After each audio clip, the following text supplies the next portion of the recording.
The sky was overcast, fine needles of rain pricking his face with a chill. It was the first spring rain of 1998. The entire city had its colors washed away by the drizzle, turning ashen and desolate, stripped of the slightest warmth. Get lost, I don't hire cripples here. At the entrance of a small eatery, Qin Feng leaned on his crutch and answered the snarling owner with a gentle smile. He glanced at the notice, urgently recruiting a dishwasher, then cast a look toward the kitchen in the back, shook his head, turned around, and limped away, merging into the flow of people. Boss, was that Qin Feng? A waiter leaned over, whispering, that 18-year-old genius player who fixed matches. That's him. Watching Qin Feng staggering back, the owner let out a derisive snort. Now he's just a useless cripple. In the crowd, Qin Feng hobbled forward on his crutch, occasionally lowering his head to avoid bumping into the umbrellas in others' hands. He had been searching for half a month, yet no one was willing to hire a man on crutches. Qin Feng gave a self-deprecating smile. He did not blame anyone, who in times like these no one's life was easy. If blame had to be placed, it should fall on himself. The match from half a year ago surfaced once more in his mind. It had been raining. The turf was slick. The football rolled forward at high speed. A sliding tackle came crashing in from the front. Perhaps if he had dodged, things would have been different. But it was only an accident. Losing that match had not been his responsibility. He had never taken dirty money. Standing by the roadside, the rain soaked Qin Feng's hair, streaming down the ends of his half-long locks and across his face. He wiped the water away, set his crutches more firmly, struggled across the street, and found a public IC phone. He inserted the phone card, dialed the number.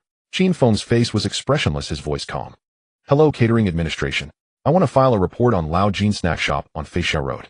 They're using rotten meat. The back kitchen is crawling with rats and cockroaches, and they throw vegetables into the pot without washing them. It's absolutely true. I saw it with my own eyes when I went there to apply for a job.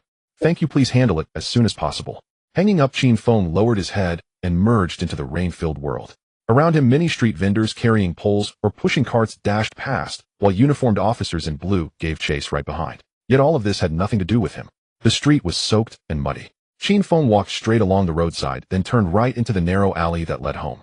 At the mouth of the alley, an old woman wrapped in a headscarf huddled beneath the eaves. A bamboo basket hung from the crook of her arm, and through the gap in the towel, covering it, one could see it filled with reddish-brown eggs. On this dreary, rainy day, the old woman shivered in the cold wind, casting pleading looks at the passers-by. Qin Feng stopped in front of her. Farm eggs at 1 yuan 5 a jean. Cheap, and they looked of good quality. His mother should really nourish her body. And the old woman was pitiful. If he bought a few eggs, she could head home earlier. Feeling the few crumpled 2 yuan bills in his pocket, Qin Feng gritted his teeth and chose 5 eggs. 3 jean, nice and high, the old woman said with a simple smile. Looking at the eggs that were only slightly bigger than ping-pong balls, Qin Feng gave her an innocently harmless smile in return. 5 such tiny eggs clearly did not even weigh a jean. A sly trader indeed. He sighed. Stepping back out of the alley, Qin Feng lifted his brows and glanced toward the distant main street, then turned back and said with a smile, "Give me 20 more." The wrinkles on the old woman's face folded into a blossom of joy. She weighed and bagged the eggs with practiced speed. 10 jean plus the ones just now, that's 13 jean in total. 19 yuan and 50. Qin Feng nodded, took the bag of eggs, stepped back, and began counting softly under his breath. 10, 9, 8, 7. Just as he reached one, a group of men in blue uniforms appeared at the alley entrance. The market inspectors who had just chased the vendors had doubled back. The old woman grabbed her basket of eggs and bolted, the blue-clad men racing after her. Qin Feng tightened his grip on the eggs in his hands and turned away calmly. About half an hour later, Qin Feng returned to an old 6-story building and climbed the narrow stairwell up to the 4th floor. The sheet-metal door was mottled with rust, plastered with overdue utility notices and layers of messy old and new flyers. Standing before the door, he drew in a deep breath.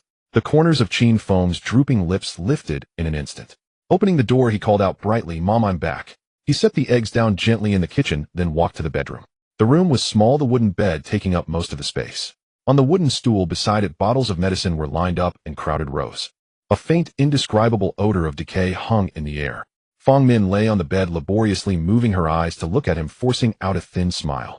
Qin Feng sat down by the bedside. "Mom, job hunting went all right today," the boss said. "Head considerate. We'll probably have good news soon." Feng Min gave a faint smile, but did not answer. She lifted her right hand with difficulty, smoothing back Qin Feng's damp hair, stuck to his forehead, then tracing the contours of his pale, gaunt face. "Xiao Feng, I have become a burden to you." Her voice was so faint that Qin Feng had to strain to hear. Just as he was about to respond, someone knocked at the door. It was Annie Wong from the neighborhood committee. The moment she stepped in, she announced in her booming voice, "Good news, Xiao." Qin Feng, the hospital called. "Your mom's kidney source has been matched. Once you pay, she can have the surgery right away." "Really?" Joy flashed across Qin Feng's face. His mother's uremia could finally be treated. But almost immediately his expression dimmed again. The kidney source and surgery would cost over 100,000 yuan. Their family could not produce such a sum. He was no longer the teenage prodigy who once dominated the pitch, drawing an astronomical salary of hundreds of thousands. The man he was now was just a cripple. Noticing the change in his expression, Auntie Wang barked, "Such a good-looking young fellow, why the long face all day?" As she spoke, she pulled a wad of bills from inside her jacket. This is what the neighbors scraped together, 264 yuan. Not much, but it might help with the immediate crisis. After a brief hesitation, Qin Feng accepted it with both hands. 264 yuan odd, and even notes together a thick little stack, unexpectedly heavy. "Auntie Wang, please thank all the uncles and aunties in the neighborhood for me, and tell them." Qin Feng pressed his lips together. "Tell them that one day I will repay them 100-fold, 1,000-fold. Enough about paying back. Every family has its share of hard times." Auntie Wang boomed as she left. Qin Feng saw her to the door, and once it closed behind her, he turned back to the bedroom. On the bed, not a trace of a smile could be seen on Feng Min's face. Qin Feng's heart tightened. He hurriedly said with a forced cheer, "Mom, don't worry about the surgery fees. The club promised to pay the wages they owe me. I think we'll hear something today. I'll go ask about it right away." Feng Min stared blankly at the ceiling, saying nothing, her thoughts unknowable. "It's true, Mom." General Manager Wang from the team really agreed. With a smile, Qin Feng went to the kitchen first and boiled 2 eggs. After peeling the eggs and placing them beside Feng Min's hand, Qin Feng went to his own room to rummage around, eventually producing a voice recorder he had bought back when he was a player. Now it would finally be of use. After all, Tianda's general manager Wang Ku was anything but a benevolent saint. They had owed him half a year's wages. Today, he was determined to get it back. Testing it, he found the recorder still worked perfectly. Qin Feng gritted his teeth and left the house. He squeezed onto a crowded bus with great effort. An hour later, after several transfers, he arrived at the Liaodong Football Club training base in the development zone of Bincheng. He glanced at the office building shrouded in rain and mist. Qin Feng switched on the recorder and tucked it carefully into his inner pocket. In the general manager's office. "Manager Wang, the 200,000 yuan in wages you owe me were supposed to be settled within 2 months. It's already been half a year."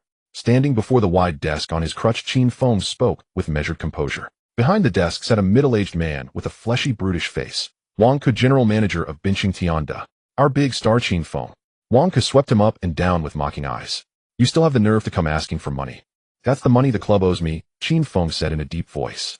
"It's clearly written in the contract. When I left the team, you also promised." "What do you mean the club owes you money?" Wang Ke cut him off. Lighting a cigarette, Wang Ke took a drag. "Do you have any idea how much the club spent to train you? Now you're a cripple, a useless man. If anything, you should be paying the club back." He blew a mouthful of smoke straight into Qin Feng's face. "As for that contract you mentioned, why don't you go sue us? Our club will gladly abide by the court's ruling." Qin Feng's eyes widened. The club intended to renege. As for filing a lawsuit, it was not that Qin Feng had never considered it. But lawsuits were not resolved in a day or two.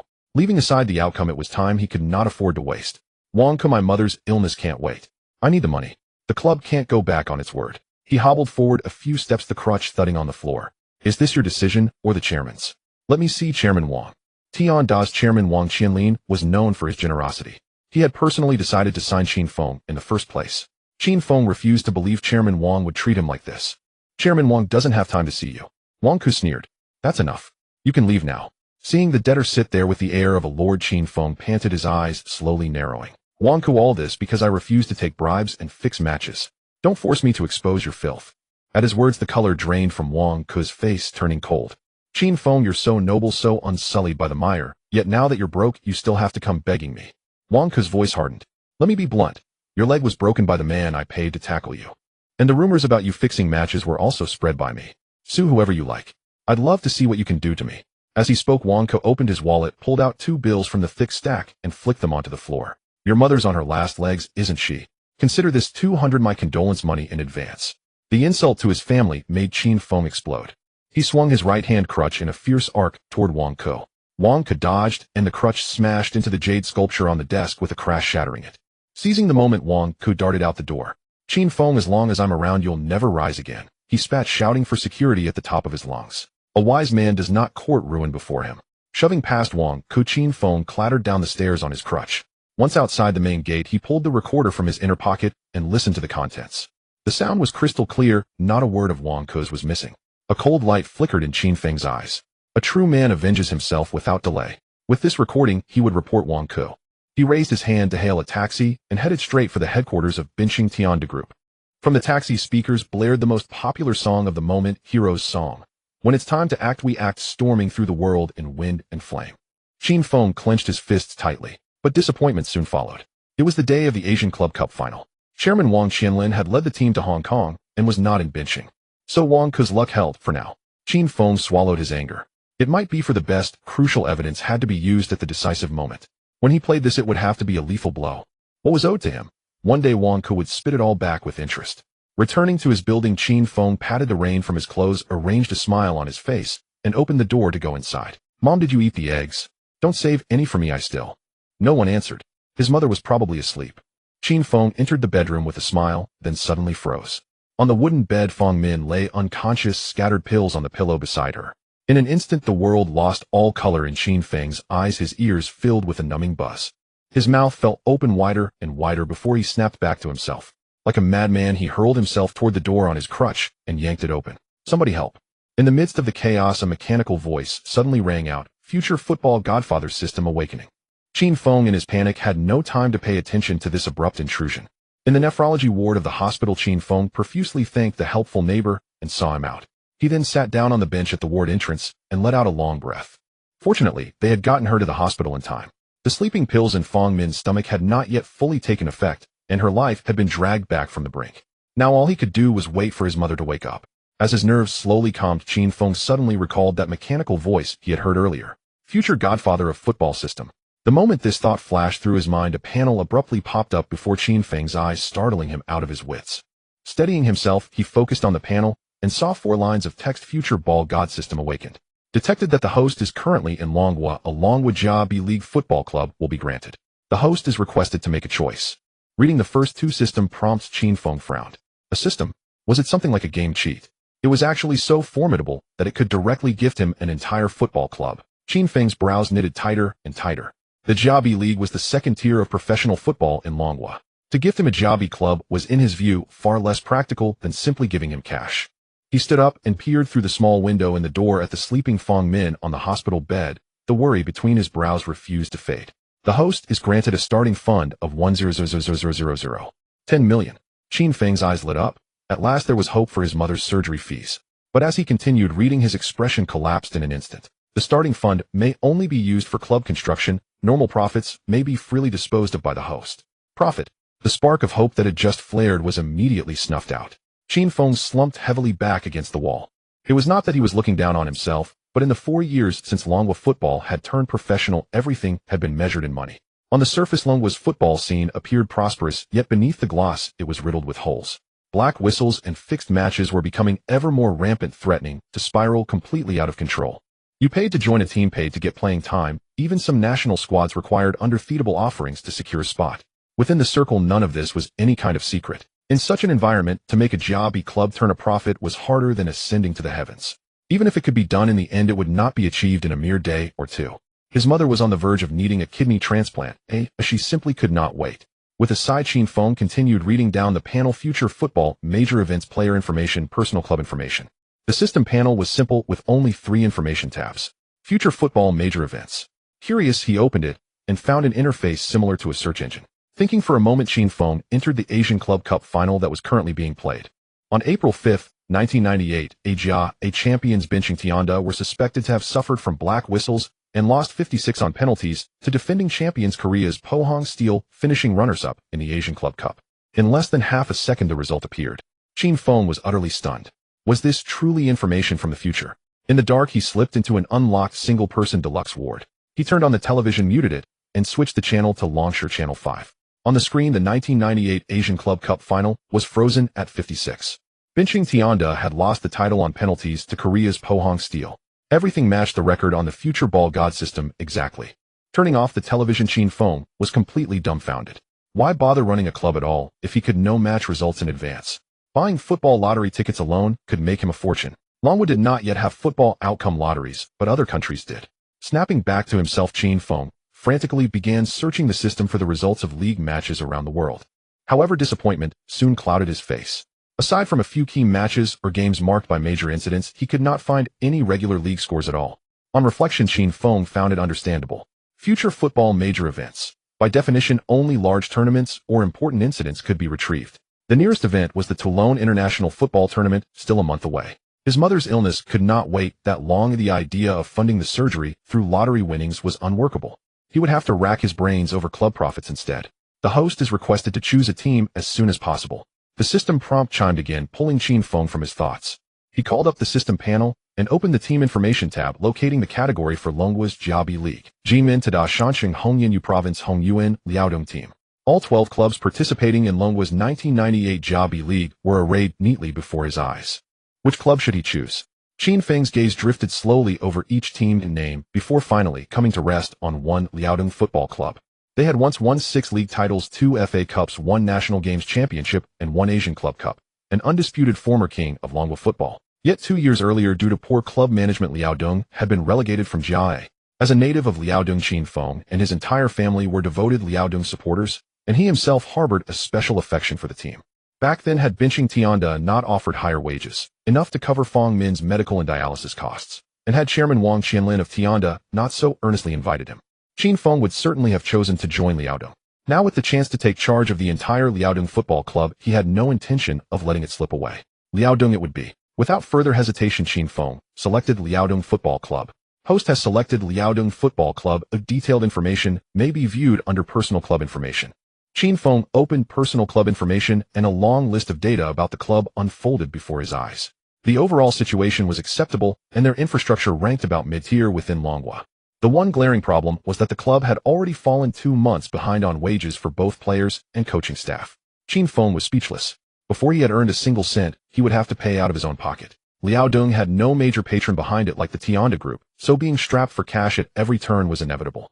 This was a chronic ailment of Longwa clubs as a whole, sustained by corporate blood transfusions, with not a single one truly surviving on its own profits. It seemed he would have to be the first to eat this crap. Qin Feng's brows drew together slightly. In the short term, the only way to turn a profit was to sell players. Yet players were the flesh and blood foundation of any club. Selling them off for quick gains was no different from drinking poison to quench one's thirst, an act of extreme short-sightedness. He scrolled through Liaodong's player information one after another, young face flashing past, and found himself in a bind. Was the club truly to survive by selling its own lifeblood? Just as he was fretting, Qin Feng noticed that the system could display each player's future development trajectory. No wonder it called itself the future Godfather of football system. Qin Feng immediately began poring over the details with keen interest. Forward Li Jinyu, destined to reach France's top division, was clearly an excellent prospect. Zhao Juanza would remain loyal to Liaodong for 19 years, his style solid and steady, a rare pillar in midfield. These were the gemstones of the team. They could not be sold, none of them. Scrolling further down, Qin Feng suddenly froze. Li Te, future head coach of Longwa's national team. So formidable. But as he read on, anger flared between Qin Feng's brows. Bribery and graft, ostracizing national team players, selling national team spots for illicit profit, participation in fixed matches, eventually placed under criminal investigation. This was a textbook malign tumor. He would start with him. Qin Feng felt no saintly urge to redeem anyone. He believed that a man's nature did not change. Li Te's cohort had all been sent to Brazil for training since childhood and were coveted by clubs across the league. As long as Qin Feng signaled he was willing to let Li Te go, the man would instantly become the object of a feeding frenzy. If he could successfully sell Li Te, his mother's surgical expenses would be covered. Qin Feng's lips curved into a faint smile, a great weight in his heart temporarily lifted. He then began casually exploring other future football information. He was especially drawn to the future of Longwa football. That was what truly weighed on him. Gradually his brows twisted tightly together. Fixed matches, black whistles, bizarre policies from the football administration. One shocking incident after another paraded before his eyes. It turned out that what he had known was only the tip of the iceberg. As he continued searching, Qin Feng's face grew darker and darker. In 2013, Longwa's national team was thrashed 15 by Thailand's second team. On the first day of the Lunar New Year in 2022, Longwa lost 13 to Vietnam, once again failing to reach the World Cup. Vietnam made history with its first victory over Longwa in 62 years. By contrast, the Longwa team, pampered on delicacies like sea cucumbers, could not even mount a single coherent attack over the full 90 minutes. The further he read, the more it felt as though a boulder was lodged in Qin Feng's chest, suffocating him. Decades from now, Longwa football would have become so feeble that even minor border nations could trample its dignity. Japan instead would rise as the overlord of Asian football. Yet just last month in the East Asian Four Nations tournament, Longwa's national team had easily dispatched Japan 20, leaving their opponents with no room to fight back. So now the tables were to be turned. Unacceptable. Since heaven had granted him this chance, he would never allow such a future to come to pass. Drawing a deep breath, Qin Feng began browsing through player information from all over the world. Liaodong's strength had to be reinforced. For instance, this Croatian lad Luka Modrić. And this one, 24 years from now the new king of Argentinian football. Gazing at the photograph of a brown-haired youth with a face still full of innocence, Qin Feng's lips curled. He had discovered that the system possessed a function akin to a game editor capable of modifying a player's various attributes. With such a function, improving individual abilities would be child's play. Attribute points will be awarded when the host's personal club wins matches. Seeing the attribute points currently sitting at 0 on the system panel, Qin Feng felt no discouragement. Instead, his fighting spirit surged. Winning matches would earn him attribute points. This meant not only foreign talents, but also Longwa's own outstanding players. Those who truly loved the game would all have to be brought into his team by any means he could manage. He would start with Liaodong produce results and then spread outward, radiating influence, from coaches to referees, from youth training to the higher echelons, step by step dismantling Longwa's football administration. He would drag Longwa football back onto the right path once and for all. Wang Ku and every parasite feeding on Longwa football would all have to wait for what was coming to them. Suddenly sobbing echoed from the ward, cutting off Qin Feng's thoughts. His mother was awake. Snapping back to the present, Qin Feng grabbed his crutch and hurried toward Feng Min's ward. The hospital room was dark, the sting of disinfectant sharp in the air. Feng Min lay on the bed, tilting her head toward the window. Moonlight slipped through in a cool veil, settling over her gaunt face and rendering it even more lifeless. Hearing the tap of Qin Feng's cane, Feng Min quickly wiped at the corner of her eye and turned slowly. When your father left, I promised to take care of you.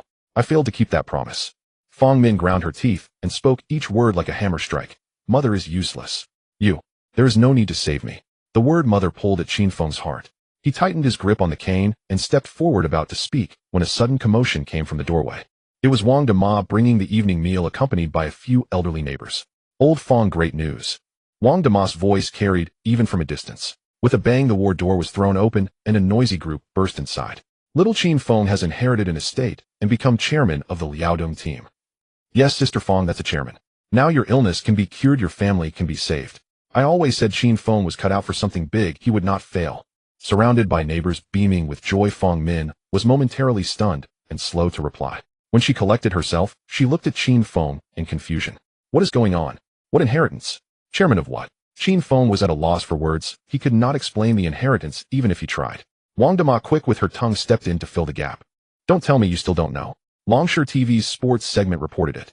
It's the inheritance left by Qin Feng's distant sixth maternal granduncle. Hearing the neighbors' eager chatter, Feng Min opened her mouth in astonishment. There is a distant sixth maternal granduncle, yes, but... No buts, old Feng, this will be in the papers tomorrow. It's for sure. Feng Min's frown slowly unfurled, and the light returned to her eyes as she looked at Qin Feng. Thank heaven, thank heaven. The next morning in the general manager's office of Binching Tianda, the headline screamed across the desk's takeover, completed. 18-year-old national player Qin Feng takes charge of Liaodong. Binching Castoff now heads Liaodong Football Club, will Division BC upheaval. Qin Feng, a young man of unbowed will. A stack of newspapers was slammed onto the desk. How is it possible? That crippled Qin Feng turned his life around and became Liaodong's chairman. Seated behind the desk, Wang Ke fumed, breathing heavily. He reached for the phone. Delay the plan for Li Te to acquire Liaodong. Liaodong is short on cash. We cannot let them catch their breath. Notify the other clubs interested in acquiring Liaodong. Tell them to abandon the idea and say it came from me, Wang Ke. If they comply, they will not go unrewarded. Also quietly approach Liaodong's players, especially the foreign signings.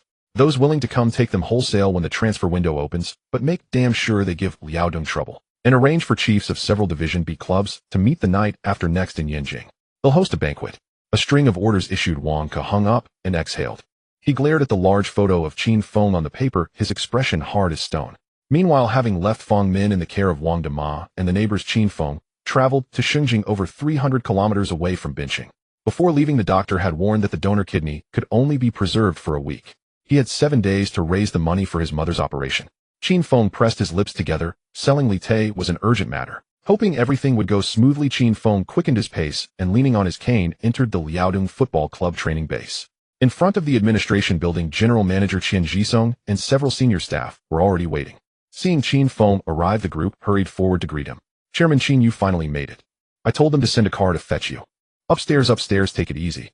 After a few polite exchanges, Qin Feng, flanked by attendants, was led straight to the chairman's office. Once everyone was seated, Qian Jisong shot a glance to the room and spoke first.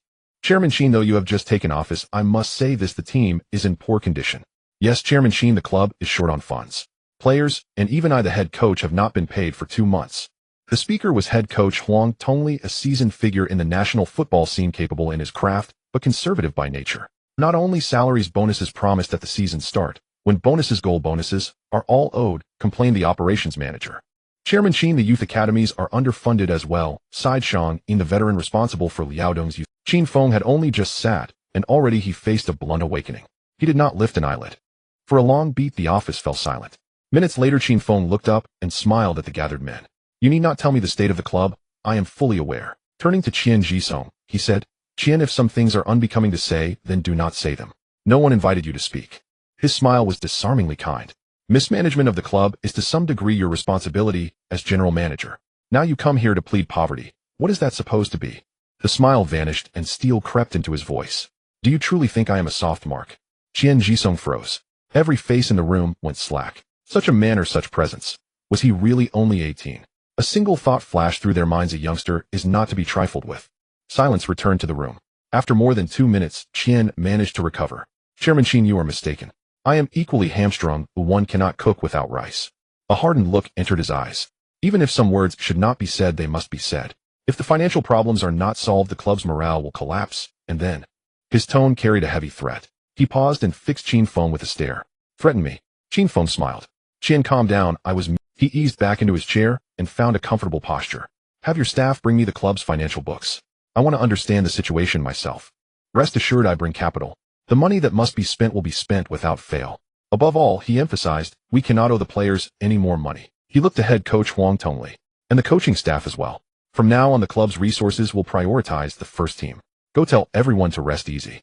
Huang's eyes lit up, and he revealed stained yellow teeth in a grin. Wonderful. He'll pass the good news to those rascals right away. Qin Feng nodded, and then turned to veteran Shang Yin. The old man, white at the temples and carved with wrinkles, wore an expression of both hope and doubt. Shang Yin had produced Liaodong's golden generation and was a godfather figure at the club. Seeing the weathered man, Qin Feng's gaze softened. Coach Shang, submit a plan for the youth development setup. After all, he paused, for any club, the academy. Shang Yin's eyes widened. In today's football circles, so many seek quick gains, a few truly value youth development. He had not expected such foresight from someone so young. Fine.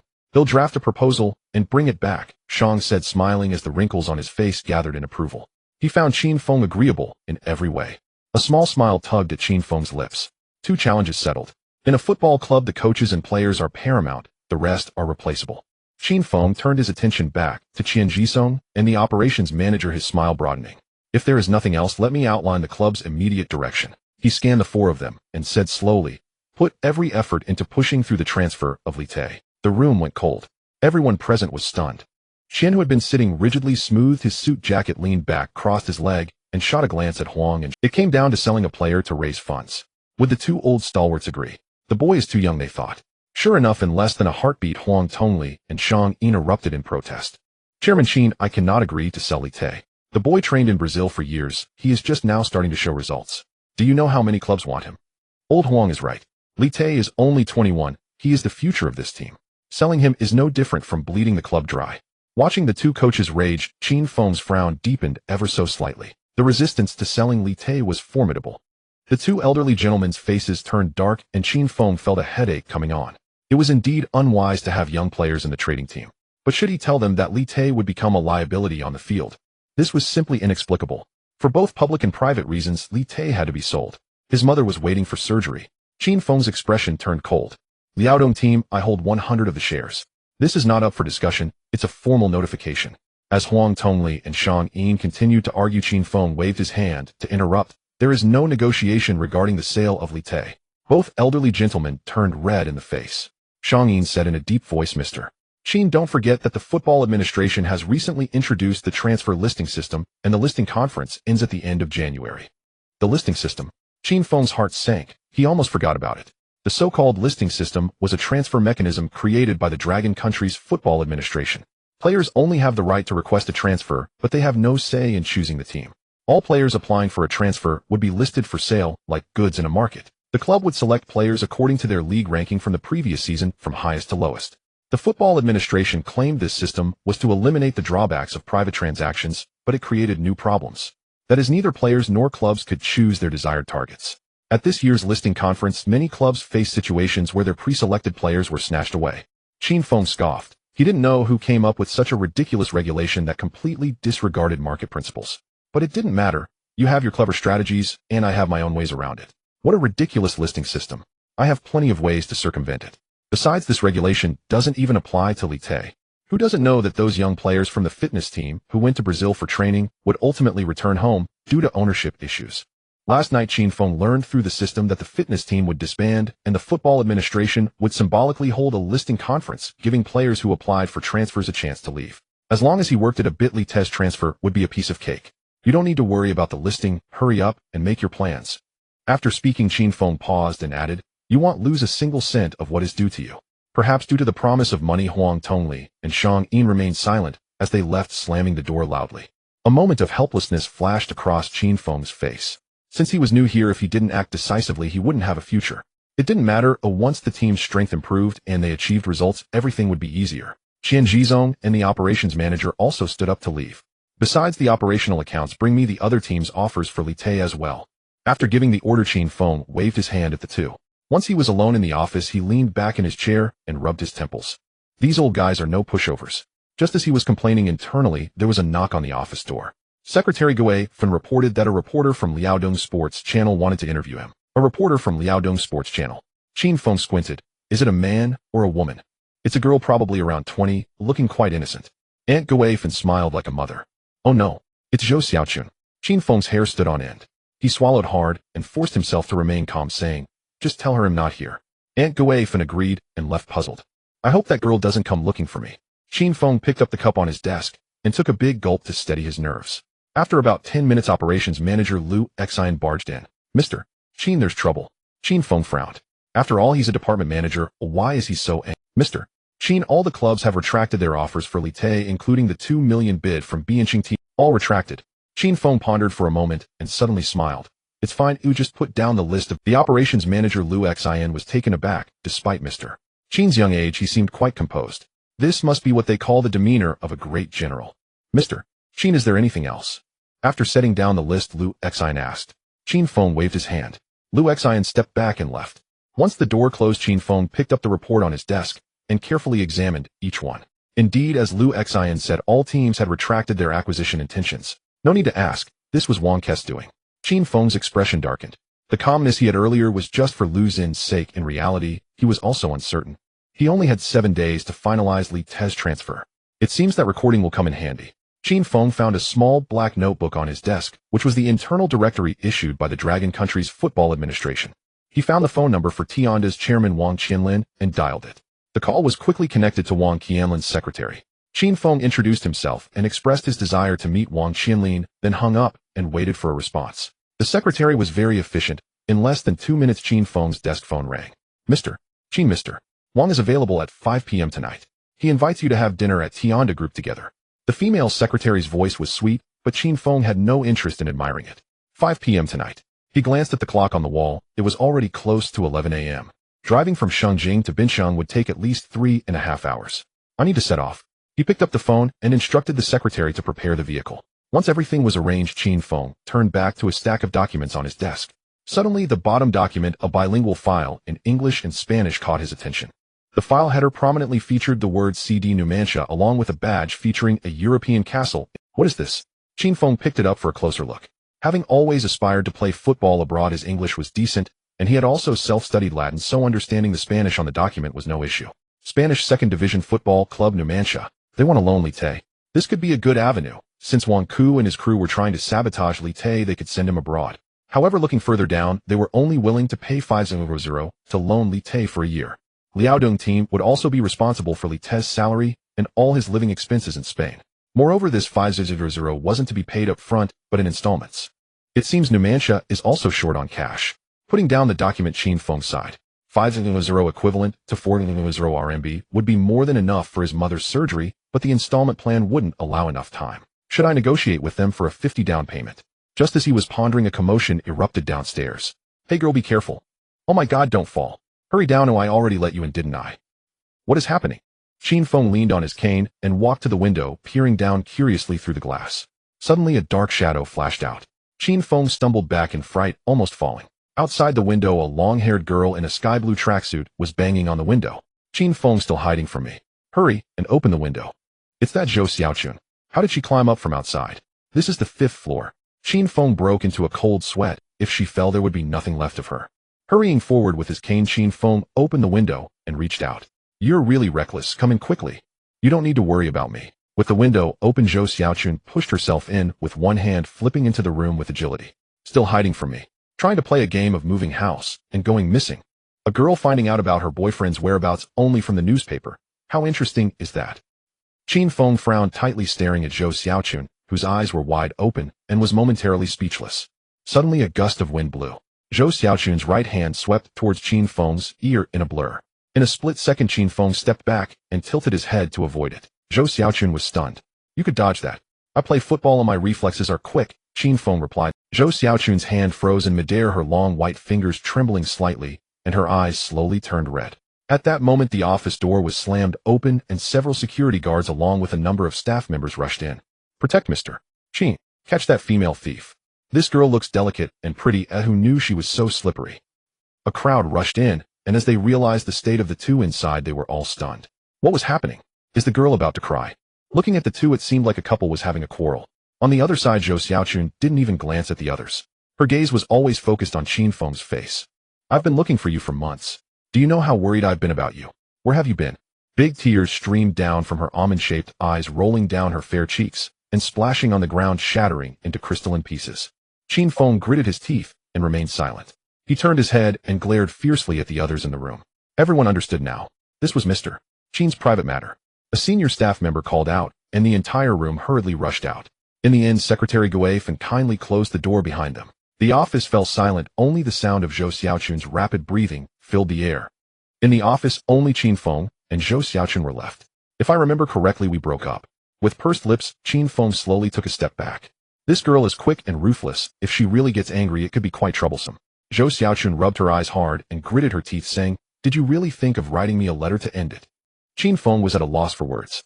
If you have the guts, say it to my face. I, Qin Feng, no longer love Zhou Xiaochun and want to break up.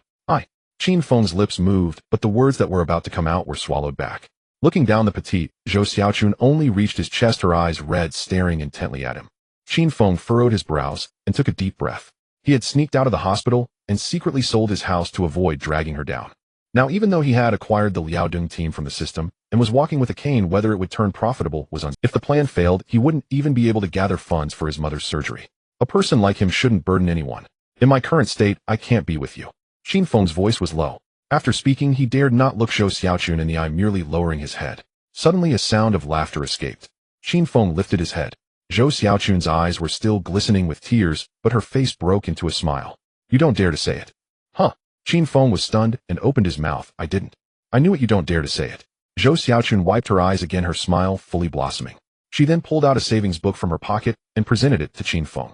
The money is what I saved myself, not much, just 2,000 as a reward for you. Staring at the savings book in front of him, Qin Feng was stunned. 2,000 could buy his old 40 square meter house. This was an enormous amount of money. Qin Feng had 10 million in his account, yet he could only stare blankly. He truly needed money.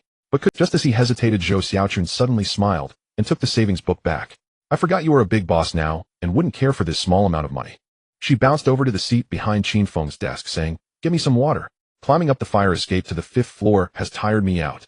Qin Feng rolled his eyes. If only he had acted a bit faster, he could have taken the savings book. Listening to Zhou Xiaochun's words made him feel a surge of fear.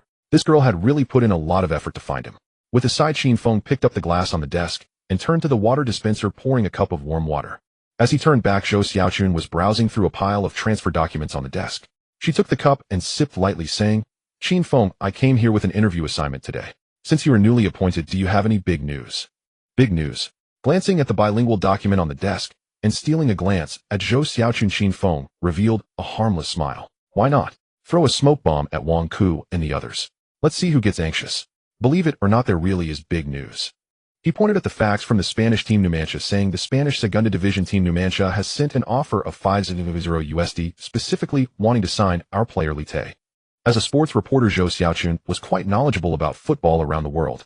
Hearing Qin Feng's words, she exclaimed, Spain. The Segunda Division is equivalent to our Jiabi League. 5,000 USD, which is. After calculating with her fingers for a while, Zhou Xiaochun frowned when she couldn't recall the exchange rate, saying, in any case, it's a substantial amount of money, and it's Spain. Qin Feng pretended to be proud, saying, "Isn't the Segunda Division a big news?" "It is, of course it is." Zhou Xiaochun's eyes turned into crescent moons as she stood up and patted Qin Feng on the shoulder. "That's generous." Qin Feng was nearly knocked off balance by the pat, and he smiled foolishly, saying, "Well, this can be on TV and in the newspapers, right?" "Definitely." Zhou Xiaochun patted her chest to assure, "Our long country hasn't had players playing abroad for a long time. Let me get my 2 colleagues who were blocked downstairs to come up, and then just wait to see the news." This is exclusive news, so be sure to take it seriously." Qin Feng hinted once more, and casually picked up the phone. Soon Zhou Xiaochun's 2 colleagues entered the office. After a brief conversation among the 4, Qin Feng comfortably accepted the interview while sitting on the sofa. Other than the possible transfer of Lite to Numancia, the rest were regular questions, and Zhou Xiaochun didn't make things difficult for him. In less than 20 minutes, the interview concluded. While tidying up, Zhou Xiaochun leaned over and threatened, "Qin Feng, from now on you mustn't run away." Qin Feng obediently nodded. "Also, you owe me a treat." The scent of peaches filled the air as Zhou Xiaochun's fluttering hair tickled Qin Feng's face. He nodded incessantly like a chick pecking at rice, not daring to say a word. "I'm a girl, a beautiful girl." After chatting a bit more, Zhou Xiaochun hummed the latest popular song and left. The office quieted down. With a sigh, Qin Feng rubbed his face and organized the documents on the desk. Qin Feng was taken aback. Underneath the documents was the savings book Zhou Xiaochun had just hidden. This girl, she must have secretly stashed the savings book while he was getting water. He picked it up and opened it, and a small note floated out. "Knowing that the Liaodong team has no money, remember to repay double when you get rich. Password. And if you can escape this time, I won't pull your ears anymore." Looking at the greedy face drawn on the note, Qin Feng rubbed his ears and smiled. Only Zhou Xiaochun would believe him without even glancing at the document's contents. But there was no way a Zhou Xiaochun couldn't keep her thoughts hidden. If he let her in on the plan to deceive Wang Ku, this matter would definitely be in jeopardy. Tucking the savings book away carefully, Qin Feng's brows furrowed again. He hoped that Wang Ku and other teams would, as he anticipated, realize that the duck they were about to catch was about to fly away and change their minds. However, this matter was not guaranteed. The key lay in the meeting with Wang Qianlin tonight. By using the recording in hand, he needed to pull Wang Ku down from the position of general manager of Tianda to fundamentally solve the problem. Moreover, he picked up the facts from the Numancia club. After pondering for a moment, Qin Feng opened his computer and wrote a receipt in English. Essentially, to bring in Lite, the other party must first pay half the deposit up front, after which they could continue to cooperate. After personally sending the facts, Qin Feng took a deep breath and slowly exhaled. He also knew that even if Numancia accepted his proposal, a transaction couldn't possibly be completed within 7 days. But he had to do something. Looking at the time, it was already past noon. There was no time to eat. Qin Feng picked up the phone and instructed to head to Binhai City. In less than 5 minutes, the black crown from the Liaodong team stopped in front of the office building. "This is a nice car." Qin Feng, now dressed in the Liaodong team's training uniform, smirked. The club was so poor it was about to lose its pants, yet their life was still quite lavish. In the warm afternoon sun, he glanced at the empty training ground and bent down to get in the car. On the way, he withdrew some money using the savings book Zhou Xiaochun had given him. With 15 minutes to 5 p.m., Qin Feng arrived early at the headquarters of Tianda Group. After notifying the receptionist, he took the elevator straight to the top floor. At the elevator entrance, a secretary in a black suit was waiting there. Tall and slender, she had curves in all the right places. After taking a good look at her, Qin Feng raised an eyebrow. It seems that Director Wang from Tianda has an eye for talent. Stepping out of the elevator, the thick carpet muffled the sound of his cane. With the secretary's guidance, Qin Feng entered a small dining room. Chairman Wang Qianlin of Tianda sat solemnly at the dining table. Seeing Qin Feng enter, he spoke in a deep voice. "You dare to come after smashing up the general manager's office at Tianda?" A voice slightly hoarse rang out as Wang Qianlin maintained a stern expression, exuding an aura of authority without anger. Qin Feng paused for a moment, then broke into a smile. He glanced at the several dishes on the table, then casually sat down opposite Wang Qianlin and began to eat heartily. Watching Qin Feng devour his food with grease on his lips, and without lifting his head, Wang Qianlin narrowed his eyes. "Qin Feng, did you really come here just to mooch off my food?" Qin Feng did not respond, his right hand busily working with the chopsticks while his left hand pulled out a voice recorder from his pocket and slammed it onto the table, pressing the play button with a snap. Wang Kest's sinister voice echoed in the restaurant. "Let me tell you the truth, your leg was broken by someone I paid to take you down during the competition. The rumors about you fixing matches were also spread by me. Is your mother unwell? This is the contribution I made for her funeral." The recording ended. Qin Feng wiped his mouth with a napkin and looked at Wang Qianlin. "Director Wang, should I take action?" The expected indignation did not appear. Wang Qianlin remained calm. "Do you think this evidence is useful, eh?" Qin Feng was momentarily taken aback, unable to respond. Wang Qianlin picked up his chopsticks and placed a piece of meat in his mouth. You like this piece of meat are tender and can be easily devoured by others without any effort left. It's merely a matter of sound. Wang Ke has 1,000 ways to deny it. Don't even think about doing a voice print identification. Only the provincial department can conduct it, and it only applies to major criminal cases. No one will greenlight it for someone as inconsequential as you. Qin Feng, your life has finally turned a corner, but don't waste it on false accusations. Qin Feng's expression grew serious. Wang Qianlin's words were not without reason, as evidence recordings have strict legal stipulations. Whether the court would accept them was indeed uncertain. Thinking of the intricate web of connections behind Wang Ke, Qin Feng felt a cold sweat run down his back. The evidence he presented could disappear at any moment. Seeing Qin Feng deep in thought, Wang Qianlin's demeanor softened considerably. Have you figured it out? This recording, if I present it will be evidence against Wang Ke's life. If you present it will be pure slander. As for the salary Wang Ke owes you, I can personally cover it for you. As he spoke, Wang Qianlin pulled out a check and placed it on the revolving table, turning it to face Qin Feng. Qin Feng glanced at it. It was 5,000 more than what he was owed. Don't refuse. You trusted me back then and gave up Liaodong to come with me to Tianda. Look where it led us. Wang Qianlin's eyes held a hint of pity, even a touch of compassion. The excess amount is what I owe you. Opposite him, Qin Feng frowned tightly. He truly understood. Although he had become the chairman of Liaodong, he was still just a grassroots individual without any foundation. Fighting against Wang Ke, who had roots like an old tree, was akin to a mantis trying to stop a chariot. As for Wang Qianlin personally paying his salary, the debt was owed by Wang Ke, not by Wang Qianlin. The extra 5,000 was merely charity. Furthermore, Qin Feng had other considerations. He saw that Wang Qianlin did not want to deal with Wang Ke. Instead, he preferred to compensate him with money. Even if Wang Qianlin was just pitying him with the money, his own pride and his mother's life were worth less than a penny. His mother's surgery could not wait. He had to take the money. But the plan to sell Lite was looking promising. By then he wouldn't even have to worry about surgical fees. Taking the money now might very well be unnecessary, based on the principle of maximizing benefits. Not taking the money for now would allow Wang Qianlin to continue owing him. Should anything arise in the future, it would be hard for Wang Qianlin to refuse. But he couldn't completely close off options. If his arrangements did not work, Wang Ke did not fall for it, and Lite could not be sold. Then Wang Qianlin would be. This was his last hope to raise funds for his mother's surgery. With that thought, Qin Feng spoke up. Whoever owes the debt should pay it back. I will make Wang Ke return the money. If it doesn't work, he'll find Director Wang for money. Wang Qianlin was taken aback. Qin Feng smiled casually, turning the check back to face Wang Qianlin, and continued. Director Wang, you can feel at ease keeping someone like Wang Ke around you. You both share the surname Wang, which shouldn't cause any trouble, right? This statement carried a mocking undertone, and Wang Qianlin could hardly miss it. Sighed. He glanced at the check that had returned to him.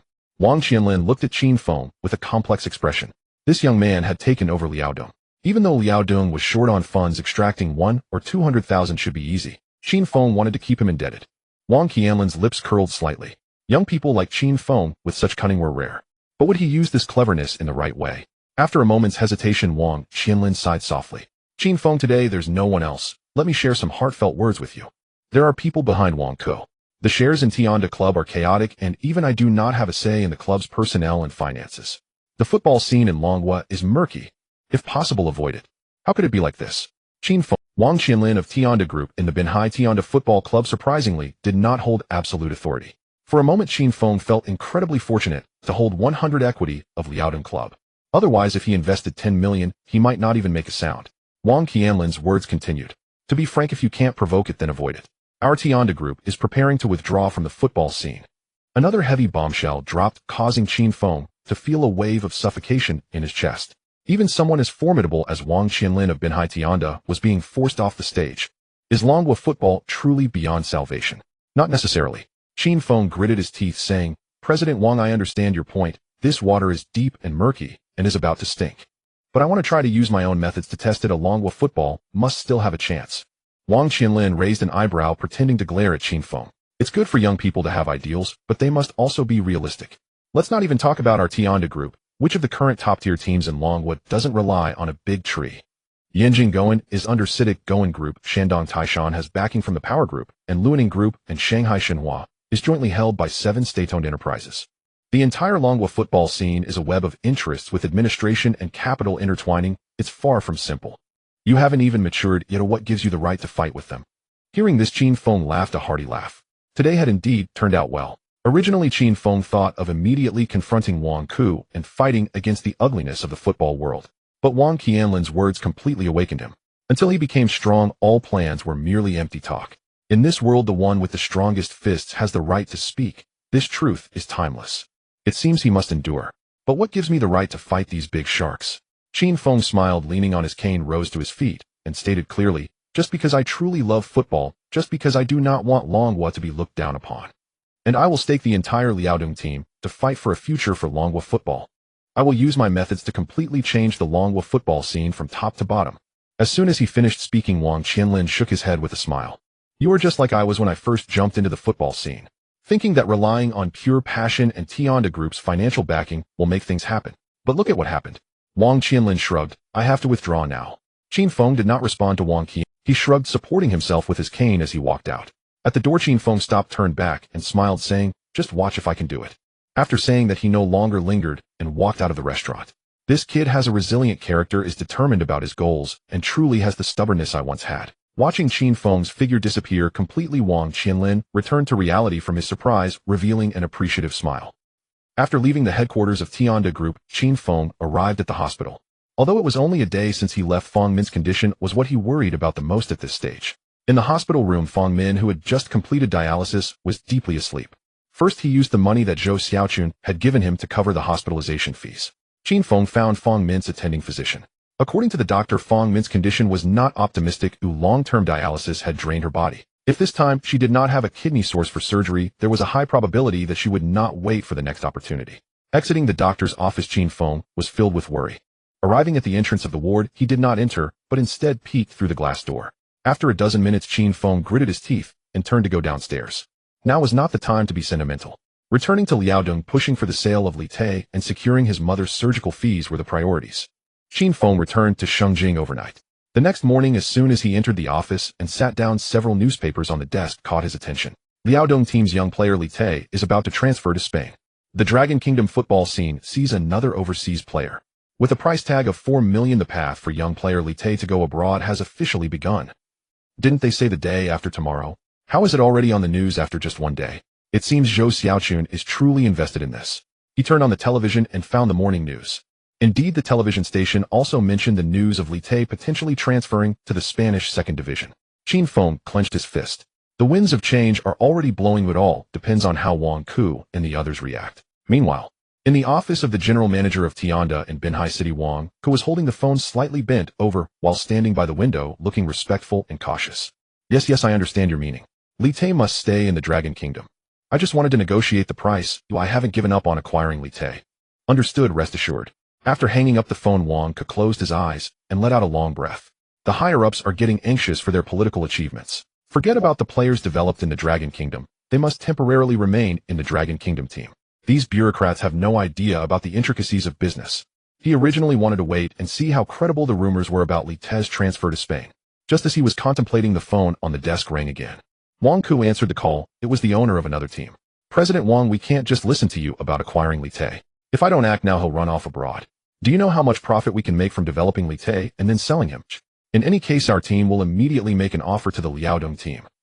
After hanging up, Wang Ku had not yet caught his breath when the phone rang again. It was the owner of another team. In just 5 minutes, Wang Ku received over 10 calls, all inquiring about acquiring Li Te. These ingrate wolves. Furious, he hung up the phone line, but then his mobile phone rang again. Angrily, he turned it off. Wang Ku could no longer sit still. He stood up and began to pace the room. The pressure from above had broken his alliance with other teams. Forget it seems that Qin Feng's luck is just too good. He reconnected the phone line and dialed a number saying, hello, call Qin Feng of the Liaodong team, and offer 2 million for Li Te, just as we discussed before. After hanging up, Wang Ku lit a cigarette. The situation had changed too quickly. He had originally planned to squeeze Qin Feng financially to make him suffer slowly, but that seems unfeasible now. However, it doesn't matter. There are always ways to deal with such a novice. The phone on the desk rang. Wang Ku picked it up slowly, saying, hello, speak.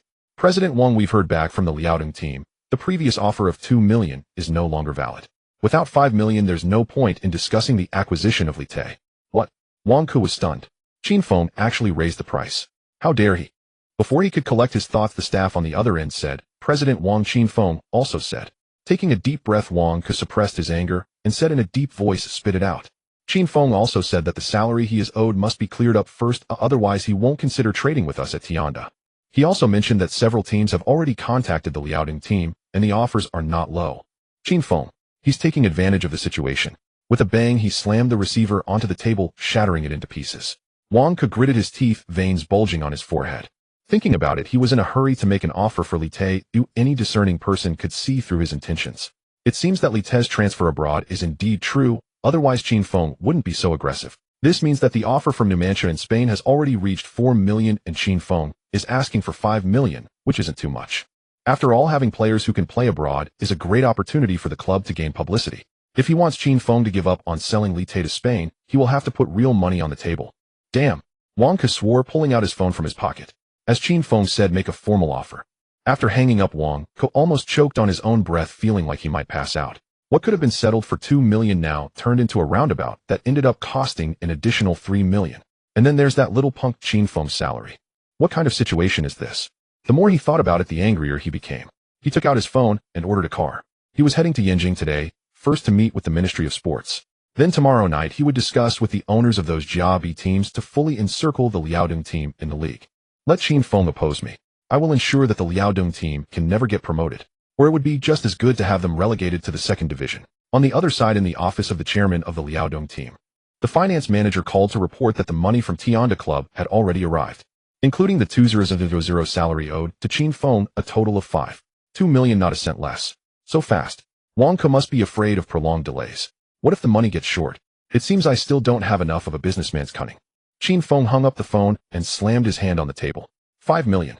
Adding the 2,000 Wang Ke owed him, that's a total of 2 million in hand. Now he doesn't have to worry about his mother's surgical fees. Moreover, Wang Ke is bleeding profusely. At this moment, he must be so frustrated he could explode.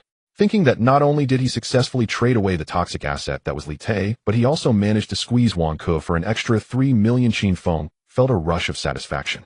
However, this is not enough. He will make sure Wang Ke pays dearly for this. Just as he was contemplating, the door burst open.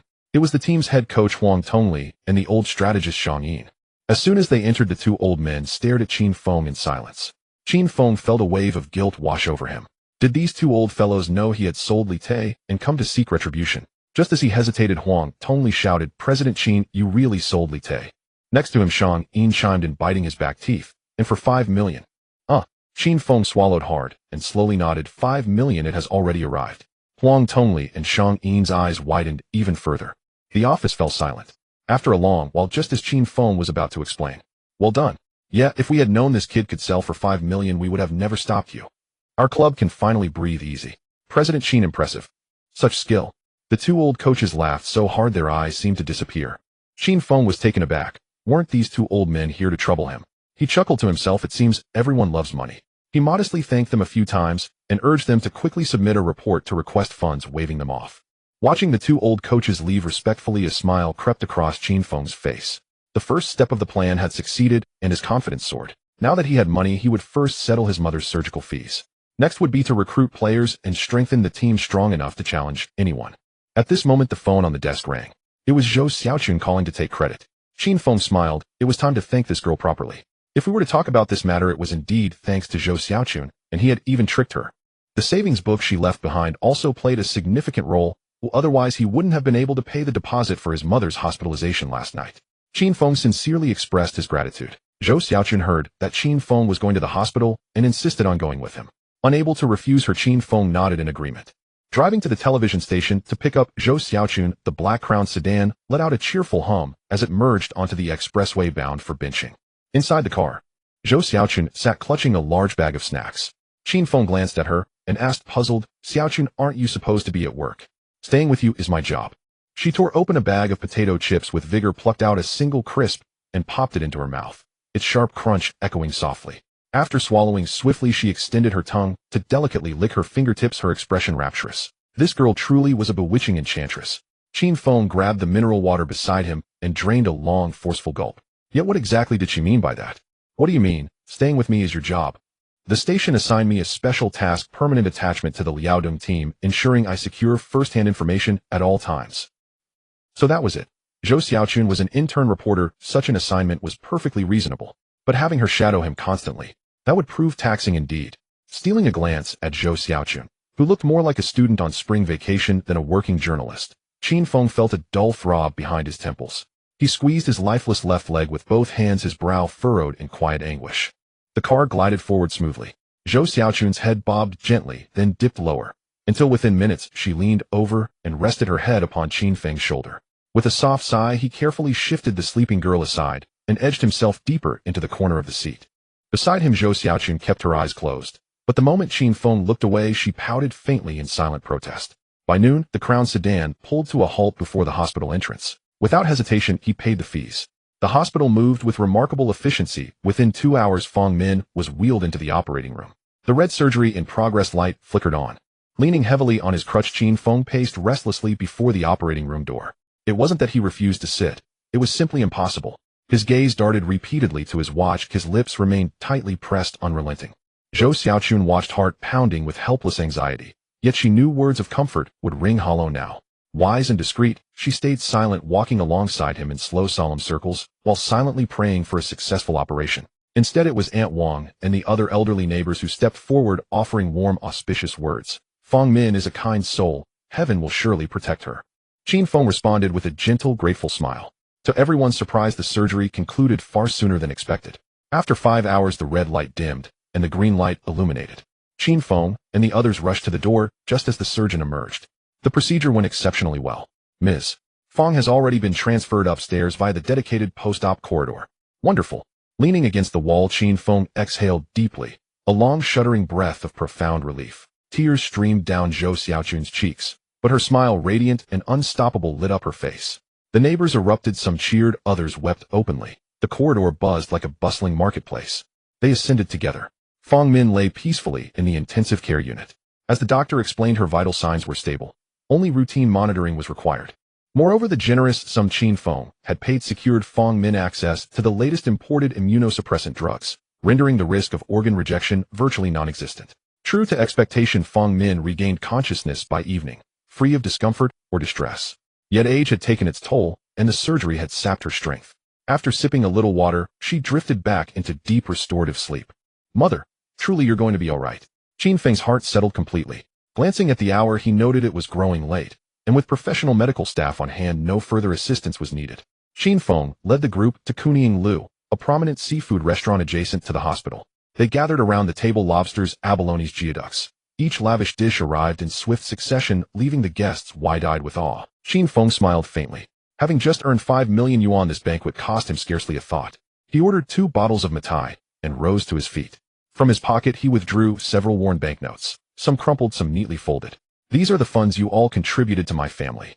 264 yuan in total. 200 covered mother's dialysis session. 28 went toward my train fare to Xinjiang the day before yesterday, leaving 36 remaining. The elderly neighbors looked up puzzled, unsure what he intended to say next. Qin Feng uncorked a bottle of Matai and moved deliberately around the table, filling each guest's cup to the brim. I will not repay this money. I shall keep it always. No matter how much time passes, I will never forget this. When the Liaodong Club grows strong and prosperous. If any of you ever need my help, speak without hesitation. He poured himself a full glass, raised it high, and drank it down in one bold, unwavering motion. Look at you, Xiao Feng. What repayment is needed? Exactly. This is nothing at all. You're a fine young man, Xiao Feng. Keep striving forward. Yes, make us all proud. They emptied their cups in unison, murmuring lightly about trivial matters, yet their faces shone with unmistakable warmth and pride. Their smiles lingered unrestrained and genuine. Qin Feng laughed wholeheartedly, urging another round of toasts, after which the gathering relaxed into easy conversation and hearty feasting. Since Feng Min remained hospitalized, the dinner did not last long. Once sated, Qin Feng saw the neighbors home, then returned to the hospital with Zhou Xiaochun. Altogether, the meal, including dishes and 2 bottles of Matai at 300 yuan each, cost over 1,200 yuan. Qin Feng felt not the slightest pang of regret.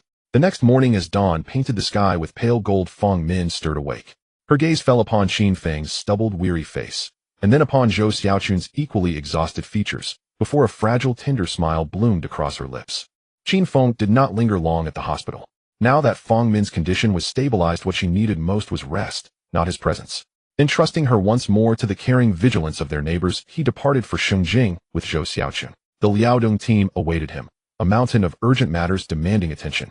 That afternoon, after settling Zhou Xiaochun into her assigned room, Qin Feng returned to his office. No sooner had he seated himself than his secretary knocked and entered, placing several documents upon his desk, funding requests submitted by various departments. He picked up the report concerning player and coaching staff salaries and bonuses first. A glance was enough to make his temples throb. The base salaries seemed manageable, but the win bonuses and draw bonuses, those were the true financial behemoths. Though the Liaodong team, competing in China's Jiabi League, lacked major corporate sponsorship, its bonus structure remained extraordinarily generous: 200,000 yuan for a win, 80,000 for a home draw, 100,000 for an away draw. This season's first 3 matches yielded 1 win and 2 draws: a 11 away draw against Xiamen Yuanhua, a 20 home victory over Shanghai Hongqing, and a 0-0 home draw versus Guangdong Hanyuan. That totaled 380,000 yuan. Add to that the 106,000 yuan in overdue bonuses from the final 5 matches of last season, and the accumulated salary arrears for all players and coaches over 2 months brought the total to 1.8 million yuan. Still, compared to giants like Binqing Tianda, whose annual bonus expenditures alone reached 26 million yuan last season, the Liaodong team's figures were modest indeed. A small fish beside a leviathan. Offering himself a wry self-soothing chuckle, Qin Feng reached for the report submitted by veteran coach Xiang Yin. It detailed facility upgrades and acquisitions, youth squad development, from U12 through U18, and the recruitment of promising academy talents, a sprawling, meticulously itemized list. Clearly Xiang Yin had devoted immense thought and care. Qin Feng read every line attentively. Youth development was the foundation of tomorrow, especially for a club like Liaodong, whose identity and future relied entirely on nurturing homegrown talent. An initial investment of 1 million yuan. Absolutely justified. Then he lifted the budget proposal submitted by General Manager Qian Jisong and felt his scalp tighten. Uniforms, catering, medical services, transportation, accommodation. Annual miscellaneous expenses, when tallied, soared to a staggering 5 million yuan. Combined with the previous 280,000 yuan, his projected expenditures now surged to a jaw-dropping 7.8 million yuan. Football, it seemed, was less a sport and more a furnace for burning money. The system had granted him only 10 million yuan in startup capital, and even adding the 5 million yuan from Li Ti's transfer brought the total to just 15 million. His resources, however vast they seemed, were woefully insufficient. He needed to raise funds, urgently. After carefully reviewing the budget report handed over by Qian Jizong, Qin Feng furrowed his brows. Many of the expenses listed were unnecessary. Including some previous debts, there was also no corresponding reconciliation information. To say that there were no shady dealings here, Qin Feng would never believe it.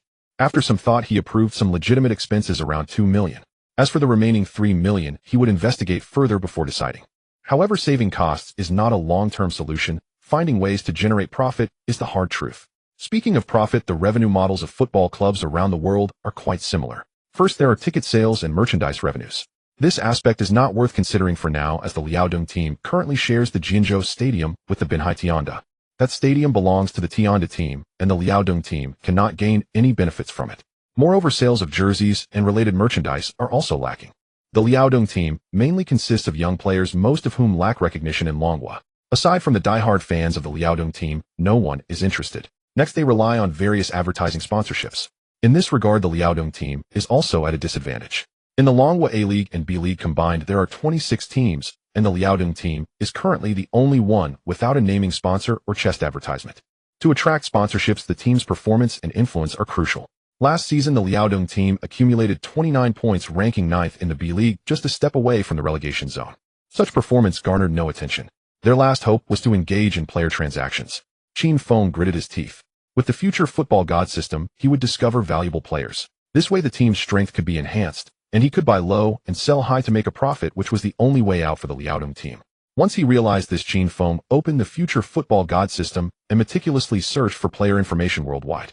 Besides the already settled Modrić, he needed to find the future king of Argentina and scout more talent. After looking through for an entire afternoon, Qin Feng finally closed the system. These are the individuals. He stood up, filled with ambition, and walked to the window, leaning on his cane. Down on the training field, the team's head coach Huang Tongli was conducting ball drills with the first-team players. Qin Feng gazed at them with longing. How long had it been since he had touched a football? Besides, there was an important matter he needed to attend to personally. He called for finance to bring a large suitcase. Qin Feng picked it up and, leaning on his cane, went downstairs. In early April in the north, the weather was still chilly. The Liaodong team's training ground featured 4 professional standard pitches arranged in a large rectangle. Due to poor maintenance, the grass was a mix of yellow and green, appearing somewhat shabby. On the sidelines, a large banner read, "Return to the A-League, revive the Tigers' might." The sounds of people filled the field, and Qin Feng quietly moved to the rusty banner, standing still and gazing at the figures running back and forth, his eyes distant. This is my team. I really want to go join them for a kick. The head coach Huang Tongli noticed Qin Feng halted the training and gathered the players. Most of the players were seeing Qin Feng for the first time. Seeing him leaning on crutches and struggling to carry a large suitcase, they all showed curious expressions. Qin Feng didn't mind. He took a few steps forward, placed the suitcase on a chair by the field, and suddenly opened it. It was filled to the brim with blue 100 yuan bills. Hiss! Everyone gasped. It's no wonder 1.8 million sounds like nothing when just a number is mentioned, but with so much cash displayed under the sun, no one had seen such a sight before. Qin Feng was quite pleased with everyone's reaction. This is the money the club owes you. From now on, as long as everyone plays well and achieves results the team guarantees to raise your salaries and bonuses, you will never be shortchanged. Qin Feng, having been a player himself, understood everyone's thoughts very well. Although the initial motivation to pursue football was born out of passion. But even emperors do not command hungry soldiers. The talk of bringing glory to football, or Longhua, must come after everyone is well fed. Qin Feng would never engage in the practice of demanding performance without providing for his team. That's great. Qin Dong is handing out money right away. What a sight. Indeed, Qin Dong is truly the god of still waiting for a raise. Are you all foolish? Exactly, are you satisfied just because some money is handed out? This is what the team owes us. Let me tell you, Li Te has already been sold, and what you are receiving is his transfer fee. Who knows, you might be the next. Stop calling Qin Dong the god of wealth. Why, see him as a living Yama. The Liaodong team under his management will inevitably end up finished. Qin Feng raised his brow, noticing that the loudest voice belonged to the team's Korean foreign aide Li Shanzai. The others joining in the ruckus were two veteran midfielders. As for the young players Qin Feng valued, although they showed displeasure on their faces, they did not speak out. At least the wind was not all blowing in one direction. Facing the doubts, Qin Feng maintained a smile, scanning the crowd and noting down the names of the most vocal dissenters. Meanwhile, head coach Huang Tongli reprimanded a few players and ran over to Qin Feng.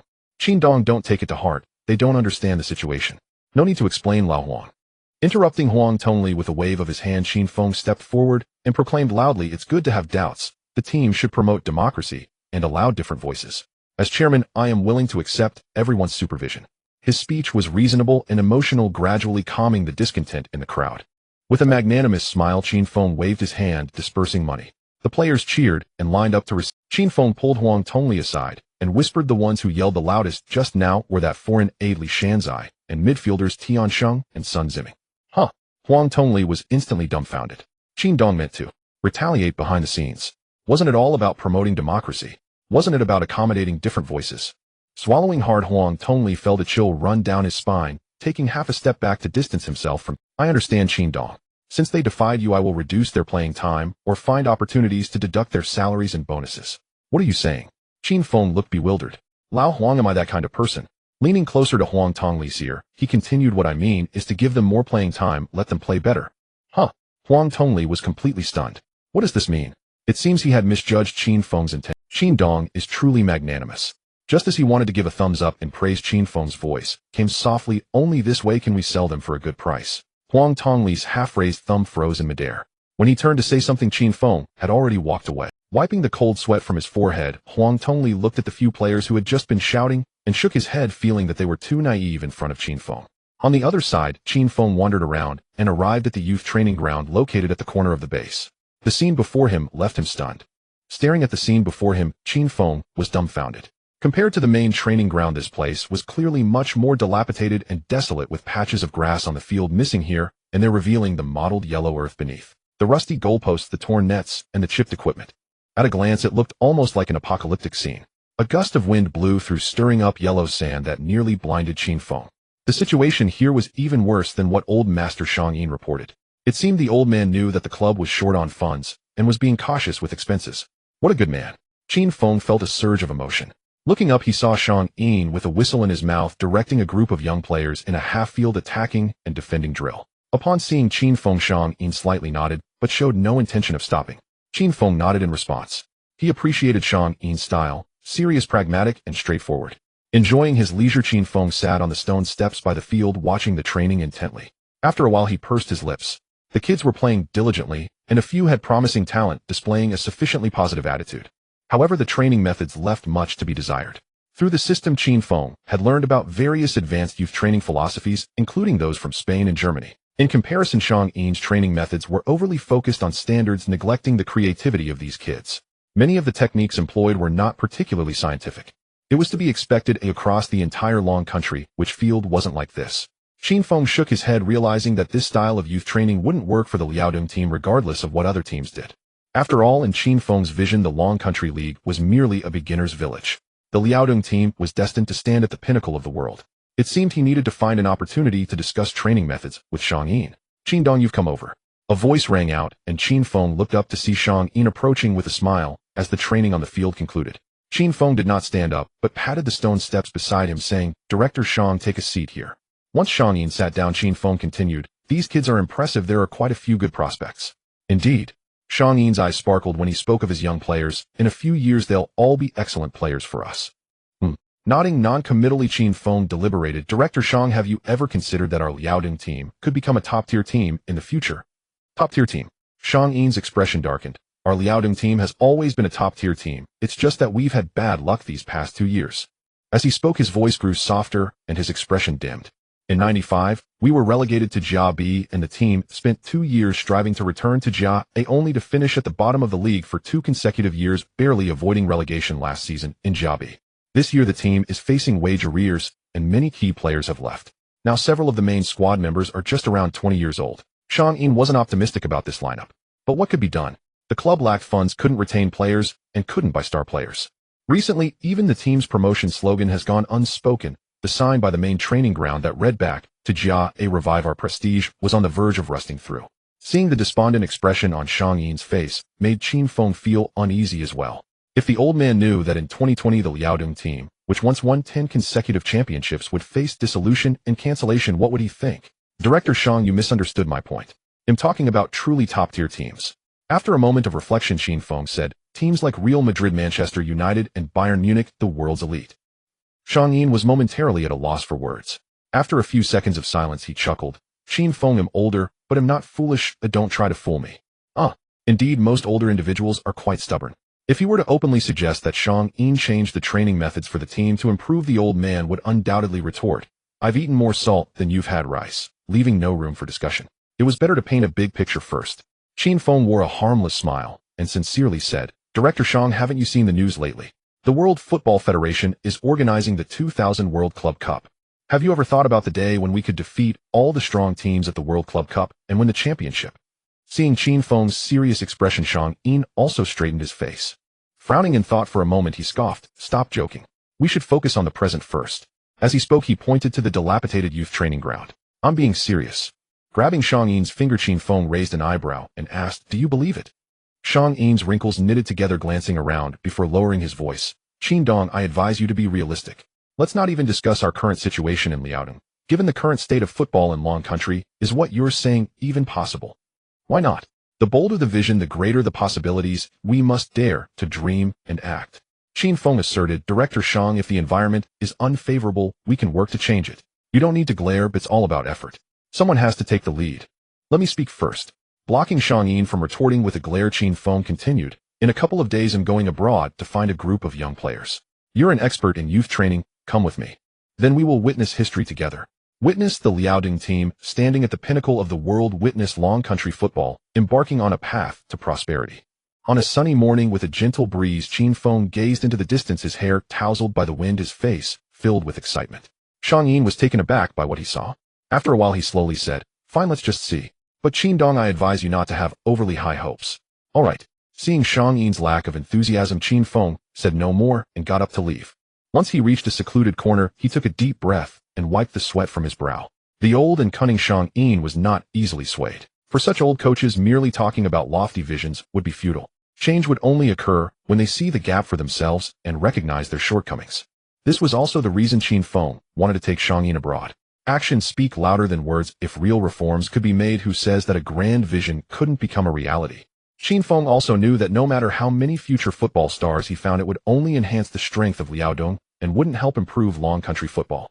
The poor state of football in Long Country had not been formed overnight. To enact change wouldn't happen in a short time. But as he had just said, it all comes down to effort. By using the opportunity to reform the Liaodong team, they could drive the entire Long Country football scene and promote the formation of a complete industrial chain for Long Country football. First, let the team earn money, then promote the improvement of the Long Country football environment, ultimately achieving victory at a competitive level. This was Qin Feng's ultimate consideration. But discussing these matters with Xiang Yin was still premature. "Come with me, that's the happy old home." With a smug smile, Qin Feng hummed a tune as he returned to his office. What he needed to worry about now was How could he persuade these future stars of the world football scene to come to Long Country, which had just undergone football professionalization reforms, and join the Liaodong team? After gazing down from the glass window for a while, he gritted his teeth, returned to his desk, and instructed his secretary to handle the business visa and book flight tickets. 3 tickets, yes, for me, Director Shang, and Zhou Xiaochun. Zhou Xiaochun had to come along, otherwise she might cause chaos at the Liaodong club, and besides, she was skilled. The club was highly efficient. On the third day, Qin Feng and his 2 companions boarded a flight bound for Europe. The first stop, Croatia.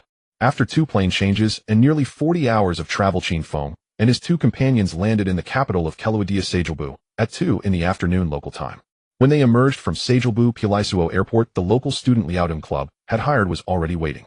The student Zhengwen wore black-rimmed glasses and carried a shy, reserved manner. He greeted Qin Feng and the others without much small talk and led them straight to the parking area. Before long, Zhengwen drove a white Renault out of the airport. In April, Sajalbu had warmed to the teens above zero. Qin Feng took off his coat and studied the unfamiliar city with quiet attention. Keluadia had only emerged from war 2 years earlier, but it was not the ruinous, terror-stricken place Qin Feng had expected. Instead, the city felt calm and serene. Afternoon sunlight sprinkled the streets in warm amber. Cafes lined the sidewalks, and many locals sat at outdoor tables laughing as they enjoyed their tea. A faint scent of coffee drifted through the open window on the mild breeze. Qin Feng inhaled deeply and felt some of the fatigue from the journey lift. Then Zhengwen, driving, asked softly, "Mr. Qin, shall we rest here in Sajalbu for a day or go straight to Z?" They had been in a hurry and had not discussed the itinerary with Zhengwen, so he was not aware of their schedule. Qin Feng turned from the passenger seat. The veteran coach Zhang Yin was dozing against the headrest, exhausted from the long flight. Zhou Xiaochun meanwhile stared out the window, her eyes full of yearning. Qin Feng smiled. There was no need to rush Modaliki. If they tired themselves out, nothing would get done. Besides, Zhou Xiaochun deserved a chance to look around. "We will rest for a day. We depart early tomorrow." "Hooray!" Zhou Xiaochun cried out in delight when she heard Qin Feng. Zhang Yin opened his eyes and murmured, "Qin Chairman, we should go directly. Time waits for no one. The Zhuguan Bu's supplementary fitness test is at the end of the month. Miss it, and no matter how good a player is, he cannot play." Qin Feng slapped his forehead lightly, nearly overlooking that detail. Zhuguanbu regulations require that any player participating in the Longhua Professional League must complete 310 meters within 12 minutes before the season begins, or they are barred from competing. This eccentric rule troubled many players. Numerous foreign signings complained that Longhua seemed to be recruiting track athletes rather than footballers. In recent years, some foreign track athletes had indeed come and successfully passed as footballers. Counting the days, there was only a little over half a month until the final supplementary fitness test. Time was tight. Follow Shang coach's advice, go straight to Zadir and rest there. Qin Feng glanced apologetically at Zhou Xiaochun and made the decision. Zhou Xiaochun felt a twinge of disappointment, but said nothing as she understood priorities.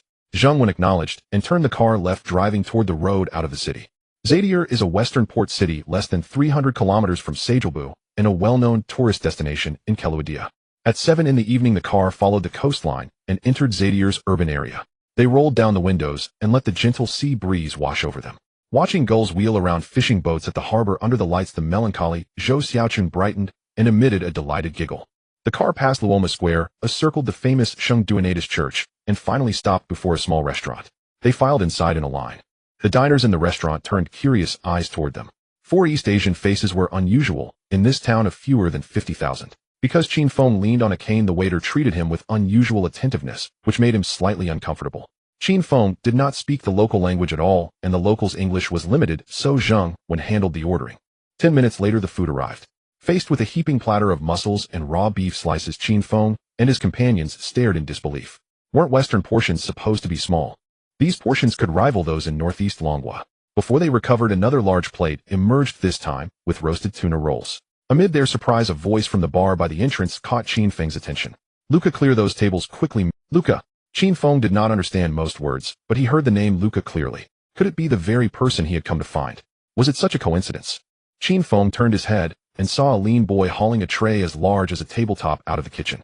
The boy looked 15 or 16 by appearance, his golden hair falling softly over his forehead.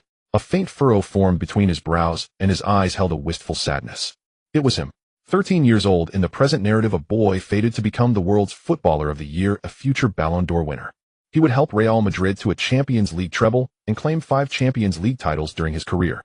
As captain, he would lead the Keluadia national team to the 2018 World Cup final and a third-place finish in 2022. He was the forever Luka Modrić. Having dealt with the toxic Li Tae and two veteran midfielders who had mocked Li Shanzai at payroll, Qin Feng had already resolved to sell them. That left Liaodong's midfield in urgent need of reinforcement. The Luka Modrić before him was the perfect candidate. Qin Feng set down his cutlery, steadied on his cane, and approached, saying in English, "Hi, Luka." The boy turned at the voice and froze for a moment, then whispered in English, "Sir, do you know me? I have come to find you." Looking at the shy boy, Qin Feng smiled with an innocent, disarming friendliness. "Do you work here? I thought I would have to find you at the Zakhar Football Club." "I work here evenings." Luka took a step back and kept some distance, asking hesitantly, "Did you come looking for—" "Yes. I come from Longhua. I am the chairman of Liaodong Football Club." Qin Feng stated his purpose plainly. "I would like to invite you to play for Liaodong." Longhua. Liaodong Club. Luka looked bewildered. These names were completely unfamiliar to him. He did not know how to reply. Before Qin Feng could explain, the plump woman behind the bar called out brusquely, "Luka, I did not hire you to chat." With a helpless shrug toward Qin Feng, Luka hoisted the massive tray and moved to one side, deftly piling the tableware from 3 tables onto it. Plates and bowls teetered in a mountain on the tray. "Hey." Luka gritted his teeth, raised the heavy load, and staggered into the kitchen. That pile of crockery, plus the tray, must have weighed more than 100 Gene. Qin Feng clicked his tongue in astonishment. The boy looked small and gaunt, yet his strength was surprising. The records in Qin Feng's system showed the youngest professional debut to date, Freddie Adu of Washington in the 2004 MLS, who debuted at just 14. Given Luka Modric's physical condition and the system's potential enhancements, a 13-year-old Modrić playing in the Longhua B League would be effortless. Satisfied for the moment, Qin Feng returned to his seat when he saw there was no chance to continue the conversation. "Chairman Qin, who is that child?" Before Qin Feng could sit, Shang Yin asked first, "Don't tell me he is the foreign signing you sought."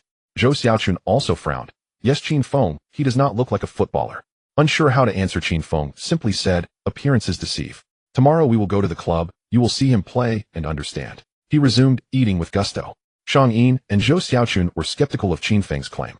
They exchanged a glance, and each side shaking their heads. It was apparent that neither Shang Yin nor Zhou Xiaochun had much faith in Luka. Within half an hour the meal concluded, and Qin Feng paid the bill. The dinner, costing 180 Kelodia kuna. The kuna's value was similar to Longhua currency, making the meal excellent value by European standards. The four lingered a while longer, but Luka Modrić did not reappear before Qin Feng finished the last sip of his beer. They would deal with it tomorrow. Uncertain when Luka's shift would end, Qin Feng abandoned the idea of trying to coax a few more words from him that night. Following Zhang Wen's instruction, Qin Feng left 20 kuna clipped in the bill as a tip, and the group left the restaurant. Zhou Xiaochun stretched and exclaimed how delicious the food had been. Shang Yin was unimpressed and kept remarking that it could not compare to Chinese cuisine. At 8 in the evening the party arrived at a small inn. Zhang Wen went to register. 5 minutes later he returned with 2 keys, handing one to Qin Feng and one to Shang. Qin Feng blinked. Zhang Wen, only 2 rooms reserved. Zhang Wen was taken aback. For people, 2 rooms isn't that fine. He looked at Qin Feng and then at Zhou Xiaochun, implying the obvious question, did they not share a room? "I definitely cannot share a room with Zhou Xiaochun." Previously, Qin Feng had just confirmed his relationship with Zhou Xiaochun, and it was merely a casual agreement. Living together would lead to insufficient intimacy. "Let's open another room." It's unclear whether it was the beer or something else, but Qin Feng's face turned red. "What are you talking about?" Before Qin Feng could finish his sentence, Zhou Xiaochun snatched the keys from him. "It costs several hundred for a night. Have you suddenly become wealthy? We'll share a room." Zhou Xiaochun dashed upstairs with the keys. "This."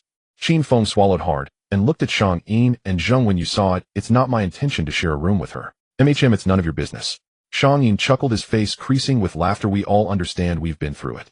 After saying that, he called Zheng Wen, and the two of them chatted as they went up the stairs. "Director Qin, take it easy tonight. You have to wake up early tomorrow." Shang Yin's voice drifted down from upstairs, filled with stories. Qin Feng rolled his eyes. This old man is so inappropriate. Shaking his head, Qin Feng leaned on his cane and headed upstairs. The wooden stairs creaked underfoot, showing signs of age. Qin Feng slowly reached the 3rd floor, and the door to room 301 was ajar. Pushing the door open, he entered a small room with just a large double bed, 2 chairs, and a desk. That was all the furnishings. 1 bed. Qin Feng's face reddened further. The room was empty, clothes were scattered on the bed, and water was running in the bathroom. Upon closer inspection, he noticed the glass door was fogged up, faintly reflecting a petite figure. It was so faint. The room was filled with the scent of peaches wafting in tendrils that seemed to drill straight into his heart. Qin Feng felt a warmth in his nose, as if something was trickling down. He pulled out a tissue to wipe. "Damn, I've seen red. I can't look around carelessly." After wiping a few more times, Qin Feng held his breath, squinted, and gazed toward the bathroom. The fog was too thick. Bang, bang, bang. Suddenly someone knocked on the door. Qin Feng jumped up in fright. Feeling guilty, he glanced at the mirror, adjusted his collar, and finally opened the door a crack. It was a bellboy bringing luggage. He turned back to see nothing visible in the bathroom. Reassured, he opened the door, and the bellboy was a blonde beauty, pushing in 2 large suitcases, beads of sweat covering her forehead. Qin Feng pulled out a 10 kuna tip. Just as he was about to hand it over, he noticed the blonde bow tie's playful smile. She pinched a small umbrella from her chest with 2 fingers. Just 5 kuna, and you'll have fun all night. Even though he couldn't understand, Qin Feng realized she had misunderstood. Did he seem like that kind of person? He took out another 10 kuna and stuffed it together with the previous one. Qin Feng snatched the small umbrella and pushed the blonde beauty out of the room. After pacing around the room a few times, Qin Feng gritted his teeth, pulled the curtains, took off his jacket, and kicked off his sneakers. Seized the moment he couldn't do such a beastly thing. Bang! Qin Feng flopped into the soft mattress. Just as he was about to continue taking off his t-shirt, the door was pushed open again. Damn! He forgot to close the door. Quickly pulling the blanket over himself, Qin Feng looked fearfully toward the door. A dark old face peeked in. It was Shang Yin. He saw Qin Feng's state and froze for a moment, then noticed the blood-stained tissue and small umbrella on the bedside table, revealing a lewd smile. Director Qin, that was quick. Young man, you need to exercise more. Quick. What's quick? Who's quick? Your whole family is quick. Qin Feng was so angry, he nearly passed out. Old man, what do you want? I had something to discuss, but now I don't anymore. Glancing at the bathroom, Shang Yin pointed at the blood-stained tissue on the bedside. The young lady is a first-timer, don't let her down in the future. After saying that, he pulled back his head and casually closed the door. Watching the tightly closed door, Qin Feng ground his teeth. This is a typical case of missing out on the meat, but stirring up a whole lot of trouble. Besides, it's my first time too, okay? The more he thought about it, the angrier he got. Qin Feng glanced at the bathroom again and simply buried his head under the blanket, opting for out of sight, out of mind. More than half an hour later. I love showering, or it makes my skin so good. Zhou Xiaochun walked out of the bathroom wrapped in a towel. On the bed, Qin Feng was partially visible, snoring loudly. After a long flight and the time difference, he had fallen into a deep sleep. With a slight smile on her face, Zhou Xiaochun sat on the edge of the bed, her long black hair cascading down, the tips brushing against Qin Feng's face. After silently watching for a while, Zhou Xiaochun smiled sweetly. She got up, went to the bathroom to put on her pajamas, returned to turn off the lights, and lay down beside Qin Feng. In the darkness, there was a silence. Zhou Xiaochun could hear her own heartbeat. The next morning, Qin Feng opened his eyes, checked the time, and saw it was just past 7. How did I fall asleep last night? Turning his head to look, there was only a lingering fragrance left on the pillow, and Zhou Xiaochun had already vanished. Getting up from the bed, Qin Feng then realized he had changed into pajamas without knowing when. His face flushed. Qin Feng got up to wash up, dressed neatly, and went downstairs to the dining room. Shang Yin and Zheng Wen were already sitting there drinking coffee. Seeing Qin Feng, the two exchanged smiles. Director Qin, I knew you were tired, so I didn't wake you. While speaking, Shang Yin took a plate with several fried eggs and a large stack of bacon and ham. Quickly eat up, there are still many things to do today. This old man. Looking at the full plate of protein, Qin Feng's mouth twitched. Sitting down and looking around, there was no sign of Zhou Xiaochun in the dining room. Where is Xiaochun? As soon as he spoke, the dining room door sounded. Turning to look, Zhou Xiaochun was in a white sports outfit, her long black hair tied up in a high ponytail, her complexion rosy. Shang Yin glanced at the radiant Zhou Xiaochun, then at the haggard Qin Feng. Indeed, there's no land that isn't tilled, only cows that die from exhaustion. No matter how young, moderation is still necessary. Shang Yin stood up and walked toward the dining table. I'll get you a glass of milk. Qin Feng sighed deeply. This matter is thoroughly complicated. After having breakfast, the group set out, heading straight to the Zlatan Football Club. Since they had made prior arrangements, the journey was smooth and unimpeded. The 4 of them arrived directly at the office of the team's general manager, Hovit. After some pleasantries, they were led to the training ground by Hovit. There was a practice match taking place. The players on both sides were young, likely to be Zlatan's youth training players. After watching for a moment, Shang Yin let out an exclamation. The speed of the offense and defense transitions is quick, and the aggression is extremely strong. Moreover, there is structure to it. They are several levels higher than our youth training players from Liaodong. Indeed. Qin Feng focused on the intense match on the field, his gaze distant. The Long Kingdom has fallen too far behind. Nearby, through Zheng Wen's translation, general manager Hovit understood the sentiments expressed by Qin Feng and the others. He introduced with pride, in our country, all schools ensure that children receive at least 20 hours of football training. Every community and town has its own football club and training grounds for matches. Although our Zlatan Football Club is relatively unknown globally, we have 10 youth training teams across different age groups from 6 to 19. However, we only have 1,000 registered players nationwide, which accounts for just 4 of the total population. This is an area we need to strengthen. I've heard that your Long Kingdom has 1 billion people, so there must be far more people playing football than us, right?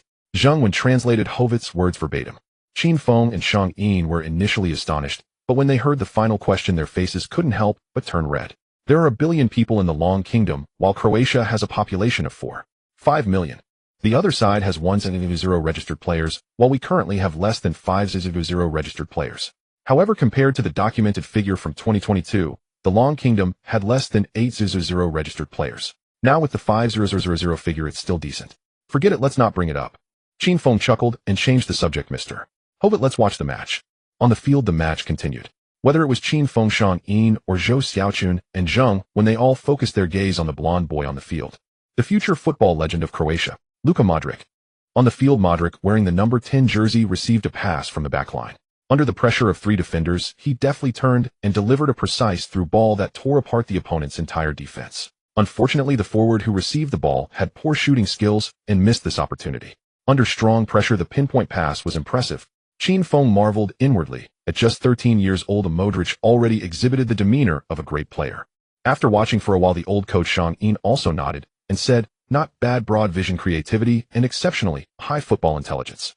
With his individual skills, he connects the entire team's offense and defense, truly being the midfield linchpin.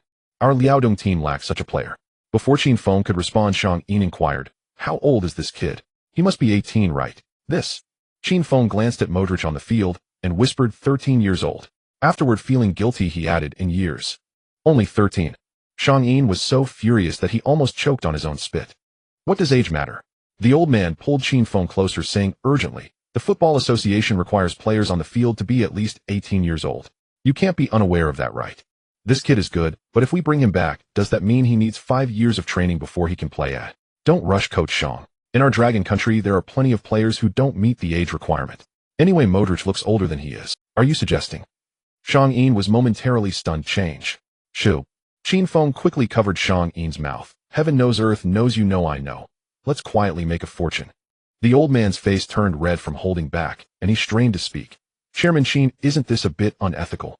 Qin Feng became anxious upon hearing this. "What's wrong with it? What is unethical? If others can do it, so can we. This is like you doing the 1st of the month, and me doing the 15th. Only magic can defeat magic. Let me tell you, in this world, the ones who suffer are always the honest people." Shang-in was stunned by the rebuttal. Thinking about it, Qin Feng's words made sense. In today's environment, those who play by the rules often suffer. Besides, changing just an age is nothing compared to those who accept bribes, play fixed matches, or even betray national interests. This kid's technical skills and physical strength are not at all inferior when competing against adult teams. Shang-in nodded in agreement. Back in the Dragon Country League, he will amaze everyone. Moreover, our team's midfield deficiency after selling Lite can also be perfectly resolved. Exactly. Qin Feng smiled. Modric's level was undeniable. In the future, not to mention the Dragon Country League, with him, the Liaodong team's midfield could compete internationally. The match no longer seemed worth watching. After greeting the general manager of the Zadar team, Hovet, Qin Feng stood up with his cane. The group returned to the office. "Mr. Hovet, our team wants to bring in Luka Modrić. Name your price." There's nothing to hide about this matter. As soon as he sat down, Qin Feng got straight to the point. "Haha, you truly have an eye for talent. Luka is our best player." Hovet wore a sly smile. 1.5 million, and you can take him away. 1.5 million. And even if your entire first team combined is worth that much, it's hard to say if it's worth that price. Qin Feng scoffed, wondering if this foreigner thought all Dragon Country visitors were easy targets. $1.5 million, or 12 million Dragon currency. Even if he had to die, he wouldn't have that much money. However, it was understandable for the other party to want to sell their player at a good price. This is business, and no one said there couldn't be negotiation. 1.5 million is too high. Qin Feng held up 5 fingers and smiled. "I think this number is about right. 5,000,000. Hovet was taken aback, immediately shaking his head in disbelief. No way, 5,000,000 is far too little. It's not easy for us to cultivate an excellent player. 5,000,000. What is this foreigner thinking?" Qin Feng pretended to be embarrassed and chuckled. "Not 5,000,000, he add another 0.5,000. Zheng, when the translator, nearly dropped his jaw. The other party quoted 1.5 million, and you countered with 5,000. Who haggles like this? Zheng Wen gritted his teeth and translated Qin Feng's words word for word. Sure enough, upon hearing this, Hovet was dumbfounded. 5,000. Is this Dragon Country kid joking? "Mr. Qin, if you're not serious about acquiring Luka, then there's no need to waste each other's time." Hovet leaned back in his chair, his hands crossed over his belly. 5,000 is far too little. 1 million is our club's final offer. Meanwhile, Shang-in and Zhou Xiaochun were also anxious.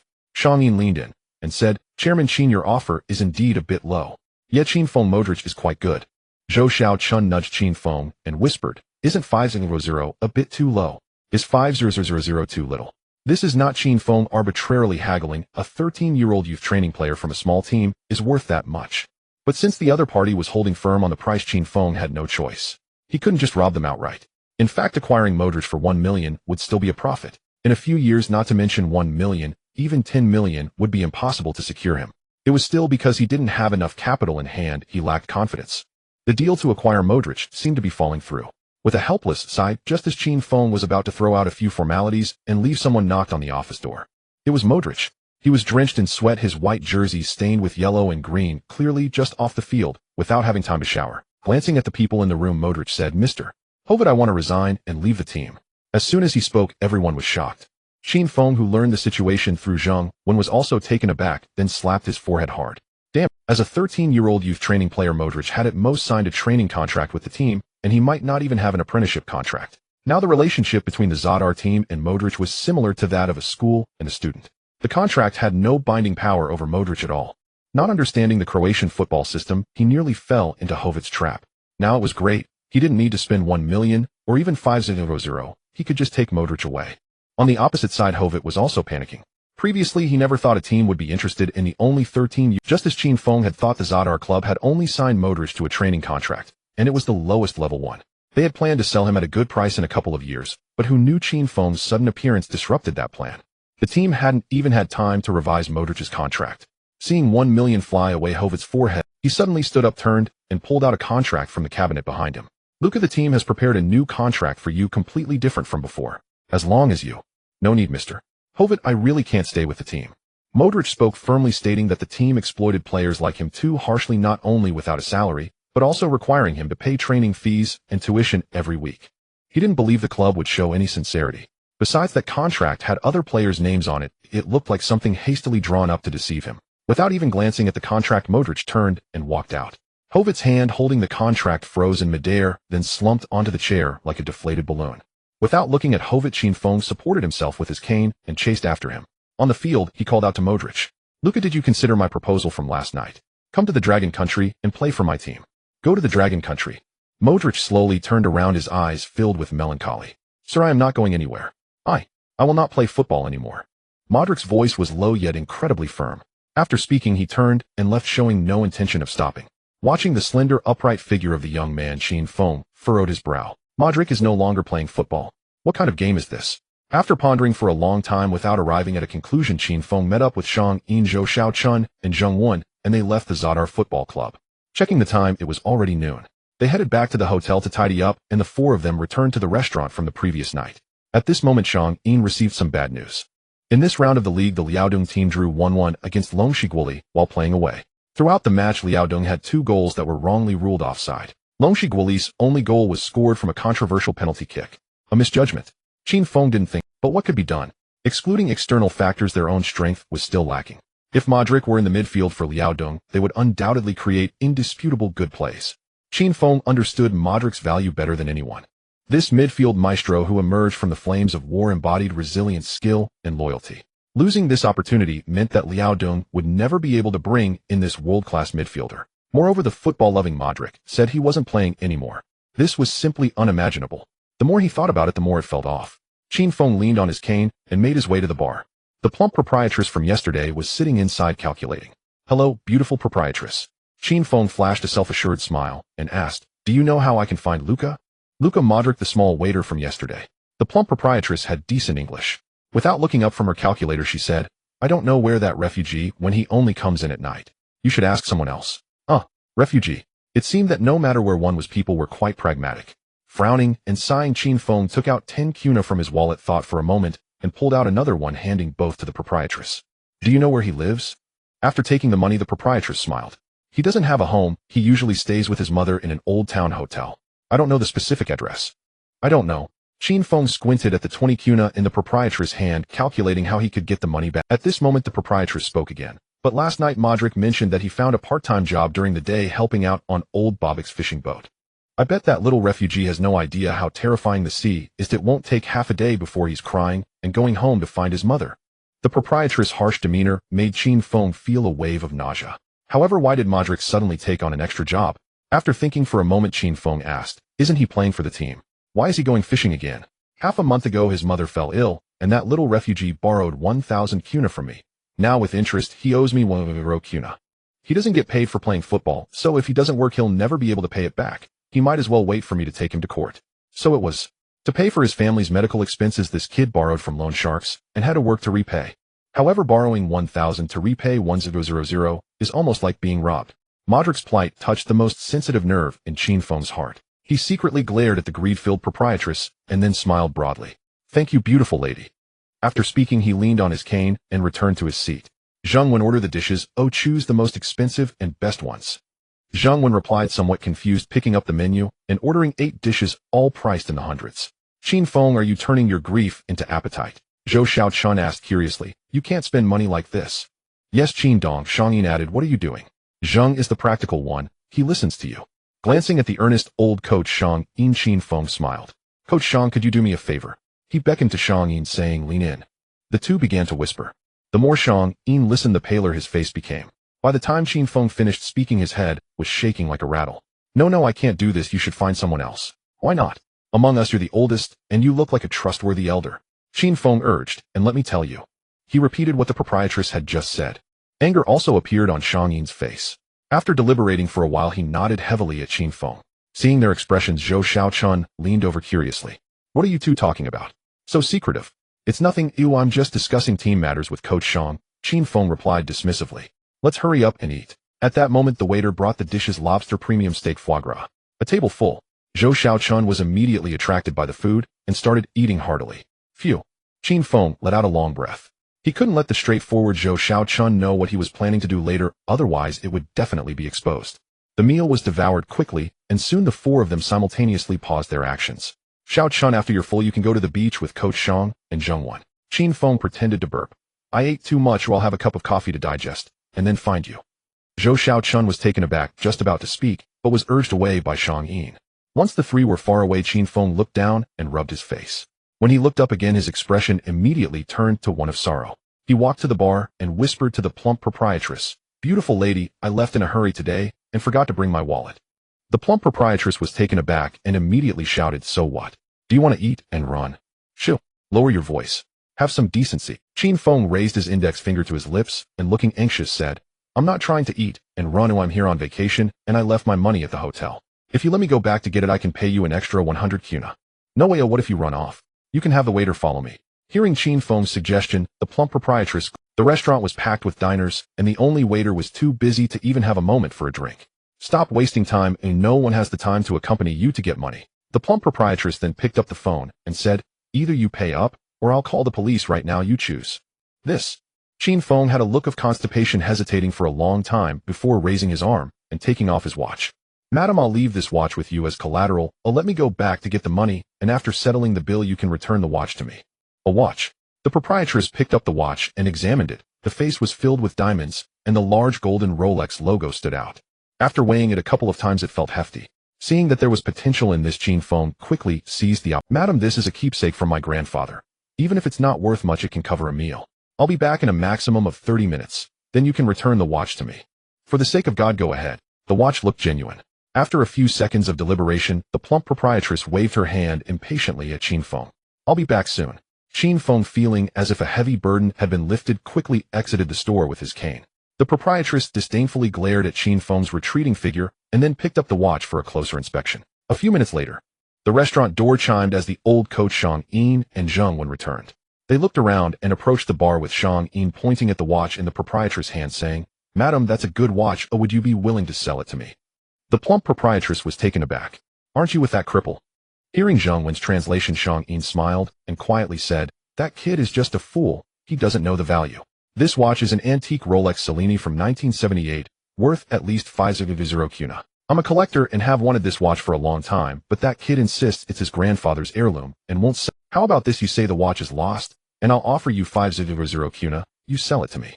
After speaking, Shang Yin unzipped his jacket, revealing thick stacks of cash. Seeing the money, the proprietress' eyes lit up. But soon she regained her composure. You are in cahoots. How do I know you're not trying to trick me? I'll sell it to you for 500. When that cripple returns, he can bring evidence saying it's worth 100. I don't want to get involved in a lawsuit. He will think it over. Shang Yin smiled nonchalantly, taking out a piece of paper from his pocket. This is my number. If you change your mind, just give me a call. After saying this, Shang Yin pulled Zheng Wen away. The plump proprietress held the watch in her left hand and Shang Yin's phone number in her right, glancing around her face, showing indecision. After a while, it seemed she had made a decision, nodding heavily before taking out paper and pen to jot something down. After writing, she made a phone call and then hummed a little tune with satisfaction. More than 10 minutes later, Qin Feng returned. Madam, I've brought the money back. Please return the watch to me. Upon hearing Qin Feng's words, the plump proprietress did not take out the watch, but smiled and said, Sir, I really like this watch. Oh, why don't you sell it to me? No, no, no. Qin Feng waved his hand vigorously. Madam, although this watch is not worth much, it is a relic left by my grandfather, and it is very important to me. He placed the money for the meal on the counter. Please return the watch to me. 100, I will offer 100 kuna. You don't need to pay for the meal. The plump landlady showed no intention of handing over the watch. As you said, this watch is worthless. With 1000 you can make a profit. No way, absolutely no way. Qin Feng's attitude was resolute. I will not sell this watch. 2000. The plump landlady gritted her teeth and took out a freshly written English contract. Sign this sales agreement, and you will earn 200 kuna. Qin Feng was taken aback. This plump woman had thought it through and even prepared a legally binding contract out of fear of getting sued. Was she afraid I would sell the watch and then come back for the debt? After hesitating for half a second, Qin Feng firmly said, I want to sell this watch for 500 kuna. The plump landlady fell silent. She stood up, her cheeks jiggling, and snapped her fingers behind her. Instantly, 3 burly men with stubbly faces surrounded them. You are here for vacation and don't want to cause trouble, right? 200 kuna, hurry up and sign, take your money. Looking at the fierce-looking men, Qin Feng swallowed hard. 200 is too little. If someone offered 500, I wouldn't. What did you say, Asian? Say it again. Several men raised their fists as big as sandbags. Qin Feng swallowed again, carefully looked at the 2 copies of the contract, then signed it, took the money, and completed the transaction in one breath. Baka. He shot a fierce glare at the plump landlady holding 200 kuna and his copy of the sales contract. He walked out of the restaurant. TCH turns out to be a Japanese. After sending off the burly men, the plump landlady took out the watch and dialed the number left by the old man. Is it a wrong number? The plump landlady was stunned and skeptically dialed again. Still a wrong number. She was in a daze. Did that old man leave the wrong number? Or, after thinking for a moment, she broke out in a cold sweat and hurriedly dialed another number.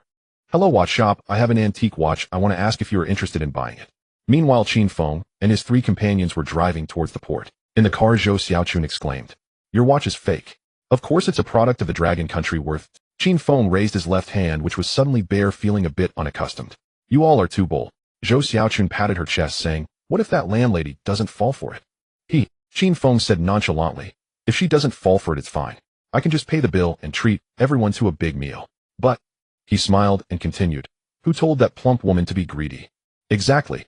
Lao Shui Shangyin chimed in, Fortunes and misfortunes are unpredictable. One brings calamity upon oneself by seeking ill-gotten gains. That's right, Modrić is filial. He shouldn't suffer such hardships. Qin Feng gazed into the distance, lost in thought. Aren't you afraid of their retaliation? Zhou Xiaochun asked uneasily. No way. Qin Feng shrugged, smiling as he explained. She wrote the contract herself. This thing is legally binding. Moreover, taking out the contract, Qin Feng pointed to the signature. When I left, I spoke in Japanese, and you all look at the signature. Shang Yin and Zhou Xiaochun curiously looked over and saw that the signature section read, Takakato. Takakato. Zhou Xiaochun read in confusion. That seems like a Japanese name. Zheng Wen, who was driving, suddenly sprayed all the water he just drank. Takakato, isn't that Kato Takashi? He is. Drive your car. If you don't speak, no one will think. Qin Feng hurriedly interrupted the knowledgeable Zheng Wen and continued, By the time that plump woman realizes, she will be searching the city for a group of Japanese tourists. And we will find Modrić and slip away. Huh? Zhou Xiaochun laughed so hard she was shaking. Everyone in the car joined in the laughter. Before long, the car drove into Zadar fishing port. As soon as Qin Feng and the others got out of the car, Modrić suddenly rushed out from a fishing boat that had just docked. He stumbled a few steps and knelt by the dock, vomiting heavily into the sea. It seemed that fishing was indeed not suitable for Modrić. Qin Feng smiled and walked over with his cane. Hi Luka, it's nice to see you again. Struggling to sit on a rope post, Qin Feng handed him a bottle of mineral water. Modrić turned his head in confusion. Upon seeing Qin Feng, he took the mineral water and gulped down a few mouthfuls. As his face gradually regained some color, Modrić weakly said, Thank you, sir. However, I meant it when I said I won't play football anymore. It's just a debt, right? Qin Feng snorted. It's not worth giving up your dream for such a small amount of money. A small amount. Modric's big eyes widened. Just as he wanted to refute, a stack of cash suddenly appeared before him. This is 1000 kuna. Take it to pay off your debt, and then come with me to the Dragon Country to play football. Without waiting for his response, Qin Feng stuffed the money into Modric's arms, stood up with his cane, and smiled broadly. Modrić looked up in amazement, the sunlight behind him casting a warm glow on Qin Feng's smiling face. After hesitating for a long time, Modrić lowered his head. He took out the cash from his arms and offered it back. Sir, thank you, but I cannot go with you to the Dragon Country. Oh, I still need to take care of my mother. You can go together, you and your mother, to the Dragon Country. The club will cover all living expenses. Pushing Modric's hand back, Qin Feng grinned and made a promise. Upon hearing Qin Feng's words, the 13-year-old Modrić was dumbfounded. Ever since his grandfather died in the war, no one had treated him this well except for his parents. After a long moment of shock, he suddenly stood up. Sir, are you serious? I am serious, more real than diamonds. Qin Feng smiled sincerely. You can go back and pack your things right away. You and your mother can leave with us now. Okay, first take me to pay off my debt. Modric's face blossomed with unparalleled radiance. Then we can find. Thinking of paying off his debt, he really is an honest child. Qin Feng patted Modric's shoulder. When you pay off the debt, remember to take back the IOU. Modrić nodded and then got into the car with Qin Feng. A few minutes later, Zheng Wen drove the car around the restaurant twice before stopping in a nearby alley. The plump woman wasn't there. Go, Modrić. Qin Feng instructed. Hurry there and back. Modrić nodded and quickly ran toward the restaurant. Inside the restaurant's bar, a burly man was lazily smoking a cigarette. As Modrić entered, he directly took out the money and placed it on the bar. Mr.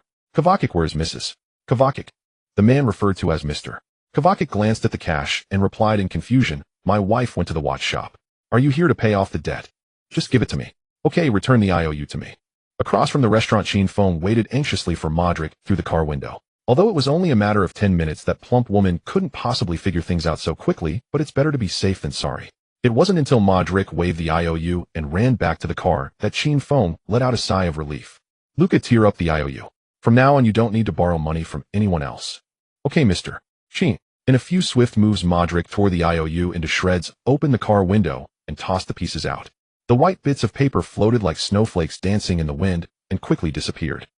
Under Modric's direction, the white Renault passed through the ancient triumphal arch and drove into the northwestern corner of the old town.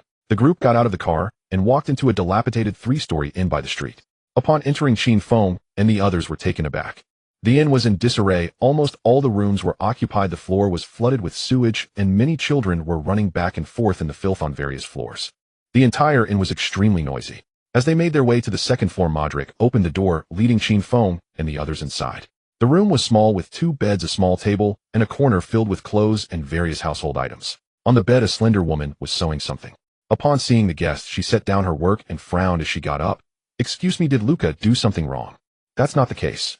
Upon hearing Zheng Wen's translation, Qin Feng smiled and expressed their intentions, then took out the contract he had prepared back home. Luka, if everything is fine, let's sign the contract. Your monthly salary is temporarily set at $100. $100 equivalent to 800 dragon coins was roughly the same salary as the local main players of the Liaodong team. As he mentioned this figure, even though Qin Feng had a thick skin, he couldn't help but feel a bit embarrassed.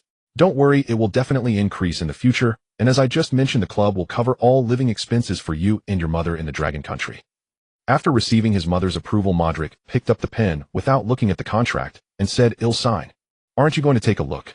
Qin Feng exclaimed in surprise, "Aren't you afraid I will cheat you?" "You wouldn't do that, Mr. Qin." Modrić turned to the last page of the contract, picked up the pen, and wrote, "You are a good person." I was just given a good guy card." Qin Feng gritted his teeth and shouted, "Wait, think carefully. The contract duration is 15 years, which is almost your entire career. There's nothing to consider."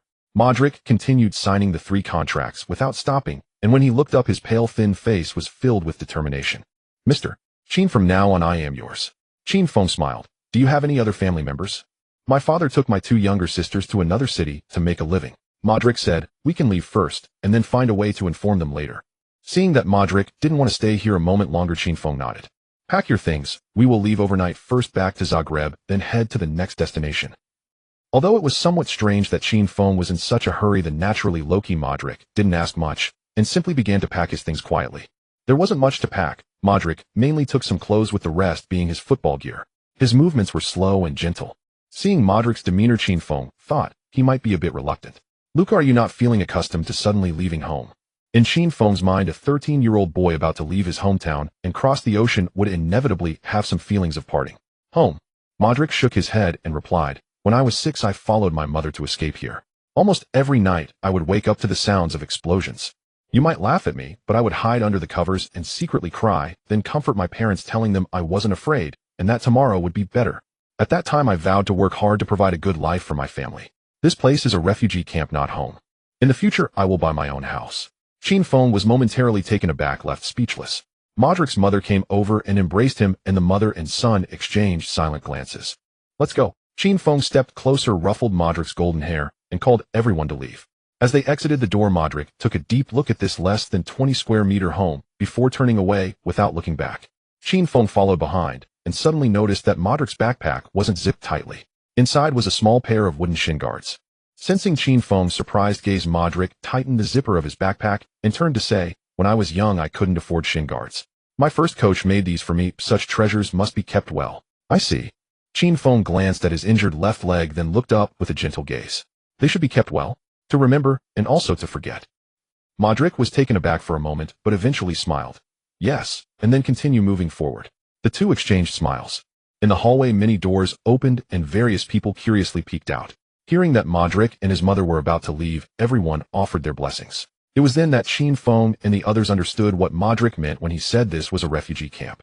The inn had been converted into a large refugee camp. Everyone living here were ordinary people displaced by war. Qin Feng felt a pang of sadness in his heart. As they stepped out of the inn, the night had already enveloped the old city of Zadar. The narrow, winding cobblestone street was damp and glimmered under the dim yellow lights. With Modrić and his mother joining, there weren't enough seats in the car. After thinking for a moment, Qin Feng spoke. "Zheng, when you drive, take manager Shang, Luka's mother, and Xiao Chun to pick up our luggage, then drive back to Zagreb. Luka and I will take the train. We'll meet at the hotel near the airport later." Everyone agreed, and just as they were about to get in the car, two bright headlights suddenly lit up at the end of the long street. Before anyone could react, a black van rushed over. With a screech, it abruptly stopped, blocking Zheng Wen's white. The van door swung open with a crash, and a figure as large as a barrel rolled out. It was the plump owner of the restaurant, followed by 6 burly men who surrounded Qin Feng and the others. "You bunch of Japanese, you're all frauds." The plump owner pulled out Qin Feng's fake watch and slammed it on the ground, shouting, "This watch is a counterfeit. If you don't pay back the 5 kuna, you won't be able to leave." With a snap, the watch rolled twice on the ground, seemingly undamaged. Had they found it so quickly? He discreetly signaled to Zhou Xiaochun, indicating for manager Shang and the others to step back. Pointing at the watch on the ground, Qin Feng smiled and said, "Beautiful lady, look, this watch is of good quality." "Stop talking nonsense. The watch shop has already appraised it. This is a low-quality counterfeit. So there's no room for negotiation." "What negotiation? You either pay the money or you all stay behind. The men will lose their kidneys and the women will be sent out to entertain. You choose." "I see." Qin Feng smirked. Just as he was about to respond, 2 figures suddenly rushed up from behind. It was the old and formidable manager Shang and Modrić. "Qin Dong, you take the others in Zheng Wen's car and leave first. He'll hold them off," the old man said. "Mr. Qin, you all hurry and go." Seeing the old man and the young boy blocking in front of him, Qin Feng shook his head helplessly. "I say, you two, don't be nervous." He raised his cane to push them back. "Stay behind. Being the front line is not..." Manager Shang and Modrić were taken aback, instinctively retreating under the force of Qin Feng's cane. What was going on? Why was Qin Feng not anxious at all? While the two were puzzled, Qin Feng waved at the back. "Xiao Chun, come here, it's your turn." Yes, I knew it." In the stunned gazes of everyone, Zhou Xiaochun pouted and stepped to the front. She took out a red ribbon from her pocket and tied her long hair into a high ponytail, her waist slightly bent, ready to take a stance. Zhou Xiaochun leaned back with her left hand, extended her right arm, and playfully beckoned to the group of burly men, then clenched her small fist. Everyone except Qin Feng was dumbfounded. Before them, Zhou Xiaochun, dressed in a white tracksuit, had a long red ribbon flying in the wind atop her head, her pure features exuding a spirited aura. "Qin Dong, what's up with Zhou girl?" The old manager Shang finally regained his senses and stammered, "What's going on with her?" "What do you mean, what's going on? She's a master.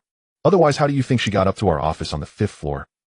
Manager Shang realized no wonder that day at the Liaodong team's training base, so many security guards couldn't stop Zhou Xiaochun. It turned out this girl knew martial arts. On the opposite side, seeing Zhou Xiaochun's stance, the plump owner and her crew were taken aback for 2 seconds. Then they charged forward with a loud shout. "Be careful. Zhou girl, watch out. Miss, their local gangsters, and they fight really hard." Everyone held their breath for Zhou Xiaochun, who was ultimately just a delicate young girl. Except for Qin Feng. He pulled a group of people back. Step back, or you might end up covered in blood." "Qin Feng, just wait." Glaring at the smiling Qin Feng, Zhou Xiaochun charged forward against the group of burly men. She threw punches, dodged, and kicked. In less than 3 minutes, to the astonishment of everyone, all the opponents, including the plump owner Leo, Zhou Xiaoqun pouted, standing up from her fighting stance. The scene was silent. No one expected the petite Zhou Xiaoqun to be so formidable, able to take down a group of European giants in just a few moves. Suddenly a round of applause echoed, snapping everyone back to reality. They turned to see Qin Feng at the back, clapping loudly. Xiaoqun, impressive. You've got the skills, but it's all thanks to you. Zhou Xiaoqun had 3 black lines appear. She suddenly stepped back and grabbed Qin Feng's ear. Ha ha ha. Manager Shang and the others burst into laughter, with Modrić laughing the hardest. As the commotion subsided, Qin Feng and the others followed their earlier plan and left Zadar in 2 groups. That night, Zhang Wen drove back to the hotel near Zagreb airport. The next morning, Qin Feng and Modrić, who took the train, also arrived at the airport hotel. The group gathered and Qin Feng announced the upcoming itinerary: Italy-Rome. Modrić and his mother were settled in an apartment in Zagreb, where they would await the verification from the Dragon Kingdom. According to Qin Feng's estimation, by the time they returned after a round of visits to several countries, the timing should be just right. After leaving the living expenses behind, Qin Feng and the others bid farewell to Modrić and his mother and boarded the flight to Rome, Italy. Zhang Wen was also among them. Having some knowledge of Italian, he accompanied them as an interpreter. On the plane, Qin Feng opened the system panel. Within the personal club information, the newly added Modrić was already displayed in the players section. Curiously, he opened Modric's attributes to check. Shooting 70, dribbling 65, passing 72, defense 65, positioning 75, speed 63, vision 82, stamina 80, physicality 63, foot power right foot 70, left foot 63, preferred foot left, right, mental attribute resilience. Note, each attribute has a maximum value of 100. Both feet are balanced in skills with excellent vision and stamina, decent positioning, slightly weaker speed and dribbling, while the remaining data is average. Compared to the other players of the Liaodong team, 13-year-old Modric's attributes were already impressive. He even surpassed many in terms of vision and positioning. What surprised Qin Feng the most was that Modric's physicality had reached 63 and his foot power was also at 70. This was comparable to some adult players from the Dragon Kingdom. He is only 13 years old. Thinking back at the Zadar restaurant, Modrić was able to lift trays weighing over 100 pounds. It would be strange if his physical strength was lacking. Estimating in his mind, Modrić at this stage already possessed the strength of a national player from the Dragon Kingdom. He would have no problem playing in matches. Looking further down, the attribute points available to enhance players' abilities had surprisingly become 3. Checking the system prompt, Qin Feng was pleased. The Liaodong team only gained a draw in the last match, and the system rewarded them with 3 attribute points. This was quite a pleasant surprise. After some thought, he decided to allocate all 3 attribute points to Modric's passing attribute. Modric's passing attribute increased from 72 to 75. After all, Qin Feng's position for Modrić was as a midfield organizer, continuously feeding the forwards. The system attribute points turned to 0 again. Qin Feng wasn't upset about it. Wealth wasted will return. One must spend to earn. No one becomes wealthy by saving alone. Moreover, as long as they draw, the system would reward 3 attribute points. This means that a draw isn't unacceptable. Just as this thought crossed his mind, Qin Feng quickly shook his head. What draw? No way. If a draw gives 3 attribute points, then what would a victory yield? It must be damn it. Blocking someone's path to wealth is akin to killing their parents. From now on, if anyone dares to hinder the Liaodong team from winning, I will take their life. Through the recounting of the old coach Shang Yin along with the records in the system's personal club information. In the last match, the Liaodong team was forced to a draw. Aside from external factors, the performance of the main left-back South Korean foreign player Lee Seonji was particularly suspect. It was he who committed a handball in the penalty area at the last moment, gifting the opponent a penalty to equalize. Furthermore, during the salary distribution, Lee Seonji led a disturbance, prompting Qin Feng's anger. Upon returning, he would replace this left-back. At this moment, the old coach Shang Yin interrupted Qin Feng. Qin Dong, you need to tell me our target. Who are we looking for, and what position? I don't want to be in the dark here. Qin Feng was still thinking about replacing the team's left-back Lee Seonji and blurted out, we need to find a great left-back. Shang Yin was puzzled. Who is that? Facchetti, Cabrini, Maldini. He listed out the famous left-backs in Italian history, startling the old man. Don't tell me you're going to AC Milan to buy Maldini. The old man really had a vivid imagination. Qin Feng rolled his eyes. No, buying Maldini would cost us our lives. Besides, he would never leave the Rasa. True. Shang Yin asked curiously, then who are we looking for? You'll know when we get there. With a guilty glance at Shang Yin, Qin Feng pretended to be impatient. I assure you, you will be greatly surprised. Let's hope so. Hopefully this time Qin Dong can be a bit more reliable. Glancing at Qin Feng, Shang Yin lowered his cap and pretended to doze off. The straight-line distance from Zagreb to Rome is only over 500 kilometers. After more than an hour, the plane landed steadily at Fiumicino International Airport in Rome. Zhang Wen found the local vehicle he had contacted in advance, and the group drove away from the airport. The car passed through the Imperial Forum, passed by the famous Trevi Fountain, and swept past the Colosseum. The old coach Shang-in looked out the car window and saw the directional sign by the roadside reading S. Lazio with an arrow pointing to 3 kilometers. The old man didn't recognize other foreign words, but he could understand Lazio and 3 kilometers. Qin, are we going to Lazio Club? Shang-in asked in surprise. Are you looking to buy their left-back, Captain Feng? This? Qin Feng mysteriously shook his head. Not. Shang-in's mouth dropped open. Don't tell me you're looking to buy Nesta or Mihajlovic. They are both real world-class players. What is this old man thinking? Qin Feng helplessly said, neither you'll know in a bit. After all his guesses were shot down, Shang-in became even more confused. He turned to look at Zhou Xiaochun, finding the little girl also looking bewildered. This Qin Feng is too good at keeping secrets. The old man sighed and turned his gaze back to the western scenery outside the car window. The car navigated through traffic, and after a few minutes the houses on both sides of the road gradually became sparse, replaced by lush green bushes. Shang-in was taken aback had they left the city, wanting to ask, but finding Qin Feng snoring away, he shook his head and closed his eyes, accepting the situation. After more than an hour, the vehicle carrying the group re-entered the urban area. Pescara, Italy is the most important economic trade and tourism center along the Adriatic Sea, facing Zadar, Croatia across the sea. Qin, I do know that Pescara has a professional team. After figuring out where he was, Shang-in asked, are we? It's the team from Pescara. Qin Feng answered vaguely. The old man was too curious, while Xiaochun was better. Looking back, Zhou Xiaochun was staring outside at the scenery, wearing a smile, as if she had been sold, while still following Zhou Xiaochun's line of sight outside the window was the Pescara River, which divides the entire city in two, lined with returning fishing boats on both banks.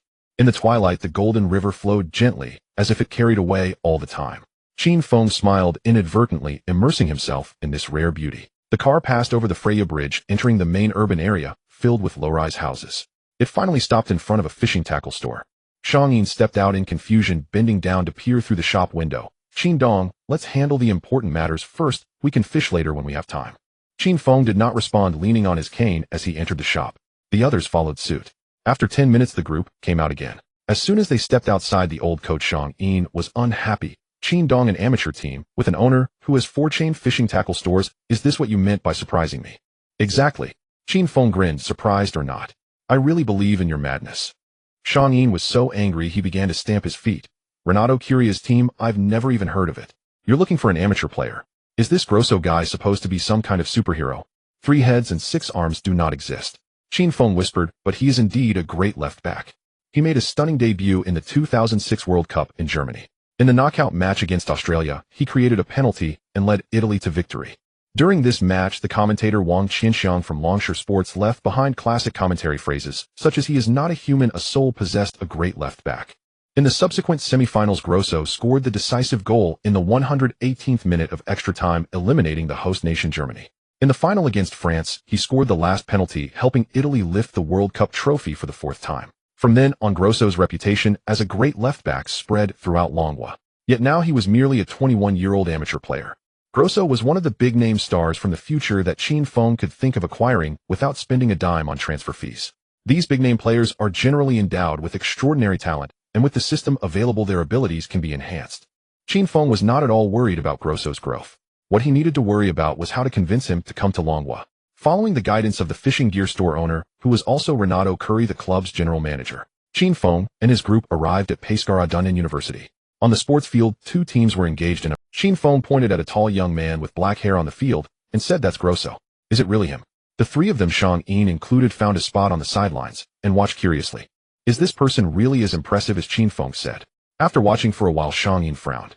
"Director Qin, is this the great left back you mentioned?" Shang-in questioned suspiciously. "He seems to be playing in the midfield position." On the field, Grosso was frequently appearing in the shadow striker position. He even scored a goal. Qin Feng curled his lip and said, "What's so surprising about this? A left back with a killer instinct, quite cool." According to the system, Grosso initially played as a forward, but it was only after transitioning to left back that so it was not surprising at all that Grosso appeared in the forward position, or at a left back with a killer instinct. Shang-in was so amused that he directly gave up arguing, saying, "Anyway, the Liaodong team is yours, you can say whatever you want." The match quickly came to an end. Just before the final whistle, Grosso scored another goal. On the sidelines, Qin Feng called out to Grosso, who was leaving the field with his friends' arms around each other. "Hey Fabio, you played well. Are you interested in playing professional football?" As Zheng Wen translated, Grosso's eyes lit. "Of course. Which team are you a scout for? Roma, Lazio, or Juventus?" None of those." Qin Feng awkwardly scratched his nose and directly revealed his identity. Longwa Liaodong team. Grosso exclaimed, you people from Longwa play football too. Does Longwa even have a professional league? This remark was rather impolite, and Qin Feng frowned, and said in a deep voice, of course Fabio, you should learn some history, or Longwa is the birthplace of football. Perhaps, sensing Qin Feng's displeasure, Grosso quickly apologized. I'm sorry, sir. If I offended you, I apologize. I was just surprised to hear that people from Longwa play football for the first time. Qin Feng snorted coldly, and chose not to speak further, accepting Grosso's apology. To be honest, there was nothing strange about Grosso's reaction. Who could blame him for not being aware of Longwa football's poor reputation? Glancing at the nonchalant Grosso, Qin Feng felt a wave of discouragement. Would someone who doesn't even know if Longwa has a professional league come to Liaodong team?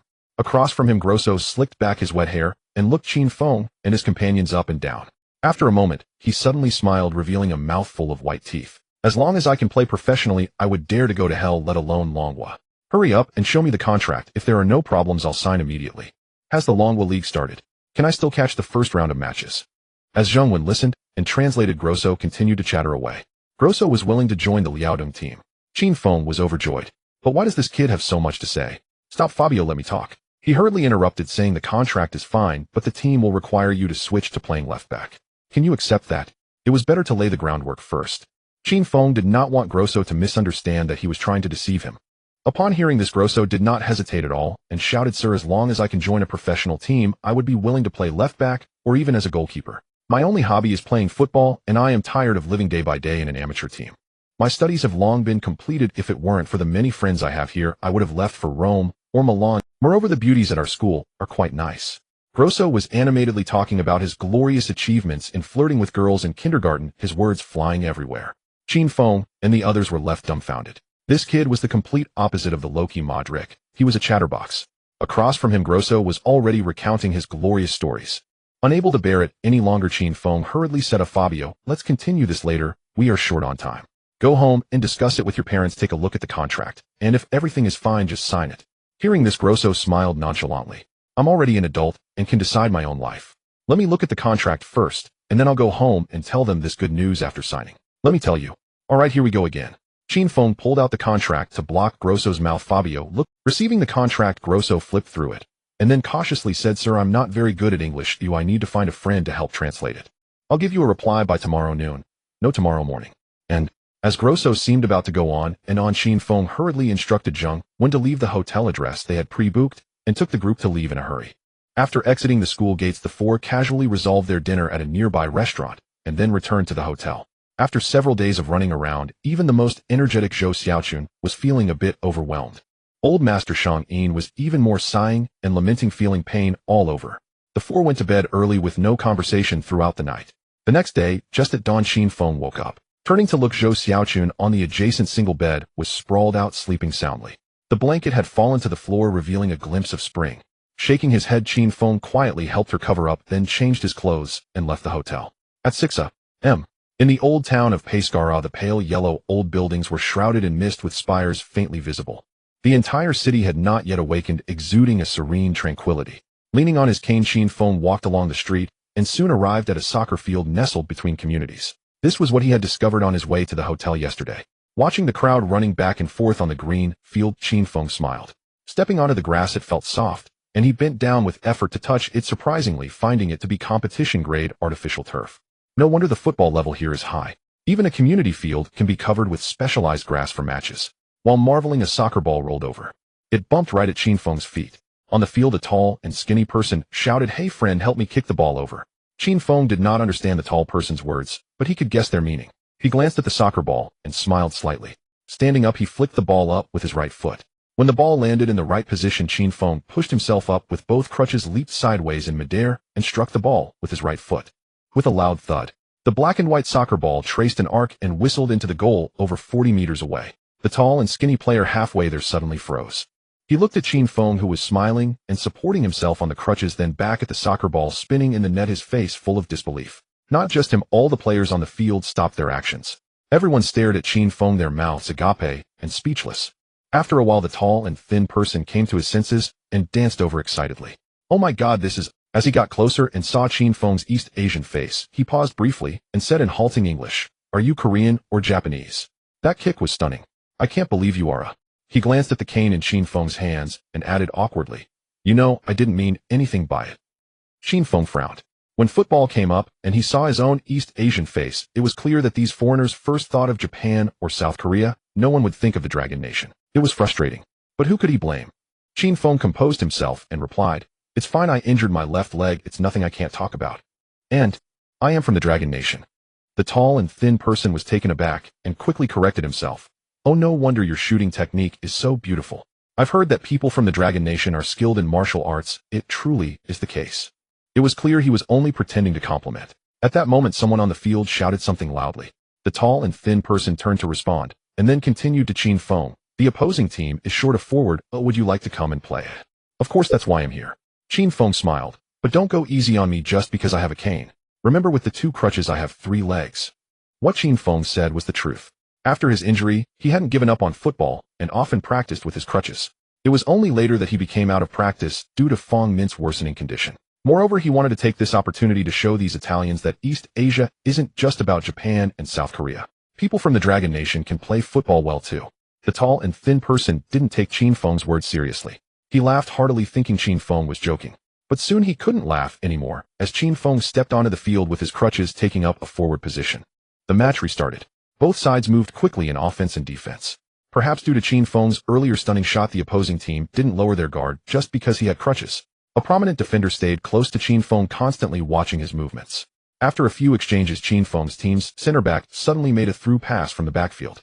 The football pierced through the entire field, rolling swiftly toward the gap behind the opposing defender. What a great opportunity! Qin Feng swung his crutches and quickly outpaced the defender who was marking him.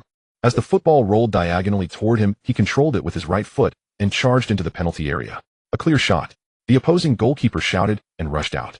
At that moment, Qin Feng pushed off hard with both arms, using his crutches, his body soaring high. Suspended in midair for half a second, he fell like a giant pendulum, his right foot striking the ball squarely. Bam! The football shot out like a cannonball, grazing past the goalkeeper's ear and crashing into the net. The net billowed high, taking a while to settle down. The ball was too fast. The goalkeeper didn't even have time to react. After shooting, Qin Feng lost his balance and fell to the ground. Yage! He raised his arms in triumph, celebrating the goal. Soon a group of teammates rushed over and began to pile up on him. "Nice one, Dragon Nation kid. If you didn't have crutches, how amazing would you be yet? Are you really from the Dragon Nation?" Turns out people from the Dragon Nation not only know martial arts, but can actually play football. Qin Feng was at the bottom of the pile, smiling brightly, yet feeling a sense of melancholy inside. The match was exhilarating. Qin Feng's team emerged victorious. Amidst the cheers of everyone, Qin Feng left the field and returned to the hotel. The room was empty. After taking a hot shower, he went downstairs to the restaurant. Grosso had already arrived as promised, waving his arms and talking to Shang Yin, Zhou Xiaochun, and Zheng Wen. Upon seeing Qin Feng, the 3 of them hurried to their feet like they had seen a savior. Qin Feng hurried and signed the contract. "Yes, Chairman Qin, my ears are almost worn out from waiting." Zheng Wen remained silent, continuously drinking water. Grosso talked non-stop that morning, leaving the translator parched. "Ah, my dear Chairman Qin, your warrior has come to report for duty." Seeing Qin Feng return, Grosso stood up and performed a knightly bow with flair. "Done." Knowing Grosso had agreed to sign, Qin Feng felt a wave of relief. Taking out the contract and signing, Grosso eagerly began to share tales of his achievements with the Curry team. "Chairman Qin, let me tell you about my glorious accomplishments." After signing, Grosso pulled Qin Feng to sit down and began to boast animatedly. Having successfully signed this great left back and feeling good after the recent match, Qin Feng decided to pay. "Hey Chairman Qin, are we leaving today?" "Xiaozheng and I need to go back to pack our things," Shang Yin said, while backing away, pulling along Zheng Wen, who still wanted to translate, and hurried upstairs. "Qin Feng, I didn't rest well yesterday, so I'm heading back to my room now." Zhou Xiaochun was more straightforward, turning around and running off. Qin Feng rolled his eyes at this, and not one of them was loyal. Across the way, Grosso was speaking until he was parched, raising his hand to request a bottle of soda. After lunch, Qin Feng and the others checked out. They left travel expenses, handed Grosso the task of applying for a visa, and then headed to Zagreb to meet Modrić. Qin Feng and his companions left Italy. Zheng Wen intended to resign, but was retained by Qin Feng. As Qin Feng put it, the next players he would be looking for would also speak Croatian, and he needed him as a translator. Most importantly, after spending a few days together, Zheng Wen, who was not very talkative but practical, was exactly to Qin Feng's liking. The future Liaodong team needed such a translator, and along the way they also required a messenger. At the airport, Qin Feng formally offered Zheng Wen a job. Zheng Wen accepted happily. He would officially graduate in 2 months, having already completed his thesis, and was just staying in Croatia to wait for his certificate. Finding a good job before graduation is an opportunity no one would refuse. At 3 p.m., The four boarded their flight from Pescara Abruzzo International Airport. On the plane, Qin Feng opened the system panel. He reviewed Grosso's attributes. As expected, the 21-year-old Grosso had extremely strong physical attributes and a defensive capability of 72. It seems that the defensive awareness of Italian players is truly ingrained in them.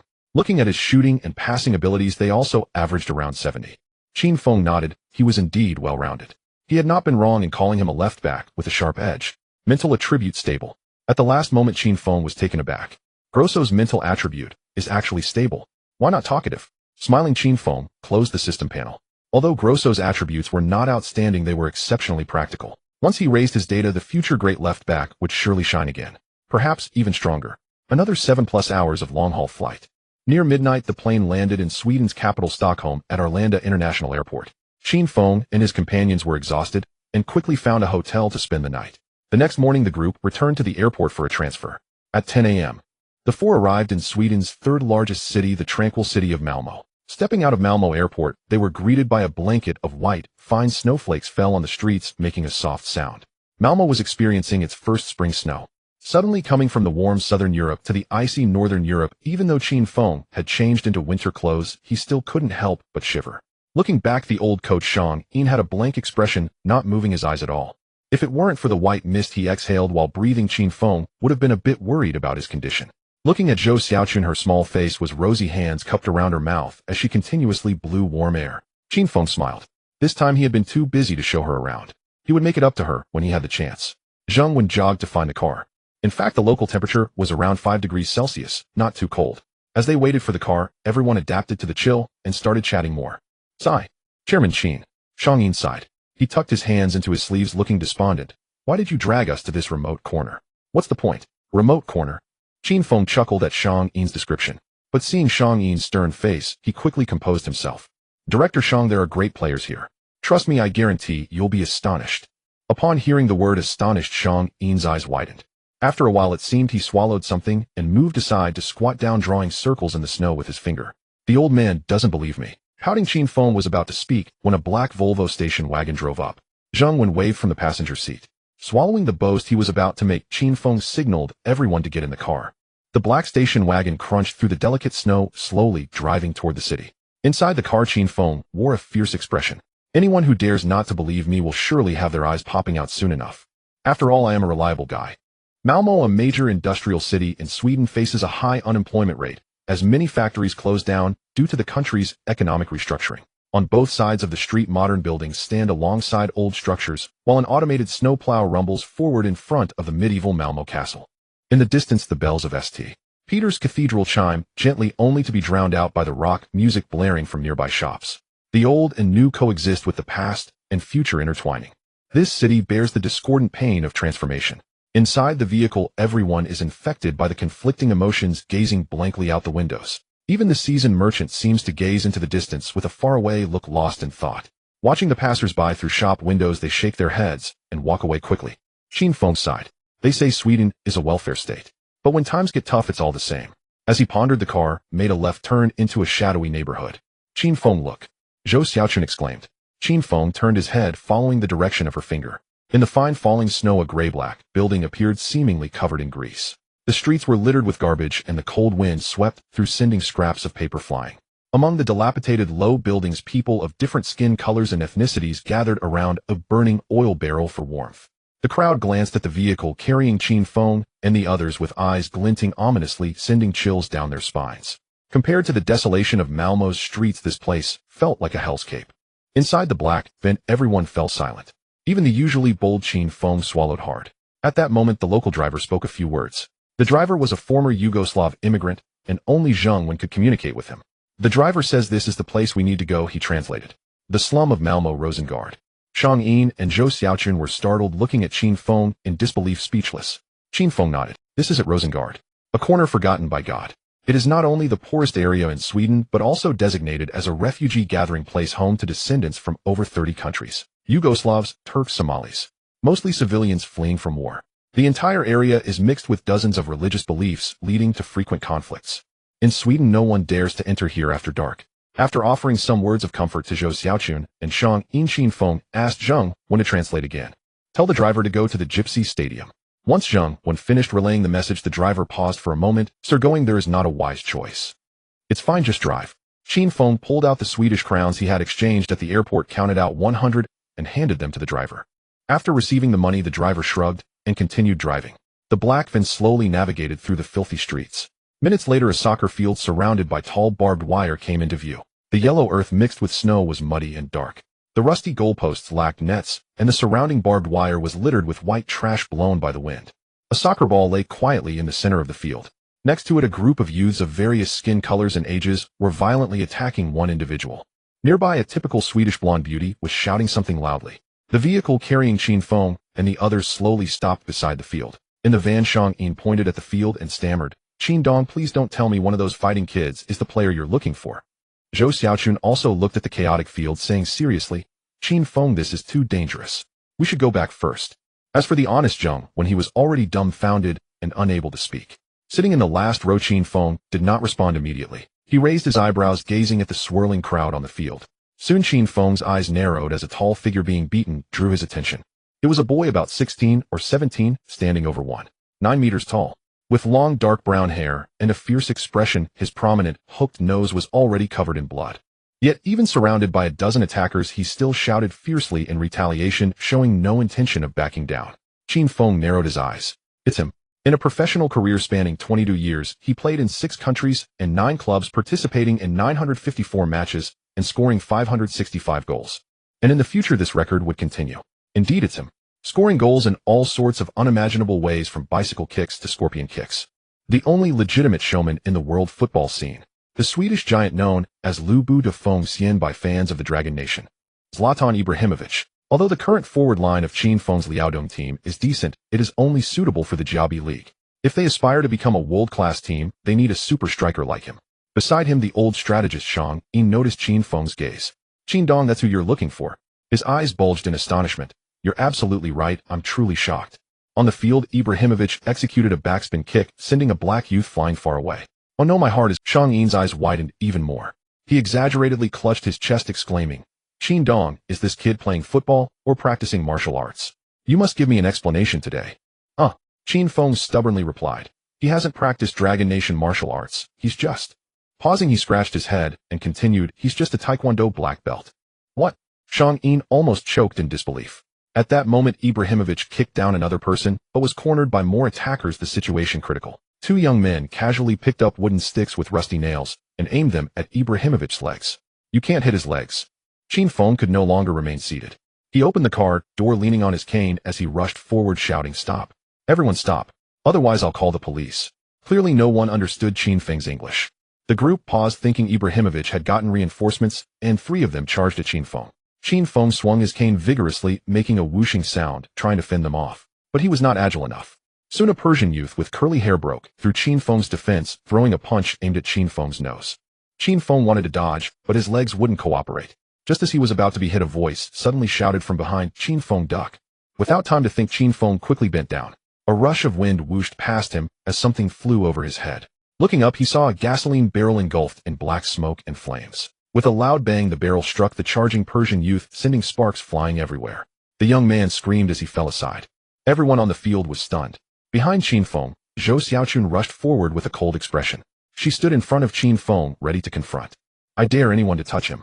Qin Feng panted, looking at Zhou Xiaochun's small figure, then at his injured left leg, feeling a sense of unwillingness. No matter what, fighting should never put a woman in the front line. Leaning on his cane, he staggered forward a step, shielding half of Zhou Xiaochun's body. Upon hearing Qin Feng's words, Zhou Xiaochun's icy expression melted, almost breaking into laughter. She glanced at Qin Feng, saying, "At least you have a conscience." Qin Feng chuckled in response, "I do have a conscience, but I don't easily show it." Rolling her eyes in annoyance, Zhou Xiaochun raised her small fist. "Stop your nonsense, be careful in a moment." Qin Feng nodded, tightening his grip on the cane. Just now their momentum was strong, and their shouts were powerful. But there must be someone on the other side who can understand them. After a brief pause, over a dozen 8-Nation Alliance soldiers split into 2 groups. One continued to besiege Ibu, while the other charged towards Qin Feng and Zhou Xiaochun. Zhou Xiaochun took a deep breath and charged forward. Her fist struck out like thunder. With a loud bang, the leading white man flew back 2 meters, crashing into the muddy ground and unable to rise. Just as he was about to get up, Qin Feng jumped over with his cane and smashed it down on his head. The finishing blow was successful, The white man rolled his eyes and fainted. As the others moved to attack Qin Feng, Zhou Xiaochun dashed forward and took down another person in just a few moves. Qin Feng then swooped in with a sudden strike of his cane, dispatching another. At that moment, Director Qin Zhou were here too. Be careful. Behind them, the old commander Shang, Yin, and Zheng picked up broken bricks from the ground and hurled them. The group opposite quickly dodged. Taking advantage of this opening, Qin Feng and Zhou Xiaochun seized the opportunity and took down the remaining few. Ibu had also dealt with one, but 5 young men were surrounding him, attacking chaotically. The previously blonde beauty was protected behind him, crying like a wet flower. It was clear that Ibu had been shielding her all along. Qin Feng and Zhou Xiaochun exchanged a glance and then charged forward. Within 3 minutes, the battle was over. The dozen attackers who had surrounded Ibu were sprawled on the ground. Someone in charge shouted something, and the group helped each other flee into the distance. Qin Feng panted heavily, first checking if Zhou Xiaochun was all right. Then he turned to Ibu, asking, "Are you okay?" Ibu was also panting heavily upon hearing Qin Feng's words. His gaze softened for a moment, but in an instant a fierce light flashed in his eyes. He wiped the blood from his nose, lifted his chin, and shouted in English, "I can handle them all by myself without your interference." Qin Feng frowned. This guy was a bit ungrateful. Just as he was about to mock him, the blonde beauty behind Ibu exclaimed, "Zlatan, you shouldn't speak like that. It was thanks to them that we survived." The bowtie's voice had an ethereal beauty to it, very pleasant to hear. Yaiba's expression softened immediately. He turned to ask Helena, "Are you okay?" "I'm fine." Helena stepped forward and tilted her head to wipe the blood off Yaiba's face. "You're injured." "I'm fine too. Those bastards are hurt worse than I am." Ibu smiled, turned to nod at Qin Feng and Zhou Xiaochun. "Thank you." He then raised his head again. "Helena told me to be nicer, but to me you are just unnecessary." This time Zhou Xiaochun was infuriated. If it weren't for Qin Feng holding her back, she would have wanted to teach Ibu a lesson. Yet Ibu completely ignored both Qin Feng and Zhou Xiaochun. He turned around and picked up a bouquet of roses from the ground. The roses were bright red but covered in dirt. Ibu carefully cleaned them and held them up in front of Helena. "Helena, the annoying flies have been driven away. Please accept me." Helena's face flushed suddenly. She glanced at Qin Feng and Zhou Xiaochun, then complained to Ibu, "There are others here. We can talk about this later. It's even better that there are witnesses." Ibu laughed, bent down slightly, and prepared to kneel with the roses in hand, saying, "Be with me." Helena's face turned even redder. Zheng Wen, who had come along, translated their dialogue. Qin Feng and Zhou Xiaochun also realized that Ibu had just played the hero to save the beauty and was now about to reap the rewards. The blonde beauty Helena clearly had feelings for Ibu. It seemed there was a chance. Moreover, Ibu had stood his ground against more than a dozen attackers to protect Helena, not backing down. Though his temper wasn't the best, his actions were quite manly. Qin Feng and Zhou Xiaochun also hoped that these two lovers would eventually be together. But at that moment, an unexpected event occurred. It seemed that Helena suddenly thought of something. She covered her face and shook her head, slowly backing away. "No, Zlatan, I can't be with you. I'm sorry." Before her voice faded, Helena quickly ran off, disappearing around the street corner. Ibu hunched over, frozen in place. A cold wind blew by, and the roses in his hand wilted petal by petal. Nearby, Qin Feng and Zhou Xiaochun were both taken aback. Helena, who seemed to like Ibu, actually rejected him. Sighing, Qin Feng stepped forward and patted Yaiba's shoulder from behind, saying, "Zlatan, you don't have to." But just as his hand landed, Ibu, still half-bent, exploded with anger. He suddenly straightened up and pushed Qin Feng, saying, "Don't act so familiar. I am Zlatan Ibrahimović. Who the hell are you?" After saying that, he ignored Qin Feng, who was almost about to fall, and turned to leave. Passing by a gasoline barrel, he suddenly threw the bouquet of roses into it, then kicked the barrel. Bang! The gasoline barrel rolled away, flying far. With the support of a few others, Qin Feng finally steadied himself. He grabbed Zhou Xiaochun, who wanted to chase after and reason with Ibu, and urgently said, "Xiaochun, you and Zheng Wen should guide them to drive and chase after Helena. They are all women. You can talk to her about why she didn't accept Zlatan." Qin Feng's mind was racing. This guy Ibu had been rejected in his pursuit of love, and it would be pointless to mention going to the Dragon Country to play football at this moment. The problem needed to be addressed at its root. It seemed he had to play the role of a matchmaker this time, bringing this pair. Stopping Zhou Xiaochun, who wanted to say something, Qin Feng continued, "Don't ask, just go quickly. If Helena gets too far away, we will meet back at the entrance of the street we came in." After finishing ignoring the objections of Zhou Xiaochun and the others, he leaned on his cane and hurried after Ibu. The tall and long-legged Ibu was walking quickly ahead. Qin Feng swung both canes like wheels, barely keeping up. It was evident that Ibu had already noticed him behind, but he showed no sign of slowing down. Crossing the street and passing through an empty community square, the two arrived at an old apartment building. The corridors were filled with graffiti and dust covered the stairs. They hurried up to the 3rd floor and arrived at the furthest apartment on the right. Ibu opened the door and slipped inside. He didn't close the door. Qin Feng smiled and entered the room, leaning on his cane. Upon entering, his brow tightened. The floor was littered with empty liquor bottles, whiskey, brandy, beer. Everything you could imagine. Qin Feng even saw 2 empty bottles of Hongxing Erguo too. He took a couple of steps into the room, the wooden cane clinking against the bottles. The air was thick with the smell of alcohol mixed with smoke and combined with the musty scent of the long-ventilated room, nearly making Qin Feng feel dizzy. Ahead, Ibu walked into the kitchen and opened the refrigerator. Inside was completely empty save for a large jug of milk. Ibu picked up the milk and poured it directly into his mouth. After a while, only a drop flowed from the milk jug. Damn! He cursed, forcefully smashing the milk jug onto the floor. He then sat down on a pile of junk on the sofa, took a few deep breaths, and looked up at Qin Feng. The more Qin Feng thought about it, the more perplexed he became. IB was born in 1981 and was now only 17 years old. At this age, he shouldn't be so dejected. Random speculation was not Qin Feng's character, just as he was about to ask directly, an angry roar suddenly came from the bedroom. The pronunciation sounded very similar to Croatian and Qin Feng couldn't understand it. IB turned his head on the sofa and shouted back in the same manner. Turning back, he looked at Qin Feng and for the first time showed a hint of embarrassment. It's my dad, he's drunk again, just ignore him. Nodding slightly, Qin Feng looked at the scattered bottles and suddenly realized. A father who was an alcoholic, the family was in such disarray, or it didn't look like a place with a woman. It was difficult for IB to grow up in such an environment. Let's talk outside. Standing up reluctantly, IB led the way out. It was clear that he didn't want to stay in this house for even a second longer. Another roar echoed in the room, and Qin Feng followed IB down the stairs. The two of them twisted and turned, exiting the neighborhood. A bicycle was parked by the roadside. IB ran over, kicked the lock open, hopped on, and pedaled over to Qin Feng. Hop on, let me treat you to something. Just so you know, I am very clear about my friendships and grudges. Huh, this kid is quite adorable. Not caring whether the bicycle was stolen, Qin Feng directly sat on the back seat. IB's expression softened a little. The bicycle weaved through the swirling snowflakes, and after passing 2 streets, IB stopped. Qin Feng slowly got off and followed IB into a small restaurant. The two of them took a seat. IB threw the menu over and generously said, order whatever you want. Glancing at the pictures on the menu and then at IB's somewhat faded jacket, Qin Feng smiled. I don't know Swedish, you order, I'm not picky. Alright then. IB picked up the menu and flipped through it a few times, then waved to call the waiter. When the waiter came over, IB pointed at the menu to order. Strangely, the waiter did not take notes, but spoke in a IB's face turned red and white in turns. He stole a glance at Qin Feng and began to argue with the waiter. The mocking expression on the waiter's face became more pronounced. Even if he couldn't understand what the two were saying, Qin Feng could guess the gist of it. Because he had seen the waiter's After thinking for a moment, Qin Feng pulled out 500 kronor. Zlatan, this is to return your money. He had just checked the prices. This amount was more than enough. IB was momentarily stunned, hesitating for a few seconds before taking the money and waving it at the waiter. The waiter immediately put on a smiling face, snorted in annoyance, and IB took the menu back and ordered a few more dishes. Once the waiter left, IB said, consider this money as a loan. I just happened to have spent all my salary. Indifferently shrugging, Qin Feng said, Zlatan, what just happened? Is that girl your girlfriend? After pondering for a moment, IB replied, you saw it too. They are just a bunch of insignificant thugs. As for Helena, I've been pursuing her for a long time, but she isn't my girlfriend yet. At this moment, IB's expression showed a trace of despondency. After a pause, he lifted his head, his eyes shining brightly. Not yet, but it will be sooner or later. Qin Feng was taken aback. The IB across from him suddenly exuded a powerful confidence. This was more like the future star. Qin Feng smiled. Just as he was about to speak, the dishes were served. Salmon salad, steak, seafood platter. Healthy and sumptuous. Eat up, I never skimp on treating friends. IB grinned and began to eat, simultaneously mumbling, by the way, brother, what's your name? What's the matter with finding me? It seemed that IB was in a good mood. Qin Feng first introduced himself, then expressed his intention to invite IB to join the Liaodong team.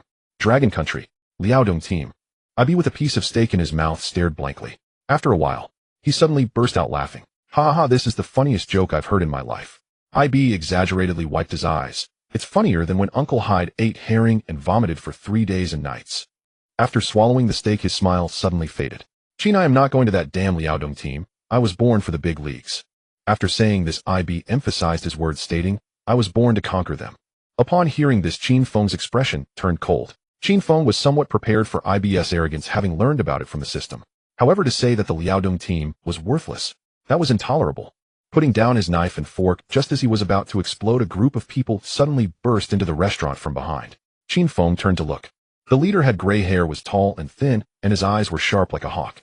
Upon seeing the distinctive hooked nose, Qin Feng instantly recognized the person. It was none other than Arsene Wenger, the head coach of Arsenal in the Premier League, known as the Professor. Why is he here? Just as Qin Feng was puzzled, he suddenly thought that since Wenger took charge of Arsenal in 1996, he has always preferred to use young players. So this means he is here for IB. This is bad. It's not that Qin Feng was underestimating himself. At this stage the Liaodong team and the Premier League giant Arsenal were simply not on the same level. If they tried to intervene, he had no way to counter it. Just as Qin Feng thought, Wenger scanned the entrance and walked. Mr. Ibrahimović and this gentleman, do you mind if I sit down? Qin Feng wanted to say he minded, but IB had already nodded. Wenger sat down and smiled, saying, Mr. Ibrahimović, you must know who I am, right? Qin Feng rolled his eyes. Wasn't this a question with an obvious answer? Anyone who played football would know the head coach of Arsenal. However, IB, who had originally been smiling, suddenly turned serious. I am Ibrahimović, who are you? What? Qin Feng almost burst out laughing. It must have been Wenger's arrogant attitude that angered IB. It was indeed a bold response. IB was quite arrogant. Meanwhile, Wenger did not expect such an answer. The old man's brows furrowed as he introduced himself formally. Finally, he said solemnly, Mr. Ibrahimović, I would like to invite you to Arsenal. IB's eyes lit up and a smile appeared on his face. Qin Feng's heart sank. It was over. IB was flying away. Wenger's mouth also curled up. No young player would refuse the olive branch from Arsenal. This arrogant kid was no exception. Mr. Wenger, your offer is quite tempting. IB picked up a shrimp and started munching. I only have one question. Do I need to trial for Arsenal? Trial? Wenger did not expect IB to ask such a question. Of course, every young player at Arsenal needs to go through a trial. This is how we get to know. Enough. IB suddenly interrupted Wenger. What a damn Arsenal. I'm not going to let me tell you. He took a sip of water and said coldly, Ibrahimović never trials. Everyone was stunned. No one expected that IB would reject Wenger for this reason. After all, it was Arsenal. Meanwhile, Qin Feng was struggling to suppress his laughter. In IB's mouth, Arsenal was also worthless. In a way, his earlier comment about the worthless Liaodong team didn't sound so terrible anymore. Moreover, Ibrahimović never trials. How incredibly domineering. It seemed there was still hope for bringing IB in. Qin Feng felt a little more at ease. Wenger's face turned ashen. He stood up without saying a word, gentlemanly nodding to IB, and then turned to leave. The restaurant fell silent again. Qin Feng couldn't help but laugh out loud. Raising his head, he met IB's puzzled gaze. It's nothing, Zlatan, let's continue with our earlier conversation. That's right, the current Liaodong team is not strong, yet just like Arsenal, it's all worthless. He made a joke and continued, but let me tell you, the Liaodong team will one day become a club that does not lose to anyone, a club that crushes all strong teams. And you, Zlatan Ibrahimović, will be the cornerstone of that club. Qin Feng laid out his vision for the Liaodong. Across the table, IB frowned in thought, not giving a definitive answer. However, it was apparent that compared to the arrogant big league teams, he was more interested in leading a team from scratch. It seemed there was still hope. Then let's stoke the fire even more. Qin Feng took a deep breath and said earnestly, also, if I have a way to help you win over Helena, would you consider playing for the Liaodong team in Dragon Country? Upon hearing this, IB suddenly looked up, his eyes gleaming. You have a way. But soon he regained his pride. My relationship with Helena isn't that simple. If you can do it, we can talk about playing in Dragon Country. A meal was quickly finished. Stepping out of the restaurant, Ibu asked Qin Feng about his whereabouts. I haven't found a place to stay yet. Qin Feng replied, leaning on his cane as he walked towards the bicycle. Take me to the entrance of your community. Earlier he had agreed to meet Zhou Xiaochun there, and it was likely time for that now. Ibu nodded in agreement and mounted the bicycle. Once Qin Feng was seated, Ibu pushed off with his long legs on the ground and then pedaled away. Perhaps feeling full, they returned faster than they had come. Looking around, the black Volvo station wagon was indeed parked not far away. Qin Feng got out of the car, and Ibu parked the bicycle back at its original spot, walking into the darkened neighborhood by himself. Zlatan. Watching Ibis back, Qin Feng shouted, next time don't steal someone else's bicycle. Go to hell. Ibu raised his right middle finger without looking back. With a chuckle, Qin Feng leaned on his cane and headed towards the station wagon. Upon opening the door, he found Zhou Xiaochun and the others were all present. Before he could settle in, Qin Feng urgently asked, what did Helena say? It's like this, Zhou Xiaochun said, frowning. Helena is 11 years older than Ibu. What? Qin Feng was taken aback. As Zhou Xiaochun continued her narration, Qin Feng's brow furrowed tighter. The situation was more complicated than he had imagined. He initially thought that Ibu and Helena were just caught in some cliched story of social status. From her attire, Helena came from a better background, so her family looked down on Ibu, who lived in a slum. However, according to Zhou Xiaochun, this was just one of the reasons. Helena's father was a local real estate developer in Malmo, and indeed disapproved of his daughter dating Ibu. But that wasn't the main issue. After all, being a Westerner, Helena had her own opinions. She didn't care about Ibis' background. What she cared about was their age difference.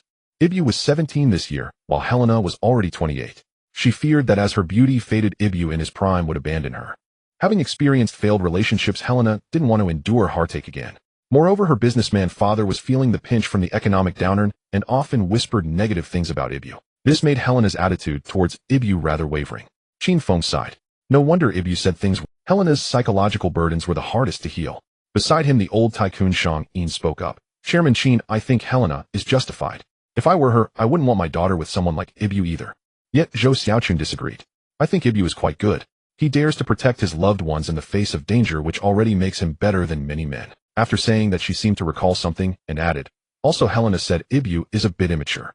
She doesn't want surprises or romance, she wants a stable relationship. Hearing this, Qin Feng was taken aback. Helena thinks Ibu is immature.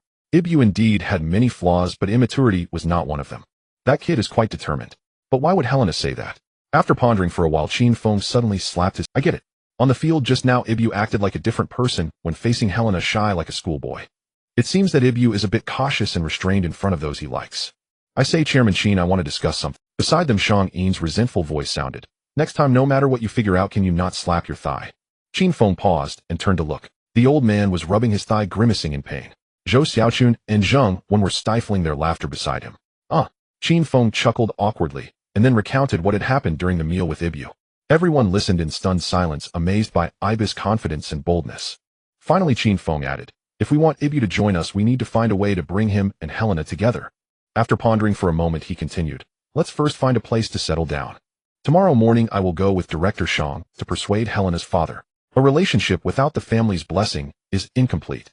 Xiaochun, you and Zheng Wen should reach out to Helena to build rapport, listen more, and subtly speak well of Ibu. Let's tackle this from both ends and launch a grand romantic operation for Ibu. The next morning, Qin Feng and Shang Yin appeared at the entrance of the Malmo Seeger Construction Company. This company was named after its founder, and Helena's full name was indeed Seeger Helena. Zheng Wen accompanied them. According to Zhou Xiaochun, Helena had a master's degree in economics and spoke English well, so the two could communicate normally without Zheng Wen's translation. Moreover, as they were all girls, it would be easier to speak their minds without outsiders around. The three approached the company entrance. Chairman Qin, I really admire you. Old tycoon Shang Yin grimaced. Do I look like Ibis' distant uncle? Why not? Qin Feng retorted. Looking at that big nose of yours, it's similar to Ibis, and you both have black hair. Shang Yin rolled his eyes, nearly fainting. Beside him, Zheng, when carrying a big bag, also looked distressed. Chairman Qin, is this how we approach the Swedish people with both cigarettes and alcohol? Of course. You don't hit a smiling face. Qin Feng turned around and said, we're here to propose, and Dragon Kingdom people don't visit empty-handed. Zheng Wen was also left speechless. Upon entering the company, Zheng Wen explained their purpose to the receptionist, who then led them to the second floor. Just as they arrived at the door of the general manager's office, an angry roar came from inside. Chairman Qin, it seems that the person inside is having trouble with the Seeger Company. It seems that Malmo is currently transitioning from an industrial city to an eco-friendly city. Helena's father undertook part of the municipal engineering projects, but due to the bankruptcy of the construction partner he was responsible for, there was a shortage of funds and manpower, causing the project to be delayed. Right now he is arguing with the city hall people. Hearing Zheng Wen's words, Qin Feng couldn't help but tighten his lips. Did he not check the calendar before heading out? Wasn't approaching the old Seeger about his daughter and Ibu just asking for trouble? Beside him, Shang Yin suggested, Chairman Qin, why not come back another day? Zheng Wen was also nodding vigorously. Qin Feng was still hesitating. At that moment, there was a loud bang. The old Seeger in the office slammed down the phone. Qin Feng was startled. Let's hurry and go.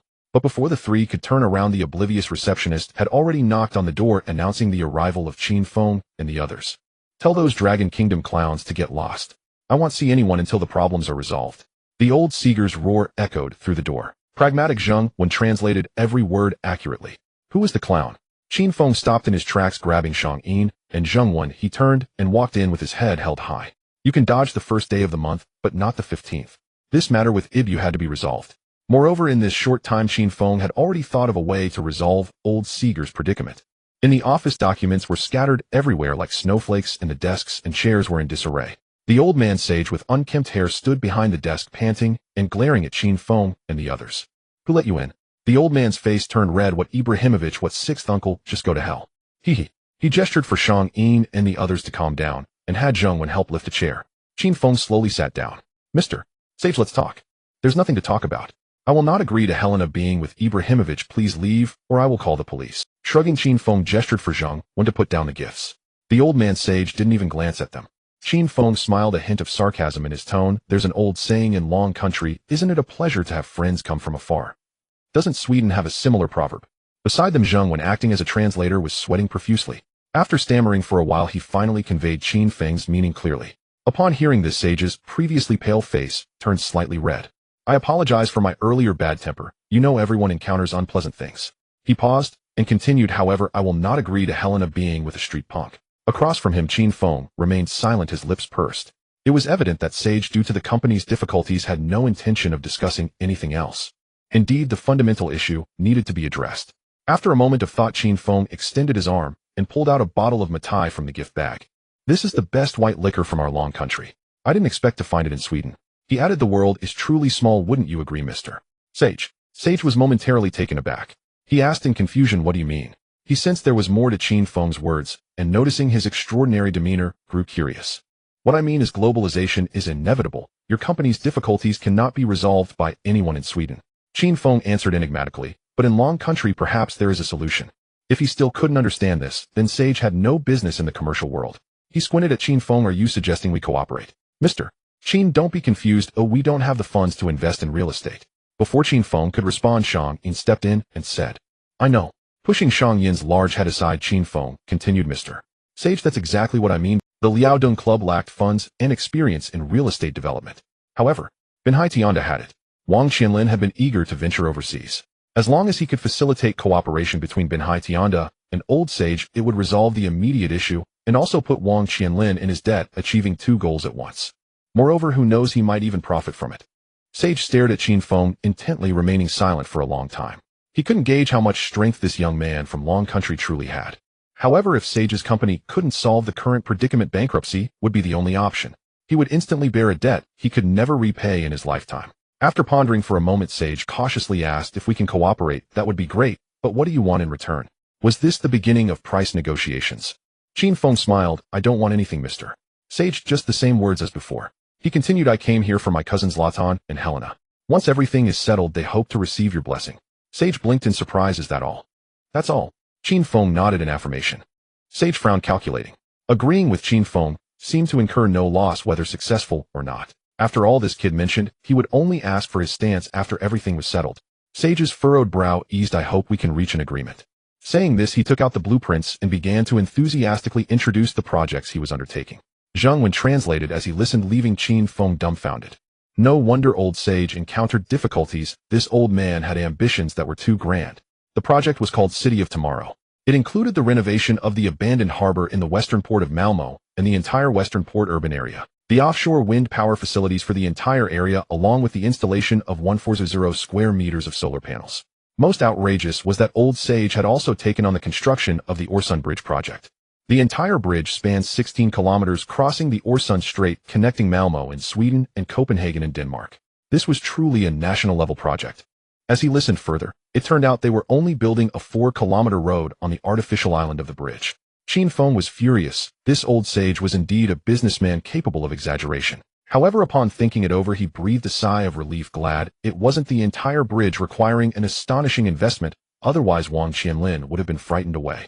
After Old Sage finished his rough introduction, he looked at Qin Feng with hopeful eyes. Qin Feng also felt more assured.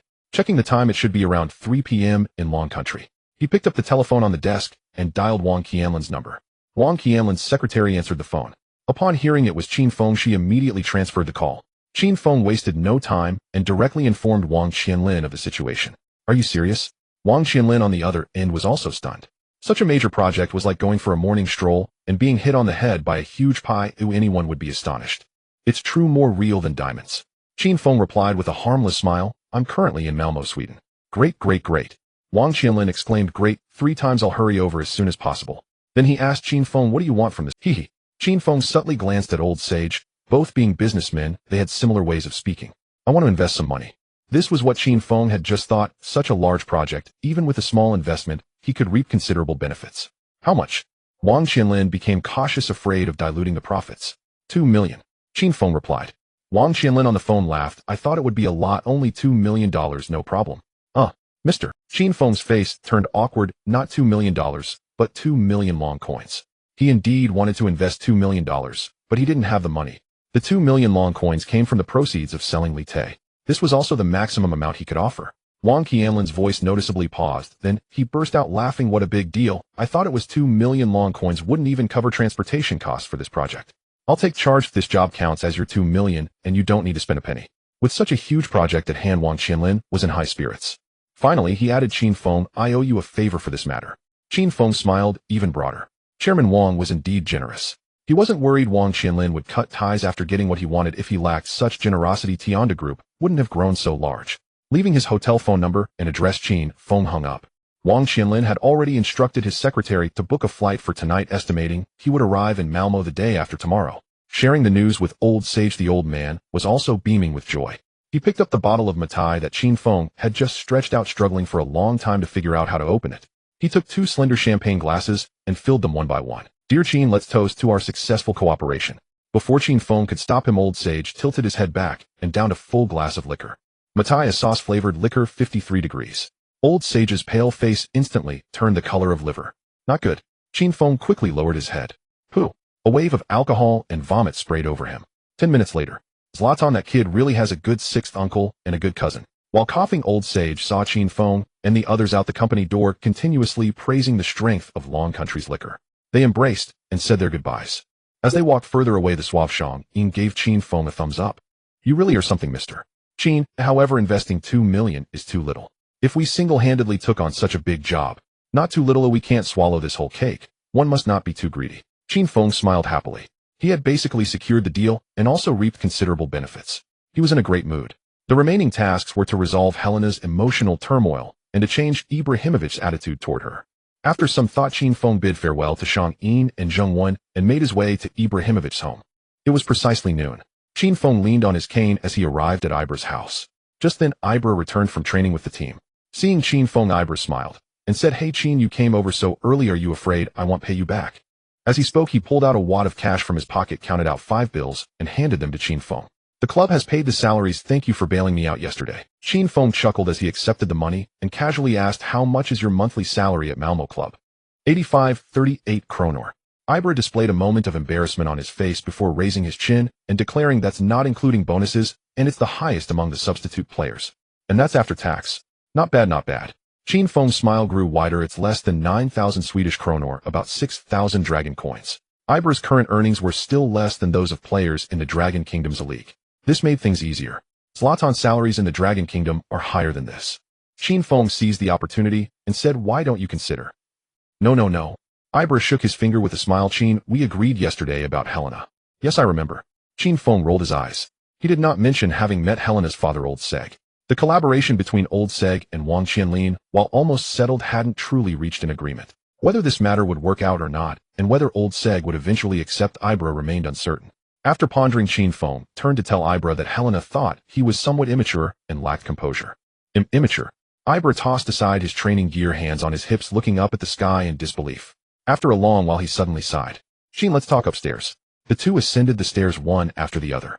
Upon entering the room, it was still a mess with bottles everywhere. The house was silent. Ibra's father was not home. Qin Feng breathed a sigh of relief. He was genuinely worried about being thrown out by that drunkard with a bottle. Noticing Qin Feng's tension, Ibra explained, My dad is a good man, but he gets a bit scary when he's drunk. He's been like this since my mother passed away. You know, once a person falls into despair, it's hard to stand up again. Qin Feng nodded to indicate his understanding and then continued discussing the topic from downstairs. Zlatan, you're not an immature person, but have you considered that you might be a bit different when facing Helena? Different? Ibra frowned and thought, not responding for a long time. Eventually, he seemed to realize something. Are you saying I should just be myself in front of her? Exactly. Qin Feng displayed an expression of someone who could be taught. You're too concerned about Helena's feelings resulting in losing yourself, which is precisely what she dislikes. After a long while of thought, I understand. Ibra's eyes lit up and he heavily swung his fist. So women shouldn't be pampered. Qin Feng was utterly speechless if Ibra insisted on summarizing it that way. It didn't seem wrong. Great, I know what to do now. Ibra smiled widely. Wait for me to change clothes. Qin, I'll treat you to dinner. Just as he was about to enter the bedroom, the door was suddenly kicked open with a bang. Both Qin Feng and Ibra were taken aback. Turning around, they saw the white man who had been punched away by Zhou Xiaochun yesterday. What are you doing here? Before Qin Feng could speak, Ibra stepped in front. Do you want to die? The white man was startled and took a step back, but then stepped forward to yell, Do you dare to touch me? Your father is in our hands. My father? Ibra asked suspiciously, what's going on? He went to our boss bar, saying he wanted to play a few hands, and ended up owing money. I'm here to inform you to bring the money. Impossible, he only drinks, never gambles. Don't believe it. Hey, race the IOU, he wrote himself. The white man pulled out a note and waved it in front of Ibra. Qin Feng's sharp eyes noticed the amount on it, which was an astonishing 2 million kronor. Ibra was also stunned by this figure. Upon closer inspection, it was indeed his father's signature. He reached out to snatch the IOU, but the white man dodged. Zlatan, don't think you can pull any tricks. Be careful we waste your father. 1. 2 million. Ibra's expression turned cold. Do we look like we have that much money? You don't, but your rich girlfriend does. The white man grinned lewdly. Oh, I forgot to tell you, she's also in our hands. Your current task is to go to our boss bar and persuade her to pay up to save your father. It's that simple. You only have 10 minutes. If you take longer than that, be prepared to collect the corpse. After finishing, the white man turned around and left. Ibra stood frozen in place. Suddenly, a heavy breathing sound came from behind him. Turning around, Qin Feng's eyes were bloodshot, his expression murderous. Zhou Xiaochun, the girl who helped you fight the other day, is with Helena. After gritting his teeth to say this, Qin Feng hurried 2 steps forward and called the hotel to check on Shang Yin's room. After a few inquiries, Zhou Xiaochun indeed had not returned. Putting down the phone, Qin Feng abruptly stood up with his cane. Looking around, he exerted effort to squat down and picked up a bottle. Qin, what are you doing? Ibra called out. Saving someone. Qin Feng's face was fierce. What good is a broken bottle? Ibra pulled out a hockey stick from behind the sofa and swung it a couple of times, creating a whooshing sound. Looking around, it seemed there were no other suitable weapons. You used the bottle. After saying this, Ibra led the way out. Qin Feng followed with his cane. The two quickly arrived at the street corner where yesterday's bicycle was still parked, only with a new lock. Ibra stepped forward and kicked it again. The afternoon sun was warm, shining on the streets of Malmo. Ibra held the hockey stick and stood up in front, pedaling furiously. On the back seat, Qin Feng held the cane in his left hand and the bottle in his right, his expression fierce. The bicycle sped along as if electrified, kicking up a cloud of dust. In less than 5 minutes, the bicycle stopped in front of a bar named B Coke Bar Malmo. On the road, the cold wind blew and Qin Feng calmed down considerably. Zlatan, let's not act impulsively. Oh, let's assess the situation first. Also, he pointed to a phone booth not far away. Call the police, we need to buy some time. It was only now that Qin Feng remembered to call the police after racing against time just moments ago. Moreover, on the way, Qin Feng learned that these people were part of a notorious local gang in Malmo. Led by a boss named Mark, there were about 100 unemployed refugees under him, all engaged in illegal activities. Relying solely on himself and Ibra, they couldn't handle it at all. Ibra nodded and quickly ran into the phone booth.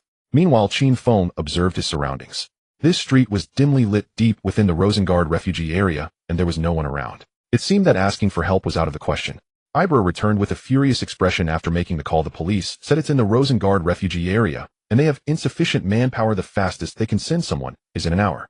I scolded for a long time before they agreed to speed up. Qin Feng scoffed at this. Needless to say, the police's speeding up is just a formality to Ibra. Swedish police are indeed quite something. They don't treat civilians seriously at all. Zlatan, be careful. It looks like we can only rely on ourselves now. I have always relied on myself. Ibra tightened his grip on the hockey stick while Qin Feng hid the bottle in his clothes. Without hesitation, the two charged into the bar. The bar was dimly lit, shrouded in swirling smoke. Qin Feng waved his hand in front of his nose. Just as the pungent smell of cigarettes dissipated, it quickly enveloped him again, making it hard to open his eyes.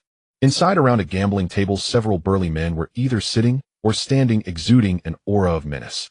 A middle-aged man with blonde hair, impeccably dressed in a suit, sat at the center, his head bowed as he gnawed on a steak. Next to him, a miniature television sat broadcasting a sports program. Mark, him here, IB called out. Is my old man with Helena and that girl from the Dragon Kingdom? Mark did not lift his head, continuing to slice the steak. IB, enraged, raised his hockey stick, ready to rush forward. With a sharp sound, a silver revolver slammed onto the table. Withdrawing his hand, Mark picked up his knife and fork, cut a piece of beef, and chewed it slowly. After swallowing slowly, he raised his head and said, Kid, did you bring money? IB, mid-charge, halted, gritting his teeth for a moment before reluctantly lowering his hockey stick. You let me see them first. At that moment, a clatter echoed. A bottle fell to the ground, rolling to Mark's feet. Everyone, including IB, froze. Following the direction of the rolling bottle, Qin Feng smiled awkwardly. Do you believe me when I say I'm here for a drink? Mark understood Qin Feng's English and grinned. Interesting kid.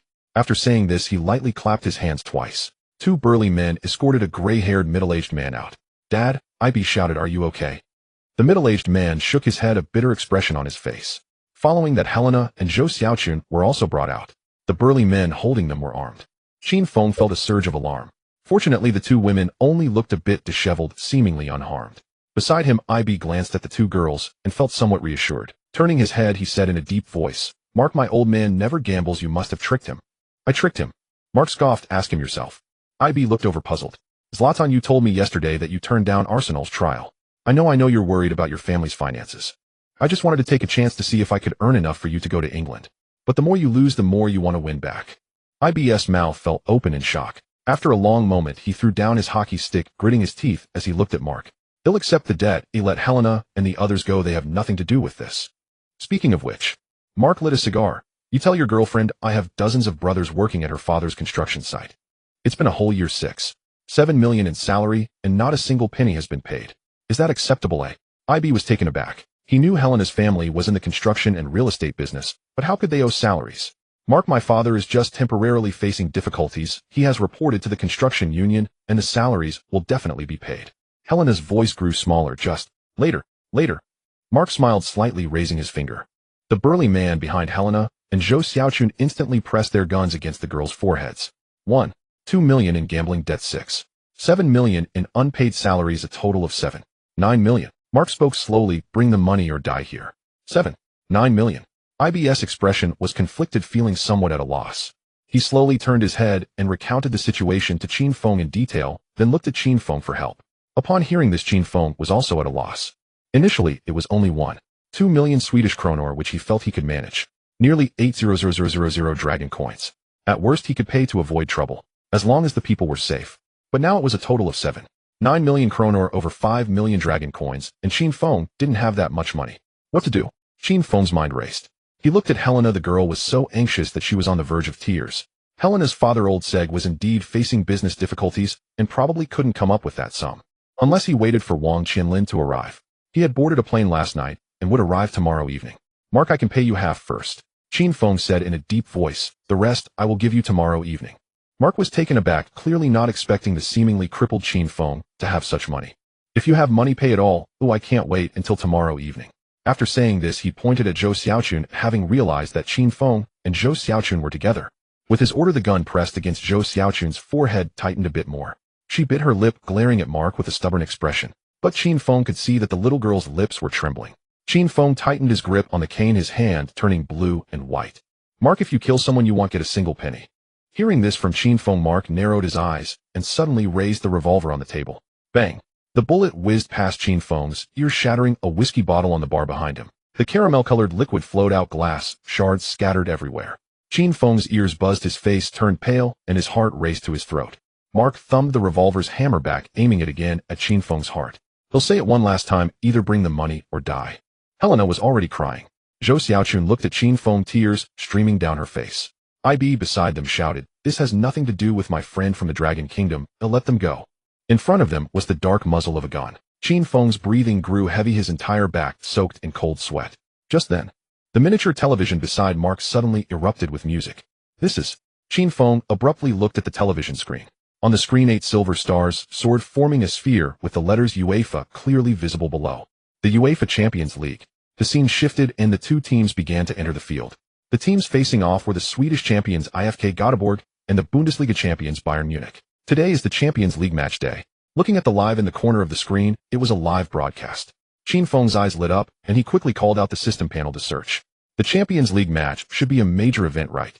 Come on. Soon a spark of inspiration ignited in Qin Feng's eyes. He raised his head and asked, Mark, what are the odds for this match? Match odds.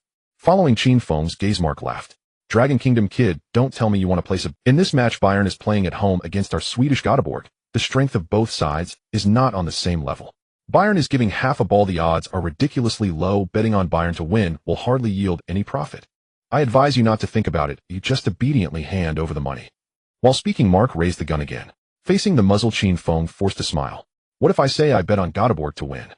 What? Everyone in the room was taken aback. After a long moment, ha ha ha. Laughter erupted, shaking the very bar, causing the glasses on the bar to resonate with a buzzing sound. I can't be hearing this wrong. This kid wants to bet on Göteborg to win. He must be out of his mind. Mark was laughing hard too. Dragon Kingdom kid, I must remind you. In the previous round, Göteborg was at home and lost to Bayern by 3 goals. Although in this round the odds for Göteborg to win away are 1-3. If you bet on the score, the odds could go as high as 1-10. But such a miracle cannot happen unless With Mark's words, the laughter in the room grew louder. Just then, Qin Feng's voice cut through the bar's cacophony of laughter. Calculating the maximum amount of funds he could mobilize, he said in a deep voice, 1 million kronor betting on the score in 90 minutes. Göteborg wins 1-0 against Bayern Munich. Help me place the bet. As soon as Qin Feng uttered these words, everyone fell silent. The crowd looked at him in disbelief, including Ibrahimović, all wearing expressions of shock. Ibrahimović was the first to regain his composure. Qin, are you insane? That's Bayern Munich, a giant in the Bundesliga, a prestigious team known worldwide. Are you seriously betting on Gothenburg to win away? That's impossible. He exaggeratedly waved his arms, nearly spitting in Qin Feng's face. Qin Feng understood what Ibrahimović meant. Bayern Munich, established in 1900, had won 13 Bundesliga titles and 3 European Champions League trophies by the 1997-98 season, along with countless other prestigious cup titles. The team had produced world-class stars like Franz Beckenbauer, Gerd Müller, and Karl-Heinz Rummenigge.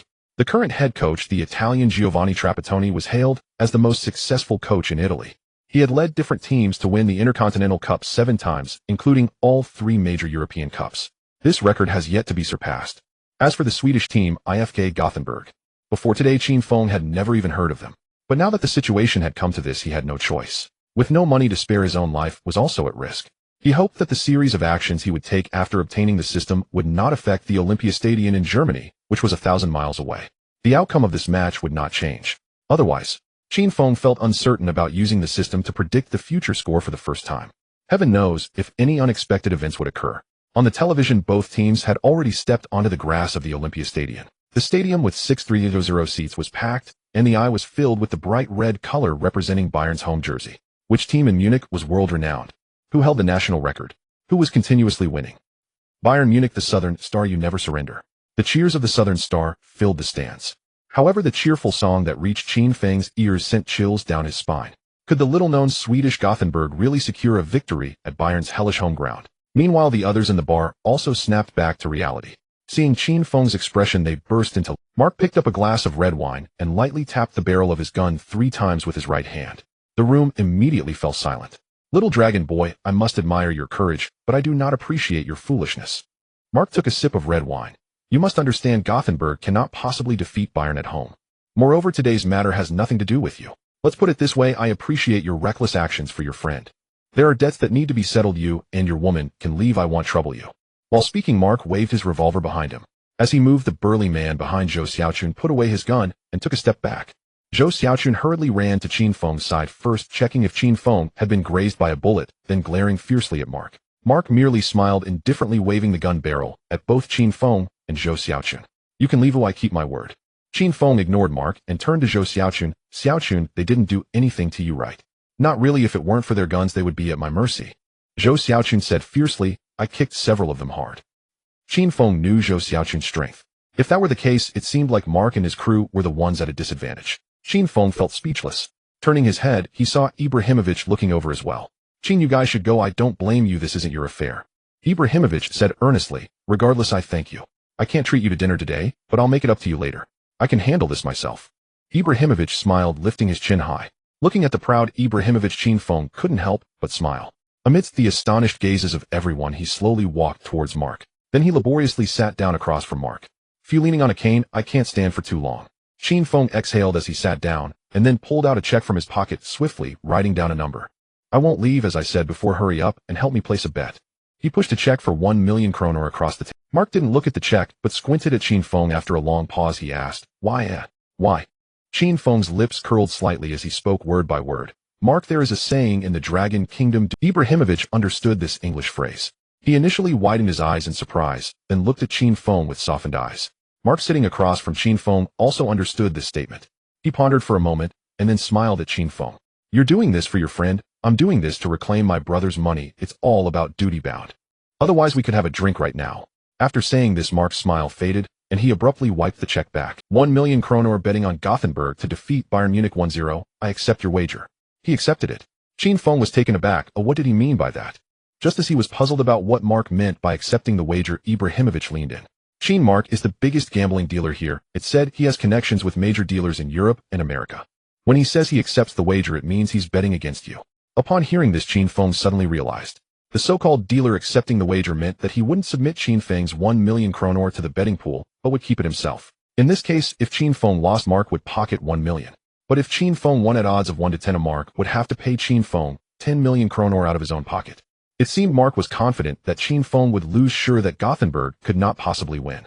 Understanding Mark's meaning, Qin Feng felt a surge of pride. Mark, I hope you won't regret it. Check the check. If there's no problem, let's settle this. No need to check. Mark directly tucked the check into his pocket. I trust you. Qin Feng was stunned. Thanks for trusting me, but... He pointed at Mark's hand, which hadn't yet come out from his pocket. But the outcome is uncertain. You're putting the check away too early. Hee hee, interesting little dragon boy. Mark smiled, dismissively placing the check back on the table and pressing it down with his wine glass. At this moment, there was a commotion on the television. Qin Feng looked over. The commentator had already started introducing the Bayern Munich players. With each name called, the stadium erupted in a torrent of cheers. The camera panned over the faces of each player on both teams. The Bayern Munich players appeared resolute, each displaying a confident smile. In contrast, the Gothenburg players were seen chewing gum vigorously or taking deep breaths. The entire team wore expressions of extreme tension. Even through the television screen, Qin Feng could feel their anxiety. At this moment, Mark's voice echoed softly. The ball hasn't even rolled yet, the odds are 1 to 10, bet secured. The bar was so quiet that one could hear a pin drop. The only noise came from the television, where the sounds of the game echoed continuously. Qin Feng stared at Mark, slowly tilting his head back, and declared firmly, "A bet must be honored." As soon as he finished speaking, gasps erupted in the bar. "Good.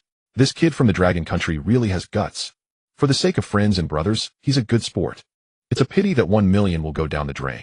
Mark nodded and shouted, "Good." He clapped his hands forcefully and instructed a burly man to bring drinks. "You can't watch a game without beer. No matter the outcome, for these 90 minutes we are friends." A large mug of beer was set on the table, and Helena and IB's father were also released to sit beside the television. But Mark and a few burly men still held onto their firearms tightly. It was loose on the outside but tight on the inside. Qin Feng swallowed hard, watching the amber beer foam bubbling, the scent of wheat wafting up. However, Qin Feng had no intention of enjoying it. IB and the others also looked tense, their eyes glued to the screen. On the screen, the teams finished their lineup. The Swedish Gothenburg team, dressed in white jerseys, kicked off, first attacking from left to right. As the referee blew the whistle, the match officially began. The Gothenburg forwards passed the ball back, then played it around in the backfield, patiently searching for an opportunity. After a few passes, the Gothenburg center back kicked the ball toward midfield. Before the ball reached the midfield player, Bayern's midfielder Scholl suddenly pounced, cleanly intercepting the ball. A counterattack from midfield. Cheers erupted among the fans at the scene. "Oh no." In the bar, Qin Feng stood up, leaning on his cane. Bayern's counterattack was lightning fast, and including Scholl, who had the ball, 6 players were instantly involved in the attack. In contrast, Gothenburg had only 5 players participating in defense.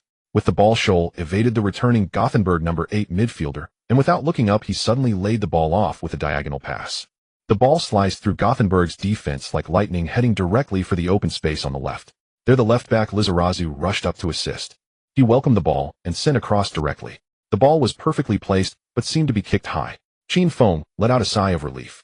This cross was too high, there shouldn't be anyone in the box to seize the opportunity. At that moment, in the Gothenburg penalty area, chaos erupted, and suddenly a Bayern player leaped high, heading the ball. It was Bayern's center forward, the towering 193-meter tall Yankier. The ball instantly changed direction, heading straight for the far corner of the goal. The Gothenburg goalkeeper could only watch in despair. Qin Feng felt the blood in his veins stop flowing. In less than 5 minutes after the start was Bayern about to score. How could this be possible? With a loud bang, the ball struck the upper left corner of the goal and bounced back. Yankier's header was powerful, sending the ball flying out of the penalty area. Thank goodness. Just as Qin Feng was about to breathe a sigh of relief, a red figure charged in from outside the penalty area. Number 7, known as Germany's most creative midfielder, the German cannon Mehmet Scholl. Outside the penalty area, Scholl pulled back the bow, an arrow not waiting for the spinning ball to land. He struck with his left foot. Bang! The black and white football transformed into a flash of white light, hurtling toward the goal at an imperceptible speed. Qin Feng's breath stopped. Beside him, Zhou Xiaochun tightly gripped Qin Feng's arm, her nails digging into his flesh through the fabric. But Qin Feng felt no pain. He stared intently at the screen. The ball flew past the fingertips of the Gothenburg goalkeeper. Qin Feng saw that the Bayern fans behind the goal had already raised their arms, ready to celebrate the goal. Bang! A crisp sound like a bell. Scholl's long-range shot hit the crossbar and bounced out of play. A wave of regretful gasps filled the entire venue, and the raised hands of the Bayern fans turned into heads held in despair. Then came the sound of applause like waves. The applause resonated throughout the bar, and Qin Feng suddenly dropped down onto his seat. He grabbed the beer on the table and took a big gulp. The bitter and icy liquid flowed down his throat, and Qin Feng finally let out a sigh of relief. Only then did he realize that his back was once again soaked. "What a pity," Mark shrugged, taking a sip of beer. "Kid from the Dragon Country, did you see? Gothenburg is absolutely no match. It's only a matter of time before Bayern scores." "The ball is round," Qin Feng said stubbornly. At that moment, a heavy breathing sound came from beside him. Turning to look, he saw Ibe, drenched in sweat, slumped in his chair. Noticing Qin Feng's gaze, he said anxiously, "Qin, I never realized watching a match could be so thrilling."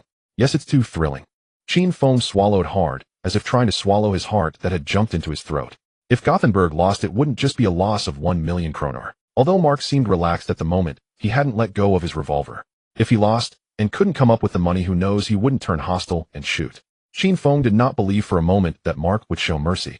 The match on the television continued. The Gothenburg goalkeeper took a goal kick. He did not blindly kick long, but instead made a short pass to the right back. The ball quickly passed through the midfield among Gothenburg players with a few quick passes. It was clear that Gothenburg understood the gap between them and Bayern and did not want to entangle with the opponent in midfield. The ball rolled quickly. Gothenburg's attacking midfielder number 10 Nielsen received the ball with his back to the defender, gently pulling it back, slipping past the challenging Scholl.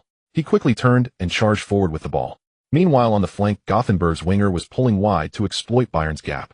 Nielsen, while dribbling, glanced up and lifted his right foot. As long as he passed the ball, it would pose a threat to Bayern's goal. Just as he was about to make the pass, with a swoosh, a Bayern player slid in, knocking Nielsen completely over. The ball was taken away by the sliding tackle. It was Bayern's center-back Lothar Matthäus who excelled in both offense and defense, possessing comprehensive skills and a will of steel. Nielsen fell to the ground, raising his hands to signal Matthias for a foul. But the referee's whistle did not sound. The referee came over, indicating that the opponent had touched the ball first. It was a successful defense. The match continued. Bayern attacked, this time with a cross from Basler, and Elber's shot went wide of the goal. Qin Feng broke into a cold sweat beside the television. Bayern Munich was too strong. Gothenburg was absolutely no match.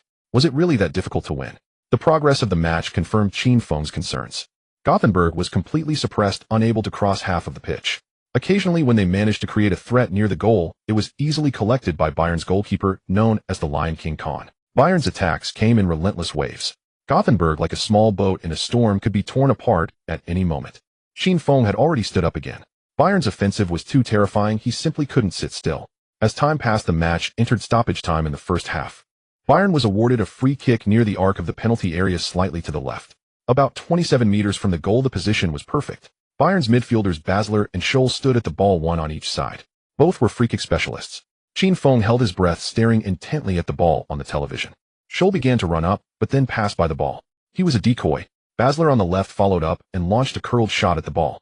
The ball traced a beautiful arc, soaring over the high wall of defenders and heading straight for the top right corner of the Gothenburg goal. Just when Qin Feng thought it was going to be a goal, the Gothenburg goalkeeper leaped across, astonishingly blocking the seemingly certain goal.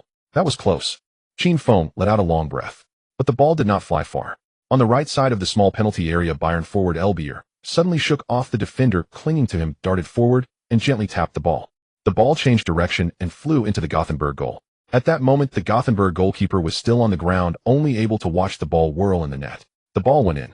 The fans erupted with a cheer like a tsunami. The Bayern players had already surrounded the goalscorer Elbier, starting to celebrate. Bayern scored just at the last moment of the first half. Qin Feng watched this scene on the television, feeling it. He stood there frozen, not even blinking. Bayern actually scored. This was impossible. On the television, the entire Munich Olympic Stadium transformed into a sea of red.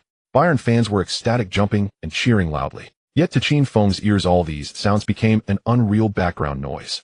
He stood frozen, staring. The jubilant crowd on the screen slowly blurred, and Qin Feng's throat tightened, making even normal breathing a luxury.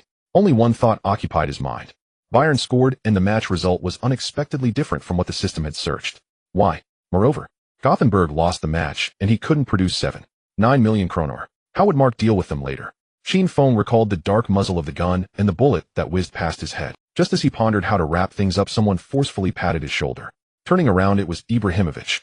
Qin, don't worry, this 1 million is on me. Ibrahimović forced a smile, but it looked worse than crying. They'll pay you back slowly, or when I become a big star, I'll return it double. Ibrahimovic's words were resolute.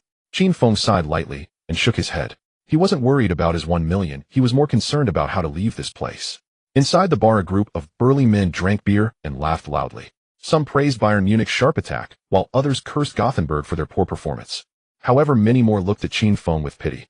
Beside him, Mark finished his beer in one gulp and laughed. Dragon Country kid, you see, I warned you, next time be smarter. Ha ha. Mark's words stirred a wave of laughter in the bar.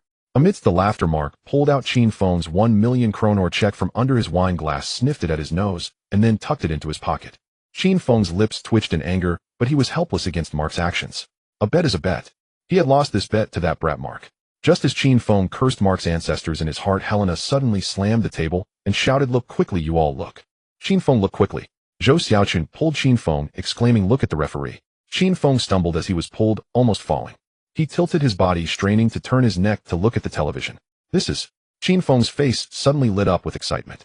The referee on the screen was not pointing to the center circle to confirm the goal, but was communicating something with the assistant referee. Could there be an issue with Bayern's goal? Qin Feng dashed to the side of the television. He leaned forward, hands gripping the table, his face almost pressed against the screen. On the screen, the two referees were still whispering to each other.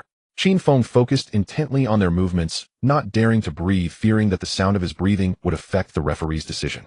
The fans in the stadium also noticed the referee's actions. They stopped celebrating and looked on with worried expressions. Bayern's players did the same, gathering around the referee, waiting for the final decision. The Gothenburg players, on the other hand, showed expressions of hope. Qin Feng gritted his teeth, his face turning red with tension. Time ticked by, and just as he was about to burst from the need to breathe, finally the two referees stopped talking. The main referee crossed his hands over his head, signaling that Bayern's goal was disallowed, while also gesturing for Bayern's number 9, an elbow for a foul in the penalty area. Now both the fans and Bayern players were outraged. Bayern fans frantically hurled various objects onto the pitch, shouting in different languages to insult the referee's female relatives. The referee held his head and moved away from the sideline, but was surrounded by 7 or 8 Bayern players. They loudly protested, especially Elbow, who kept making elbowing gestures indicating that the opposing player's actions were significant too. But the main referee remained unmoved.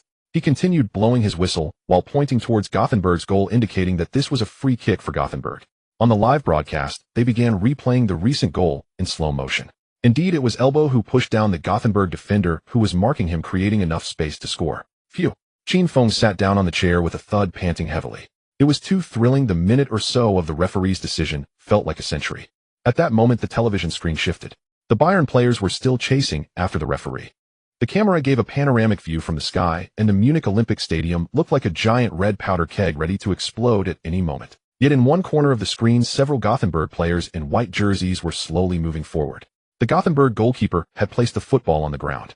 Qin Feng keenly noticed this, and his buttocks shot up from the chair. Gothenburg, they are going to quickly take the That's right, unless the referee explicitly says to wait for the whistle before taking the kick. Otherwise, when the main referee has made a decision and is maintaining order on the field, it is permissible to quickly take the free kick without waiting for the whistle. Gothenburg was clearly going to exploit this rule. Sure enough, as soon as the ball touched the ground, the Gothenburg goalkeeper made a quick ground pass, and the ball rolled rapidly towards the center. The Gothenburg midfielder, who had been dawdling like a street thug, quickly started running after receiving the ball, charging into Bayern's half. Meanwhile, most of the Bayern players were still gathered around the referee. By the time they reacted, the ball had already reached Gothenburg's number 10, Nielsen. In front of him, the space was vast. Aside from the goal and the lion-hearted goalkeeper Kahn standing in front of it, Bayern had no defenders. Qin Feng's heart leapt to his throat. He stood there staring intently at the rapidly advancing Nielsen, muttering to himself, "Stay calm, get closer, that's Kahn." On the television screen, it seemed Nielsen heard Qin Feng's words. He didn't rush to shoot, but instead charged into the penalty area with the ball. Kahn roared and charged out of his goal. This was the best choice at the moment. "Shoot, you can shoot now, quickly shoot." As Kahn advanced, Qin Feng's voice grew louder, eventually turning, "Shoot." Bang. Nielsen shot with the arch of his right foot. The ball skimmed along the ground, rushing between Kahn's legs, behind which lay the Bayern goal. Kahn reacted quickly, suddenly sitting down. Nielsen's shot was powerful, and the ball passed through Kahn's small gap, zipping into Bayern Munich's net. Qin Feng was stunned. His mouth slowly opened, and his eyes widened more and more. Half a second later. Oh.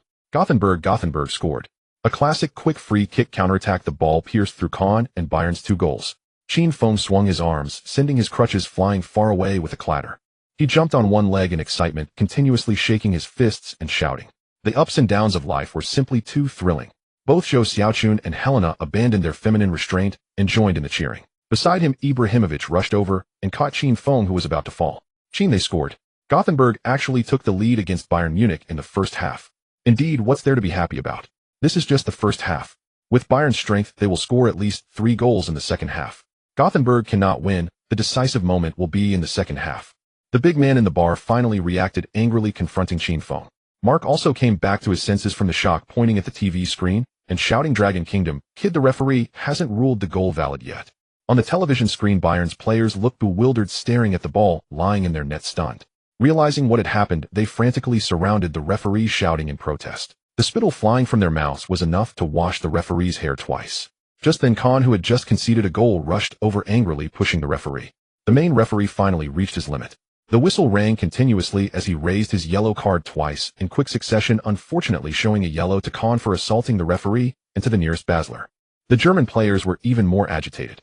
In the end, it was Bayern's experienced coach Trapattoni who rushed up to block the furious Bayern players. Otherwise, a Bayern player would surely get a red card and be sent off. Finally breaking through the encirclement, the main referee sounded his whistle pointing to the center circle indicating the goal was valid. Only then did Qin Feng's anxious heart finally relax. Turning his head, he saw Mark with his mouth half open staring blankly at the television. "Hey Mark." Catching the cane that Zhou Xiaochun helped him pick up, Qin Feng staggered over to the gambling table, snapped his fingers at Mark and beckoned him. "You." Mark glared at Qin Feng. "What do you want?" "Hand it over," Qin Feng said with an innocent smile. "Damn luck." Mark cursed reluctantly, pulling out the check he had just pocketed and slamming it down on the table. "Dragon Kingdom kid, don't get cocky, the game isn't over yet." Beep. The referee in the television coincidentally blew the whistle to signal the end of the first half. Qin Feng laughed. "At least Gothenburg is leading at halftime 1-0. That was a sneak attack, an unscrupulous sneak attack." Mark kept waving his revolver, his face flushed with anger. Qin Feng remained unfazed, merely shifting his chair slightly to dodge the gun's muzzle. "Anyway, Gothenburg is leading." "You better say that again." "Gothenburg is leading 1-0. Mark was so enraged he couldn't speak. After a moment, he suddenly scoffed, "There's still the second half, oh well, see." Qin Feng curled his lips and took a small sip of beer.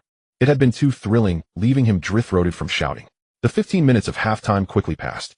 With the referee's whistle, the second half began. This time Bayern Munich kicked off first. Elbier and Yankier stood at the center circle staring intently at behind them. The other Bayern players were also gritting their teeth, their gazes resolute. The entire Bayern team had shaken off the shadow of conceding a goal in the first half.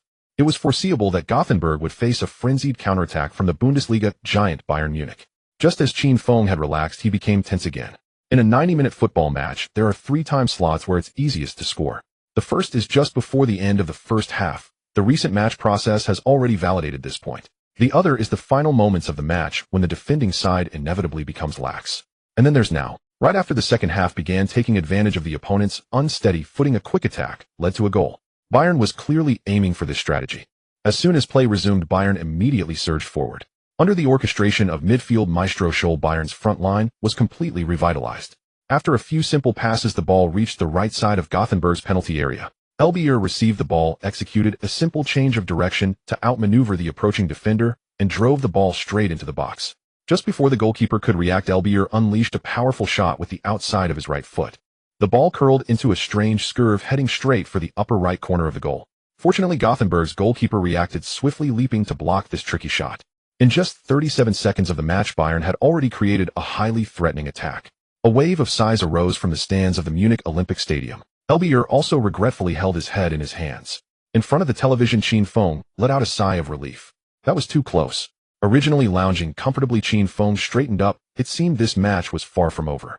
He had been too happy too early. The match was still ongoing. Bayern Munich was not disheartened. Instead, they grew bolder, attacking with even more sharpness. Gothenburg's defense was on the brink, as their goal seemed ready to be breached at any moment. What reassured Qin Feng was that Gothenburg recognized their position and had not been blinded by a single goal in the first half. Now they retreated entirely to their half. Only the goal scorer Nielsen stayed in the center circle, maintaining a threat to Bayern's goal. Bayern's attacks came in relentless waves. Yankier's headers, Basler's sharp breakthroughs, Matthias and Scholl's powerful long-range shots. Bayern Munich was showcasing their arsenal. Remarkably, although Gothenburg's defense was crumbling, Bayern just as the match reached the 25-minute mark of the second half, both teams made substitutions. Bayern replaced a defender with a forward, while Gothenburg brought on 2 defensive players. In the last 20 minutes, both sides were locked in a standoff, with the match reaching a fever pitch.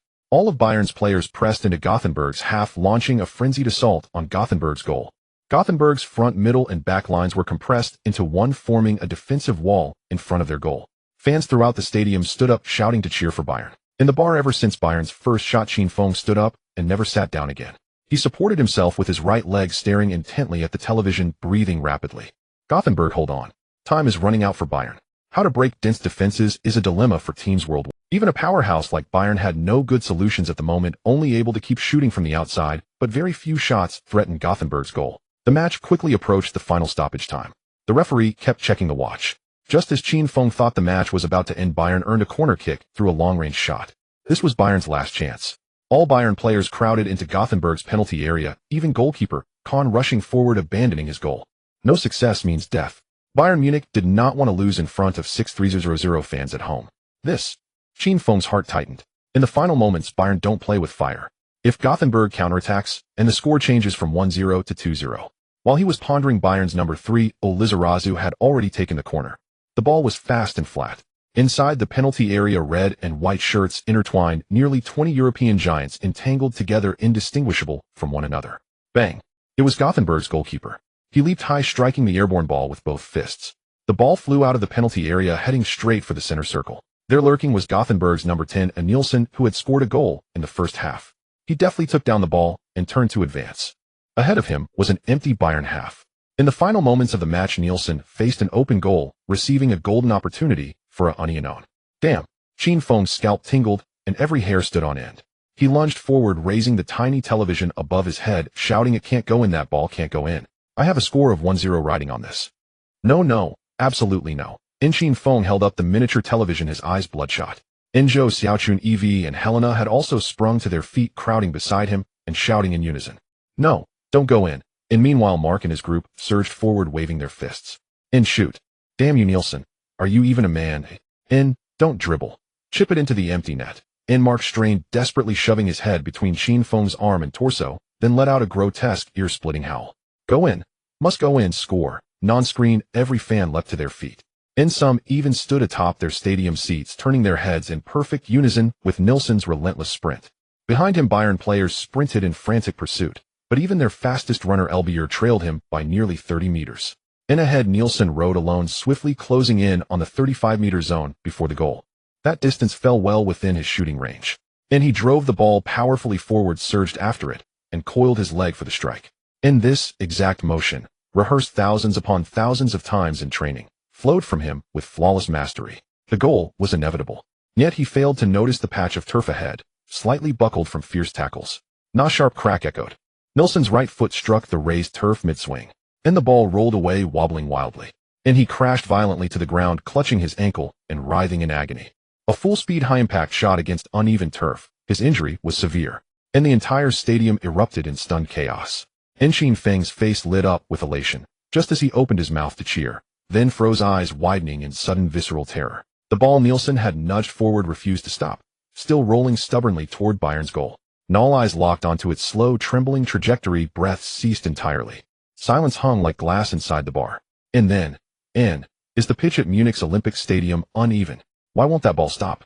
Qin Feng gritted his teeth, whirled the television 90 degrees, and began blowing fiercely toward the direction the ball rolled on screen, as if trying to reverse its course. But it was futile, and the ball bounced erratically into the 6-yard box, mere inches from crossing Bayern's goal line. And it was over. Qin Feng's heart plummeted to his heels. Just as the ball hovered on the brink of crossing the line, a figure lunged forward. It was Elbier, the Bayern striker who'd never abandoned his desperate chase. Realizing he couldn't reach it in time, Elbier dropped low into a sliding tackle, his boot rising to flick the ball just as it rolled across the goal line. And yes, do it. Flick it clear. Qin Feng roared, shaking the television wildly, as if lending Elbier his own strength. And kick it out, and disrupt it, now. Go on. Enjo, Xiaochun, and Helena waved tiny fists, screaming. And Evie bellowed with such ferocity his features twisted, half wishing he could leap into the screen and clear the ball himself.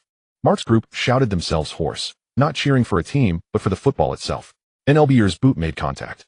Yet the angle remained uncertain. Would he clear it, or inadvertently deflect it into his own net? At that very instant, and bang, and the television screen went black.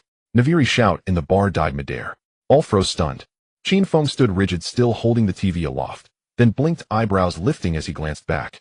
He'd shaken it too hard, the plug had yanked free from the socket. Yeah. And Qin Feng gave an awkward chuckle and gently set the television down. And under the collective, unblinking stare of everyone present, he picked up his cane and shuffled sheepishly toward the socket. Just as he reached for the plug, a distant rising wail of police sirens pierced the air, drawing rapidly closer. And before Qin Feng could process it, a chorus of screeching tires filled the street, followed by sharp, rapid thumps, doors slamming shut one after another. The police had arrived. Namely, then did Qin Feng recall. He'd instructed Evie to call them upon entering the bar, and the officers had said they'd arrive in an hour. Yet now, with over 90 minutes of match time nearly elapsed, they'd finally shown up. Truly impressive efficiency. And inside the bar, burly men scrambled in panic. Those armed leveled their guns squarely at Qin Feng and his friends. Mark snapped back to awareness, drew his revolver, and pressed it hard against Qin Feng's temple. And little dragon boy, you dared call the cops. Outside the bar, the Malmo Police Department deployed 3 patrol cars. And 8 officers stood poised like warriors on the brink of battle, checking their weapons. Remember, we're in Rosengard. Tread carefully. And, damn it, the chief shouldn't have assigned us this kind of dangerous job. And Mark's got serious clout. He's the type who'll pull the trigger without hesitation. The caller claimed it was a kidnapping. Stay sharp once we go in. 2 minutes later the final checks concluded. The lead officer, a middle-aged man, whispered, Watson, you and Carlson secure the rear entrance. Everyone else follows me through the front door. The 8 officers split into 2 teams, 2 circled behind the bar, while 6 took positions flanking the main entrance, 3 on each side. And the lead officer raised his hand, signaling a silent countdown. 3, 2, 1. In with a thunderous crash, he kicked the door inward and charged ahead, his squad surging in behind him, pistols drawn. In, freeze. Everyone stay exactly where you are. Hands on the table, where I can see them. In, move, and I shoot. And then as they scanned the interior, the officers abruptly froze. What in the world was happening? In, soft piano music drifted through the air. Warm amber light shimmered across crystal glasses suspended above the bar, casting a dreamlike haze. A few scattered patrons conversed quietly at separate tables. Polished waiters moved gracefully among them. At the center of the room, a young man sat beside a chessboard, his cane resting beside him, facing off against a sharply dressed blonde-haired middle-aged man in a game of international chess. Both were deep in thought, brows furrowed, clearly locked in a moment of supreme tactical tension. And around them a man and 2 women watched in solemn silence, faces taut with concentration, undoubtedly seasoned players themselves. At the officer's entrance, all turned in startled unison. And the police exchanged quick glances, yet kept their weapons raised. And the lead officer swept his gaze across the room, pistol steady. The patrons at several tables were all men, broad-shouldered, hardened, some bearing unmistakable thug-like demeanors. 2 were familiar faces in police records. Nee's gaze lingered on the chessboard, and narrowed. Mark, the infamous name echoing across all of Malmo, was instantly recognizable to any officer. Nee's police dossier could fill an entire truck. Yet no one had ever heard he played chess. The young man facing Mark bore unmistakably East Asian features, calm, composed, showing no sign of guilt or alarm. And the other East Asian woman standing nearby appeared to be with him. That tall young man. Wasn't he a player for Malmo FF? And neither he nor the young man seemed suspicious. But the blonde woman. Her expression was rigid, her breathing shallow and suppressed. And she was straining desperately to conceal sheer panic. Something was deeply wrong here. And wrong, very wrong. And the officer leveled his weapon and commanded, Who called the police? Step forward now. No one answered. And he paused, reconsidered, and repeated the demand in English. Perhaps foreign guests hadn't understood Swedish. And this time Qin Feng rose slowly, leaning on his cane. Sir, no one called the police. Perhaps there's been a misunderstanding. And the officer's gaze snapped to him immediately. And he stared, long, hard, before asking, voice low and deliberate, Are you certain? Absolutely no one called. Absolutely. And Qin Feng smiled warmly. I'm a tourist from Longwa visiting with friends. The bar owner turned out to be quite charming. We've enjoyed excellent company. Oh, and admittedly my chess is rather dreadful. And he added with a light self-deprecating laugh. And behind him Mark stared at Qin Feng's back, his expression shifting rapidly, unreadable, lost in silent calculation. Inside the bar, after hearing Qin Feng's words, the middle-aged police officer still held his gun, but the muzzle was now aimed at Mark. Mark explained this situation to me. Sheriff Johnson, as you can see, Mark shrugged, innocently spreading his hands. I was just exchanging feelings with a friend from the Dragon Country.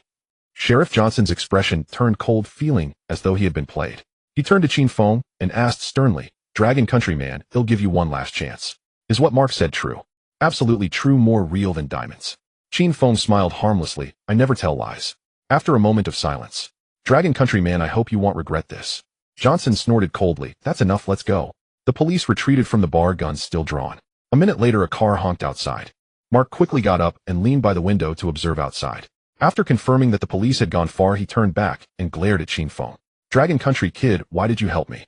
Qin Feng laughed and sat down. There's an old saying in the Dragon Country, it's better to resolve disputes than to create them.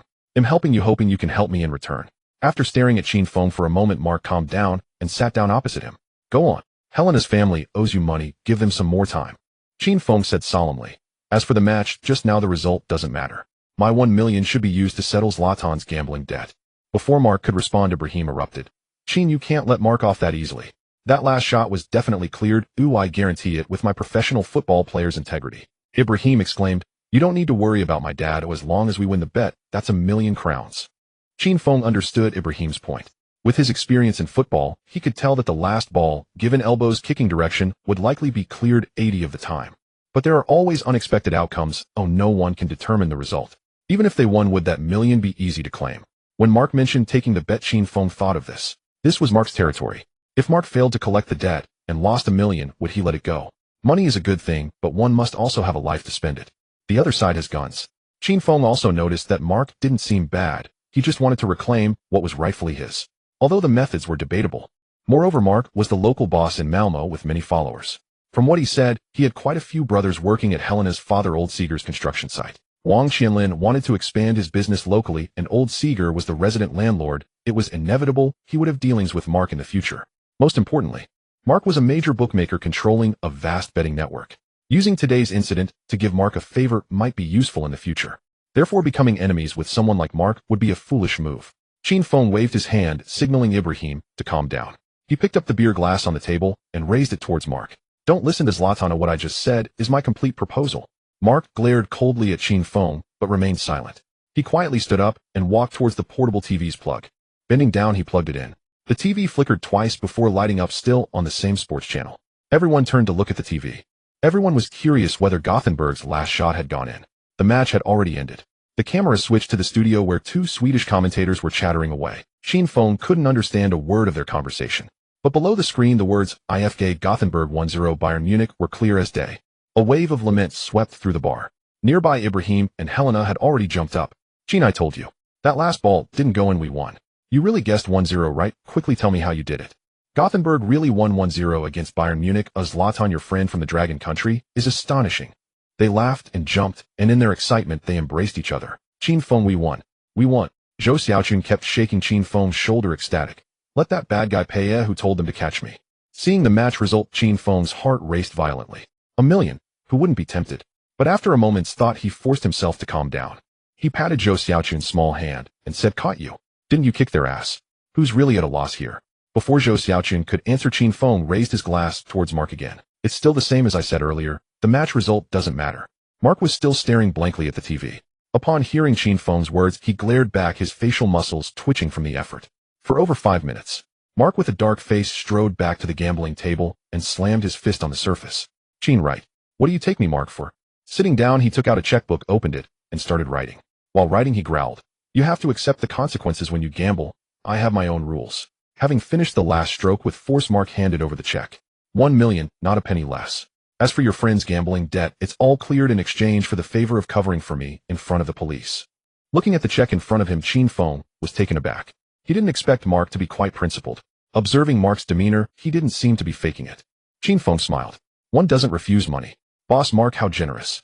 Qin Feng reached out, tugging at the check, but couldn't pull it free. Startled, Mark looked up, his eyes red, staring at the check as he breathed heavily. 1 million just like that gone. No matter how much money one has, it still hurts. Qin Feng chuckled lightly, applying more pressure, making the check taut. Noticing the teasing glint in Qin Feng's eyes, Mark's face turned red, and he reluctantly released his grip. Qin Feng took the check, carefully tucking it away. Mark's gaze followed the check's movement.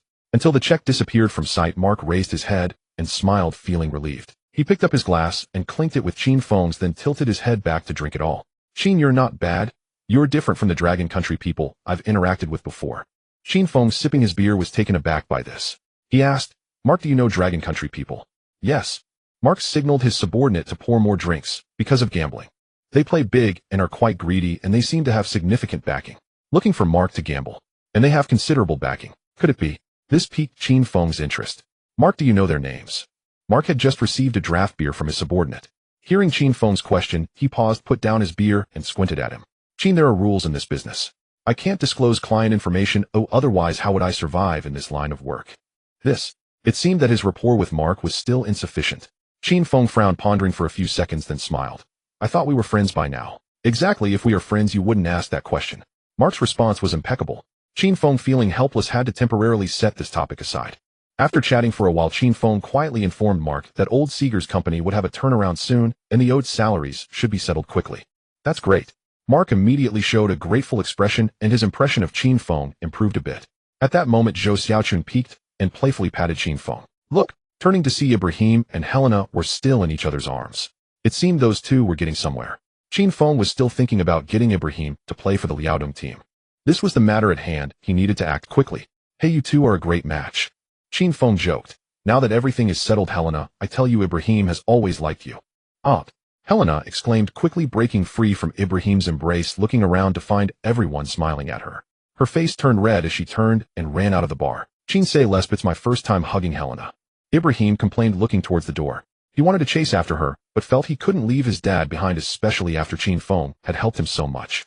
Leaving them behind didn't seem proper. Hearing this, Qin Feng chuckled. This Helena was too shy. He propped himself up with his cane, standing up to Mark, saying, "They'll help my friend with something serious first. We'll talk later." "You're welcome anytime." Mark raised his glass. Qin Feng nodded and reminded Mark to help send Zhou Xiaochun back to the hotel. After everything was settled, Qin Feng quickly walked over, pulling Ibrahim out the door. "What are you standing there for? Hurry and chase, happiness is right in front of you." The two dashed out of the bar, scanning left and right. At the corner 2 streets away, Helena's figure flickered and vanished. Can a Swedish girl run this fast? Qin Feng was taken aback. Beside him, Ibra also noticed Helena and immediately wanted to chase after her. Qin Feng pulled him back, saying, "Fool, chase her on the bike." Ibra snapped back to reality, quickly ran over to hop on the bicycle. "Qin, get on." Once Qin Feng was settled on the back seat, Ibra pedaled fiercely, and the bicycle shot off like an arrow. Reaching the street where Helena had disappeared, Ibra slowed down. Qin Feng leaned forward from the back seat to look. The street had only a few scattered pedestrians, and Helena's figure was nowhere to be seen. "Damn it." Ibra angrily slammed the bike handle. "If only I had pedaled faster." "Don't rush, let's look again." Patting Ibra on the back, Qin Feng pointed in the direction Helena might have gone. "Let's check over there." Ibra nodded and pedaled harder. They rode down the entire street, but still didn't see Helena's shadow. With their target completely gone, the two rode back and forth like headless flies. At this moment, not just Ibra, even Qin Feng showed an anxious expression. It's said that one should strike while the iron is hot. Ibra had risked everything to save Helena earlier, and now was the best chance to confess. Just as they were worrying, the underground parking lot behind them roared to life as a red Mercedes sports car zoomed up. With a roar, the sports car zipped past the side of their bicycle, creating a gust of wind that made Qin Feng's clothes flap wildly. Ibra's eyes widened in surprise. With a powerful kick, he propelled the bicycle forward, suddenly standing up and pedaling hard. The bicycle instantly accelerated, chasing after the direction the Mercedes was headed. The sudden force pushed Qin Feng back, nearly causing him to fall off the bike. He quickly clutched Ibra's waist, exclaiming, "Zlatan, what are you doing? That Mercedes is Helena's car." Ibra's but lifted off the seat, his body swaying wildly as he Qin Feng struggled to lean out. The cold wind hitting his face made it hard to open his eyes. Squinting, he could only vaguely see the tail lights of the Mercedes ahead. He pulled his head back, shouting, "Stop messing around, Zlatan." Chasing a Mercedes on a bicycle. Ibra pedaled harder, not responding or showing any sign of stopping. Qin Feng shook his head, calling out, "If you really want to chase, just throw me off. You won't catch up like this. There's no time. If I stop to let you off, the car will be long gone." Ibra gasped for breath and replied, then shouted loudly, "Who says I can't catch up? Today I'm going to show you a fact: the great Zlatan is capable of anything." Ibra glared at the distant red car's taillights, bent down, took a deep breath, and suddenly shouted, "Let's go." The bicycle surged forward as if equipped with a jet engine, producing a wailing sound as it shot off. The cold wind hit Qin Feng's face, making his skin ripple. The streetlights and trees along the roadside blurred into a streak as they sped by, making it impossible to count. Qin Feng wanted to shout for Ibra to slow down, but as soon as he opened his mouth, the wind filled it, nearly tangling his tongue. Ahead, Ibra's long hair flew straight up like silver snakes, dancing wildly. Suddenly, a drop of water hit Qin Feng's forehead, stinging. "Is it raining?" Qin Feng was startled, and before he could gather his thoughts, more droplets began to fall, slightly warm. It wasn't rain, it was Ibra's sweat. Large beads of sweat dripped from Ibra's head, splattering onto Qin Feng's face. In Qin Feng's view, Ibra's shirt was initially wet in a small spot, but soon the moisture spread outwards. The area where the sweat soaked grew larger within half a minute. Ibra's back was completely soaked, his shirt drenched through. Ahead, the Mercedes seemed to be getting closer, but it was only slightly closer. Even if Ibra pedaled faster, trying to catch up to a four-wheeled car on two wheels was ultimately unrealistic. The bright red sports car turned left and disappeared from Qin Feng's sight. "Can't catch up." With a sigh, Qin Feng shouted, "Zlatan, forget it, let's turn back and find Helena at her place to talk." Ibra still maintained the posture of a professional racing driver, hunched over and pedaling vigorously. At this moment, his hair was also soaked, looking like he had just been pulled out of water. He was also nearing his limit. But hearing Qin Feng's words, Ibra's whole body trembled, not looking back as he shouted, "Turn back." "Qin, let me tell you, the word turn back does not exist in Zlatan's dictionary. Today I must successfully catch up to Helena." With a loud shout, Ibra accelerated again under impossible circumstances. The bicycle flew low, rapidly turning left and chasing after the Mercedes. As they turned the corner, the traffic was heavy. This was the main road in Malmo around 4 p.m., the busiest time. With so many cars, it meant Helena couldn't drive fast. Maybe they could really catch up. Leaning forward to look, Qin Feng suddenly felt elated. Across a traffic light, Helena's red sports car was moving slowly through the traffic. Raising an eyebrow, he looked again, at the next intersection. The green light flashed, turning red. Helena's car came to a stop. "Zlatan, hurry, speed up, Helena is right ahead." Qin Feng shouted loudly. Where is she?" After continuous intense pedaling, Ibra's legs were nearly numb and his brain was oxygen deprived, leaving his vision blurry. Right at the next intersection, the light is about to turn red. We still have time. Qin Feng pointed ahead, shouting. Ibra's legs moved mechanically, instinctively, searching with his neck craned. In his line of sight, a mass of cars blurred together, indistinguishable. Suddenly, a bright red flashed into view. It's Helena. The eyes that were gradually losing their sparkle suddenly brightened. Ibra's eyebrows shot up, and he bit down hard on his lip. The taste of blood flooded his mouth, and his face flushed instantly. With all his strength, he propelled the bicycle into the sea of cars, charging straight toward Helena's Mercedes. They were getting closer. At the intersection ahead, the red light began to flash. It was about to change. Helena's car slowly moved forward. Ibra poured all his effort into pedaling the bicycle, rapidly closing in on the red sports car. Qin Feng could already see Helena's golden hair in the driver's seat. Suddenly, there was a sharp sound from below. Just as they were about to catch up, the bicycle's speed noticeably slowed. What happened? Qin Feng looked down, and his mind buzzed. The bike chain had snapped. Wasn't this the worst time for a chain to break? Ahead, Ibra was still instinctively moving his legs, seemingly unaware that he couldn't exert any force. Looking ahead, the traffic light turned green. Helena's car had already started moving. This won't do. Qin Feng gritted his teeth, tossing aside the crutch wedged under his arm, leaping backwards. In midair, he pushed hard against the back seat of the bicycle, causing it to accelerate suddenly. Go, Zlatan. Remember, be yourself. Qin Feng landed heavily on the ground, ignoring the pain on his body as he strained to look ahead. Ibra's bicycle soared past the sports car, crashing into the front of Helena's car. Screech. Just as it was about to collide with Ibrahim, the red Mercedes sports car suddenly jerked backward, coming to a halt at the last moment. The bicycle flew away as Ibrahim stumbled over, arms wide open, blocking the car's path. Helena, get out of the car. Ibrahim's voice was steady and brooked no argument. The car door swung open. Helena hurriedly got out and shouted at Ibrahim. Ibrahim, you're crazy. That was so dangerous. From the way she addressed him, it was clear that she was genuinely angry due to the near collision, out of concern. Stop talking nonsense, this is nothing to me. Ibrahim swayed left and right, clearly a bit weak. This time he did not follow Helena's lead in conversation, but countered with a stubborn remark. Helena was momentarily taken aback, her big eyes blinking rapidly, staring at Ibrahim with a face full of hope. Indeed. Just sitting up, Qin Feng vigorously waved his fist. Ibrahim, use your manly charm to be more assertive, hold her, kiss her, and she will be yours. Just then, the corners of Ibrahim's mouth suddenly reaching out to lift Helena's chin. Ibrahim squinted his eyes and coldly said, Woman, you have successfully caught my attention. Uffed. Qin Feng almost spat out a mouthful of old blood. Ibrahim, where did you learn this? Helena was completely stunned, her hopeful expression turning into one of astonishment. Just as she was about to speak, Ibrahim's tall figure swayed.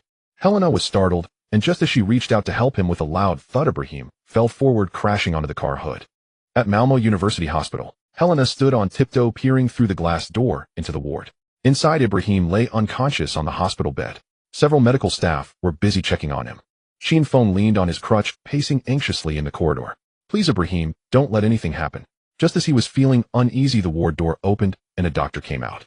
Qin Feng and Helena hurried over.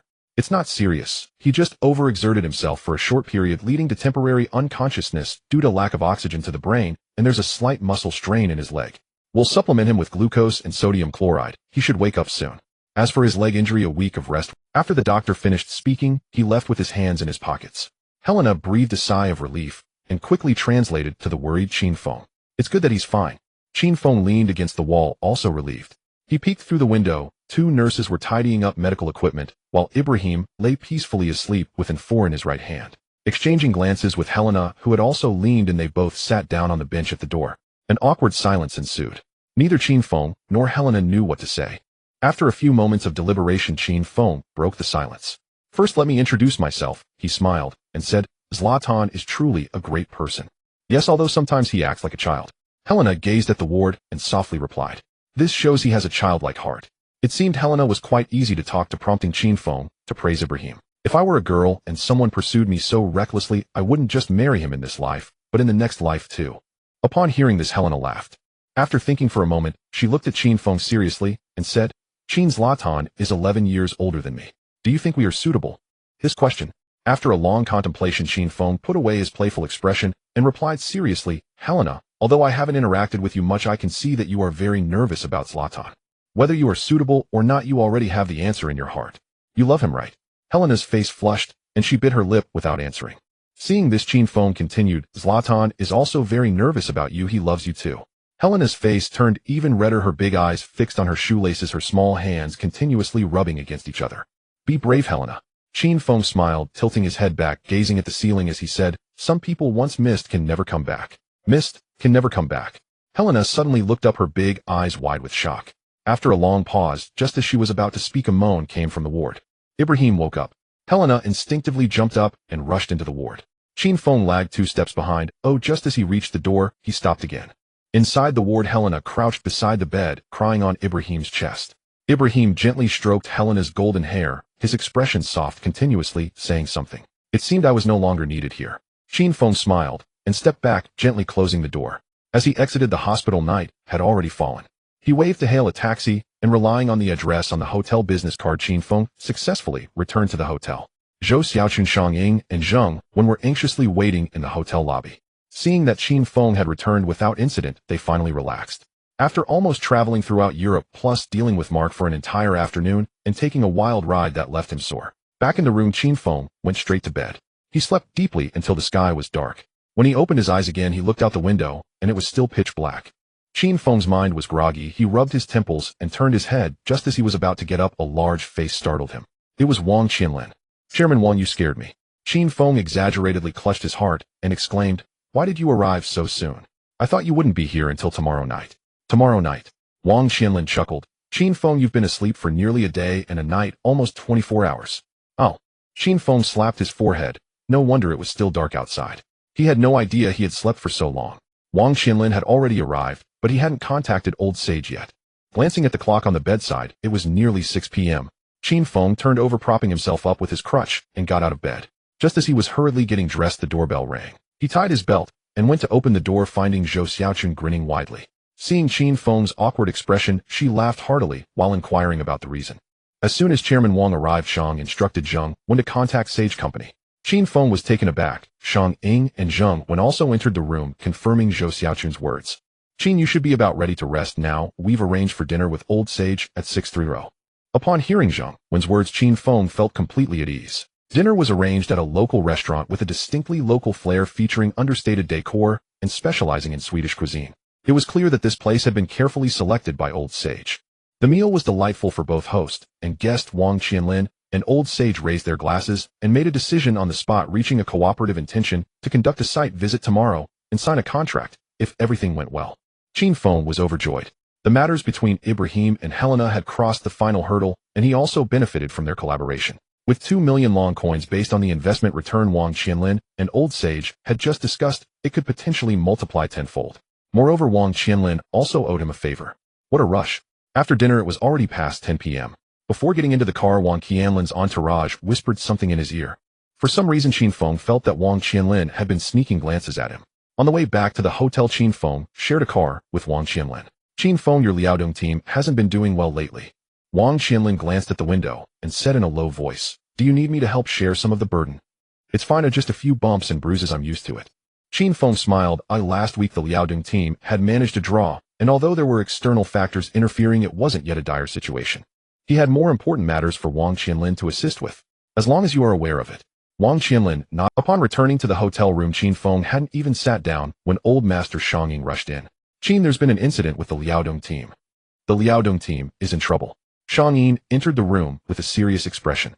Qin Feng was startled. What happened? In this round of the league, our Liaodong team lost 0-1 to the Su province team away. Lost the match. Qin Feng suddenly remembered that today was the match day for the 5th round of the Jiabi League. According to Longwa time, the match had just ended about 40 minutes ago. No wonder Wang Qianlin was speaking strangely on the way. It seems he had received this news. But for two veterans like Wang Qianlin and Shang Ying to react so strongly, is it just because we lost the match? Qin Feng remained silent, quietly waiting for more information. The goal from the Su province team was due to a foul on Zhu Kai in the penalty area, but the referee didn't blow the whistle. Shang Ying said in a deep voice. Then our forward Zhang Yulin's header hit the crossbar. The defender who was marking him even tackled him from behind, yet the referee still didn't blow the whistle. Was the referee's bias so blatant? This is an open act of bullying. Qin Feng frowned and was about to speak, but noticed that Shang Ying looked hesitant. Say everything you need to say at once. Sigh. Shang Ying sighed, took off his cap, and rubbed his messy. Towards the end of the match, Zhang Yulin was severely injured after being tackled by an opposing defender while running at high speed. What? Qin Feng jumped up, nearly falling, because he forgot to bring his cane. He quickly steadied himself against the back of the chair and exclaimed, "How serious is the injury?" "It is said to be very serious. The specifics can only be known after a hospital consultation." Qin Feng's eyes turned red. Zhang Yuan, an exceptionally skilled player, is the top striker of the Liaodong team. Although he is only 21 years old, his skills rank among the best in Longhua. Moreover, he is tall and handsome, with fans calling him the jade-faced killer. A player who is both good-looking and skilled is a treasure for any team. Originally, in Qin Feng's plan, he aimed to cultivate Zhang Yuan into a star for the Liaodong team, turning him into Longhua's Beckham of the masses. At that time, jerseys and such would sell like hotcakes. But with his injury, Qin Feng's plans have all gone up in smoke. The most crucial part is, Zhang Yuan has clearly been targeted by malicious players. Unable to compete fairly, they resort to injuring him from behind.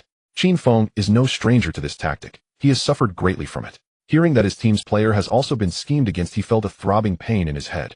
These sons of bitches. Qin Feng slammed his fist against the chair's back. They've lost all sense of shame. Mr. Qin, there's more. More. Qin Feng felt a heaviness in his chest, thinking, what more could be worse than this?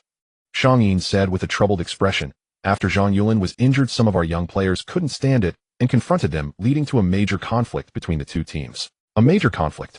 Qin Feng's eyes widened. Did they actually fight? Seeing Qin Feng's dark expression, Shang Yin hesitated before answering. Yes, I wasn't there, but Lao Huang couldn't control these young guys. Don't blame them. Don't say that. Qin Feng interrupted Shang Yin, asking, what was the outcome? Shang Yin was taken aback. What outcome? The outcome of the fight. Qin Feng shouted. Who came out worse? Oh, these kids may not be good at playing football, but they have some skills in fight. Sneaking a glance at Qin Feng, Shang Yin whispered, Fatty Su Xing Qin Xiao, Zhao Huang Liang, and Xiao Zhambua. The 6 or 7 of them took down the entire opposing team. If it weren't for the new foreign aide Haji pulling them back, they would have fought all the fans in the stands. It's said that even the opposing coach Yang Yuman was caught in the crossfire. Shang Yin's voice grew quieter. Qin Feng's face was cold, and he remained silent, his clenched fist trembling slightly. It was clear that he was. Shang Yin swallowed hard and cautiously advised, Mr. Qin, it's my fault for not teaching them well. With our team understaffed, if we punish them. Suddenly Qin Feng slapped his thigh. Good, well done. What? Shang Yin was stunned, thinking he must have misheard. Mr. Qin praised them for doing well. Mr. Qin, are you not going to punish them? Punish?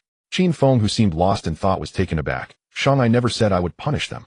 Seeing the old man's confused face, Qin Feng said in a deep voice, the field is like a battlefield. If we back down when others attack our players, we will be bullied for the rest of our lives. Shang Yin's eyes lit up. Mr. Qin is a wise person. Overly tolerating will only make others see us as weak. If others dare to tackle your players today, and we don't fight back tomorrow, they will dare to burn your house down. But, after a few seconds of thought, Shang Yin said, what you say is true, but fighting is ultimately not a good thing. If we don't handle it, could we be encouraging this kind of atmosphere within the team? Shang Yin's words made sense, and Qin Feng pondered. Just a token gesture, you decide the specifics. After saying that, he seemed to remember something and asked, by the way, has the football management department issued any punishments against us? Not yet. They're probably still researching it. Shang Yin said with a bitter smile. It's bound to happen sooner or later. Notify me immediately when there's news. Qin Feng nodded. Shang, you'll have to work hard later and talk to each of those fighters about their thoughts. If the football management department punishes them individually, the club will take responsibility. All right. Old coach Shang Yin repeatedly agreed, looking at Qin Feng with admiration in his eyes. When the matters were nearly settled, the old man adjusted his cap and turned to return to his room. Shang, wait a moment.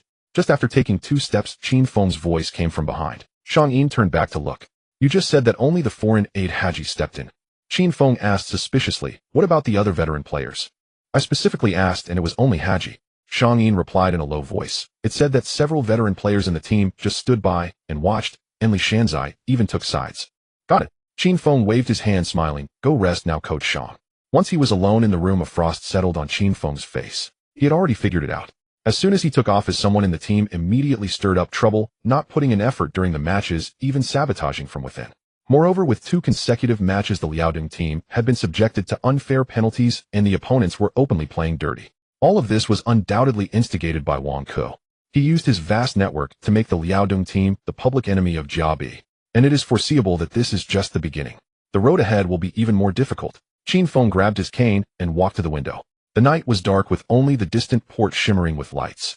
Further away, a lighthouse stood alone, defiantly rising amidst the waves, guiding passing ships.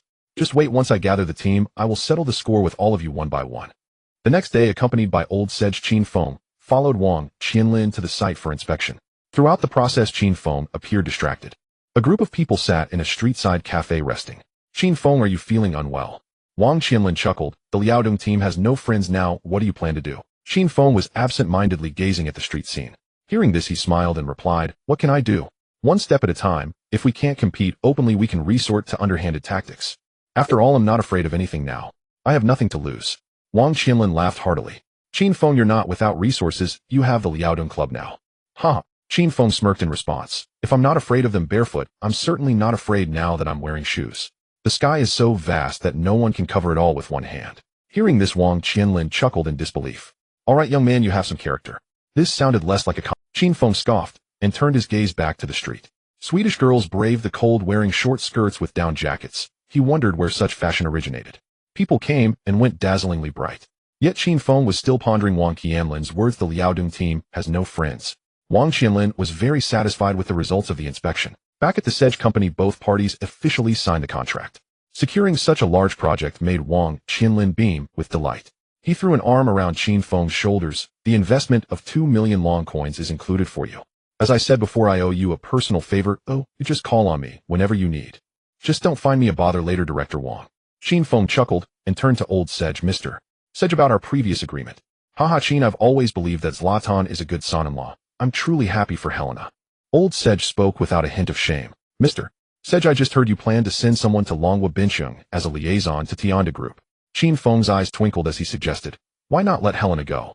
She has a degree in economics and is your daughter, so she would be perfectly capable. Qin Feng thought to himself. That brat from Ibu was arrogant. He hoped he wouldn't pull the rug out from under him, ultimately not joining the Liaodong team. This way he'd also have a backup plan. Haha, that's a good suggestion. Oh, I'll discuss it with Helena later. With all the company's problems solved, the situation looked promising, all thanks to Qin Feng. Old Sedge now listened to Qin Feng without hesitation. Everything was finalized. Old Sedge turned around, pulling out the Moutai that Qin Feng had gifted, and took out 3 wine glasses. To celebrate our successful cooperation. Before Old Sedge could finish his sentence, Qin Feng, leaning on his cane, quickly walked out. If he didn't hurry, Old Sedge would start pouring the wine again. You all drink, Mr. Sedge. Don't forget about Mark's money. If he gets anxious, you know the consequences. Qin Feng knows Mark. Old Sedge paused for a few seconds, his gaze towards Qin Feng's back, becoming more serious. 20 minutes later, Qin Feng and Zhou Xiaochun arrived at the Malmo University Hospital. Upon finding Yibus ward, Qin Feng was taken aback. Ibu was packing his things while Helena was helping beside him. Zlatan, are you being discharged? Qin Feng asked. Didn't the doctor say you had a muscle strain and needed a week of rest? TCH. Ibu dismissed him with disdain, saying, this little injury is nothing to me. Seeing Qin Feng frown, he then changed his tone. The doctor told me to be discharged. Really? Qin Feng was skeptical. Ibu might just be putting on a brave front. Let me tell you, Zlatan never. Ibu walked over, holding Helena's little hand, as if wronged, saying, if you don't believe me, ask Helena. Is that true? Qin Feng looked at their intertwined hands. Fine, I'll believe you. I suppose Helena wouldn't agree to you lying. Zhou Xiaochun also noticed the ambiguity between the two and giggled. Helena, congratulations, you've finally taken this step. Feeling Zhou Xiaochun's teasing gaze, Helena's face flushed, and she smiled shyly. But soon she looked worried, saying, it's just that my father doesn't like Zlatan. After glancing at Yibus' expression, she added, though my father can't control me, I still hope to receive his blessing. Upon hearing this, Qin Feng and Zhou Xiaochun exchanged glances and burst into laughter. Helena, Mr. Sedge has already agreed to you being with Zlatan. Zhou Xiaochun said cheerfully. Qin Feng confirmed, that's right, Mr. Sedge also promised to send you to work in Longwa Bincheng. He revealed that Old Sedge and Wang Qianlin had reached an agreement to establish a liaison office in Bincheng. Helena was overjoyed. Thank you so much, Qin. Qin, I really don't know how to thank you. Hearing that he was recognized, Ibu was also extremely happy. No need to Qin Feng smiled. Zlatan, you've gotten your wish. Now regarding you playing for the Liaodong team in Longwa. Looking at Qin Feng's sly smile, Ibu raised his chin and laughed. Dear Qin, I must thank you for my relationship with Helena. But I won't go play in Longwa. Qin Feng was taken aback. Zlatan, you're not keeping your word. I never promised you anything. If think about it, I said back then. You can do it, and we'll talk about you going to play in Longwa. It's talk about it, not confirm, right? Qin Feng frowned, recalling that day in the restaurant. Ibu's exact words were, my relationship with Helena isn't that simple, but once you can do that, we'll discuss you playing in Longwa. Remembering this, Qin Feng felt a wave of discouragement. He realized he had been played by Ibu. No way. The forward Zhang Yulin was injured, and the Liaodong team needed Ibu. Reluctant, Qin Feng quickly put forth his trump card. Hey Zlatan, don't forget Helena will go to Longwa, you too. So what? Ibu shrugged indifferently. Our love can withstand the test of distance. Ooh, I'll visit her during the holidays.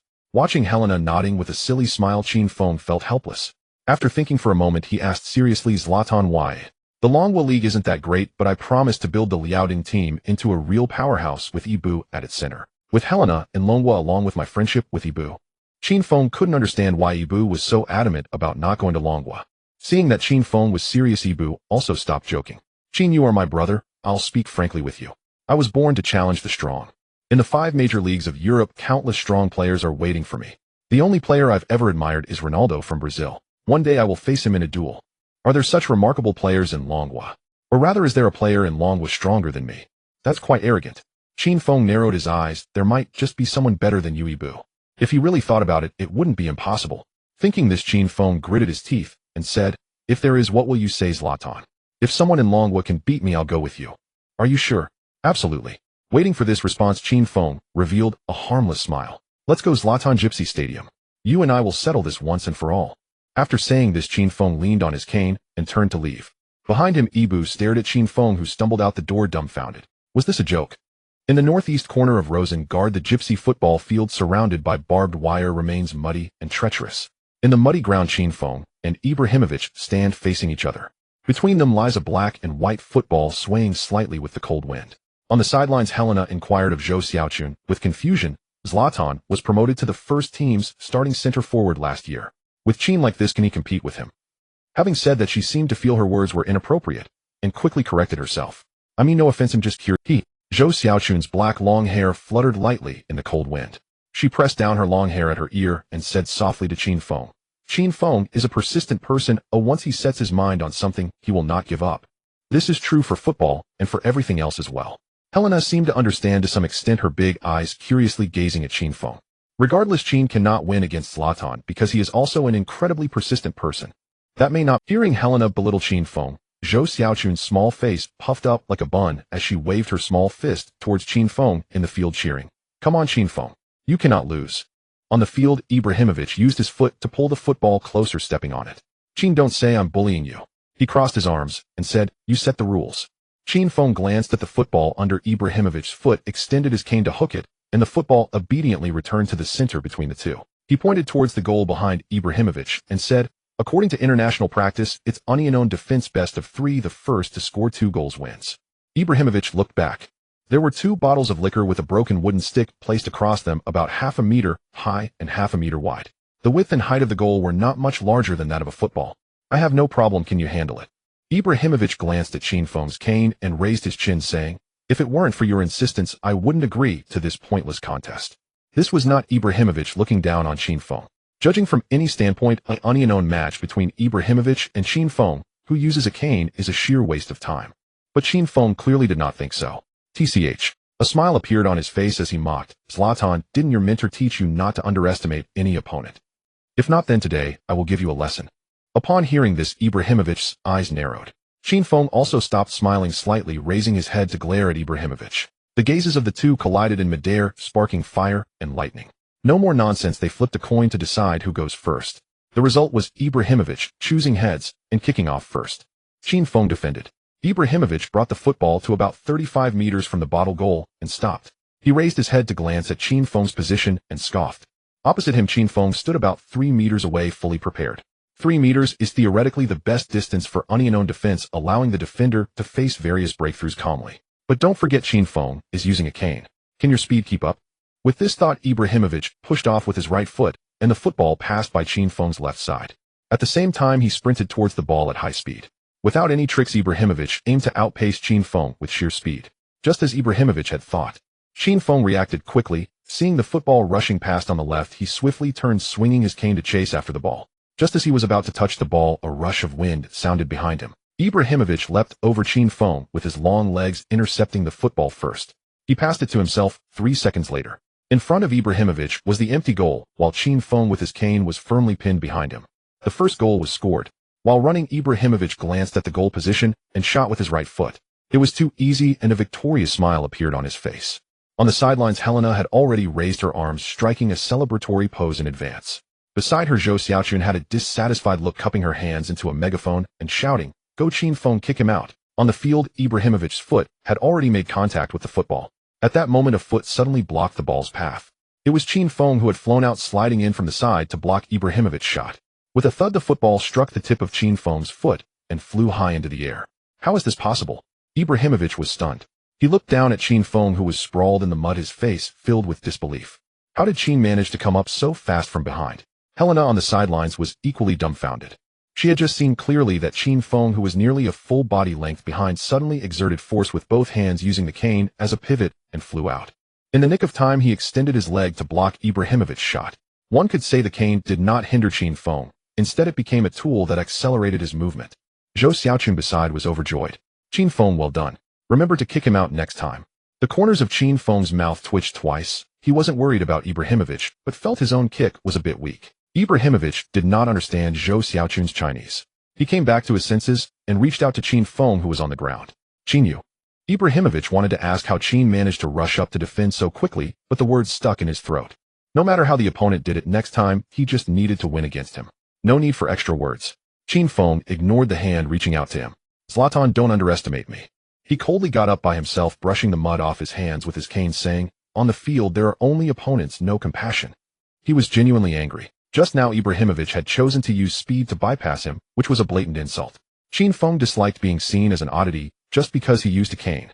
He was a normal person. Hearing Qin Feng's words, Ibrahimović remained unmoved. He ran to the sidelines and kicked the ball hard towards Qin Feng, saying, only the winner is qualified to preach, you haven't won yet. The football soared into the air, drifting in the wind. Qin Feng did not look at the football in the air, but glared at Ibrahimović. At the moment the football landed, he lifted his right foot gently and stamped down firmly, controlling the ball. The football obediently remained still, as if it had always been under Qin Feng's control. This ball feels. Ibrahimovic's expression became serious. He slowly walked to his defensive position, bending down to lower his center of gravity, staring intently at the football under Qin Feng's foot without blinking. Are you serious? Qin Feng snorted lightly, gently tapping the ball with his right foot. From his right foot to the right-hand cane, and then from the right-hand cane to the left-hand cane. The football danced back and forth between the two canes and Qin Feng's right foot. He slowly dribbled the ball closer to Ibrahimovic's defensive area. Ibrahimović was dumbfounded. Can the ball be kicked like this? Qin, you are committing a handball foul. He straightened up, pointing at Qin Feng's cane that was manipulating the football, shouting. To this, Qin Feng was completely unrepentant. What foul? He retorted, if you're not satisfied, go home and take off your ice hockey stick, I don't mind. Ibrahimović was left speechless. Qin Feng was competing with him while using a cane. To demand anything else would be too unreasonable. Shaking his head, Ibrahimović crouched down again, trying to signal Qin Feng to continue. But just as he was lowering his center of gravity, Qin Feng suddenly moved. He rushed forward at high speed, the football weaving between his two canes. When he was less than 2 meters away from Ibrahimović, he suddenly dribbled the ball sharply to the right. Ibrahimović was caught off guard. He hurriedly adjusted his center of gravity, extending his leg to poke at the football while blocking Qin Feng's breakthrough path. Just as Ibrahimovic's toes were about to poke the football, he fell for it. While moving, Qin Feng suddenly shifted his center of gravity. He horizontally struck the football with his right hand, cane abruptly changing direction and charging towards Ibrahimovic's left side. Deep-fried meatballs. Qin Feng executed the deep-fried meatball maneuver with his cane. Ibrahimović couldn't retreat this time, only able to watch as Qin Feng rushed past him. With a thud, Qin Feng lifted his body with both canes and shot the ball. The football obediently passed through the bottle goal, which was still hollow. 1-0. Qin Feng took the lead. This kid really has some skills. Watching Qin Feng raise his arms in celebration, Ibrahimovic's expression was more serious than ever. On the sidelines, Helena covered her mouth in astonishment. This Dragon Kingdom's Qin is surprisingly formidable. Well done, Qin Feng. When we return, I'll reward you with a chicken leg. Zhou Xiaochun jumped and shouted without regard for her image while casting a defiant glance at Helena. So who just said that Qin Feng couldn't win? You? Helena retorted with newfound confidence. The match isn't over yet. Zlatan is very strong, and your Qin will lose sooner or later. We'll see about that. Zhou Xiaochun shot back with a mocking retort. The friendship between the girls seemed fragile as they huffed at each other and turned their gazes back to the match. On the field, Ibra raised his foot to pass the football back. Qin, you're too despicable, he exclaimed through gritted teeth. This is a blatant ambush. What ambush? Qin Feng retorted sarcastically. Should I formally notify you, Zlatan, that I'm going to break through on your left? Be careful. You. Ibra was so angry he nearly spat blood. He glared at Qin Feng, slightly bending his body. This time he showed no signs of leniency. The duel continued. Qin Feng took a deep breath, dribbling the ball forward. Accelerating, he changed direction seamlessly. Just as he was about to break through successfully, Ibra, having lost his balance, stretched out his long leg and executed a split tackle. Ibra, towering at 1.9 meters with long legs, doubled the distance of his defense with that move. Qin Feng's football was kicked away. Getting back on his feet, Ibra said nothing and directly ran to the sidelines to retrieve the ball. Qin Feng slapped his forehead. No matter how he calculated, he forgot about Ibra's long legs. That kid's legs start from his navel, creating a vast defensive area. If only I had known to kick it lightly. No, I should have aimed for his crotch. But there's no such thing as regret in this world. The roles of attack and defense switched. Ibra regained possession, and like Qin Feng, cautiously dribbled forward. As Ibra approached Qin Feng, he turned his body and leaned against him. Qin Feng's expression tightened. To receive the ball facing away means his back is turned to the goal. What is Ibra planning? Powerful force emanated from Ibra's back. Qin Feng had to exert pressure with his shoulders straining to hold back Ibra's leaning body while extending his foot to poke the ball beneath Ibra. Just as Qin Feng increased his strength to resist, the pressure in front of him suddenly lessened. Ibra, half turning away from Qin Feng, rapidly dribbled the ball to the right. Qin Feng quickly moved his feet to keep up. His reaction was swift, showing no signs of lag. But suddenly, Ibra flicked the ball with his right foot, sending it soaring over Qin Feng's head to the left. A flick over the defender. Without waiting for the ball to hit the ground, Ibra spun again, leaping into the air to execute a side kick, striking the airborne ball with a powerful blow. With a loud bang, the football flew downwards in a diagonal line into the goal. Likewise, neither the bottles on either side nor the wooden beam serving as the crossbar budged an inch. Qin Feng had no way to counter this. He barely turned his head when the ball flew into the net. It was magnificent. First a right turn pretending to break through, then a flick to go past the defender, followed by a spinning back kick. Truly, Ibrahimo is deserving of his reputation for scoring divine goals. Even though Qin Feng was unconvinced, he couldn't help but admire that goal. On the sidelines, it was Helena's turn to cheer, while Zhou Xiaochun deflated. It's 1-1 now, Ibra said in a deep voice as he ran back onto the field with the ball. Qin, you won't get another chance. Let's see about that. Qin Feng pursed his lips and slowly stepped back, bending his body to keep his gaze fixed on Ibra's feet. Humph. He snorted coldly in his heart as Ibra came dribbling closer. Ibra again received the ball with his back against Qin Feng. The same flick over the defender. However, this time the ball didn't fly to the other side, but soared over Qin Feng's head and landed behind him. A rainbow flick. Qin Feng was startled and hurriedly turned to chase back. However, Ibra was nimble. He turned and outpaced Qin Feng, reaching the ball first. He lifted his leg and shot. The football transformed into a white streak, shooting towards the goal. Victory. The ball was still airborne as Ibra had already spread his arms wide. On the sidelines, Helena's voice rang out, Zlatan, you won. That's amazing. Oh, I love you. Qin Feng. Zhou Xiaochun bit her teeth, clenching her fists in frustration. But suddenly her mouth dropped open and her eyes widened in disbelief as she stared into the field. Qin Feng had not given up. He was still chasing. He was running towards the goal. Or rather, from the start, Qin Feng's goal was not to intercept the football. His target was the goal. On the field, Qin Feng's crutches swung like windmills, moving at astonishing speed. Seeing the football shot by Ibra was about to crash into the goal, he pushed off with both crutches, diving to block in front of the net. The goal was just half a meter square, completely sealed off by Qin Feng. Bang! The football hit his backside and flew out of bounds. Qin Feng crashed onto the muddy ground, black muck splattering high. Feeling the pain from his backside, Qin Feng smiled. He scrambled to his feet, using his crutches to bring the ball back from the end line. Zlatan, what a pity. Qin Feng grinned mischievously. Ibra, on the other hand, stood with his hands on his hips, barking out, come again. At this moment, he had completely forgotten about the crutches in Qin Feng's hands. Standing before him was a rival capable of matching him. He couldn't afford to be careless. Zhou Xiaochun on the sidelines was overjoyed, jumping up and cheering, Qin Feng, well done. Put in more effort. If you score another goal, you win. While leaping, she bumped her little backside against the deflated Helena. Helena stumbled from the bump and, realizing what happened, angrily retaliated. Bang, bang, bang. The two girls butted heads back and forth, the scene filled with joy. But neither Qin Feng nor Ibra had time to appreciate it. Qin Feng regained possession. Approaching Ibra with the ball, he kicked it forward with force. The football went through Ibra's legs, and Qin Feng surged forward from the other side. With the separation of man and ball, Qin Feng changed his tactics. Ibra was tall and bulky, his turning speed was bound to be slow. Qin Feng took advantage of this. Indeed, he successfully broke through Ibra and was about to shoot. At that moment, a large hand came across in front of Qin Feng. It was Ibra using his body to impede Qin Feng's breakthrough. Qin Feng didn't expect the intensity of Ibra's defense to suddenly increase, colliding fiercely with Ibra. The attack failed. Qin Feng fell to the ground. The football changed hands. Qin Feng had nothing to say about this if physical confrontation was a part of football allowed by the rules. It seems Ibra is giving it his all. That's good. Panting hard, he got up to take his defensive position. A fierce desire to win erupted in Qin Feng's eyes. Come on, show me what the future great Ibra has got.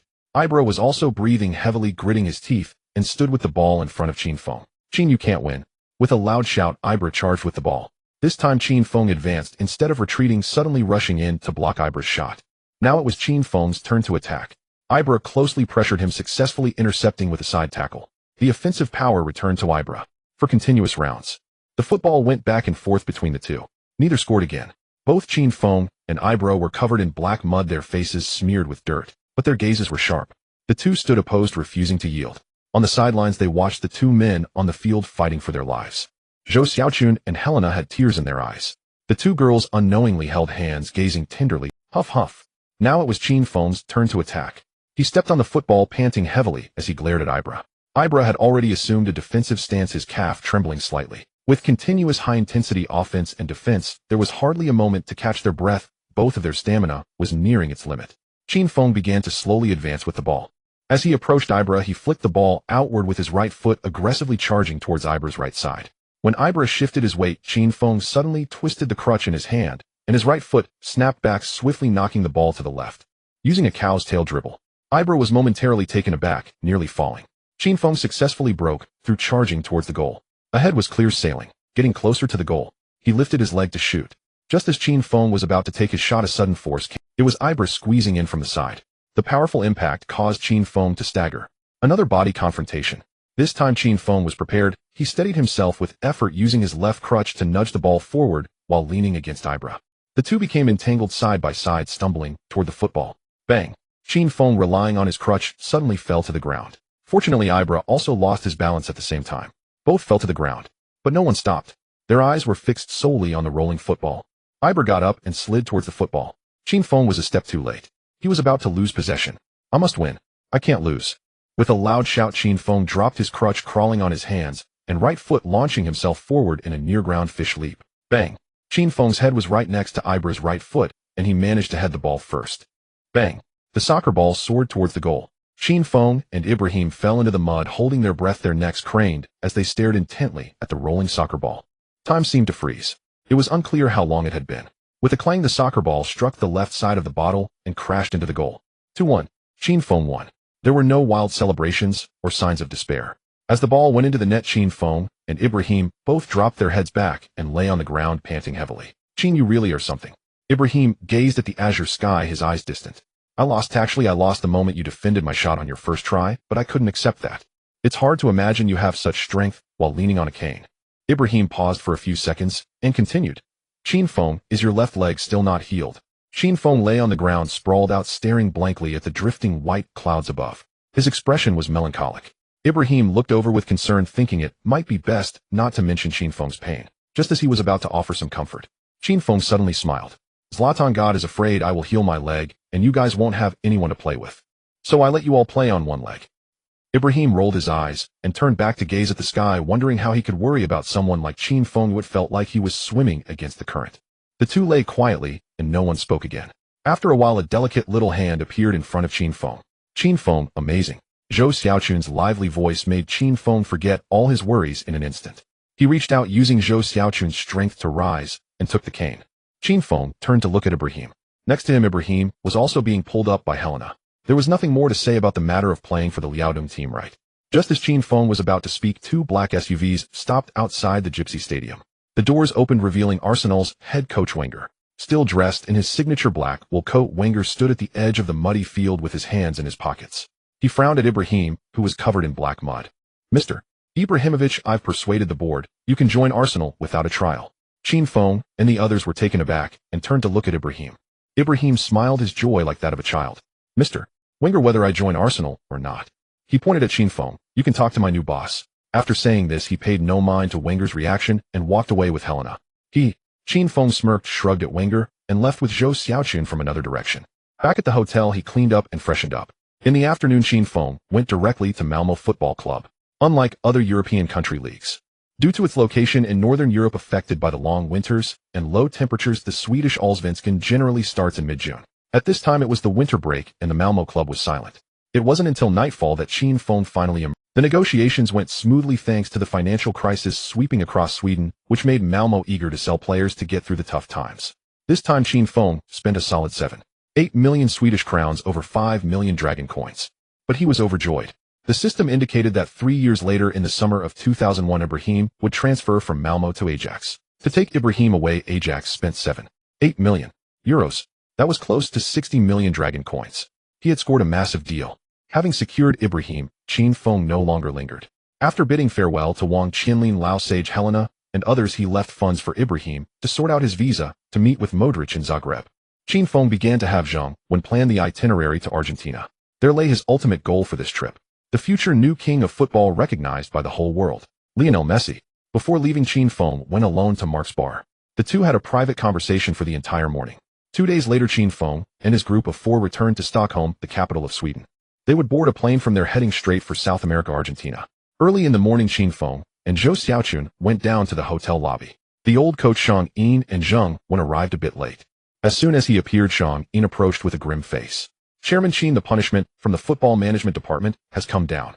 What does it say? Qin Feng frowned. It had been 3 days and the football management department had only just issued a punishment. Was something big about to happen? Each player involved in the fight will be fined 2-0, suspended for 1 match, and the club will be fined 2-0. Hearing Shang Yin's words, Qin Feng was taken aback. This punishment, neither light nor heavy, gave off a feeling of indifference.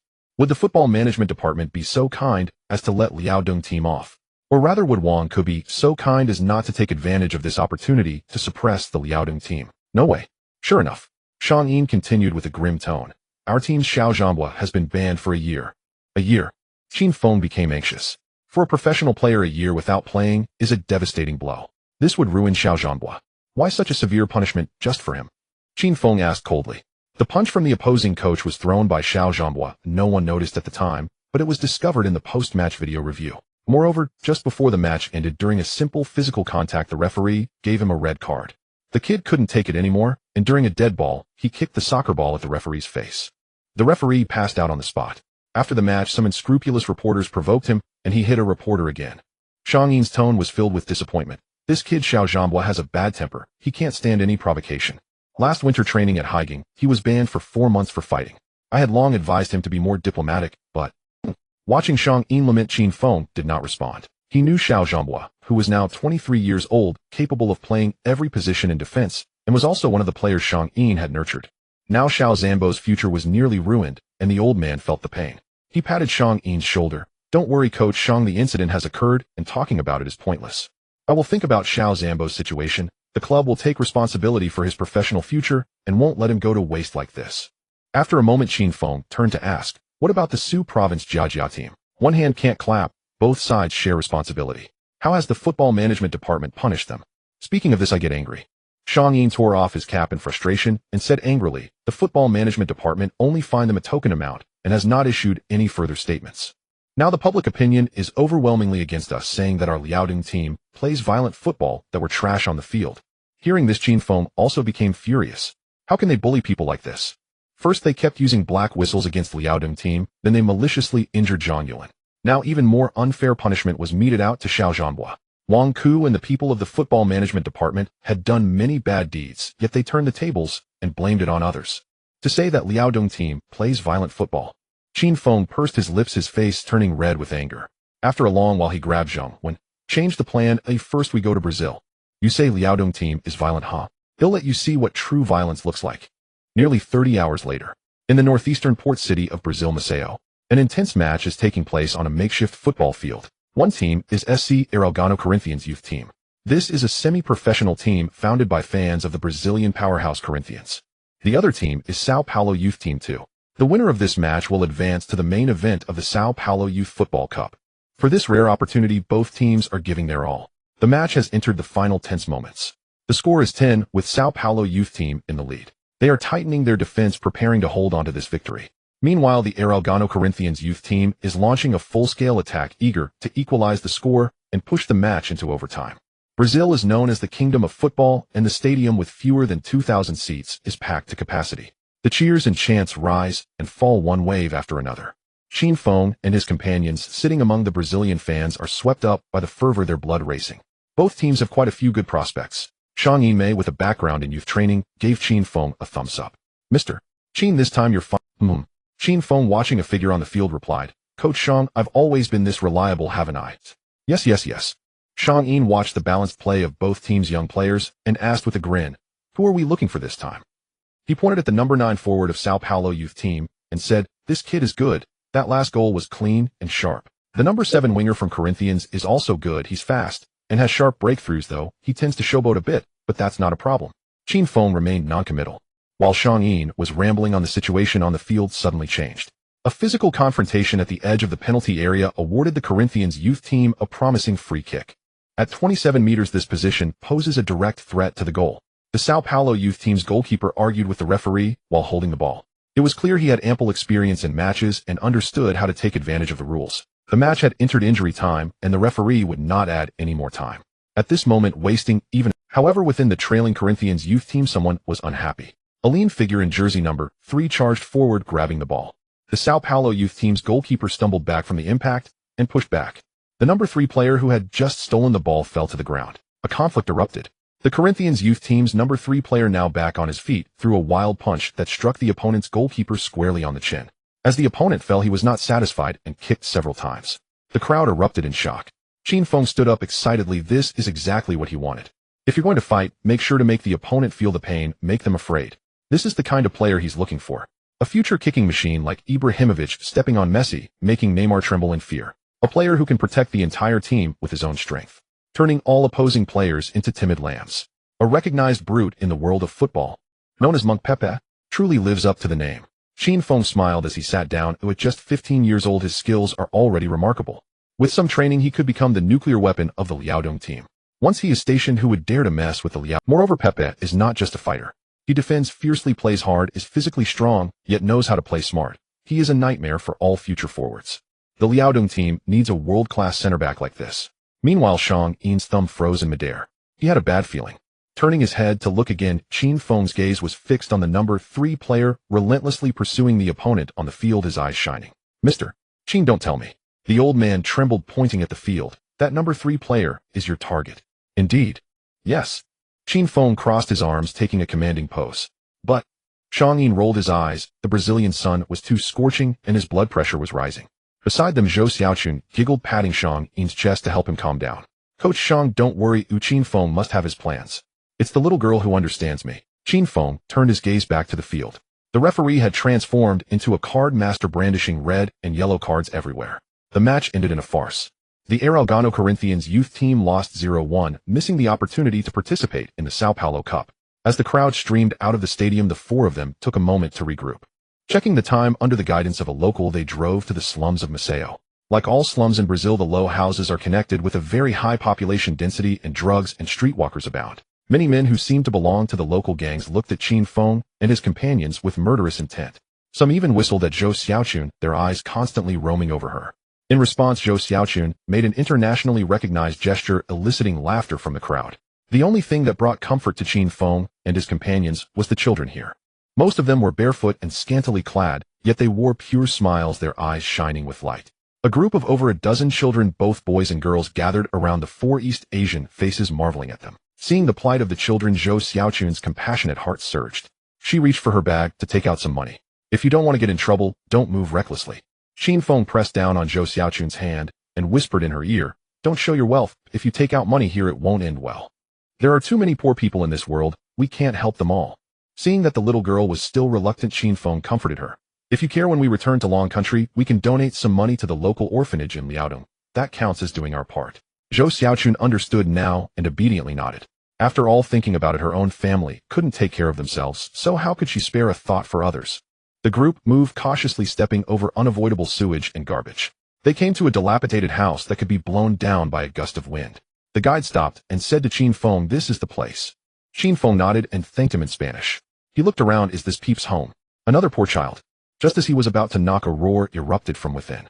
I saved 3 months' worth of salary to buy you a pair of shoes. You just ruined your future in one match. The team doesn't want you anymore, and the family has to pay a large medical bill. Tomorrow I'll go plead with the company to find you a job as a taxi driver. Playing football? What's the point of playing when the family needs to eat? Qin Feng's hand froze in midair. It seems that the earlier conflict brought Pepe considerable trouble. After considering for a few moments, at the door Qin Feng knocked and entered the room. The room was small and cramped, with a large bed against the wall and pots, bowls, and other household items haphazardly piled in the corner. On the big bed sat a precocious child. His tightly curled hair was pressed against his scalp, his eye sockets deeply sunken, and his lips pursed tightly together. It was Pepe who lowered his head, but defiantly glared up with his eyes. Beside him was a thin, middle-aged woman with disheveled curly hair, wiping away her tears. A middle-aged man in a white shirt stood in the middle of the room, his face full of anger. He pursed his lips and looked over, asking, "Who are you?" Without a doubt, this was Pepe's father. Qin Feng smiled and expressed his intention, stating that he had just seen Pepe's game and wanted him to play in the professional league in Longwa. The family was stunned, staring blankly at Qin Feng and the others without saying a word. It seemed they didn't believe it. Especially Pepe's father. Qin Feng could see the heavy suspicion in his eyes. Calling over Shang Yin, Qin Feng took out his business passport along with some photocopies of documents from the Liaodong. Pointing at the words, he translated them sentence by sentence. With black and white words laid out in front of them, coupled with the fact that Shang Yin and Zhou Xiaochun didn't look like bad people, Pepe's family finally relaxed their guard. The family's eyes brightened more and more.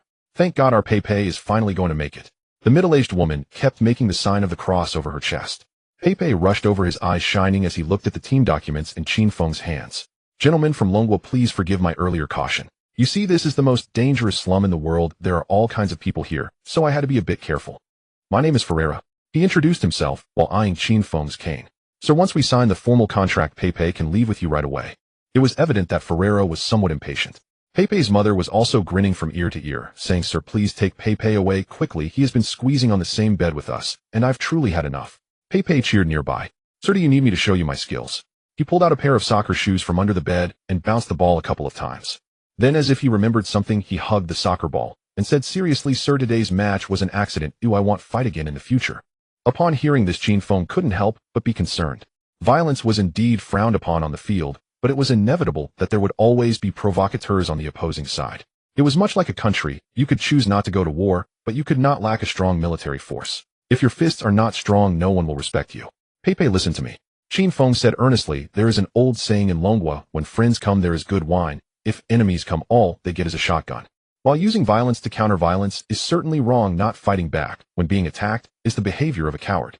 Do you understand what I mean?" Pepe's eyes widened. "Sir, are you saying?" This was indeed difficult to explain. After pondering for a moment, Qin Feng's eyes lit. "There's a popular song in Longwa right now called the Hero Song, and there's a line in it. When seeing injustice, one should shout out. When it's time to act, act decisively. I rush through the 9 provinces with vigor." Qin Feng's singing voice was unexpectedly off-key, straying far from the melody. Shang Yin and Zheng Wen were dumbfounded, not expecting the handsome Qin Feng to sing so poorly. Only Zhou Xiaochun understood the situation, covering her mouth as she chuckled. Qin Feng didn't care about that. After finishing the song in Chinese, unsure if it was to ensure Pepe understood or just because he hadn't sung enough, he sang it again in Spanish. "Hey que prestar ayuda a otra hazel favor cuando pueda viaje feliz hacia China." Everyone in the room was stunned. Everyone's mouths hung open as they listened to a string of Spanish words shot out of Qin Feng's mouth in the tune of the Hero Song. Perhaps it was indeed the Hero Song, because it was basically out of tune. This time Pepe understood and waved his fist, shouting, "I get it. You mean I am Robin Hood, the one who helps the weak?" "Exactly." Qin Feng nodded vigorously. "In the language of Longwa, that means a great hero." "Great hero?" Pepe mimicked Qin Feng's tone, his words lacking clarity, but his entire demeanor clearly transformed. He pounded his chest and gritted his teeth, declaring, "I am a great hero, a hero who upholds justice." "That's right, a great hero." Qin Feng cheered him on with a fist pump. Pepe had unlocked a super form, elevating himself. "To those sons of bitches in Longwa who enjoy dirty tricks and malicious fouls, I offer a moment of silence for you." The process of bringing Pepe over was extraordinarily smooth. Declining Ferreira's offer to treat them to dinner, Qin Feng and the others took Pepe and left. Initially, Qin Feng had thought to pick him up again before leaving Brazil, but Pepe's family seemed to think otherwise, insisting that Pepe leave with Qin Feng immediately.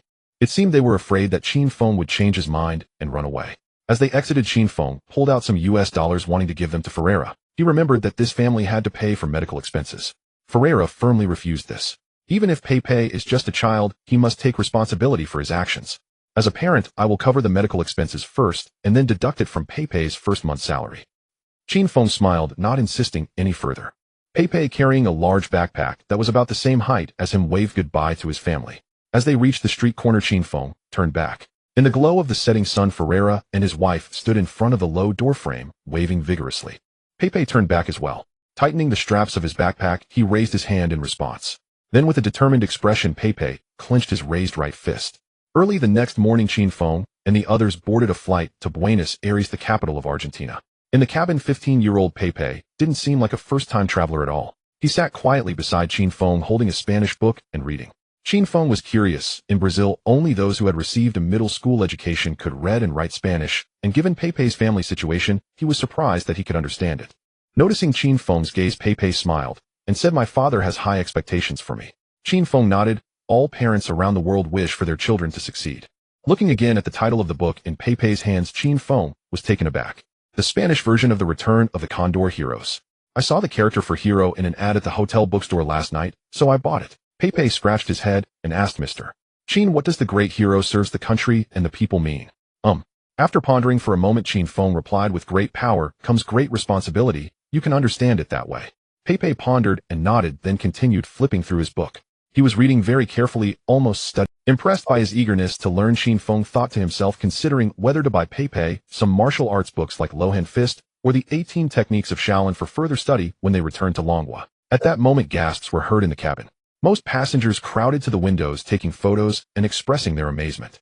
Qin Feng turned to look as well. The plane was circling around the Christ the Redeemer statue in Rio de Janeiro. The 709-meter-high Christ the Redeemer. From a distance, the foot of the mountain was connected by sprawling slums. At the summit stood the immense Christ statue, arms wide open, filled with compassion. With a scoff, Qin Feng withdrew his gaze. Looking around, he saw Zhou Xiaochun, Shang Yin, and others had all closed their eyes to sleep. With nothing else to do, Qin Feng opened the system panel. Zlatan Ibrahimović, age 17, shooting 82, dribbling 75, passing 66, defense 61, positioning 73, speed 72, vision 68, stamina 80, physicality 75, foot power 86, preferred foot both, mental attribute determination. Qin Feng was amused. It was worth all the effort in Malmö, Sweden, to bring in Ibrahimović. His attacking attributes were all above. Especially his foot power, which surely stemmed from his practice in Taekwondo, reached an impressive 86. And this was just Ibrahimovic's attribute at 17. Moreover, Ibrahimovic's preferred foot was both. Does that mean he could score with his backside too? It makes sense. Ibrahimović, who only scores miraculous goals, deserves such an evaluation. As for his slightly weaker passing and defense, they could be overlooked. Zlatan only had eyes for the goal. Qin Feng could already imagine the tone in which Ibrahimović would say he wouldn't assist by asking him to be a support in attack. For Ibrahimović at this age, it was simply unthinkable. He would never agree. Defense was even less likely. No coach would let Ibrahimović divert his energy to defense. Scoring continuously was his task. Qin Feng had already decided that when he received attribute points, he would max out Ibrahimovic's shooting attribute first. The teams in Long Country should prepare to endure the baptism of Definction's artillery fire. Grinning to himself, Qin Feng opened Pepe's attribute panel. Compared to Modrić and Ibrahimović, Pepe was unremarkable. But Qin Feng noticed that Pepe's defensive attribute reached 72, and his stamina was even at 80. This was nothing short of a miracle for a 15-year-old. Looking at his mental attribute, Qin Feng was completely stunned. Kindness. Pepe's mental attribute was kindness. This. Turning to look, Pepe was still engrossed in reading The Return of the Condor Heroes. With his deep-set eyes, short nose, thick lips, and the occasional malice leaking from the corners of his eyes. How could this kid be associated with kindness? Amidst his surprise, someone patted Qin Feng on the shoulder from behind. Turning around, he saw the old coach Shang Yin putting on his cap. "Qin Dong, I suddenly remembered something." "Go ahead," Qin Feng replied with a puzzled expression. "This time we have already found 4 players. Including the 3 foreign players we've signed at home, that's 7 already." Shang Yin leaned in and said seriously, "The football administration has restrictions on the number of foreign players for each team, so be careful." So that was the issue. Qin Feng had considered the football administration's regulations on foreign player numbers. After thinking for a moment, he recounted the situation of unpaid wages and the unrest caused by Li Shanzai and several veteran players. Finally, he added, "In these 2 rounds of matches, our performance has been poor. Besides external factors, it's possible they are causing trouble internally." Indeed, there was this possibility, and Shang Yin nodded in agreement with Qin Feng's speculation. Qin Feng continued, "And the foreign player Mboka who just joined the team is completely ineffective. He would struggle even in the 2nd division." Shang Yin nodded again in acknowledgement. Ultimately, the Liaodong team had little money, and the foreign players brought in this year were all subpar. Aside from the Moroccan international Haji, who was decent, the other 2 were not commendable at all. After some thought, Shang Yin said, "Qin Dong, are you suggesting a clear-out terminate contracts? I'm not afraid to spend some money." Qin Feng's tone was resolute. Besides Haji, not one will be retained. Li Shanzai was a ticking time bomb within the Liaodong team. Such a person could not be allowed to stay. As for Mboka, high salary and low ability, he would also take up a precious foreign quota. These 2 were not much better than Liaodong's local players. They might even be worse. Back then, the Liaodong team really shouldn't have signed him. If it wasn't suitable, they should have just left it, or it seemed like they would lose face without foreign players. Understood, Qin Dong, but Shang Yin seemed to remember something again, pondering. Even so, we still exceed the limit on foreign players. What should we do? This isn't a problem. Qin Feng was confident. The Dragon Country Football Administration stipulates that each team can only register 5 foreign players with only 3 allowed on the field. This regulation was established to protect the playtime of domestic players, and the intention was good. Many countries have similar regulations. However, in Qin Feng's view, this regulation was simply burying one's head in the sand. Doesn't mean that domestic players' skills will improve just because high-level foreign players don't come in. Playing against poor opponents only leads to more poor performance. Only by competing alongside high-level football players can the skills of Dragon Country players improve rapidly. Thinking of this, Qin Feng scoffed. The people in the football administration are truly clueless. Our team's foreign player count will definitely exceed. Only 3 can play, which is a dead rule, and there's nothing we can do. However, there is room for maneuver in registration. Looking at the confused Shang Yin, Qin Feng continued, we can register foreign players under 20 in Liaodong's youth training system. Youth team players, irrespective of whether they are foreign or domestic, will essentially be treated as if we develop. When the match roster is announced, we can promote them to the first team and rotate them in based on match needs. Isn't that? This plan was something Qin Feng had thought of long ago. Players like Modrić and Pepe could easily be registered in the youth training system, perfectly circumventing the football administration's regulations. When it came time for matches, Ibrahimović and Modrić would be irreplaceable starters. The remaining foreign player spot could be rotated among Grosso, Pepe, and Hadji based on match circumstances. Upon hearing Qin Feng's words, Shang Yin's eyes widened in disbelief. Is this even possible? How does Qin Dong think? His thought process is so different from others. But Qin Dong, no one has ever done this. Will the football administration let it slide? Who cares? Anyway, the regulations don't state that we can't do this. No one can argue with it. Moreover, don't you think they want to do this too?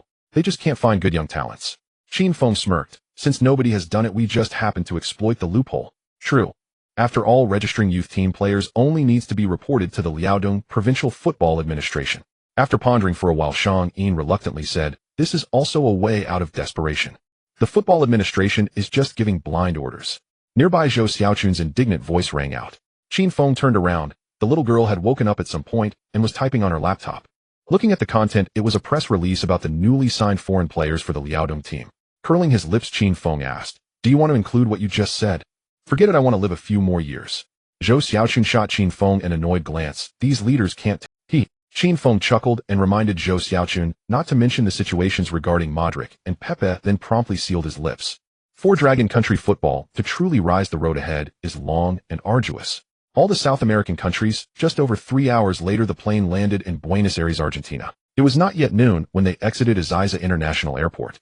Qin Feng and his team hurried to another airport to catch a domestic flight. 2 hours later, the plane landed in Rosario, Santa Fe Province, Messi's hometown. Stepping out of the airport, Qin Feng was in a hurry. According to the timeline provided by the system, Messi would soon sign with Barcelona and officially join the La Masia. It was imperative to move quickly. They had to intercept Messi before Barcelona did, and that had to be today. On the car, the old coach Shang Yin was still pondering the topic from the plane. Director Qin, will your method work? He was genuinely concerned. Suddenly bringing back so many foreign aides would surely shake the entire Dragon Country Football Administration. Qin Feng looked out at the scenery, laughing casually. Coach Shang, you need not worry. These football blind men know only a little. How many really understand football? While speaking, he pointed to the back seat where Pepe was sitting. Take Pepe for example. I'm sure some people might not know he is Brazilian and think he is Portuguese. Shang Yin was taken aback and looked at Pepe. Pepe, who was born in Brazil, had thick eyebrows, a short nose, and a yellowish skin tone, with deep-set eyes and black hair. Indeed, bore some resemblance to a Portuguese person. Hearing Qin Feng refer to the football administration members as football blind men, Shang Yin smiled, helplessly, feeling entirely relieved. Why are you all looking at me? Noticing he had become the focus of attention, Pepe asked in Spanish, puzzled. It's okay, your Spanish is quite good, Qin Feng explained with a smile. What's so strange about it? Spanish is the common foreign language in Brazil. Pepe beamed, revealing a set of bright white teeth. In Brazil, anyone who has received a secondary education can speak, read, and write in Spanish. Qin Feng shrugged and nodded, giving Pepe a thumbs up to conclude the topic. The car they were in weaved through the streets and alleys of Rosario. This city, located in the heart of the Pampas grasslands, is not only an important industrial port city in Argentina, but also the city of Argentina's independence. In 1812, amidst the flames of the Independence War, the blue and white Argentine flag was raised for the first time here. The Cuban revolutionary leader Che Guevara, familiar to the people of the Dragon Country, was born here. As the driver introduced the sights enthusiastically, Qin Feng smiled slightly and looked out the window. Not far away was the flag park of the Parana River. From here, the spire of the Argentine flag monument could be seen. Qin Feng's gaze drifted far away. At this moment, no one would believe that years later this heroic city would be known to the whole world because of a football star. The car moved forward with the traffic gradually entering a quiet neighborhood. This was the Los Eros community settlement for the lower middle class of Rosario. The streets were somewhat narrow with a bumpy road. On both sides stood a row of grayish-blue two-story buildings. This is where you are to come on Israel Street, Estado de Israel number 525. The driver stopped the car in front of one of the small buildings. Qin Feng got out to take a look. The cement-colored exterior wall on the left side was covered in moss. Looking through the iron gate that was taller than a person, he saw a small yard with several pots of blue-purple flowers that Qin Feng could not name. The flowers were not tall, but bloomed beautifully. At the entrance, there was a black car with Argentine plates parked. Qin Feng frowned. A car? Could it be that the people from Barcelona arrived first? This is not good. Qin Feng raised his hand to knock on the door. Suddenly, the main door moved. Two men came out. Behind them was a lean and handsome middle-aged man. He had graying hair and resembled a Hollywood star much like Liam Neeson, the lead actor from the movie Schindler's List. Coach Abraham, please reconsider about Lionel. Your River Plate team has made a promise. Coach Abraham stopped in his tracks and turned back helplessly. I'm sorry, Mr. Jorge, but I'm powerless. Everything must. He pointed at the man walking ahead. Everything must be at his discretion. He is the general manager of our River Plate team. Abraham, how much more time do you want to waste over that little guy? The River Plate manager shouted impatiently. I'm sorry you heard it. A River Plate will not sign your son. Coach Abraham shrugged and apologized as he left. Jorge stared at the taillights of the departing car, clenching his fists, his chest heaving violently. But soon the sharpness in this man's gaze faded.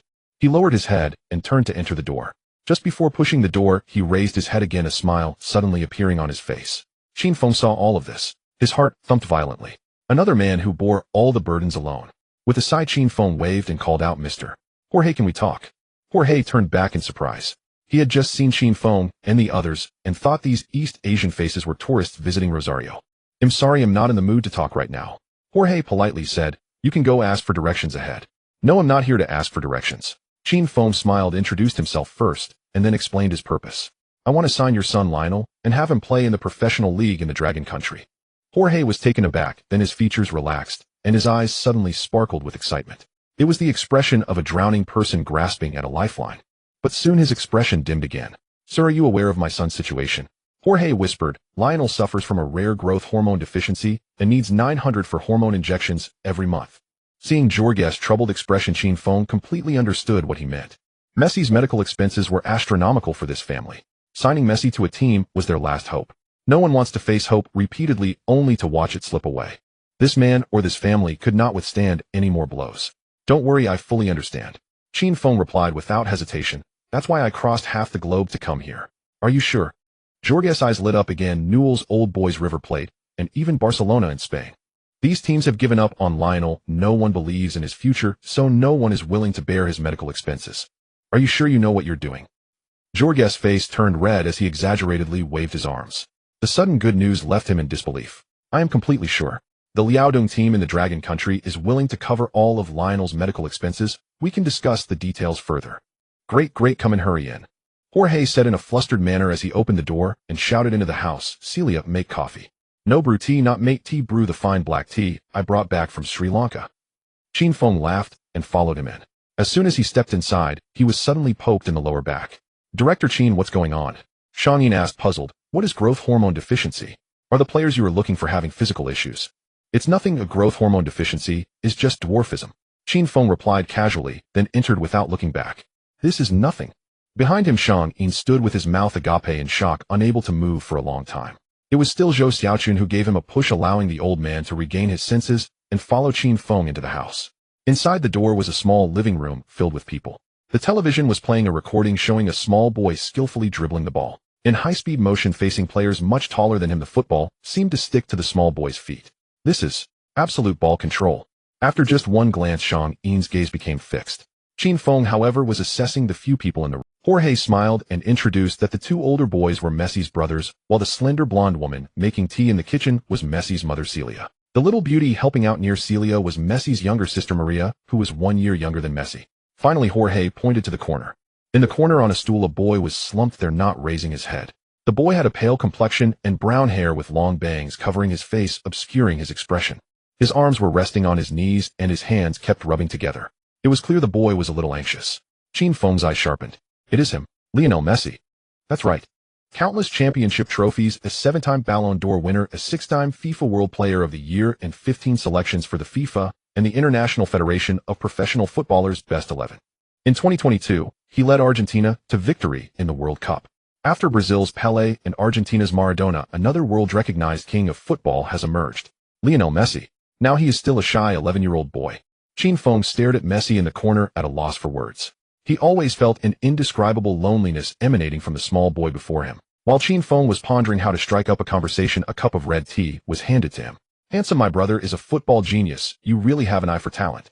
The speaker was Messi's sister Maria. The little girl was quirky and a natural beauty. As Qin Feng took the teacup, Maria tugged at him, turning toward the television. "Look, that's my brother, ridiculously strong, and even far older players are no match for him." Qin Feng was pulled around, feeling both amused and helpless. Messi's sister Maria was a natural social butterfly. Maria was still energetically promoting her brother. Suddenly Messi in the corner jumped up and abruptly turned off the television. "Useless, no team will sign me." He bit his lip, glanced at Qin Feng, and walked away with his head down. On the other side of the living room was a sliding door leading to the backyard. Messi walked over, yanked the sliding door open, and ran out without looking back. The door slammed shut, causing dust to fall from the ceiling. The living room fell into silence. Sigh. Messi's mother Celia had red eyes as she set down the tea tray and sat on the sofa sighing. "I'm sorry, sir." Messi's father Jorge also spoke softly. "I'm sure you can see that our family situation is quite ordinary. I work at a steel company and my wife is just an ordinary worker. We can't afford Lionel's medical expenses. He was diagnosed with growth hormone deficiency 3 years ago, and he has become increasingly withdrawn. Especially after his grandmother passed away, he became even less talkative. But I assure you Lionel is a good boy. Let me talk to him." Jorge hurriedly explained, as if afraid that Qin Feng would be angered and change his mind. Then he hurried toward the backyard. Qin Feng waved to stop Jorge. "It's all right, I'll go talk to him." Saying this, Qin Feng opened the sliding door and, leaning on his cane, walked into the backyard. The backyard was small, but neatly arranged. On one brick wall a goal was painted. Messi was juggling a football. At his feet the ball behaved like a docile kitten cuddling against Messi's foot. Impressive. Qin Feng secretly marveled that Messi, who appeared to be less than 1.4 meters tall, was already displaying unparalleled ball control. It's hard to imagine that such a talent was almost buried. When Messi saw Qin Feng coming, he hurriedly stopped, hugged the football, and sat down quietly without saying a word. Qin Feng smiled, and leaning on his cane stepped forward. Lionel passed the ball. Messi looked up, startled, curiously gazing at the cane in Qin Feng's hand. "What are you looking at?" "A little guy can play football, so I can play football with a cane." Qin Feng pretended to be serious and made a joke. Upon hearing this, Messi raised the corners of his mouth, but quickly suppressed it. He got up, tossed the football, and lightly nudged it with his foot. The ball obediently flew toward Qin Feng, perfectly reaching his chest height. Qin Feng smiled again. "This kid was worried that I couldn't move well, and passed it to the most comfortable position for me to receive." But Qin Feng did not stop the ball conventionally with his chest. Quickly taking 2 steps back, he used the cane to support his entire body, extending his right foot to lightly nudge the ball, while skillfully absorbing its momentum. The football came to a sudden stop at Qin Feng's feet. Messi's face lit up with surprise. He hadn't expected Qin Feng, leaning on the cane, could stop the ball with his foot, and he stopped it so beautifully. Qin Feng's performance wasn't over yet. He flicked his foot, and the football leaped up. He gently juggled it a couple of times before unleashing a powerful kick. The ball soared high into the sky with a loud bang. The sun was bright in Rosario's afternoon. Messi shielded his eyes and looked up, seeing the football become a small black dot in the sunlight. After over 5 seconds, the ball began to fall. In Messi's astonished gaze, Qin Feng adjusted his position and suddenly bent down to lower his center of gravity. The ball landed in the nape of his neck without bouncing at all. Raising his neck, the football leaped up again. This time Qin Feng juggled the ball with his shoulder. Left shoulder, right shoulder, and then he stopped the ball with his head. After pausing for a few seconds, the ball rolled off Qin Feng's forehead. He exerted both hands, supporting his body with the cane, and smoothly made a circle around the descending ball, with his right foot steadily catching it. Bang, bang, bang. Qin Feng leaned on his cane, his feet not touching the ground, as the football danced between his right foot and knee like a mischievous sprite. Finally, Qin Feng flicked the ball high and unleashed a powerful shot. With a loud bang, the football struck the upper left corner of the goal on the wall, bouncing back and being stopped by Qin Feng. Messi was stunned. Qin Feng was very satisfied with Messi's reaction. "Look at that. He should acknowledge me as his elder brother." After a moment, Messi came back to his senses and started clapping. "Sir, those moves of yours are very much like the stilt juggling I saw on the streets of the Dragon Kingdom. It was impressive." "What?" This time it was Qin Feng's turn to be dumbfounded. Though leaning on a cane and having both feet off the ground does resemble stilt walking, to say that juggling was like performing. Qin Feng suddenly laughed. "No wonder he's the future king of football. It seems my little performance didn't impress him." With a playful kick, Qin Feng chuckled. If you think I'm performing, why don't you give it a try? Maria pouted, using her toes to flick the rolling football high into the air, stopping the ball in midair, juggling it on her shoulder. The entire set of movements flowed like water, matching Qin Feng perfectly. Every young person has a competitive spirit. Messi's face was serious and his movements were extremely focused. Finally, he stepped on the football and raised an eyebrow at Qin Feng. Clap, clap, clap. Qin Feng applauded vigorously. Just like me, it's all juggling. Messi finally showed a smile for the first time, pointing at Qin Feng's cane. Sir, you're better than me. The kid was quite humble. Qin Feng leaned on his cane, struggling to sit on the stone steps. Lionel, I am 7 years older than you. At your age, I couldn't do these things. Come sit with me. Qin Feng gestured for Messi to come over. Once Messi sat down, Qin Feng softly said, Lionel, I want to sign you to play in the Dragon Kingdom. Would you be willing? Play football in the Dragon Kingdom. Messi was taken aback, his face revealing joy. But he quickly lowered his head. Sir, the doctor said, I won't grow tall, and all the coaches say, I have no future. Messi's voice grew softer until it was silent. He first glanced at the sky, then buried his head between his legs. A muffled voice emanated from between his legs. When I was 5, my grandmother took me to the football field. She pointed at the players on the field and said, Lionel, listen well, one day you will become the best football player in the world. I always believed that, but now she's gone, I won't grow tall, and I can't continue playing football. I dare not tell her. Qin Feng instinctively asked, where did she go? As soon as he spoke, he remembered Jorge had mentioned that Messi's grandmother had passed away. Just as he was about to change the subject, Messi began to explain. Heaven. Messi made a cross over his heart and pointed at the sky. Earlier this year, due to Alzheimer's. Qin Feng fell silent. After a while, he said, I'm sorry. It's okay, sir. After Messi spoke, he buried his head back between his legs. Qin Feng's brows furrowed. It was evident that Messi had a deep bond with his grandmother. After thinking for a moment, Qin Feng got up and tossed the football to Messi. The ball hit Messi's leg, making him look up. Lionel, shoot upper left. Qin Feng stepped back and pointed at the goal painted on the brick wall. Messi instinctively stood up and shot from where he was. The football struck the upper left corner of the goal. Yes, just like that. Let your grandmother see you, upper right. Upon hearing Qin Feng's shout, Messi, who had been unsure of what was happening, froze. Taking a step back, Messi powerfully shot at the rolling football. With a bang, the ball struck the upper right corner of the goal. Excellent, your grandmother is watching you from heaven. She is watching you become the best player in the world. Shoot straight in. Qin Feng shouted. As Messi ran, he clenched his teeth, turned sideways, and took a powerful shot. The football transformed into a beam of white light, crashing directly into the center of the goal. The brick wall shook violently, and dust fell like rain. Yes, that's right. Tell your grandmother that you can still play football. You will definitely succeed. The football bounced back, rolling past Messi. He leaned on his knees, panting heavily. Then, Messi made a cross over his heart, kissed his right hand, and raised both hands high, pointing his index finger to the sky. He looked up, murmuring to himself. Tears rolled down the corners of his eyes, sparkling in the sunlight. Behind Messi, Qin Feng tightly pressed his lips together and softly said, Lionel, celebrate like this whenever you score. If I can play football while leaning on a cane, what can't you do? Come with me to the Dragon Kingdom and become the best player. I understand, sir. Messi wiped his eyes forcefully. He bit his lip, standing there small and thin, yet with a determined expression on his face. From now on, every time I score a goal, I will celebrate like this. I want my grandmother to see how I become the best in the world step by step. It was unclear whether it was football that bridged the gap between the two, or if it was because they both had physical issues. The distance between Qin Feng and Messi had greatly shortened. In April, the sun of Rosario gently spread across the entire backyard. Under the eaves on the old stone steps marked with green stains, 2 figures, one large and one small, sat side by side. At first it was Qin Feng who spoke, but gradually Messi began to share more. It was said that shortly after his grandmother's passing, Messi had gone with friends to a cemetery 20 kilometers away to pay his respects. 2 boys who had never ventured beyond 4 streets from home took a ride, crossed mountains and valleys, only to be scolded by worried family members upon their return. Qin Feng smiled. Messi was an emotional person. Those who are emotional tend to have good character. Lionel, come with me to the Dragon Country. As long as I'm here, you don't need to worry about anything. Just focus on playing football. Seizing the opportunity, Qin Feng extended an olive branch to Messi. Messi smiled shyly, pressing his lips together and looking down, nervously scratching his hair. Of course I'm willing, sir. Upon hearing this, Qin Feng's expression became serious. Lionel, you're a man, and your word should count. Let's make a pact between men. A pact between men. Messi was taken aback. Before he could react, Qin Feng extended his pinky finger. Pinky swear those who don't keep their word are just cowards.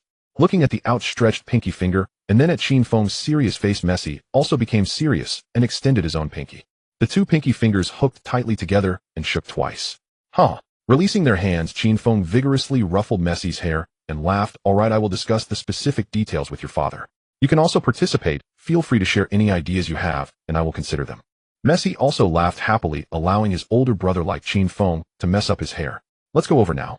Qin Feng exerted himself to stand up while Messi handed him the cane, and the two turned back to the living room. In the living room, Messi's younger sister Maria was pointing at the television, enthusiastically promoting her brother Messi to Shang-in and Zhou Xiaochun. The little girl, hands on her hips, meticulously described Messi's technical skills. Shang-in, Zhou Xiaochun, and Zheng Wen stared wide-eyed, not understanding a word. Only Pei listened attentively. When they saw Qin Feng and Messi enter the room together, they all turned to look. Messi's parents sat on the sofa, both with their hands clasped in front of their chests, gazing upward with hopeful expressions. "Sir, how did your conversation go?" Messi's father Jorge cautiously asked. "Did everything go smoothly?"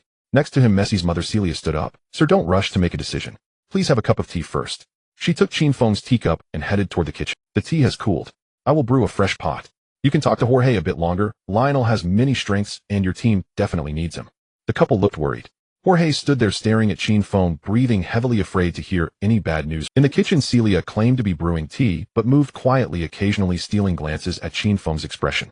Upon closer inspection, her hands washing the teaware were slightly trembling. Looking at the two, Qin Feng took a deep breath. Just as he was about to speak, the old coach Shang-in leaned over. "Director Qin, this child is a genius, an undeniable genius." However, the old man pondered for a few seconds and continued, "But his illness is a problem. If you must sign this child, remember not to sign a long contract. That way we won't lose out." He noticed Qin Feng's fondness for Messi and was afraid that Qin Feng might act impulsively, inadvertently binding Messi for the rest of his life. Qin Feng nodded, signaling for Shang-in to relax. Seeing the two in hushed conversation, Jorge's face suddenly turned pale. His lips moved several times, but he hesitated, his eyes gradually revealing a pleading look. In the kitchen, there was complete silence. Celia held her breath, waiting for her son's fate. The room was filled. Everyone was waiting for Qin Feng's decision. After a long pause, Qin Feng suddenly hugged Messi to his side and grinned. "I've already made a deal with Lionel. Let him join my team. Regardless of the outcome of his illness, our Liaodong team will take full responsibility." Upon hearing this, Messi's family looked over in disbelief. Everyone was agape, unable to react for a long time. After a while, Celia suddenly burst into tears. "That's wonderful. Thank God, that's wonderful." Tears filled her eyes as she crossed herself in front of her chest. "Mr. Qin, I really don't know how to thank you." Jorge also stood up excitedly, saying, "Mr. Qin, you made the right decision." This man, flushed with excitement, rubbed his hands anxiously on either side of his pants. Messi's two older brothers also cheered. "That's amazing. That's amazing. Mr. Qin, you are my brother's benefactor. You truly are my brother's benefactor." Little sister Maria was the happiest. She jumped onto the sofa in her shoes, bouncing with her ponytail swaying. As she jumped, the little girl shed tears, squatting on the sofa, crying uncontrollably. Looking at the mix of laughter and tears among the group, Qin Feng's expression softened. Messi had been diagnosed for 3 years, and during these 3 years the family had borne too much. It was time to let them vent. Standing there, Qin Feng did not speak immediately. Once everyone's emotions gradually stabilized, he glanced at Messi under his arm and said, "Mr. Jorge, we can discuss the details of Lionel's move to the Dragon Country now. Director Qin, I think you should consider it again." The composed Shang-in leaned over to remind him, "Don't forget, ultimately bringing in players is a business." In response, Qin Feng dismissed it. If they missed this opportunity, not just Liaodong team, but any major club in the world would never have another chance to attract Messi, the future king of football. Moreover, relationships between people aren't just business. With this thought, Qin Feng released Messi and pulled Jorge to sit back on the sofa. "Our decision to bring in Lionel to Liaodong team will not change. As I mentioned earlier, we will cover all medical expenses. You can bring up any other conditions, and we can discuss them." As he spoke about the contract conditions, Qin Feng straightened his expression. Hearts are inscrutable, and no one can guess another's intentions. If Messi's father Jorge were to make unreasonable demands, it would indeed pose a challenge. Qin Feng had already resolved to engage in a tough negotiation. Nearby, Jorge couldn't stop smiling. "We don't have too many conditions, as long as you can cover Lionel's medical expenses, everything else is negotiable." Seeing Jorge's attitude, Qin Feng smiled self-deprecatingly. Not everyone in this world is mercenary. Just as he was about to take out the contract he had prepared especially for Messi, suddenly the sound of brakes was heard outside the door.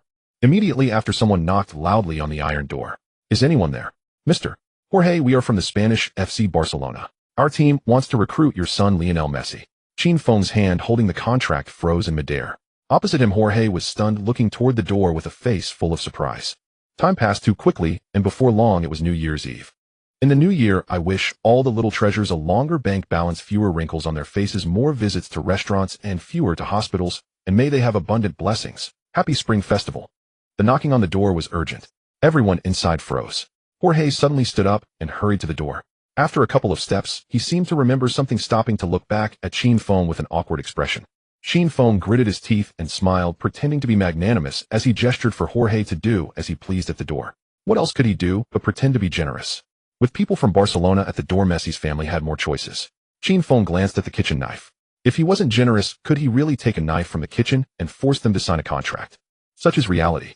Jorge ran to open the door, while Celia, wiping her hands, rushed out from the kitchen, her eyes shining as she looked at the door. The others also stood up, heading towards the door. It was clear they held Barcelona in high regard. Qin Feng felt a sense of despair. Founded in 1899, FC Barcelona is one of the most renowned football clubs in the world.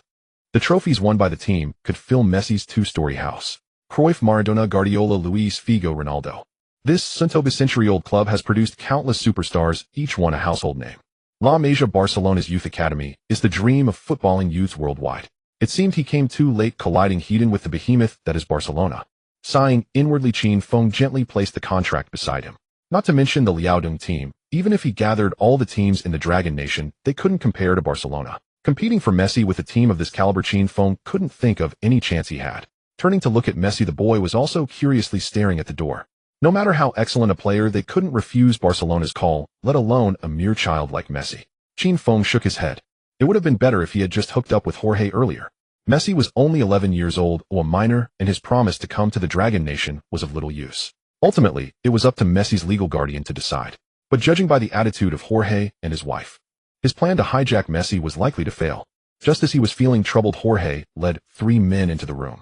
Looking up, the first man was in his 50s, balding, slightly plump, with a rosy complexion and a naive appearance resembling a deli owner. Qin Feng's eyes narrowed. It was the former coach of Barcelona, Carlos Rexach. Wasn't this guy just appointed as the head coach of Yokohama F. Marinos in Japan? Why had he returned to Barcelona? With the arrival of the 3 men from Barcelona, the small living room suddenly. Jorge glanced at Qin Feng on the sofa, directing Messi and his brothers to go upstairs to move some chairs. Qin Feng smiled slightly, showing no intention of standing up. Well, at least Jorge didn't make him give up his seat to Rexach, which was something. Rexach chuckled warmly, stopping Messi and the others, while also calling out to Celia, who was eager to make coffee. No need to be polite, let's get down to business. He pulled Messi over and examined him closely, his eyes full of admiration.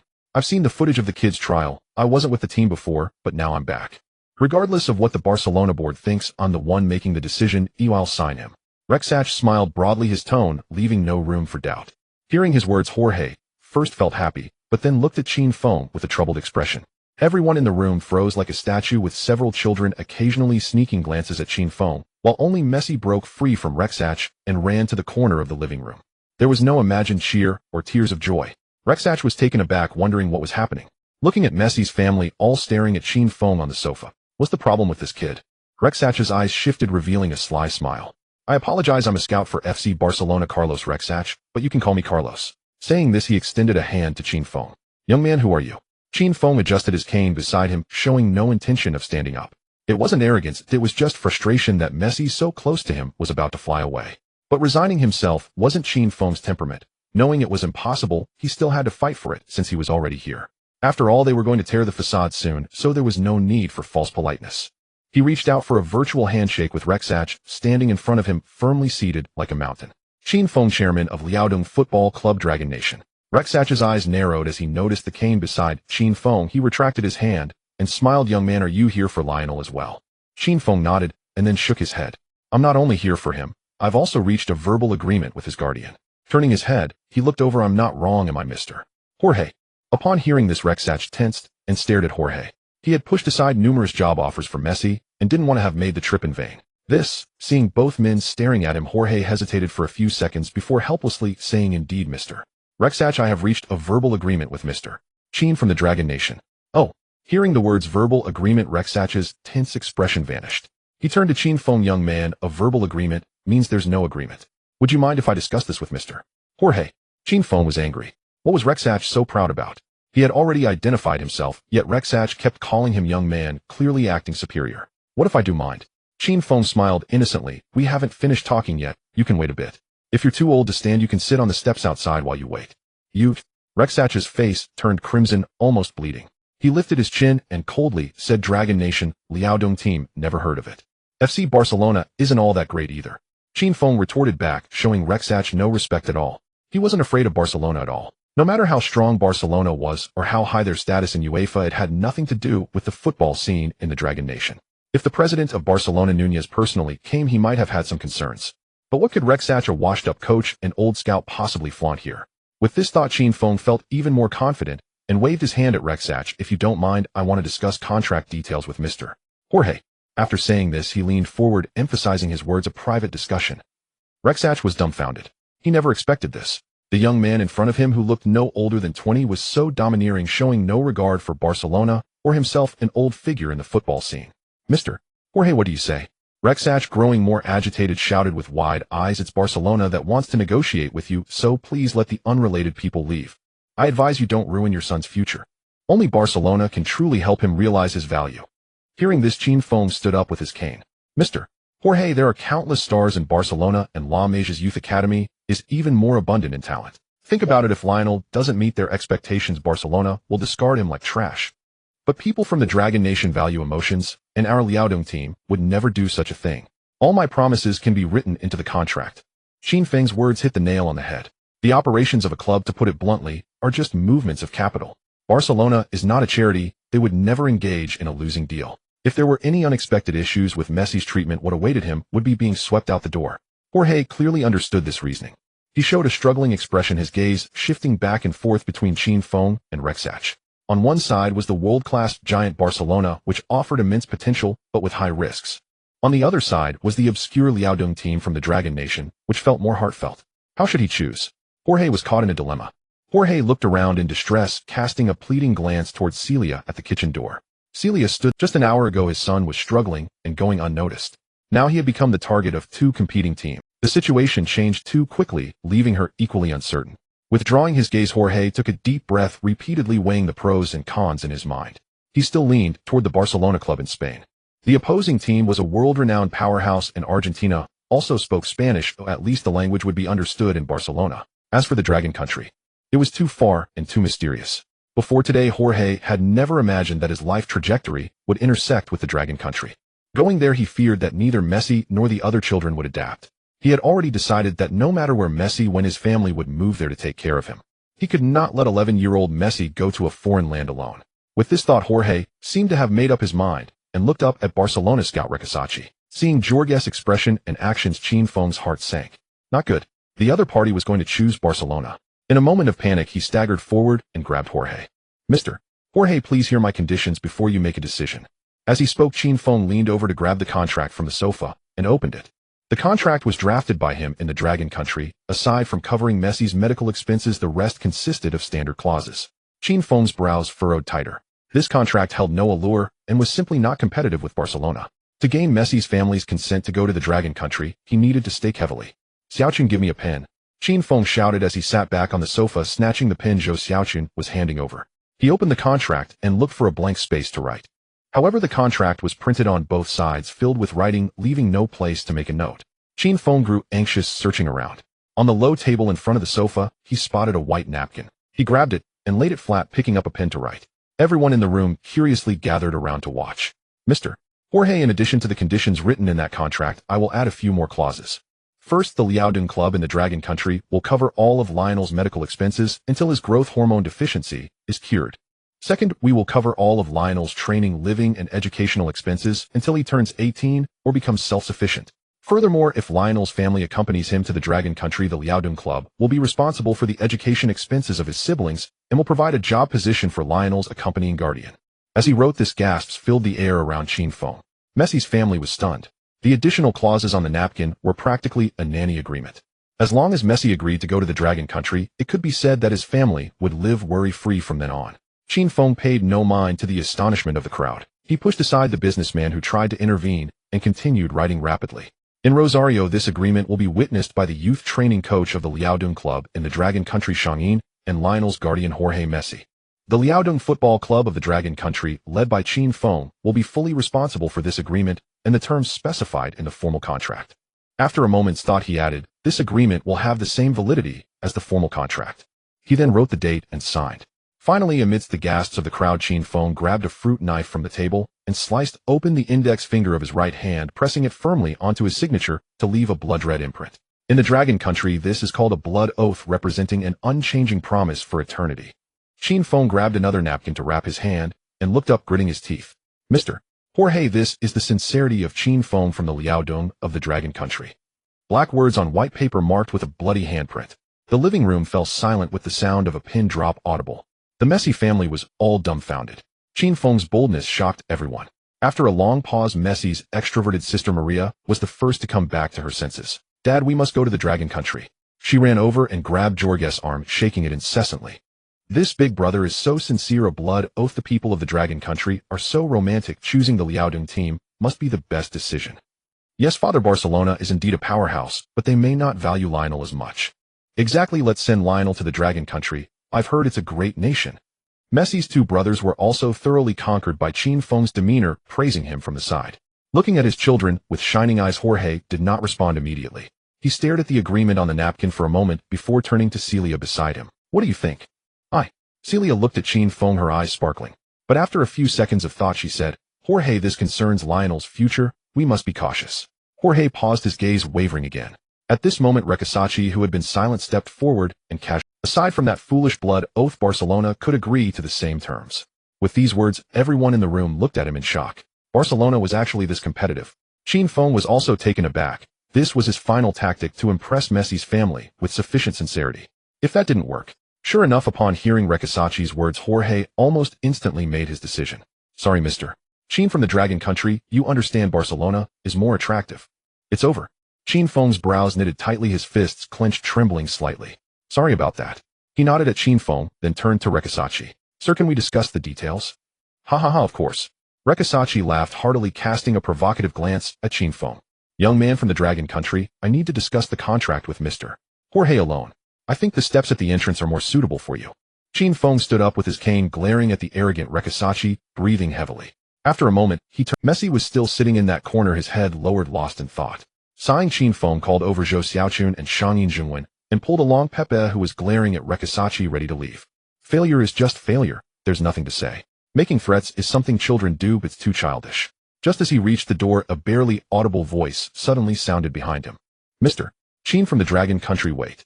Qin Feng paused in his steps. He moved his cane and turned around.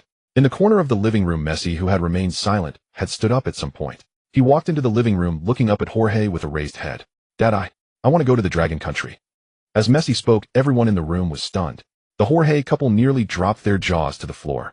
No one expected that the 11-year-old Messi, who was usually quiet and somewhat introverted, could express his wishes in front of everyone. Lionel, are you serious? Jorge was stunned for a few seconds before showing a look of surprise. He understood his son's personality better than anyone. For Messi, being able to voice his thoughts in public was a tremendous breakthrough.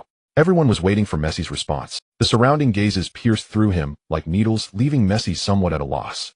His face turned red, and he didn't know where to put his hands. He glanced anxiously at the entrance where Qin Feng stood, took a deep breath, and clenched his teeth fiercely. Yes, I want to go to Longwa, to the Liaodong team, to be with Mr. Qin. His voice was not loud, but it was resolute. Jorge looked at his son with a grave expression. After a few seconds, he nodded vigorously. All right, I understand. Seeing Jorge's reaction, the ever-confident Rekisachi's expression suddenly changed. Lionel is still young, his thoughts are too naive. And that kid from Longwa, his words and actions are equally childish, like a teenager. Rekisachi shot a disdainful glance at Qin Feng. Mr. Jorge, I trust that as an adult you won't be as naive as they are. Calling me naive? Qin Feng raised his eyebrows.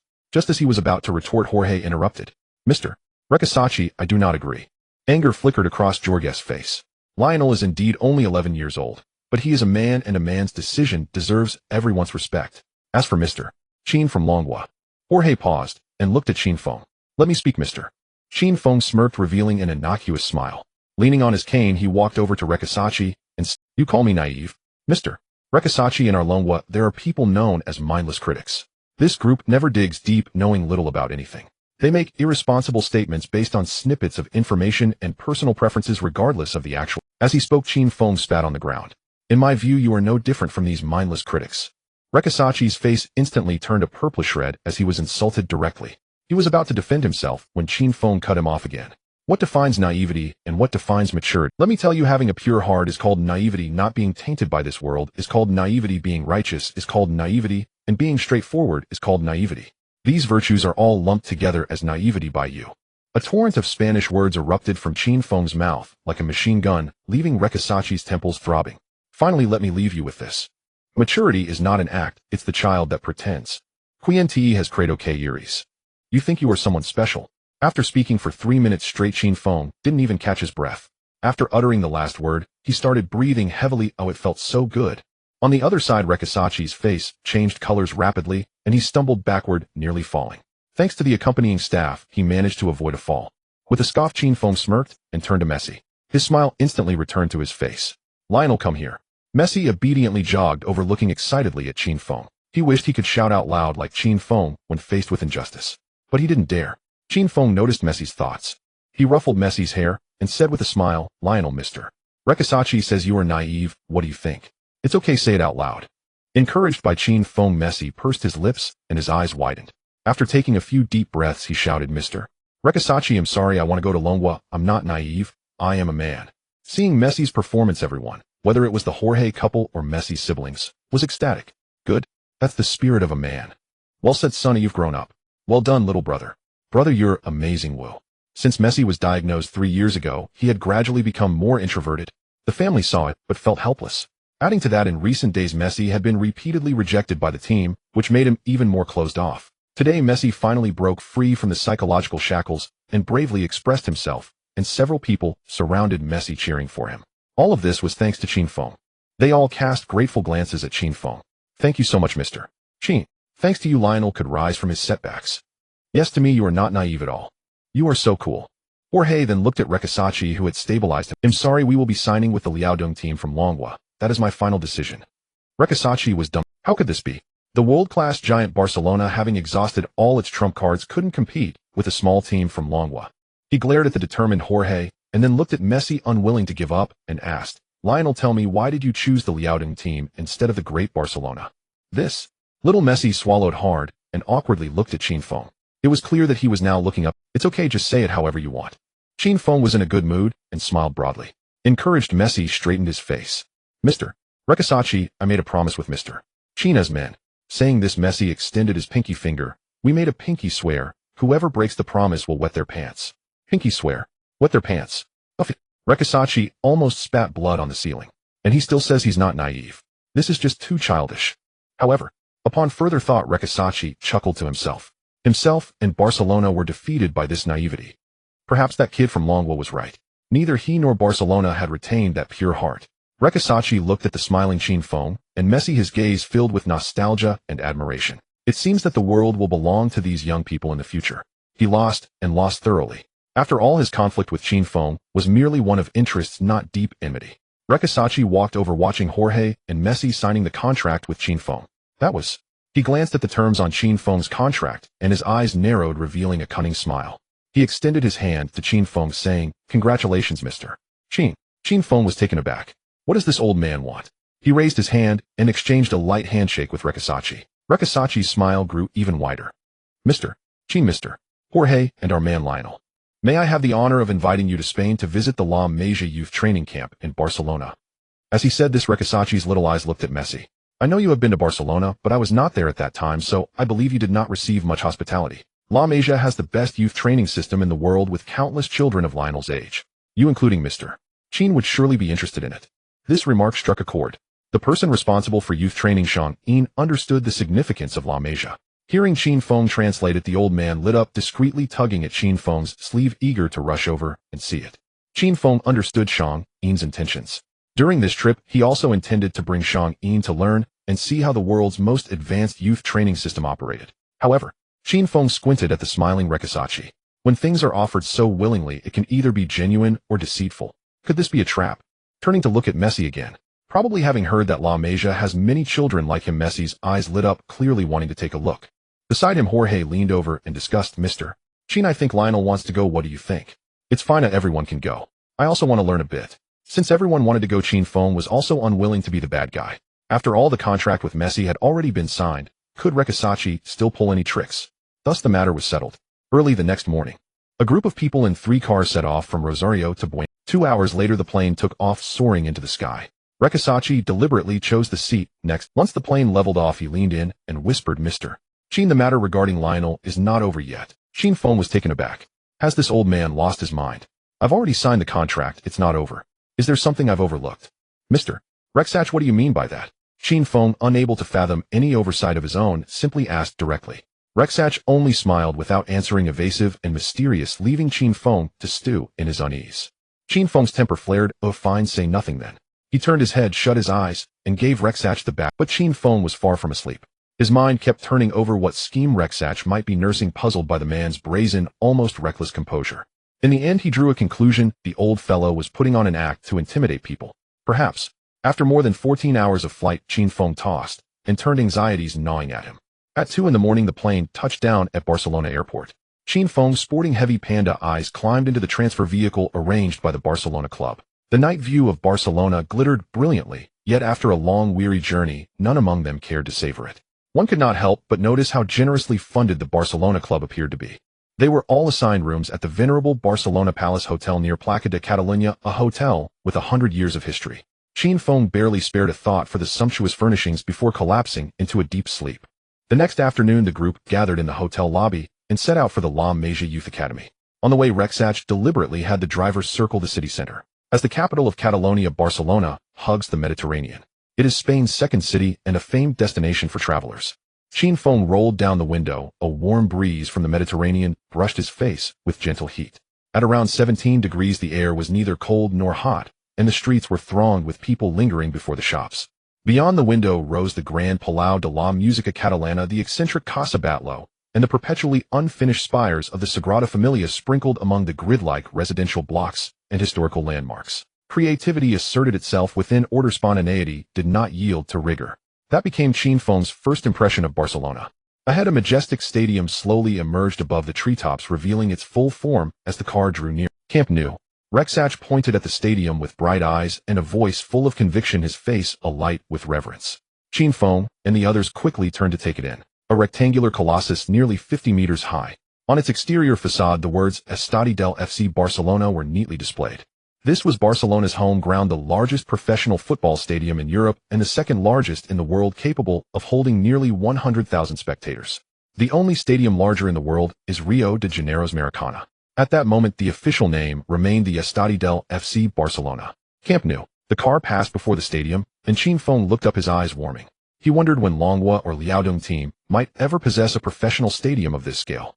Camp Nou originally held 120,000 spectators, Rexach said angrily from the passenger seat. Blame UEFA's officious meddling with stadium ratings. For safety reasons, they forced us to reduce capacity to under 100,000 seats. I have lived in Barcelona my whole life. Do you think I do not know whether Camp Nou is safe? If UEFA's officials do not give Camp Nou a 5-star rating at the end of the year, I will toss them into the Mediterranean to feed the fish. Rexach thumped the air with his fist, his face flushed with anger. Qin Feng could not help but grin inwardly. It seemed that wherever in the world one looked, there were always foolish bureaucrats meddling in affairs. The car drove past Camp Nou and proceeded along Avinguda d'Aristides, and then after about 400 meters, a vast mansion complex appeared amid swaths of greenery to the left front. The vehicle slowed to a stop before the estate gate. Chairman Qin, what is this? Coach Shang Yin could not contain himself, pointing out the window. This looks like a farm. Rexach, are you taking us to a countryside inn? In Catalan, La Masia literally means farmhouse. Qin Feng gazed at the sandy yellow brick buildings, his expression distant. La Masia de complains.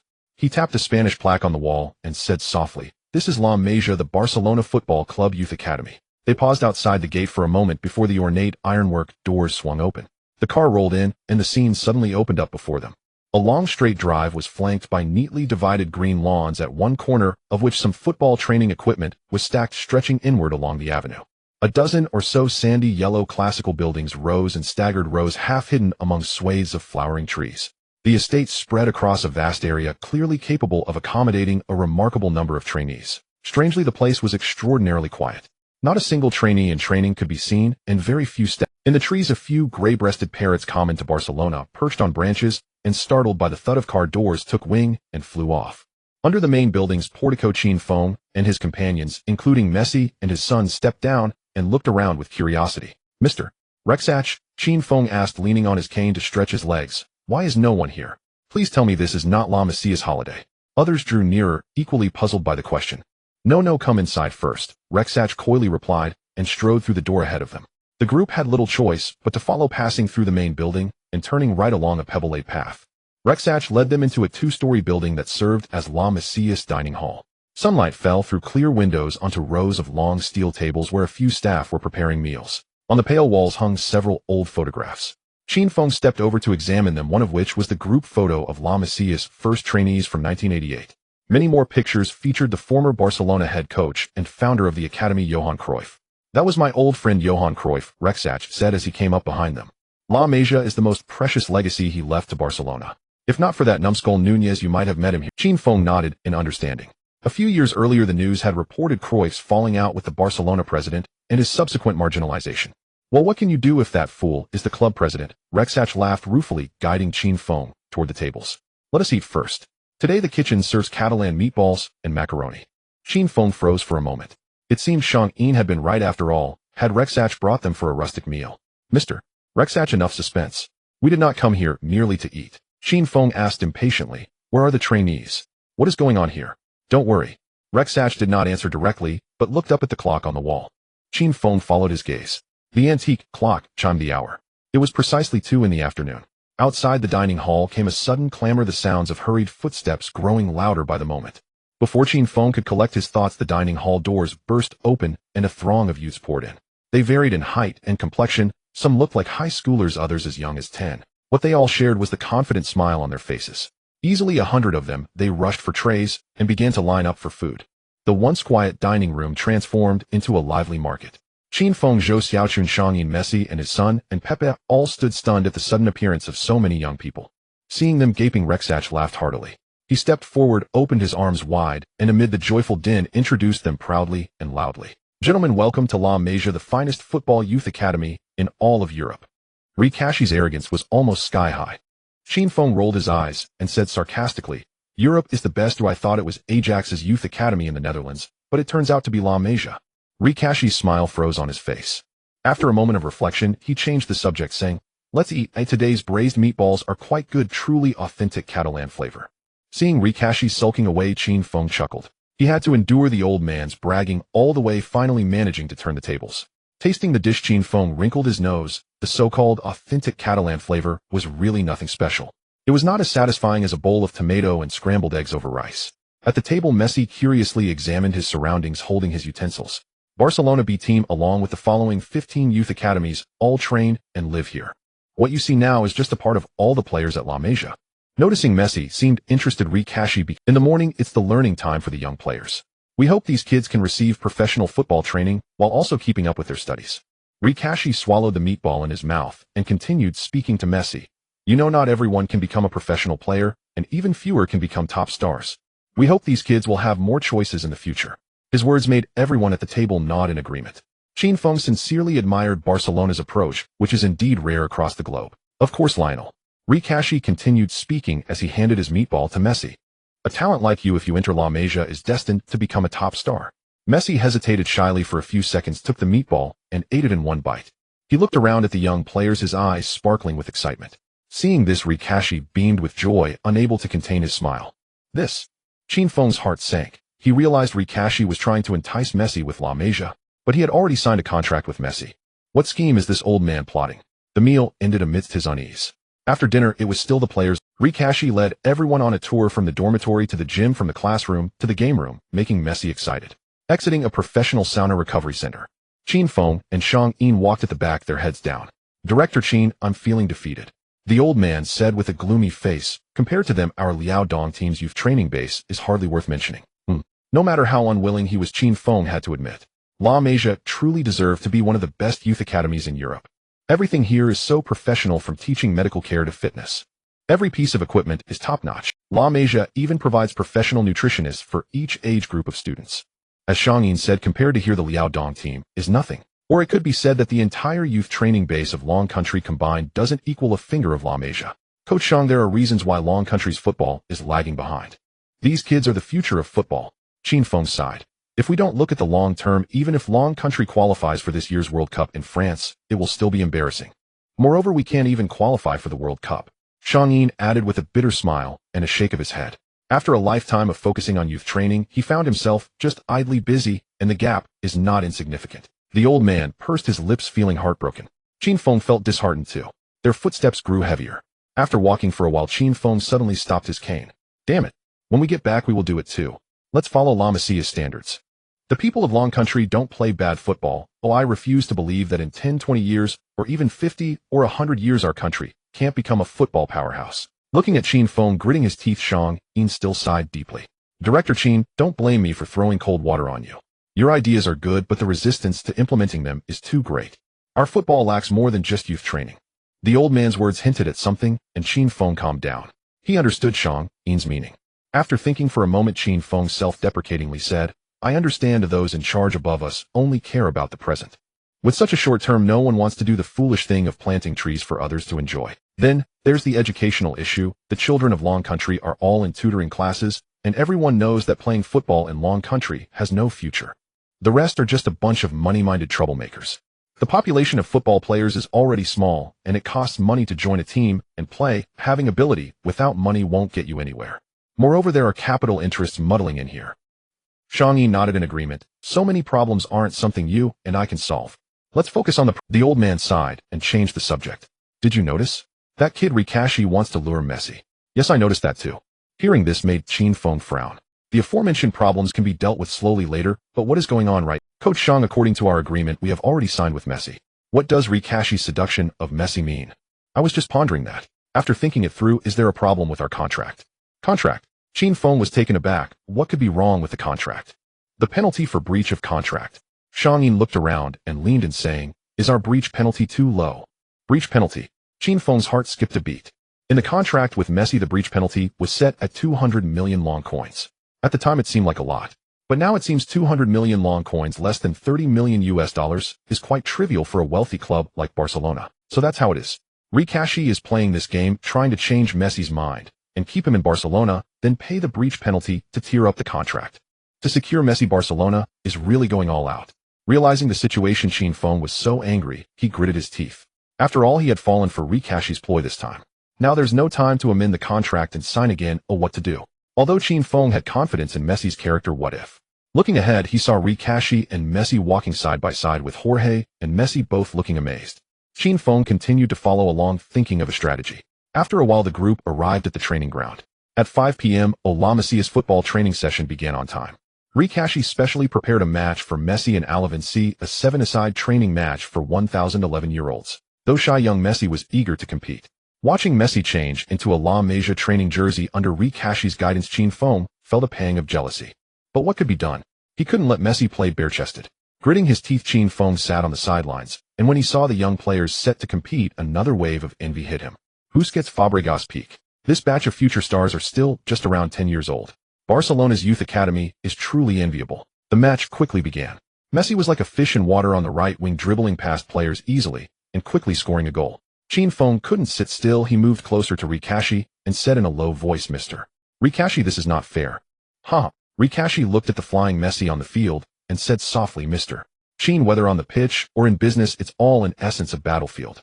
You only realize this now, it's too late. Rikashi glanced sideways, a chilling aura surrounding him. Yet he wore a sincere smile, his voice soft and gentle. Young people are just that, young. For you the road ahead is still long. You. Qin Feng's gaze sharpened, a fiery anger igniting within him. Playing games of deceit, trying to undermine me, are you? His eyes began to dart among the future stars on the field, quickly checking the system player information. Soon he locked onto a target. That kid must be here due to his substitute goalkeeper father's influence training. At this point he had yet to join the La Masia Youth Academy. Rikashi, you might have a bit of a misunderstanding about Messi. He is not a fickle weed that sways with the wind. I hope your player possesses the rare qualities of Messi. Dare to, come on, let's hurt each other. When the match ends, let's see who suffers.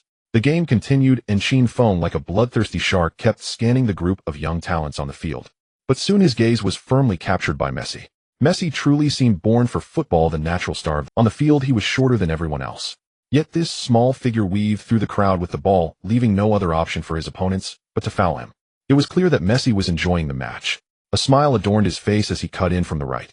3 defenders closed in from the center. Messi quickly stopped, lowered his shoulder, and broke through in the opposite direction.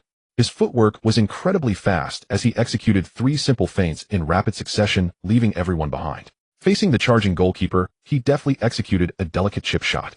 The ball arched gently, just clearing the goalkeeper's fingertips, and floated into the net. After scoring, Messi made a cross over his chest, kissed his right hand, and then pointed both hands to the sky. Behind him his teammates rushed over surrounding Messi in celebration. Qin Feng smiled. Messi's grandmother must be very pleased at this moment. On the field Messi's performance continued. As he kept scoring, the expressions of the opposing players shifted from defiance to astonishment and then to admiration. The 30-minute training match quickly came to an end. Messi scored 5 goals. As the referee's whistle blew, both Messi's teammates and opponents surrounded him excitedly saying something. Qin Feng guessed it was praise. At that moment Zhang Yin approached disdainfully saying, "Qin Dong, I see that La Masia's youth training is just a paper tiger, a silver bullet. That doesn't work." "Oh." Qin Feng was taken aback, asking, "What do you mean, Director Shang?" "The level of the recent match was too poor," Zhang Yin scoffed. "The kids on the field were disorganized and lacked discipline, not following any tactics. Moreover, their stamina is lacking. In a 30-minute match, several kids couldn't keep going." Qin Feng was left speechless. It seemed Zhang Yin still didn't grasp the essence of European youth training. Originally, Qin Feng's main intention for coming to La Masia was to learn from Zhang Yin. Once back at the Liaodong team, he hoped to implement a more scientific approach to youth training. But now it appeared that this old man was quite stubborn. "Director Shang, to my knowledge, La Masia's youth training does not involve physical training before the players reach 15. Furthermore, they do not restrict these kids with rigid regulations. What they value more is how to stimulate these young players' football talents and on-field creativity. Additionally, La Masia maintains a consistent tactical philosophy from youth training to the senior first team." Qin Feng paused, withdrawing his gaze from the field to look at Zhang Yin. "Director Shang, have you ever thought about why our players often dominate and even win against European and Latin American teams during their youth years?" "There are many reasons," Zhang Yin replied without hesitation. "Our youth training requirements are stricter and the players train harder. Military-style management, 3 training sessions a day, rigorous tactical demands. These are our winning secrets." Then he scoffed, pointing to a training field a bit further away. "Look at La Masia. They train just a few hours in the evening, playing games like kids pretending to play house. What a waste of such good conditions." Qin Feng remarked, "Oh really? You forgot to mention that we also have the practice of altering the ages of the kids." Zhang Yin's face momentarily turned awkward. "That's just an isolated phenomenon." Qin Feng smiled, but did not retort. Instead he countered, "Then Director Shang, why do we falter in the senior?" "There are many reasons." Zhang Yin adjusted his cap, saying, "Internally, externally, the overall environment is also lacking." Qin Feng interrupted him, "Indeed, we are beset on all sides by issues, but fundamentally, aside from external factors, have we really done well ourselves?" As he finished speaking, he pointed to the training field in the distance where groups of youths were running with footballs, practicing possession area 31 passing drills, juggling races. Everyone was laughing and playing, making La Masia's training ground feel like a grand amusement park. "Director Shang, look at these children, how happy they are. What about our youth training grounds?" Qin Feng shook. "In our training, any minor mistake results in interruption, immediate correction of actions, with light reprimands and severe punishments. The kids grit their teeth and push through the pain to play football. Their spirit and creativity are extinguished through repetitive scolding and corrections. But have you ever considered, Director Shang? Are the so-called correct movements taught by us coaches necessarily right? Why not allow these kids to express themselves naturally? We should only be responsible for stimulating their talents, not binding them with so-called standard answers and movements." Qin Feng grew more agitated as he spoke, eventually standing up with his cane. "Liberate the children's talents and couple that with scientific and sustainable training methods. Only in this way will our children not lose at the starting line. Only then, when they reach the senior teams, will we have the ability to compete with the world. Our current youth training methods that force growth are not acceptable." Zhang Yin was momentarily stunned, standing up as well, wanting to rebut. Qin Feng waved his hand to interrupt him, continuing, "I know you're about to say that the lag in our country's football isn't just due to youth training. You're right, but let's put aside the irrelevant details for now and focus on doing our part. China has a large population, and there are countless talented kids compared to Europe and Latin America. As long as we can discover even 1%, 1,000th, or 1/10th of that talent, we could form 10 national teams that wouldn't lose to anyone and compete against these foreigners. Do you believe it?" Zhang Yin was dazed by the grand vision that Qin Feng painted. The old man's mouth opened, nearly drooling. "Qin Dong, are you serious?" "Of course I'm serious, more genuine than diamonds." Qin Feng gritted his teeth, saying, "There are plenty of successful examples out there. We don't need to feel our way through the dark. Establish a correct plan and execute it consistently from top to bottom over the years. While it may be difficult to see immediate results within 10 years, our Liaodong team's youth academy can become China's Ajax or La Masia. Then one day we can surpass everyone and become the best in the world." Qin Feng's voice was powerful. Across from him, Zhang Yin's eyes widened, slightly reddening. His fists slowly clenched. Once Qin Feng finished speaking, the old man yanked off his cap and slammed it to the ground. "Let's do it. Let's reform as soon as we get back." Zhang Yin's head of silver hair was crushed into a lump by the hat. He ruffled his hair wildly, excitedly, saying, "No matter how tough the road ahead, we must press on. I hope this old body of mine can still shield you from some of the storm." "Ha!" Qin Feng laughed heartily. "Even if a storm rises, I will ride the winds and soar for miles." He bent down with difficulty to pick up Shang Yin's cap. He vigorously dusted it off and placed it back on Shang Yin's head properly. "Old man, the road is long and steep. Let us walk slowly, don't look back. When we reach the summit, it will be a grand breeze." All right. Shang Yin could no longer hold back his tears which streamed down his wrinkled face. Yet the corners of his mouth turned upwards. Qin Feng also smiled freely. The old and the young exchanged smiles wordlessly. Nearby Rekasi did not understand what excitement had gripped them. Mysterious Dragon Kingdom people. He shrugged, stood up, and headed towards Messi on the training field. Watching Rekasi's retreating figure, Qin Feng narrowed his eyes. "Director Shang, go check out other training fields, learn more, and observe." After Shang Yin walked away as instructed, Qin Feng leaned on his cane and quickly caught up to Rekasi. "Lionel, how do you feel?" Rek'Sach stepped forward with a warm smile, saying, "Isn't it nice here?" Messi was still caught up in his excitement. He wiped the sweat from his forehead and nodded vigorously. Seeing Messi's reaction, Rek'Sach's face turned red with enthusiasm. "That's great. Have you considered?" Just as he was about to persuade Messi to change his mind and stay at La Masia, a gust of wind suddenly swept by from behind. Qin Feng rushed past Rek'Sach, heading straight for a boy with big eyes and curly hair. He was the future midfield star of Barcelona, a key player in Spain's dual victories at the World Cup and European Championship. In the future, he would be known as Professor Busquets. At this moment, 10-year-old Busquets was training with the team because his father was a backup goalkeeper for Barcelona. However, he had not joined the La Masia training camp. Little Bubu. Qin Feng sat in front of young Busquets, pulling out candy he had taken from the hotel front desk and pointing at Messi. "Is Lionel amazing? Do you want to play with him?" Little Busquets, not very talkative, looked at the candy and timidly said, "I do. Playing with him makes victory easy." "If you want, it's easy." Qin Feng continued to entice. "He is signed with my team now. Come to Dragon Country, you can play in the professional league too." Little Busquets was stunned, unable to speak. A few seconds later, the child foolishly nodded. Qin Feng chuckled. Just as he was about to continue speaking, an angry shout came from behind. "Qin from Dragon Country, how dare you poach our La Masia players right in front of me? That's not what a gentleman does." Rek'Sach stormed up, furious, his bald head seemingly smoking. "What?" Qin Feng was taken aback. This statement sounded, "It's only permitted for officials to set fire, but not the common people to light lamps." How shameless. "Come on, Rek'Sach, you're no gentleman either. Your behavior reminds me of Spanish pirates." With that, Qin Feng ignored the fuming Rek'Sach and turned to another handsome young man. Cesc Fabregas, a future Spanish midfield genius from La Masia. Due to the simultaneous emergence of talent in Barcelona's midfield, he was unable to break into the first team and eventually moved to Arsenal. "Little Fab, look, you have Iniesta and Xavi above you. When will you be able to shine?" Qin Feng continued, "Why not come with me to Dragon Country and play with Lionel and little Bubu? It'll be fun." Once again, Qin Feng transformed into the big bad wolf, pulling out the sinful candy. Young Fabregas took a step back in fright, but his face clearly showed a hopeful expression. As Qin Feng sat on the ground inching closer, he was about to cast his bait again when someone snatched the candy from his hand. Qin Feng turned to look. A tall and strong figure over 1.7 meters tall stood out among the group of children. "Sir, why didn't you invite me? Do you look down on me?" "Oh-ho-ho." Gerard Pique, the future world-class center back. This kid was quite proud. Qin Feng immediately shifted targets and said, "Nonsense, little Pique, how could I forget you? In my eyes, you are far superior to Puyol. How about it? Come with me and go to Dragon Country to create a grand scene." Flattered by Qin Feng, the 11-year-old Pique nodded vigorously.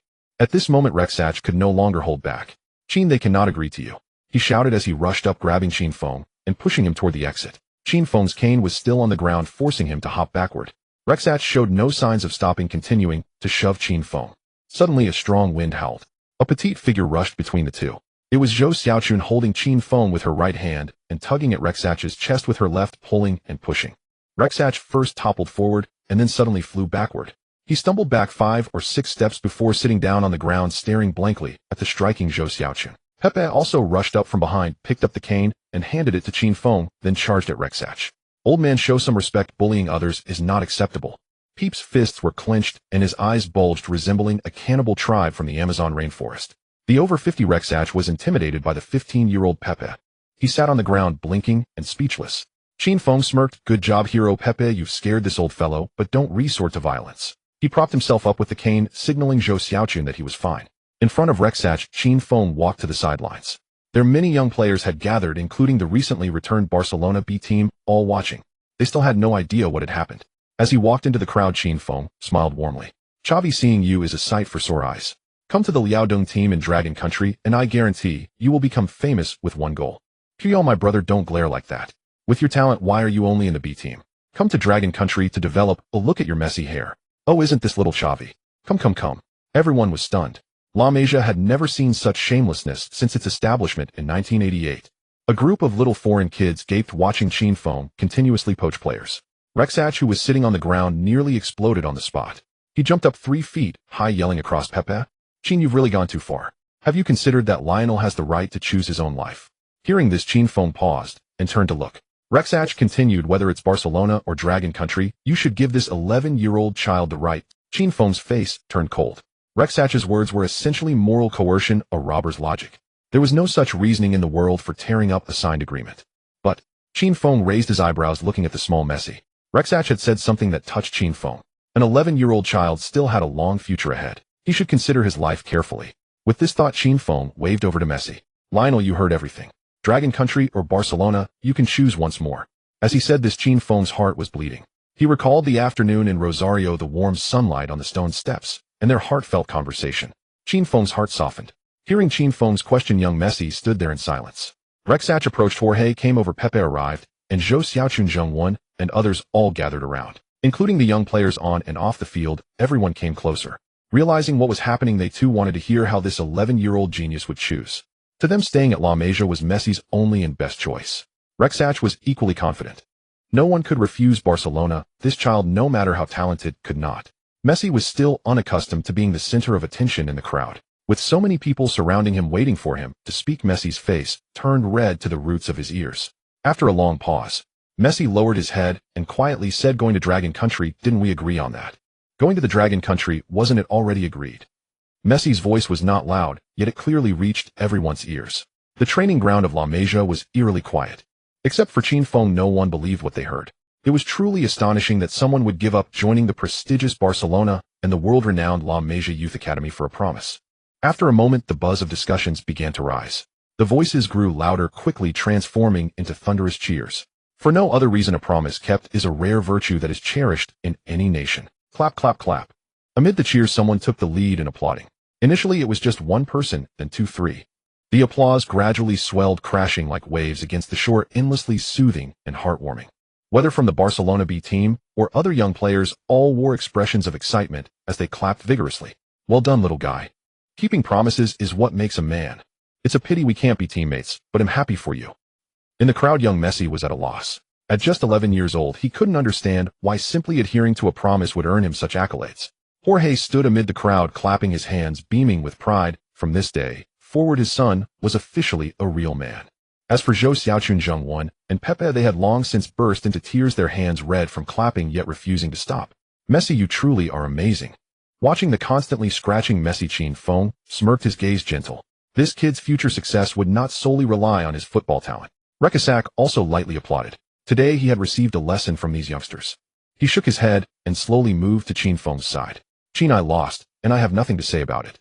Congratulations, Lionel is a child with boundless potential." Saying this, Rexach extended his hand to Qin Feng. "Indeed, Mr. Rexach." Qin Feng raised his hand and lightly shook hands with Rexach. Upon releasing their hands, both smiled broadly and gently patted each other's shoulders. "Why don't you just call me Rezi? It sounds more friendly." Rexach teased, raising an eyebrow. "Haha, that was just a joke." Qin Feng responded with a smile. Both he and Rexach understood that their business rivalry had come to an end. There are no eternal enemies, only eternal interests. In the future, there might still be opportunities for cooperation. Wise people do not easily make enemies over trivial disputes. At that moment, Busquets, Fabregas, and Pique approached. All three had just been tempted by Qin Feng. "Sir, your team in the Dragon Country must be remarkable." Indeed, everyone is cheering for Lionel's choice, which speaks volumes. "I want to go too. My abilities are unquestionable." "We all want to go." 3 children around 10 years old. Little Bubu was naive, little Fab was a bit childishly clever, and little Pique was somewhat prideful. The 3 had distinct personalities but shared a commonality. They were genuinely swayed by Qin Feng's words. Qin Feng was taken aback and burst into laughter. Nearby, Rexach nearly spiraled into the sky. "Get back. Do you believe that if you dare to go home and say this, your fathers will definitely use a rope-soled sandal?" The rope-soled sandals, a Catalan specialty, are painful when used for spanking. The 3 children were startled, covering their backsides as they ran away, unhappily. Watching their retreating figures, Qin Feng pondered. His earlier action of poaching was merely tit for tat, annoying Rexach. He had never expected this matter to succeed. Just as Rekisak said, if the fathers of those kids were to find out, they would surely be furious and confront him. But now looking at it, Qin Feng revealed a harmless smile and waved his hand, calling out, "Little Bubu, little Fab, little Peak, my little brothers." Then he raised his arms and called to the surrounding crowd, "The geniuses of La Masia. If one day Barcelona treats you poorly, remember to come find me. Dragon Country, Liaodong Football Club, Qin Feng. You are always welcome." A loud bang sounded beside him. Rekisak collapsed, his legs twitching. Qin Feng laughed heartily. "Rezi, I have planted the seeds. You better treat these geniuses well."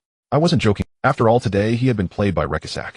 Qin Feng was not a naive person. If given the chance to regain face, he would not hold back. Moreover, he believed that this amiable and smiling old man across from him surely harbored similar thoughts. Around 7 p.m., Qin Feng and his group met the veteran coach Zhang Yin returning to the hotel with Rekisak. After a brief rest, they all walked outside. Rekisak, being a local, was eager to show proper hospitality.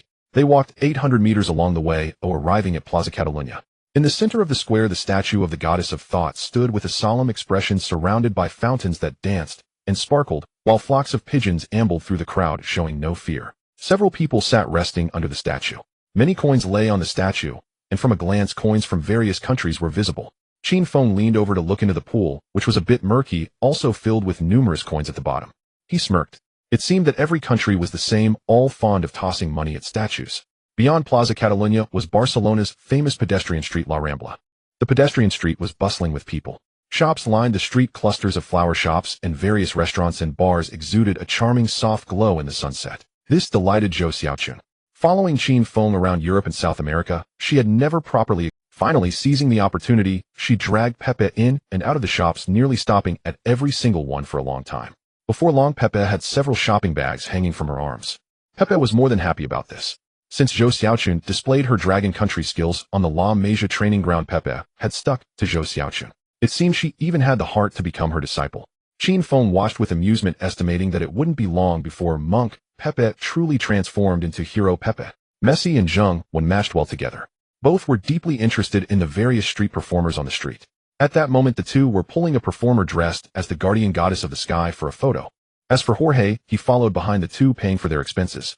It was no joke. This was like the Monkey King at Dragon Country tourist spots, pulling people in for photos. After taking the photo, you want pay. Everyone was having a great time. Qin Feng was also infected, and the smile on his face never faded. Only the old coach Zhang Yin wore a worried expression, likely still pondering the La Masia youth training methods. Qin, remind your friends that the security here is not very good. Everyone should keep an eye on their bags. Rekisak stayed vigilant, observing the surroundings. Let's eat first. Upon hearing this, Qin Feng hurriedly called back the excited group. After enjoying a meal of authentic Spanish seafood paella, they did not linger any longer and directly exited La Rambla. At the end of the avenue stood Columbus Monument Square. In the circular square, a tall obelisk stood in the center. At the top of the obelisk, a statue of Columbus holding a navigation map pointed towards the Mediterranean. Rekisak intended to proudly introduce Columbus' discovery of the new continent, but he found that Qin Feng and the others, including Messi and his father, had all turned away, rolling their eyes. Rezi, there's no need to talk about the bad deeds of robbers colonizing everywhere, as if they were good deeds. This was Qin Feng's original remark. Turning left from Columbus Square leads to Barcelona's Golden Coast. At 8:10 p.m. the sun was slowly descending on the distant horizon. The afterglow of the setting sun illuminated the entire beach, casting everything in a warm orange hue. However, the group of men, including Qin Feng, were clearly too occupied to appreciate the natural beauty. On the beach, many people were enjoying the last rays of sunshine of the day. Both men and women were present. Qin Feng and Zhang Yin stood frozen in place, their eyes wide as they stared at the beach crowd, not blinking once. Zhang Wen took off his black-framed glasses, wiping them vigorously with his shirt before putting them back on. Jorge, on the other hand, blocked Messi's face with his hand. After thinking for a moment, he also covered Peep's eyes. Several men gaped with their mouths wide open, drool cascading down their chins. The Spaniards were swimming and sunbathing with nothing but swim trunks on. Oranges, papayas, bells, gourds. A vision of rippling colors greeted their eyes. They varied in size, uneven in height, and their colors were diverse. Qin Feng, look again, and it'll gouge your eyes out.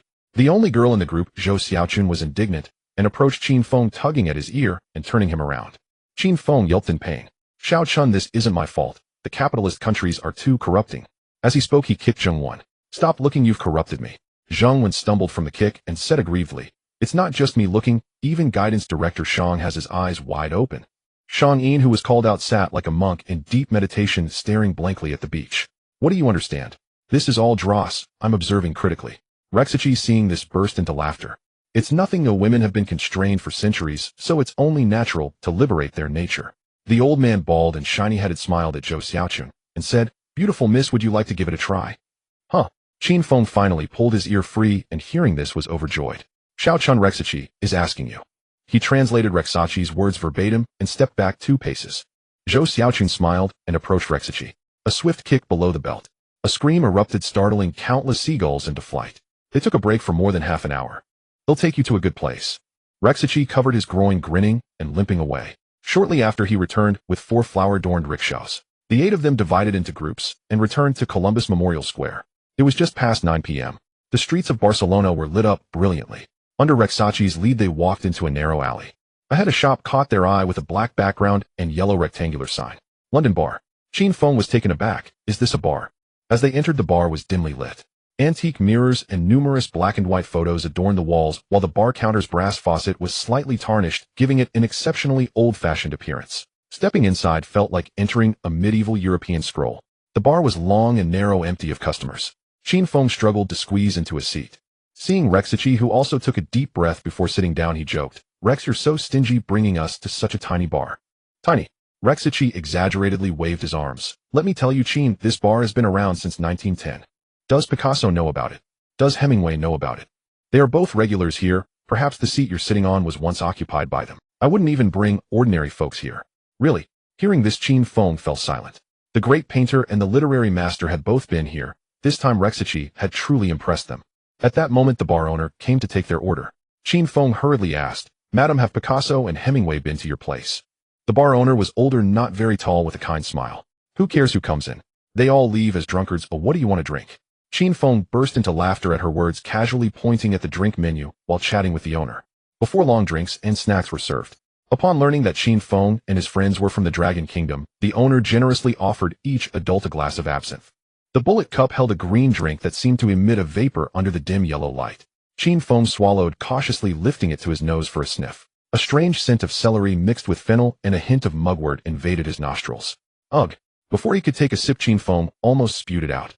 Rexici laughed heartily, downing his drink in one gulp, then grinning widely as he exclaimed in delight. The old handsome Shang Yin was a connoisseur of fine spirits and drank it all in one go as well. Qin Feng watched tongue-tied. The old man was indifferent, saying it tasted similar to celery and fennel dumplings. Seeing this, Rexici immediately pulled Shang Yin into a chat and raised a toast. Qin Feng translated on the side. The two were of similar age and both involved in football, and the more they talked, the more they clicked. At first they used Qin Feng for translation, but soon they felt he was in the way. The 2 old men leaned on each other, gesturing and drawing, and surprisingly communicated effortlessly. Past 10 o'clock, the bar was packed with patrons, and a live band arrived. The bar resonated with passionate flamenco music. Jorge and Pepe, 2 South Americans, immediately felt at home, moving their bodies to the rhythm. The 2 even dragged Zhou Xiaochun and Zheng went down to the dance floor. Little Messi watched from the side, thoroughly enjoying the spectacle. Rexaci's eyes sparkled with excitement as well. According to him, Spain was currently experiencing an economic crisis, making bars the best place for people to vent. The drinking session was delightful for both hosts and guests. In the end, Shang Yin rushed to pay the bill. What a joke! People from the Dragon Kingdom always fight to pay, especially after drinking. At midnight, Qin Feng and his companions returned to the hotel. At the front desk, Shang Yin was handed a fax sent from the Dragon Kingdom. Squinting at it, he glanced at the foreign text he couldn't understand and simply handed it over to Qin Feng. Qin Feng took it, curiously examining it. It was in both English and Spanish. The document's heading featured the large letters CD Numancia along with a badge set against a backdrop of a European castle. This is a fax from the Spanish Segunda División team Numancia Club. Qin Feng slapped his forehead. Before going abroad, they had sought to loan Lite, offering 500 and wanting to pay in installments. He had casually replied at the time, possibly suggesting they pay 50 up front. They wouldn't have agreed, would they? Lite had already been sold. Quickly flipping through, fortunately Numancia had declined the upfront payment proposal. Looking further down, the latter half of the document was an invitation letter expressing a warm welcome for Qin Feng to visit and invest. Qin Feng furrowed his brows in contemplation. Reading between the lines, it seemed Numancia was facing economic issues and was seeking investors. This could be a great opportunity. During this trip, he had gathered quite a few future talents. Since he had invited them, he had to take responsibility for them. The system would surely provide more points. He couldn't allow these future stars to languish in the Dragon Kingdom. But after 2 consecutive matches, the Liaodong team had 1 draw and 1 loss, earning Qin Feng only 3 attribute points from the system. This amount wouldn't even fill a gap between his teeth. Moreover, to compete with the Dragon Kingdom's football management department and the big shots like Wang Kua's single football club was clearly insufficient. In a word, the more football clubs he controlled, the greater his operational space. As his teams played more matches, the attribute points gained from draws or victories would increase. With more attribute points, players' abilities would strengthen, making victories easier. Everything would enter a virtuous cycle. Once his team spanned the globe, he could easily manipulate anyone he wished. Looking at the documents in his hand, Qin Feng grinned sinisterly. In 1998, an economic crisis swept across the globe. According to Rexachi's earlier statement, Spain had not escaped its fate. Perhaps this time he could strike a big bargain. But then he thought if Numancia were in debt. Calculating the remaining funds in his hands, Qin Feng felt uncertain. He looked up at the clock, but had just passed midnight. There was no time difference between Spain and Sweden, so at this hour Mark the big gambler should still be alert. Before departing from Malmö, Sweden, he had gone to place a bet with him. Early the next morning, Qin Feng specifically instructed Zhou Xiaochun and Pepe to keep an eye on Messi. Although Rexach appeared to have given up on signing Messi, no one could be certain of his true thoughts. Qin Feng was also concerned that Barcelona might spread information about Messi's situation, prompting other Spanish teams to compete for him. He didn't want to leave for business only to find chaos at home. If any wildcat beasts come to stir trouble, throw them out. This was Qin Feng's strict order. Ready for action, he took only Zheng Wen with him to the Barcelona airport. After more than an hour of flying that afternoon, they arrived in the small northern central Spanish city of Soria. This city has a population of less than 4,000, and the Numancia Football Club is located here. As Qin Feng exited the airport, the staff from Numancia Club had been waiting for a long time. Fortunately, the president of Numancia, Perez, came personally, which gave Qin Feng some face. On the way to the club, Perez introduced his team in a calm manner. Numancia Football Club was established in 1945, and the team is not well known. In this season's Spanish Segunda Division, after 38 rounds, Numancia had 10 wins, 14 draws, and 14 losses, accumulating 44 points and ranking 15th in the league. This performance is just a step away from the relegation zone. With only 4 rounds left in the league, they are desperately fighting for survival. Qin Feng nodded. This club, like all small clubs in Europe, relies on investor funding while being greatly loved by local fans. However, due to economic constraints, such teams often linger in lower leagues. Even if they occasionally reach the top tier, it's usually just a one-season visit without the chance to establish themselves. Now Numancia was eager to connect with him. Without asking, it was clear the team was facing difficulties. The facts proved Qin Feng's assumption. Due to the poor performance of the team this season, the initial investments were all wasted, and Numancia is in debt to the tune of 150 million Spanish pesetas. Moreover, with no hope of promotion, all sponsors who promised to invest before the year-end have fled. Coupled with the economic crisis, this became the last straw that broke Numancia's back. 150 million. At first hearing this number, Qin Feng was startled. But after a mental calculation, at the current exchange rate, 150 million pesetas is about 10 million dragon coins, less than $1,200 US. Qin Feng could still afford over $100,000. Last night, after talking with Mark on the phone, Mark transferred $8 million to Qin Feng's account early this morning. This money was the profit from Qin Feng's gambling on football. Before departing from Malmö, Qin Feng had approached Mark individually and placed a bet on an upset with all available funds. It was the 5th round of the UEFA Champions League group stage. Real Madrid faced Rosenborg in Norway. The once invincible Real Madrid stumbled badly in Norway. They lost 0-2. When Mark received the results, he was greatly shocked. The first time in Malmö's bar, Qin Feng had bet on Bayern's home loss, which could still be attributed to luck. But this time Qin Feng hit another upset perfectly with the score, which was strange. Mark, as a major bookmaker, understood the intricacies of this business very well. There is always a cause and effect, and he does not believe in sheer luck. Qin, as a buddy, tell me, how did you do it? Do you have any channels of information that I'm not aware of? Qin Feng certainly couldn't tell Mark the truth. He simply attributed it to divine arrangement. When Mark pressed further, Qin Feng directly changed the subject. Mark didn't mind this at all. Everyone has their secrets. He didn't continue to ask, but simply told Qin Feng not to forget his old friend when there's good news. Mark's reaction alerted Qin Feng. Relying on gambling provides quick returns, but also carries significant risks. If he continued, his information would surely end up on the desks of the world's major bookmakers. It seems he must adopt a more sustainable approach moving forward. Ultimately, developing the club and profiting transparently is the right path. Unless absolutely necessary, he shouldn't act casually. Qin Feng did not want to be constantly watched by these gamblers. Accompanied by Perez, Qin Feng toured the entire Numancia club. Surprisingly, although Numancia is small, it is equipped with everything from youth training teams to the main stadium, which was an unexpected delight. Walking on the pitch of the Numancia's home ground, the tiny stadium, known as the Little Bird, the grass felt soft underfoot. A smile crept onto Qin Feng's lips. It was worth it, absolutely worth it. Qin Feng surveyed the entire stadium, filled with enthusiasm. Aside from the fact that the Little Bird Stadium is truly small, accommodating only 3,000 spectators, Numancia was definitely a great value. On the stands, Qin Feng immediately made the decision to proceed. He would take on over $100,000 of debt and acquire 51 of Numancia's shares. Qin Feng spent less than $3 million to become the new chairman of Numancia Football Club. Perez would continue to serve in the capacity of executive director. With this, Qin Feng added another football club to his portfolio. He signed a series of legal documents and announced a bunch of slogans in front of all the staff before leaving. The relevant funds would soon be transferred to Numancia's account. However, Qin Feng would not rush to increase his investment. After all, he still had the Liaodong team at home. That was his foundation. On the way back, Qin Feng opened the system panel and briefly checked the player situation. There wasn't anyone particularly noteworthy. But that didn't matter. Qin Feng wasn't in a hurry for Numancia to achieve, and in his vision, this would serve as a springboard for the Liaodong team players to enter Europe. The Liaodong team from Long Country and Numancia in Spain are both under his banner. When the time comes for player transfers and loans, exchanging hands would be seamless, and he could shift players around effortlessly. The operational space here could be quite vast. Once he builds the Liaodong team into an invincible force and establishes youth training, it won't be too late to stir up Numancia. In the evening, Qin Feng and Zheng Wen returned to Barcelona airport. Zhou Xiaochun and Shang Yin were already waiting at the airport with Messi and his son. They had booked tickets to return to Argentina tonight. Originally, Qin Feng and the others did not plan to follow Messi back. They were only handling some matters before leaving and would soon head to Long Country. But Qin Feng was not at ease. Learning from experience, yesterday's encounter at La Masia made him wiser.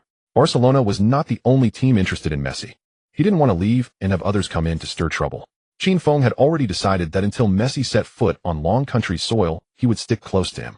After almost 20 hours of long-haul flight, the next morning at 10 a.m. local time, the group arrived back in Rosario, Argentina. Qin Feng strictly adhered to his decision. He directly settled onto the sofa in Messi's house. Messi's father, Jorge, was very efficient, and within 3 days, all the preparations were complete. Now they were just waiting for their flight to Zagreb, Croatia tomorrow. Qin Feng and the others would meet with Zlatan Ibrahimović and the great left-back Grosso there. That morning, Messi's home was unusually quiet. His mother Celia had taken the younger children to school, while Jorge had gone out to purchase daily necessities. Messi was alone at home. Qin Feng crept silently into his bedroom. The boy sat hunched over his desk, writing feverishly, no one knew what. Qin Feng leaned in for a closer look. Dear Antonella. It appeared Messi was composing a letter to a girl. The content consisted of ordinary farewell-like phrases. After holding his breath for a few seconds, Qin Feng chuckled softly. Lionel, is Antonella your girlfriend? Startled, Messi hastily covered the letter. No, just a friend. Oh, Qin Feng smiled. Then why? He sat down beside Messi and gestured toward the letter on the desk. When courting a girl, you can't write like this. It's far too bland. Seeing Messi's puzzled expression, Qin Feng asked gently, this Antonella. She must be truly beautiful, right? Messi blushed and nodded. I've known her since childhood. She's a real angel. Then she must have suitors. Qin Feng pressed. Yes, a Baijid fellow named Angel, a crybaby, who constantly lingers around her. Exactly. If you keep writing like this, in 2 years' time she'll belong to someone else. Messi's face fell instantly. Then, what should I do? Write it this way. Rising slowly with the aid of his cane, Qin Feng spoke tenderly, my dearest Antonella, I've been exceptionally busy lately. You must wonder what occupies my days. Well, I've been thinking of you. Even across vast distances, my heart remains forever beside yours. Messi's cheeks burned deeper, but his pen never paused. Soon Lionel Messi's first earnest, heartfelt love letter was complete. Watching him dash out the door, Qin Feng smiled warmly. Childhood sweethearts, always something pure and beautiful. That evening, Qin Feng and his party boarded an Air France flight bound for Zagreb, Croatia. Aboard the aircraft, Qin Feng opened his system interface. Messi's attributes appeared vividly before him. Shooting 50, dribbling 90, passing 62, defending 40, off-the-ball movement 56, speed 54, vision 70, stamina 42, physical strength 43, shot power 48, preferred foot left, spiritual attribute integrity. After all, he was only 11, still frail, still burdened by a hidden ailment. His stats were unremarkable, except for one. 90, nearly perfect. At just 11, Lionel Messi already possessed extraordinary dribbling mastery. What is genius? This is it. And his spiritual attribute, integrity, came as no surprise to Qin Feng. Many adults falter in keeping promises. For Messi, it was as natural as breathing. Satisfied, Qin Feng closed the interface and gently shut his eyes. Another grueling long-haul flight lay ahead. After a layover in Amsterdam, Netherlands, they arrived that evening at their rented apartment in Zagreb. The apartment was spacious, 6 rooms in total. In the living room, Luka Modrić sat quietly reading. Beside him on the sofa, Grosso chatted animatedly with Modric's mother. In a corner of the living room, Zlatan Ibrahimović lifted a barbell, idly training his arms. Upon seeing Qin Feng enter, everyone rose to greet him. Qin Feng surveyed the room: Modrić, Ibrahimović, Pepe, and Grosso, covering forward, midfield, and defense. Together they formed the spine of Liaodong FC. Add Messi, and Liaodong FC's future shone limitless. Yet to Shang, the picture looked entirely different. 13-year-old Modrić spoke little, his brow perpetually furrowed with worry. 17-year-old Ibrahimović, a black belt in Taekwondo, held his chin high, defiant, unimpressed by anyone. 15-year-old Pepe, self-proclaimed chivalric hero, spoke with the swagger of a man 3 times his age. Then there was 21-year-old Grosso, the ultimate chatterbox, wasted on anything but stand-up comedy. And finally, 11-year-old Messi, slender and small, fortunately a prodigy. Shang sighed deeply. This roster of overseas signings was nothing short of astonishing, or depending on perspective, borderline apocalyptic. To the informed, Liaodong FC had recruited elite talent. To the uninformed, it resembled a shelter for wayward youths. With internal strife and external pressure mounting, the club's path ahead would be arduous. He could only hope Chairman Qin truly understood the gravity of his undertaking. Meanwhile, Qin Feng wore a grin so wide it seemed his lips might split. Why wouldn't he rejoice? In a single global expedition, he'd unearthed 4 future world-class stars and 1 future Ballon d'Or winner. Only Ibrahimović required a transfer fee, and even that sum paled beside his intrinsic value. On top of that, he'd acquired a struggling Segunda División football club for next to nothing. Qin Feng they needed to return home swiftly to ensure Modrić and the others passed the physical fitness retest scheduled by the Football Administration Bureau on April 30th, clearing them to compete. At home awaited his mother, recently discharged from surgery. How was she faring? And then, there was Liaodong FC's recent humiliation. That debt would be settled, methodically, thoroughly, upon his return. After inquiring about Modric's father and sister, Qin Feng learned the young midfielder wished to settle in Longyan before bringing them over. Qin Feng nodded in silent assent. They rested overnight. The following afternoon, the group boarded a flight to Xinjiang Longhua. 36 hours later, the plane touched down at Taoxian International Airport. Emerging from the aircraft, Qin Feng led the way, leaning lightly on his cane. He had departed with just 2 companions, but returned flanked by a triumphant entourage radiating quiet confidence. At the international arrivals hall, a swarm of reporters waited, cameras poised, microphones ready. Is Chairman Qin Feng arriving on this flight? Yes, we've confirmed it with airline staff. It's this Lufthansa flight. Good. Stay sharp, everyone. We've been paid, and we're going in hard. Look, there he is. The moment Qin Feng stepped through the gate, a blinding barrage of camera flashes erupted. He staggered backward, nearly blinded. Before he could steady himself, reporters surged forward. Chairman Qin, how do you respond to Liaodong FC's brawling incident? Liaodong FC has been branded trash on the pitch. Don't you bear responsibility for that? Will you issue a formal apology to Chinese football fans? Rumors claim Liaodong FC bribed referees due to poor recent results. How do you respond? Will Liaodong FC withdraw from China League B? Dazed by the strobes, Qin Feng tried to speak, when suddenly behind the press corps a group of men dressed as fans rushed forward waving banners. Liaodong FC, get out of Chinese football. Trash on the pitch. Stop defiling the sport. Restore purity to the green pitch. Qin Feng, how dare you return to Longhua? A long white banner unfurled, its crimson letters screaming Liaodong football trash on the pitch. Get out of Longhua. The international arrivals hall seethed with fury. Reporters' shouts and fans' jeers merged into a deafening cacophony, indistinguishable, overwhelming. Uninformed bystanders pointed and whispered. The foreign players who'd accompanied Qin Feng stood frozen. This was clearly no welcoming party. Qin Feng's face flushed crimson. He blocked Shang Yin, who stepped forward to argue, and pulled back Zhou Xiaochun, whose fists were clenched tight. Then Qin Feng advanced, calm, deliberate, and swept his gaze across the crowd. His jaw relaxed. A slow, unwavering smile spread across his lips. I am Qin Feng, and I have returned. Who demands my apology? Who commands me to leave Longhua? Step forward. Qin Feng wore a warm smile, yet the words that emerged from his lips were chillingly cold. The temperature in the international arrival hall plummeted. The reporters gathered in front involuntarily shivered and took a step back. As they retreated, Qin Feng immediately stepped forward with a smile. Who is it? Who said the Liaodong team is trash on the court? Who told me Qin Feng to roll out of Longhua? With each question, Qin Feng stepped forward with a smile. The reporters, tightly packed, took 3 steps back, and finally a reporter could no longer hold back, gritting his teeth and extending his hand. A voice recorder was thrust into Qin Feng's face. This is the voice of the national fans. Chairman Qin, please respond directly to the earlier question. National fans. Qin Feng glanced at the reporter's press badge, surprised as he retorted. Do you represent the national fans on behalf of the Yanjing Sports News, or are you representing yourself? Do they know they are being represented? The Yanjing Sports News reporter froze, his lips moved, but no words came out. This was not the script he had imagined. Ordinary people were supposed to be terrified and unable to speak, fleeing with their heads down under the siege of report. Then they could simply write an article saying that Liaodong team's chairman Qin Feng was guilty and avoiding interviews, solidifying the accusation of violence at the Liaodong team stadium. Their own bonuses would feel secure. But why was Qin Feng not following the script? Asking me if I could represent the national fans. Who can I represent? My wife is the one in charge at home. At this moment, a ghostly voice floated over. It seems you can't represent anyone, and do you even have a say at home? Yes, how did you know? The reporter instinctively replied, immediately turning bright red. Qin Feng smiled, leaning on his cane and stepping past the reporter from Yanjing Sports News. Next, with this single phrase, the entire hall fell silent for a moment, then erupted in an uproar. Was Qin Feng going to engage in a verbal battle with the crowd? There were at least 100 people at the scene, including reporters and fans holding banners. One person's spit could drown anyone, but there was only one Qin Feng. How dare he? Behind Qin Feng, the old strategist Zhang Yin was getting anxious. Chairman Qin, don't act impulsively. Fighting isn't just on our side. These reporters must have been paid for the public opinion to be so one-sided. And those fans behind, they obviously look like hired imposters.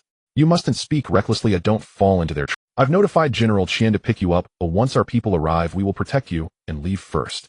Zhang Wen also chimed in. Yes, Chairman Qin, reporters are always looking for trouble. Oh, let's rush out. Zhou Xiaochun remained silent, merely stretching her neck to look around, as if searching for someone. Seeing the anxious faces of the others, Qin Feng shook his head. I understand your concerns. But if I hide today, the Liaodong team will never lift its head again. The stadium is the battlefield for players. In the face of injustice, nobody from the Liaodong team has ever backed down. Today here is my battlefield, and I cannot back down. As he spoke, Qin Feng leaned on his cane, positioning himself in front of everyone. On the opposite side, a sea of people surged. He raised his head high, smiling at the crowd. Next, who else is there? A group of reporters were already driven mad by Qin Feng's arrogance. They had always been the ones to question others with their high-handedness. When had they seen someone like Qin Feng push back against a reporter? Chairman Qin, you say we cannot represent the national fans, but what about them? A reporter from the Su Province Sports News stepped forward, pointing at the fans holding banners behind him. Look, Chairman Qin, that is the voice of the masses. The dozens of burly men named immediately raised their banners and started shouting. Suddenly, cries of Qin Feng get lost and Liaodong team get lost mixed with curses echoed throughout the airport hall. Qin Feng curled his lips and raised his eyebrows, looking back. You the one shouting the loudest, come here. He pointed at a bald man with a red cloth wrapped around his head, saying, Stop looking, it's you, the bald guy in the Liaodong team jersey. The bald man glared, pushing his way forward. What? I'm the one shouting, what do you want? Let me tell you, since you dare to come, I'm not afraid of your retaliation. I just want to seek justice for the national fans. Trash like you should roll out of Longhua. The bald man had a fierce look on his face, and as he spoke, a cloud of smoke mixed with garlic breath burst forth. Qin Feng nearly stumbled back from the smell. Cough, cough, bald guy, are you a fan? He covered his nose and asked, the Liaodong team fan. The bald man paused, looking down at the Liaodong team's home red jersey he was wearing, then exclaimed, Yes, that's right, I am a Liaodong team fan. Oh, what's wrong with that? You, Qin Feng the cripple, hurry up and roll out of the Liaodong team. Upon hearing this, Qin Feng's expression turned cold. Liaodong team fan, whose jersey are you wearing? Whose jersey? The bald man twisted his neck, but could not see the name on the back, so he could only point at the number on his chest and shout, Number 10, what's wrong? Number 10. Qin Feng said coldly. Let me tell you, number 10 belongs to Zhang Yuan. In the last match, he had his leg broken by an opponent, and his injury was severe. You are wearing his jersey and cursing at a cripple. Tell me, how can you claim to be a Liaodong team fan? Ignoring the bald man, who was rendered speechless by the insults, Qin Feng turned to the other side. There more onlookers gathered. In the last round, the Liaodong team's experience was evident to all. Who really initiated the violence, and who is the real trash on the court? I believe that true fans know the truth. No matter what happened, I am proud of my team and proud of my players. That's all. As Qin Feng's words fell, the crowd erupted into applause. Among the onlookers were also fans leading the applause, and many had red hands from clapping too hard. Well said from the referee to the opposing players in the last round. What a bunch of nonsense. Exactly, it was too bullying. Don't say it's the Liaodong team players. If I were on the field, I'd roll up my sleeves and fight them. Chairman Qin, well done, we support you. We will always support the Liaodong team. Xinjiang, the capital of Liaodong province, has a deep fan base for the once glorious Liaodong team. Many discerning eyes were present. As for the Liaodong team's predicament, many knew the truth. Suddenly the hall was filled with fervent voices supporting Qin Feng and the Liaodong team. Amidst the thunderous applause, Qin Feng pushed past the bald man in front of him, striding confidently toward the airport exit. Under his leadership, Zhou Xiaochun Shang, Yin Zheng won. Everyone held their heads high and marched forward. A group of unscrupulous reporters and fake fans were left dumbfounded. This group of people retreated, feeling guilty. Those who wronged you often know your grievances better than you do. Faced with Qin Feng's unabashed demeanor and the passionate cries of the crowd, they were frightened. In the crowd, a middle-aged man in a suit with slicked-back hair pursed his lips, his eyes darting around. He pulled over a burly man with a full beard beside him. The two whispered to each other. The bearded man nodded and walked into the crowd of fake fans. Moments later, "No way, he can't leave without an explanation. Trash team, the chairman is trash too. Is there any reason to fight on the court? Who gave him the courage?" A group of reporters also surrounded from behind. "Chairman Qin, you just said you were proud of your team and players. Does that mean you are promoting violence on the court?" "Chairman Qin, we are all regretful about Zhang Yulin's incident, but that was a normal collision on the court. Afterward, the Liaodong team's assault was indeed real." "Chairman Qin, are you avoiding the facts by walking away now?" Just as Qin Feng was about to exit the airport, he and his entourage were surrounded tightly. Qin Feng was surrounded by recording devices and microphones, making it difficult to move. On the outskirts, a group of burly men holding banners also pushed forward, threatening that they would come up to hit him if Qin Feng did not apologize publicly. Qin Feng and his group were like a small boat in a storm, at risk of capsizing at any moment. Thank you to the supporters for their generous support. Honestly, I wish to quickly share the story in my heart with everyone, but there have indeed been too many matters at home lately, and I apologize for that. I'm sorry to all the supporters of this. Additionally, taking this opportunity, I would also like to thank those who enjoy the story of Fan Yu Cat, and those who like Yu Jian Hong Tang Tian Xingtian, and all the supporters of this book. Thank you all so much. By the way, I will take this opportunity to answer everyone's questions. 1. Regarding the battery at 6, many supporters have mentioned that the plot is progressing too slowly, and that Chapter 56 has been seeking external support. I have considered this. These players are real people. Back in the day during the war, Modrić became a refugee. At such a young age, he had to bear the burden of living for his family, unable to even afford shin guards. How did he feel in that small Croatian town? The proud Ibrahimović lived in a refugee gathering area in Malmo. What courage did he have to refuse the invitation from the prestigious Arsenal? How did he remain steadfast with his girlfriend, who was 11 years older than him? In 1998, 11-year-old Messi suffered from a severe illness, and his father was unemployed, unable to afford medical expenses. The closest grandmother also left him at this time. Faced with the loss of a loved one and the abandonment of all teams, how desperate must this child have been? When life suddenly took a turn, how did he use his life to repay that kindness?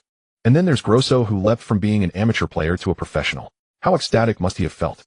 Pepe, in 1998, at the age of 15, was almost provoked into throwing away his future and driving a taxi on a shabby Brazilian field. While holding the shoes his father saved for 3 months to buy him, sitting in his home in the slums of Masia, did he shed any tears? And there are many other representative players. I want to tell all these stories through my writing. Of course, it's not just one supporter who mentioned the 6 battery. The pace has slowed. I promise to pay more attention and try to speed it up. Please continue to support Qin Feng and support my writing. 2. Regarding Kaka, his involvement has been considered in the outline, and related plot will definitely appear later. 3. About Cristiano Ronaldo. The president and Messi are unparalleled rivals. I will introduce Ronaldo at the right time. He is also a child of hardship, but what experiences shaped this great figure? 4. About Qin Feng's involvement in domestic football. This is a sensitive topic. Domestic football, the national team, etc., are seen as the biggest pitfalls in football literature. Why is that? Because of deep love and deep hate. Longwa people are not incapable of football, but Longwa football has, for some well-known reasons, been sullied by a few bad apples. Longwa fans are the most lovable and professional fans. Yet this group has been hurt time and again by Longwa football. In the novel, Qin Feng will use his own way to break the dark curtain of Longwa football, at least allowing Longwa football and its fans to see a glimmer of hope. Qin Feng gritted his teeth, straining against the surging crowd. Behind him, Zhang Wen shielded the elderly General Shang Yin, whose lower back was frail and who must not be injured.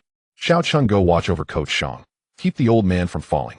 Amid the crush, Qin Feng pushed aside Zhou Xiao Chun, who had rushed forward to help. Suddenly, a tremendous force slammed into his side. His cane slipped from his grasp, and he staggered sideways, toppling forward, only to be steadied by a firm hand.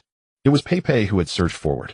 Qin Feng gave her a brief, grateful nod before glancing back. Zhou Xiao Chun and Zhang Wen stood on either side of General Shang Yin, flanking him securely. Modrić, Ibra, Grosso, Jorge, Messi, their father, and Messi's elder brother formed a protective ring around the women and children at the periphery of the group. Little Messi stumbled unsteadily amid the press of bodies. Jaw-clenched, brows furrowed, he glared fiercely at the surrounding crowd and muttered under his breath, "I'll give you both a good thrashing." Seeing that everyone was momentarily unharmed, Qin Feng breathed slightly easier, though only slightly. The pressure from the crowd grew ever more suffocating. The exit loomed just ahead, yet remained utterly unreachable. At this rate, a stampede was inevitable. Among those behind him were elders, women, and children, and every one of them, including Zhang Wen, had chosen to return to Longwa solely because they trusted him. He could bear whatever befell himself, but they must not be harmed. At that thought his brows drew together sharply. He pulled Zheng Wen close, whispered urgent instructions, then thrust him firmly out of the throng. Then Qin Feng raised his voice in a commanding cry, "If you have grievances, take them up with me. Let my people pass first." But no one heeded him. The mob pressed onward relentlessly as though determined to tear Qin Feng and his companions apart. Damn it all. Just as Qin Feng reached his breaking point, suddenly a calm, authoritative voice cut through the chaos from beyond the crowd. "Mr. Chairman Qin Feng, may I ask you a question?" At that voice the surging mass hesitated, then turned as one. A gasp rippled through the crowd. "It's Chen O, the reporter from Longshore Football Night." Not only him. Behind him stands Lu Qianhong, the program's host. They've even brought in the industry's leading authority. Qin Feng and Liaodong team are finished. Murmurs faded into silence. Whether fake fans at the outer edge or journalists packed tightly, within all slowly parted, clearing a narrow path. Chen O and Lu Qianhong approached Qin Feng. "Mr. Chairman, I'm Chen O, reporter for Football Night. May I ask you a question?" Still catching his breath, Qin Feng blinked in astonishment upon hearing the middle-aged man's introduction. Football Night, launched in 1996, had long embodied passion, dedication, responsibility, and integrity, consistently ranking among the highest-rated programs on Longshore Sports Channel. Qin Feng instantly recalled its iconic slogan, the fans' weekly festival. How many devoted supporters every Thursday night would go nowhere else, simply waiting unwavering before their television sets for Football Night. Was this titan of Longshore broadcasting here to smear Liaodong team? A wave of helplessness washed over Qin Feng. At this stage he had yet to rise to strength. Should Football Night air damaging commentary about Liaodong team, millions of fans nationwide would swiftly align themselves, leaving no room for rebuttal. Even if the entire Liaodong squad stood barefoot in the middle of the street, shouting their innocence, they would still be met only with scorn and curses. In that case, Liaodong team would be utterly ruined. Qin Feng narrowed his eyes. Passive resignation was never his way. He would find a way. Stepping forward to meet Chen O and Lu Qianhong, Qin Feng leaned in, speaking low enough that only the three of them could hear. "Professor Chen, Professor Lu, the truth about Liaodong team is plain for all to see. Regardless of motive, if you lend yourselves today to injustice, will you not fear being condemned by football fans across the nation when the truth finally emerges?" In Qin Feng's memory, Football Night had always stood for fairness and objectivity, and both Lu Qianhong and Chen O were genuine football lovers, deeply knowledgeable and passionately devoted to the sport. He hoped his words might stir a spark of conscience.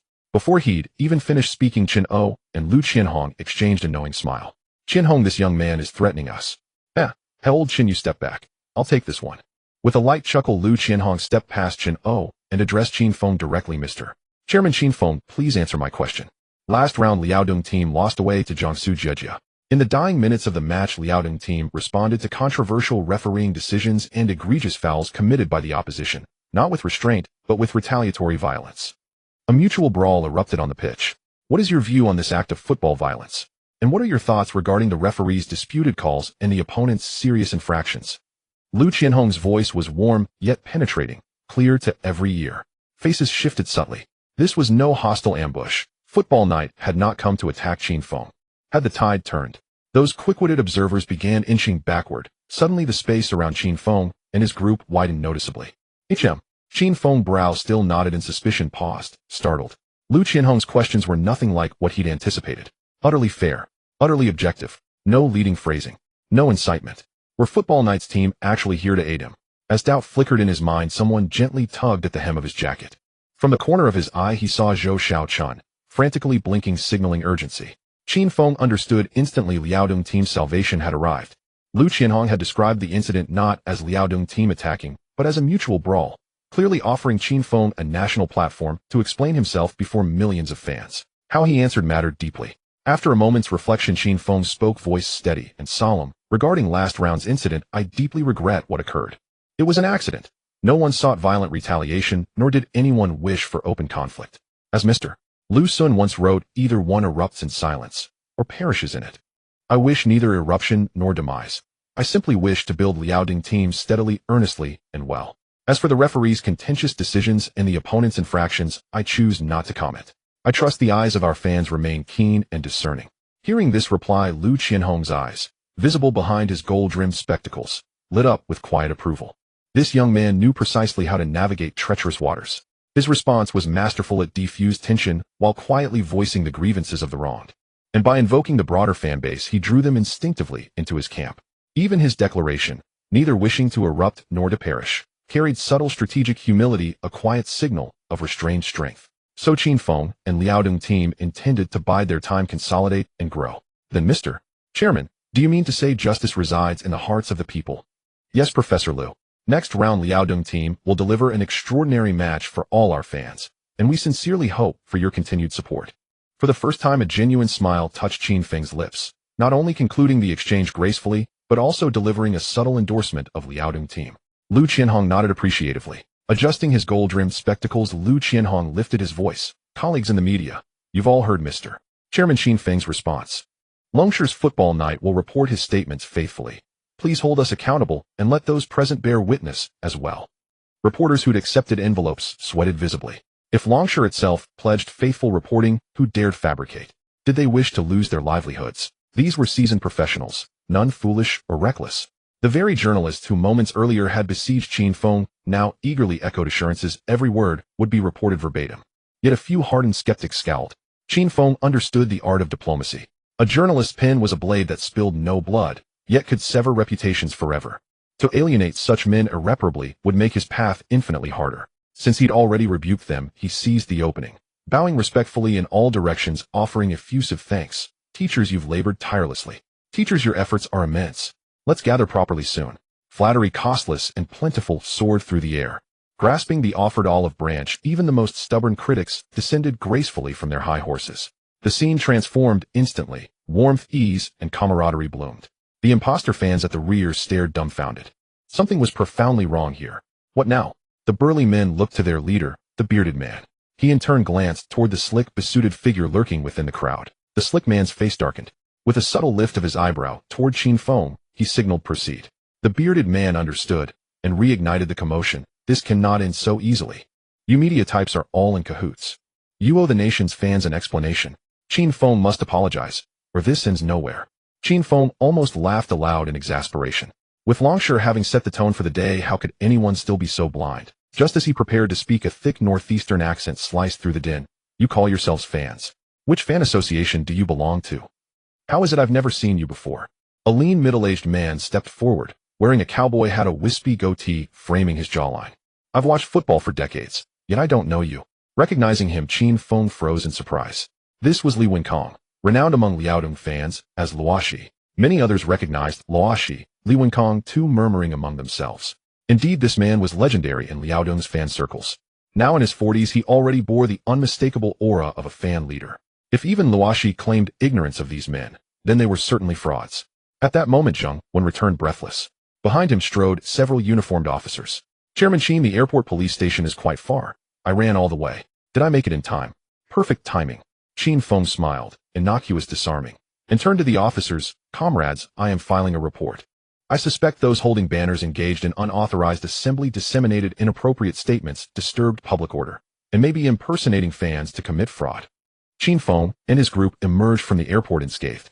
The troublemaking gang of big men, however, remained at the airport police station. Lu Qianhong and Chun O were brought in by Zhou Xiaochun as reinforcements. After all, being a fellow media person, she had heard the rumors in advance during her correspondence with domestic articles, but she chose not to mention it to avoid distracting Qin Feng. Chun O was her senior brother from the Communication University, and he was more than happy to help. As he and Lu Qianhong put it was partly due to their relationship with Zhou Xiaochun, and partly because they considered Qin Feng to be a true football enthusiast. Moreover, they also mentioned that the next episode of Football Night would truthfully report today's incident, urging Qin Feng to prepare himself. As for Rossi Li Wenkong, he was just a coincidence. As a fan of the Liaodong team, he could not stand anyone tarnishing their reputation, which is why he spoke up boldly. Qin Feng expressed his immense gratitude as he saw them off. In the car sent by the Liaodong team to pick him up. Mr. Qin, I'm sorry we arrived late. The general manager of the Liaodong team, Qian Zizmong, wiped the sweat from his forehead while sitting in the passenger seat. At least everyone is fine. Qin Feng maintained a cold silence. After a while he asked in a deep voice, Manager Qian, a reporter just mentioned that our Liaodong team bribed the referees. What's going on? Qin Feng remembered this issue well, and the other party wouldn't make baseless accusations.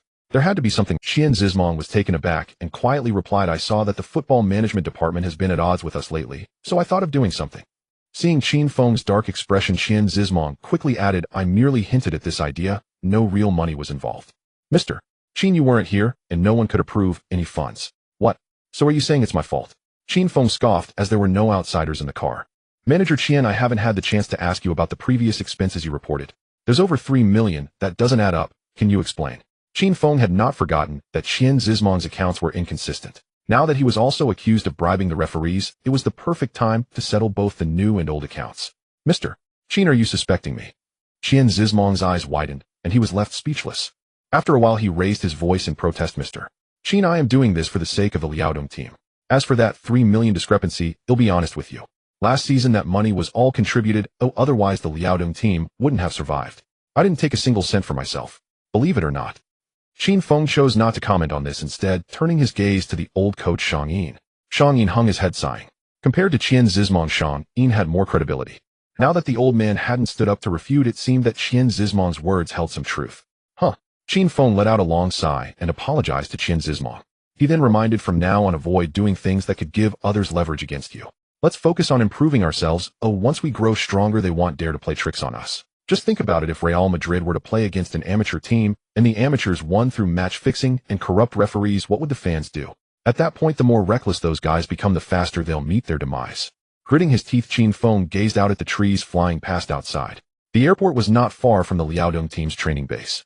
Upon returning to the base, Qin Feng first had the foreign players rest in the prearranged rooms before swiftly heading to the conference room. The meeting lasted until nightfall. The Liaodong team officially established its future development direction. They would vigorously promote youth training. The training methods, content, and the construction of various tiers would all be aligned with the standards of La Masia. No matter what, they would first set up the foundation and then gradually develop and grow. They finalized the registration for several new foreign players while cleaning house on those who were disloyal or lacked capability, keeping only the Moroccan national player Haji. As for the few veteran players who had been fanning the flames, they would be observed for the time being and if necessary demoted to the second team. They would increase financial investment in diet, medical care, and training facilities, benchmarking against world-class clubs. The group also discussed Messi's education and training issues as well as his family's employment situation. In the end, it was still Qin Feng who made the final call. For Messi and his siblings' education, money was no object. They would hire private tutors. They could request any subjects they wanted to learn. Messi's father Jorge had worked in football before entering the factory, and he could assist Shang Yin in youth training. At the Liaodong team's facility, their meals and accommodations were not exorbitant. This salary was enough to support his family. With a single order from Qin Feng, the Liaodong team's war machine began to roar into action. That night, Qin Feng took Zhou Xiaochun to Binhai Hospital overnight. Feng Min's recovery after surgery was satisfactory thanks to the meticulous care of a few old neighbors. Qin Feng was naturally grateful. However, Zhou Xiaochun brought down several packages from the car. These were gifts she had purchased during her stopovers in Barcelona and Amsterdam. Distributing them to each neighbor, everyone was all smiles.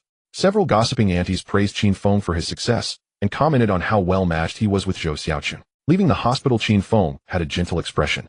He was grateful for Zhou Xiaochun's attentiveness, otherwise he would have been at a loss for words today. In the car, Zhou Xiaochun took out a watch. This time it's real, you can't use it to deceive anyone. After saying that, she put it on Qin Feng. After a moment she asked, at the airport, I heard little Messi mumble something about you too. Oh, what does that mean? Qin Feng blinked. That was K Mira Bobo, which means complimenting each other. Oh, Zhou Xiaochun suddenly understood and playfully said, a gentle compliment for you too. Qin Feng rolled his eyes, thinking what a self-inflicted predicament. The next day Qin Feng returned to Shangjing. With a large sum of money spent, everything was progressing smoothly. When registering the players, Qin Feng also registered himself with the Liaodong team. Curiously, he opened the system panel. Qin Feng was astonished to find his attributes displayed before his eyes. If it could show attributes, did that mean he could add points to himself? Could he still have the chance to play? The moment this thought crossed his mind, Qin Feng shook his head in self-deprecation, glancing at the cane in his hand. What game would allow him to take the field with a pair of weapons? However, he didn't mind trying to see if he could add attributes. It was just that he currently had no points to experiment with. Qin Feng kept this matter in mind. On April 25th, the Liaodong team welcomed their 6th-round opponent, the top team, Tianjin Tada, at home. Qin Feng traveled with the team. It wasn't until then that he remembered that the Liaodong team still shared the Jinzhou Sports Stadium with Binhai Tianda. What a situation. Upon arriving at the stadium, the Liaodong team's locker room was in a deplorable state, with even the cabinet doors broken. It was evident that Wang Ku was deliberately trying to humiliate them. Qin Feng called for Qian Zizmong. Why didn't we choose Shengjing Wuli when we set the home stadium last year? No money. Qian Zizmong answered straightforwardly. Officially, it was said we didn't want to use Wuli. The reality is we just didn't have the funds. Qin Feng swallowed hard. Manager Qian, you shouldn't be here anymore.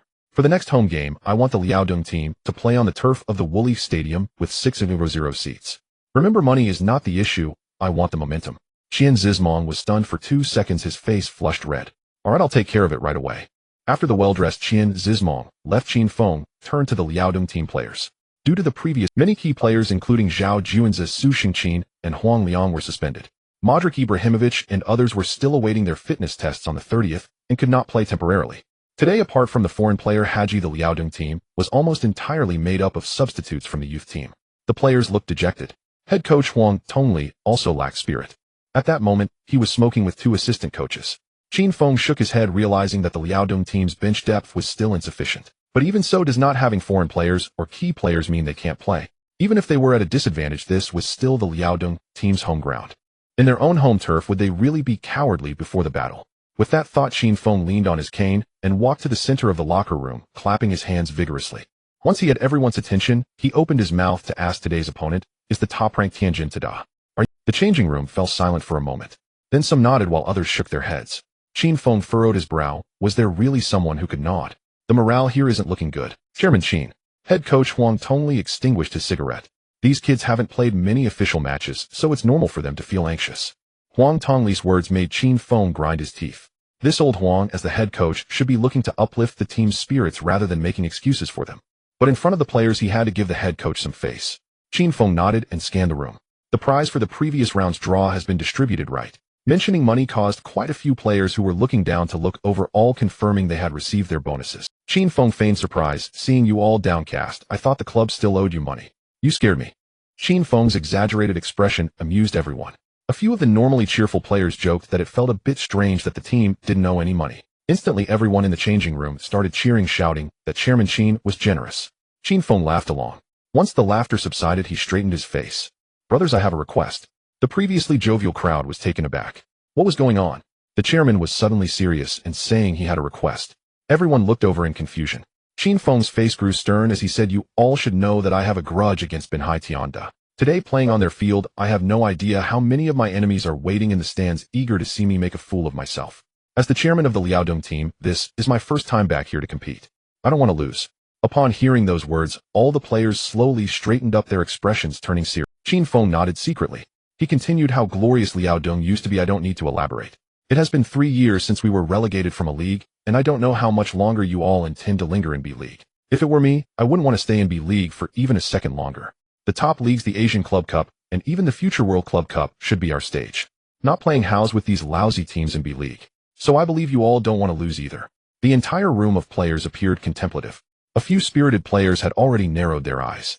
Qin Feng continued speaking, raising his eyebrows with a fierce expression. Today's opponent is ranked first, and they are our direct rivals for promotion. You all know what we need to do, right? The prize money is sufficient for the club. Those who have the capability should take it. Appeal to their emotions, enlighten them with reason, and promise them benefits. Qin Feng didn't hold back. As soon as he finished speaking, many players stood up shouting to win the match and the prize money. Qin Feng also took the opportunity to shout slogans. Finally, he smiled and said, seeing that everyone has this spirit, I feel at ease. I was just worried that you were afraid. Most of the players were young, who would admit to that. Hearing Qin Feng's words, many scoffed. A handsome young man with a crew cut laughed. Chairman Qin, no one's afraid. We are just worried that the referee will be biased against us. Oh. Qin Feng turned to look at the voice's source. It was Su Liheng, the number 7 forward, who was Zhang Yulin's substitute. Born in 77, he had decent skills and was quick. However, the Liaodong team had a plethora of forwards, making it difficult for him to get on the field. Moreover, this name sounded a bit familiar. Looking at the system panel, Qin Feng frowned subtly. This kid had suffered more injuries than he had, and not only did it end his career, but he also ended up in a wheelchair, unable to stand. It seemed he should pay more attention to this Su Liheng in the future. Closing the system panel, Qin Feng said seriously to everyone, in the previous 2 rounds we faced unfair treatment. In the last round, several brothers couldn't hold back and started a fight. You all know the club's stance. We absolutely do not encourage violence on the field. However, some things are intolerable. Today I am back. You all are players. Your task is to perform well, and today I will be watching from the sidelines. If anyone dares to stab at us, I will be the first to go after them with my cane. You all must not move. At this moment, everyone could no longer sit still. Chairman Qin, even with a cane, was willing to protect the team. What was there to fear? A group of young men thumped their chests, shouting that they were ready to go all out. We cannot let Chairman Qin lose face in Benhai Jinzhou today. Let's fight. We will give it our all. If anyone on the opposing team dares to play dirty, I will take them down. The room, which was already chaotic, became even more so as Huang Tongli and a few other old smokers filled the air with smoke. At this moment, everyone was passionate, waving their fists and shouting. The changing room had turned into a den of bandits. Seeing the atmosphere, Qin Feng realized that the upcoming football match would undoubtedly turn into a brawl. He leaned on his cane, took a step forward, and pounded his chest with determination. You all just focus on playing well. Everything else is on me. This is an order. As soon as the Liaodong team players heard this, their expressions turned serious. Chairman Qin stands up in times of trouble. He really knows how to handle things. Now all the players were pumping their fists, shouting that they would win the match. The atmosphere in the changing room suddenly heated up, as if they were about to engage not in a B-League match, but in a war to defend their homeland. Even the foreign player Haji, who didn't understand a word, was infected by this atmosphere, chattering aimlessly. Huang Tongli saw that the morale was ready. He quickly seized the moment to set up tactics. Meanwhile, Qin Feng, noticing that no one was paying attention, made his way to the player tunnel. Just now he had spoken passionately, but deep down he felt uncertain. Jinzhou Stadium was the territory of Binhai Tianda. The grudges between him and their manager Wang Ku went without saying. The earlier chaos in the changing room was just a show of force. As an outsider, Liaodong would likely face inhumane treatment. Life living under others' roofs was not easy. Qin Feng wanted to scout out the enemy situation. If any conflict arose later, it would be good to be prepared. Leaning on his cane and thinking, Qin Feng's steps felt heavy. As he entered the tunnel, Qin Feng was stunned. The long arched tunnel was dimly lit. At the end of the tunnel, sunlight poured in. Along with the sunlight came the faint sound of drums and the din of voices, both real and ethereal. With his cane in hand, Qin Feng couldn't help but stagger toward the light. The closer he got, the louder the drum beats and voices became. Qin Feng's heart started racing in time with the rhythms. As he neared the tunnel's exit, the sound of drums thundered and voices roared. Qin Feng stood in the darkness, fixated on the light, just a step away, gritting his teeth and breathing heavily. After a moment, he waved his cane and charged into the light before him. At first it was dark, but then it suddenly opened up. The sounds of gongs, songs, and cheers all collided in Qin Feng's ears, erupting like thunder. A gentle breeze brushed his face, revealing the lush green grass. Slowly lifting his head, he saw the multi-level circular stands extending endlessly. In the stands, large flags waved, gongs rang, and the audience was packed to the brim, making it impossible to count. As Qin Feng emerged, the south stand erupted in cheers. Just as Qin Feng was drawn back by the noise, 3 massive banners unfurled. Thank you for everything you have done for Binhai. The match fixing is not your fault. Come back home whenever you can. Binhai fans welcome Qin Feng back home. Qin Feng was stunned. He stood there in a daze, facing a massive red banner and a sea of enthusiastic fans. After a long time, Qin Feng's lips slowly curled upward. Supporting himself with his cane, he turned around and slowly raised his right hand, forming a fist. It was the celebration gesture he used when he scored during his time with Binhai Tianda. The stands immediately erupted with a thunderous cheer. Qin Feng bit his lip desperately, trying to control the tears welling in his eyes. 7 months. 200 days. I, Qin Feng, am back again. The fans of the Dragon Kingdom are the most lovable people. They have not forgotten me. Sitting alone in the coaching seat, Qin Feng's emotions could not settle for a long time. It has been too long. He has already forgotten the feeling of hearing the cheers from the fans. The match is about to begin. The players from both sides are entering the field. The players of the Liaodong team also received VIP treatment. On the first tier of the stands, more red banners hung down. Benching Liaodong is one family. Benching fans wish Liaodong team great success in Jinzhou. May the blessed land of Jinzhou protect you. Returning to Jia is no problem. The applause did not cease while introducing the players of the Liaodong team. The young players were dumbfounded. This wasn't their first home game. The benching fans had never been this enthusiastic. Could it be because a group of youngsters turned to look at Qin Feng in the coaching seat? Their eyes revealed admiration. Head coach Huang Tongli also sat beside Qin Feng. Qin Dong, I must admit defeat. The old man shook his head in amazement. You see, I am also from benching. Why have I never received such treatment? Oh. Qin Feng had calmed his emotions and raised his cane towards Huang Tongli. How about you experience it yourself? Huang Tongli swallowed, waving his hand in refusal. Gaining the love of the fans is not an easy task. Glancing at Qin Feng's injured leg, the old man sighed and turned his gaze towards the field. Qin Feng was also paying attention to the match. As he had mentioned in the locker room, he didn't want to lose on his first return to benching. He hoped these youngsters could perform well. Both teams were waiting for the referee's whistle. On the Liaodong team's side, Huang Tongli directly arranged a 352 attacking formation with 3 defenders, 5 midfielders, and 2 forwards. On the defensive line, foreign player Haji served as a center back with Su Dong on the left, and on the right, the main right back Huang Liang was suspended, replaced by number 23, Huang Dongqiang. In the midfield from left to right, they were Li Yao Chunyang, the defensively fierce defensive midfielder Wei Daiyong, Su Jining, and Zhu Kai. On the forward line, there was a combination of the tall Fong Li and the speedy Bai Guanghai. The goalkeeper was Lu Jiansheng. This lineup, with an average age in their early 20s, was indeed a youth army. Qin Dong, these young men are still undertrained. This match is a bit precarious, Huang Tongli said, lighting another cigarette. Qin Feng curled his lips. Youth can be intimidating. The same goes for the field. There are too many examples of young stars rising to fame in the world of football. Although the opposing Tianjin Teda is somewhat strong. Su Ginwei Hua Jinting and Chi Rongliang are all national team-level players. Plus, with the support of 3 foreign players, Tianjin Teda has yet to suffer a defeat in 5 league rounds. For today's Liaodong team, this is indeed a formidable opponent. After pondering for a moment, Qin Feng glanced at the substitute bench where number 7 Su Lihing sat, and asked Coach Huang, "This kid Su Lihing seems promising." "He's okay," Huang Tongli replied while puffing on his cigarette, "but he doesn't quite fit my tactical formation for now." Qin Feng was taken aback. As the chairman, he had made his position very clear. Old Huang was being too ungrateful. Moreover, forcing players to adapt to a rigid formation instead of devising different tactics around different players. That seems unreasonable, right? But thinking it over, Qin Feng understood. Most coaches in the Dragon Kingdom, the pressing tactics of Yu Gunbao, the quick play of Jin Jiang, the solid defense and swift counterattacks of Qi Wuxing, including this old man before him. Huang Tongli's 352 offensive formation and 442 counterattacking formation have been used interchangeably, remaining unchanged for years. Every coach seems to have their own set of tactical theories. They all demand their players to strictly execute their tactics. There's nothing wrong with that. But the problem is no one understands the need to adapt. In a football match, the situation on the field changes rapidly. As long as a player does not play according to these coaches' demands, they will be seen as challenging authority. For these disobedient players, what awaits them is an endless cold bench. It seems Su Liheng belongs to that disobedient group. Qin Feng sighed inwardly. The system showed that Su Liheng would score 3 goals, completing a hat trick in the Super Cup 2 years later. A forward with such ability cannot play due to not fitting the tactics. It's simply a joke. He needs to find a chance to call up the old coach Shang Yin and discuss this with Huang Tongli. This way of training and playing matches, perhaps it is very normal in the Dragon Kingdom. But for the Liaodong team, which is about to connect with the international scene, it's unacceptable. On the field, the Tianjin Teda team, dressed in blue jerseys, kicked off first. As soon as the match began, the young players of the Liaodong team in red jerseys fought vigorously, constantly pressing high in defense.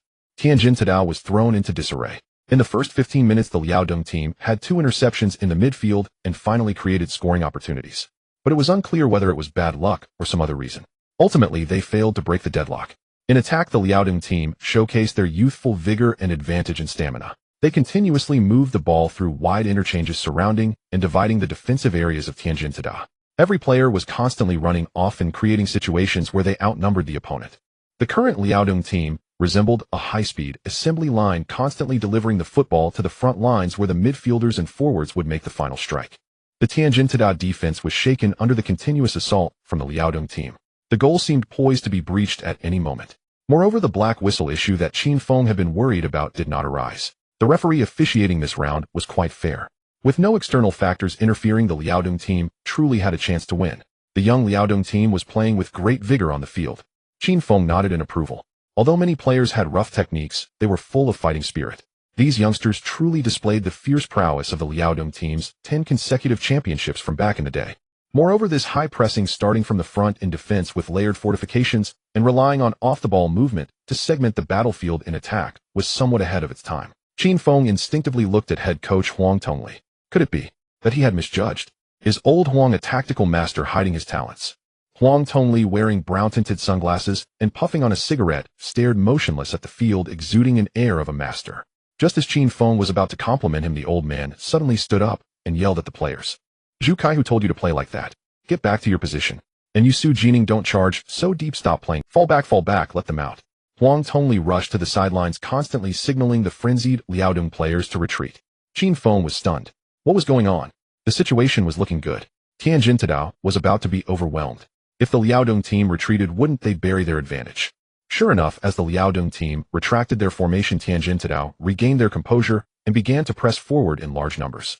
The tides of attack and defense immediately reversed, and it was now the Liaodong team that was exhausted from defending. Qin Feng could no longer watch. "Coach Huang, we should have pressed on just now. Maybe we would have already scored a goal." "Qin Dong, you don't understand. It's not that simple."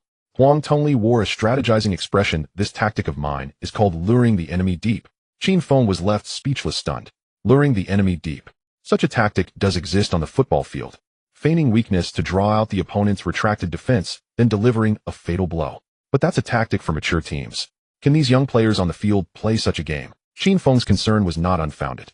The Liaodong team was pinned back in their half, and could not break out. The first half was nearing its end.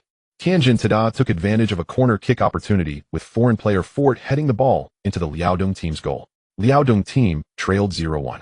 Qin Feng slammed his chair in frustration. If they had persisted in attacking just now, the Liaodong team would be leading now. During halftime, Huang Tongli did not make any tactical personnel adjustments. Throughout the 15 minutes, the old man kept scolding several players for not executing his tactics. Qin Feng listened beside him, his head pounding. In the second half, they switched sides to continue the battle. The Liaodong team showed no improvement in attack or defense.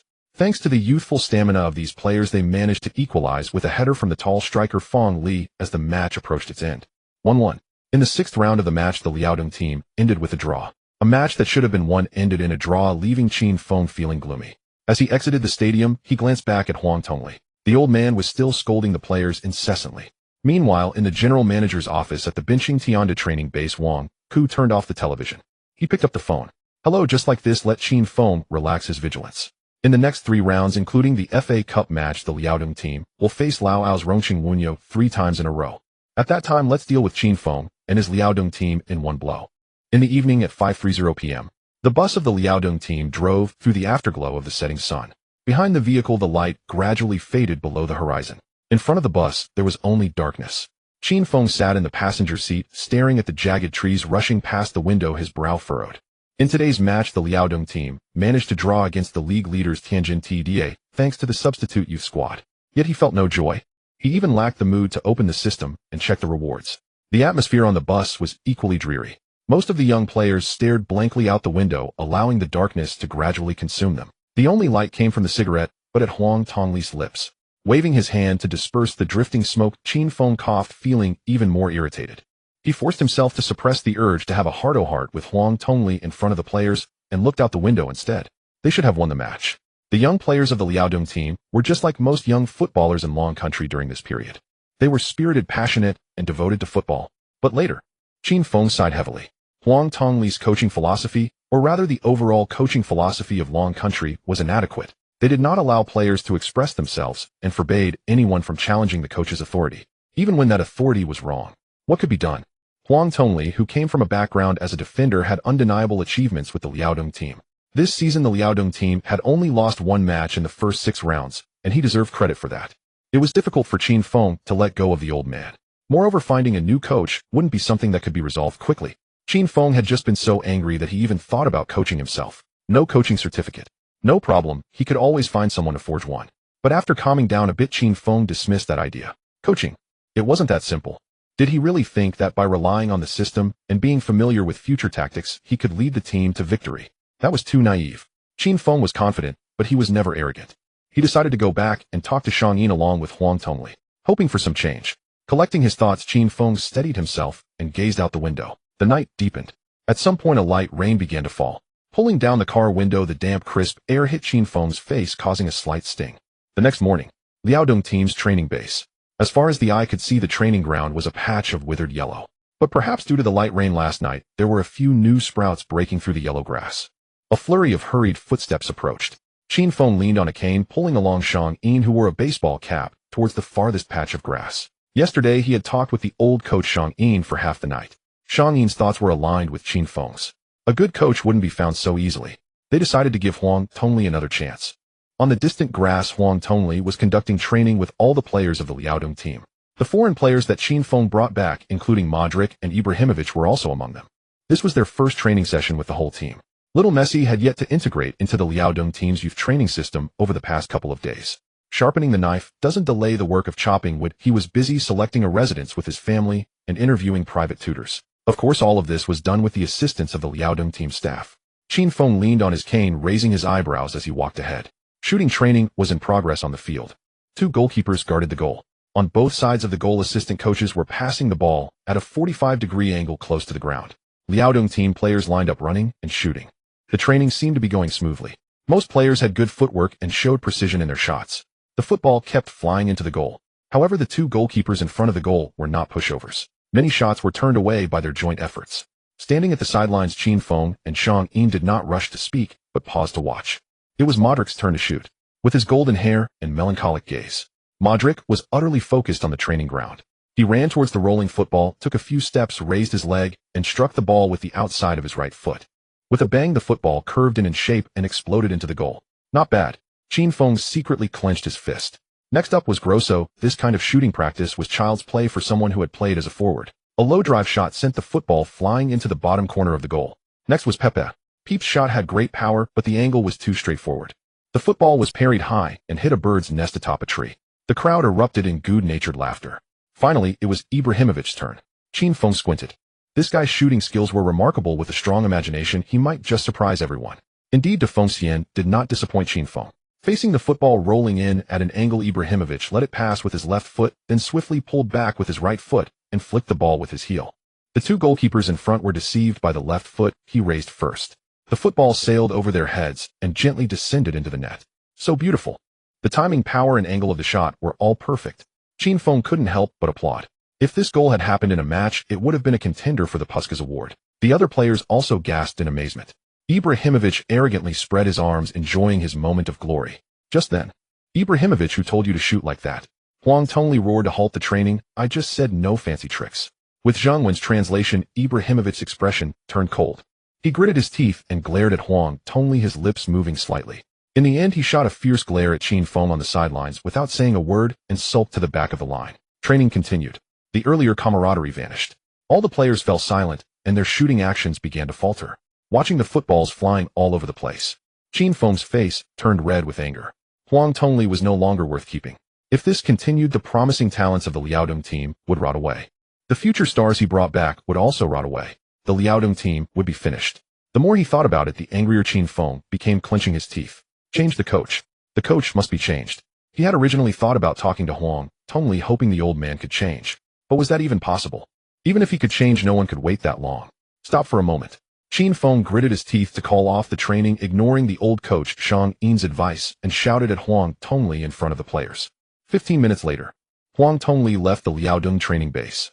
The old man had his pride, being questioned face-to-face by Qin Feng. He directly threw down his position and walked away. Qin Feng felt no regret. From last night until this morning, seeing the earlier scene again, his mindset had changed. When one does not cut, when one should, chaos will ensue. The earth would still turn without anyone. Old coach Zhang Yin was pushed into the head coach position by Qin Feng, temporarily taking charge of the Liaodong team. The old man was taken aback and repeatedly declined.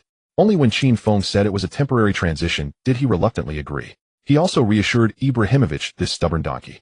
Qin Feng returned to his office. The current situation of the Liaodong team. They needed to find someone familiar with youth training. Someone who liked to give chances to young people. Someone experienced. A foreign coach.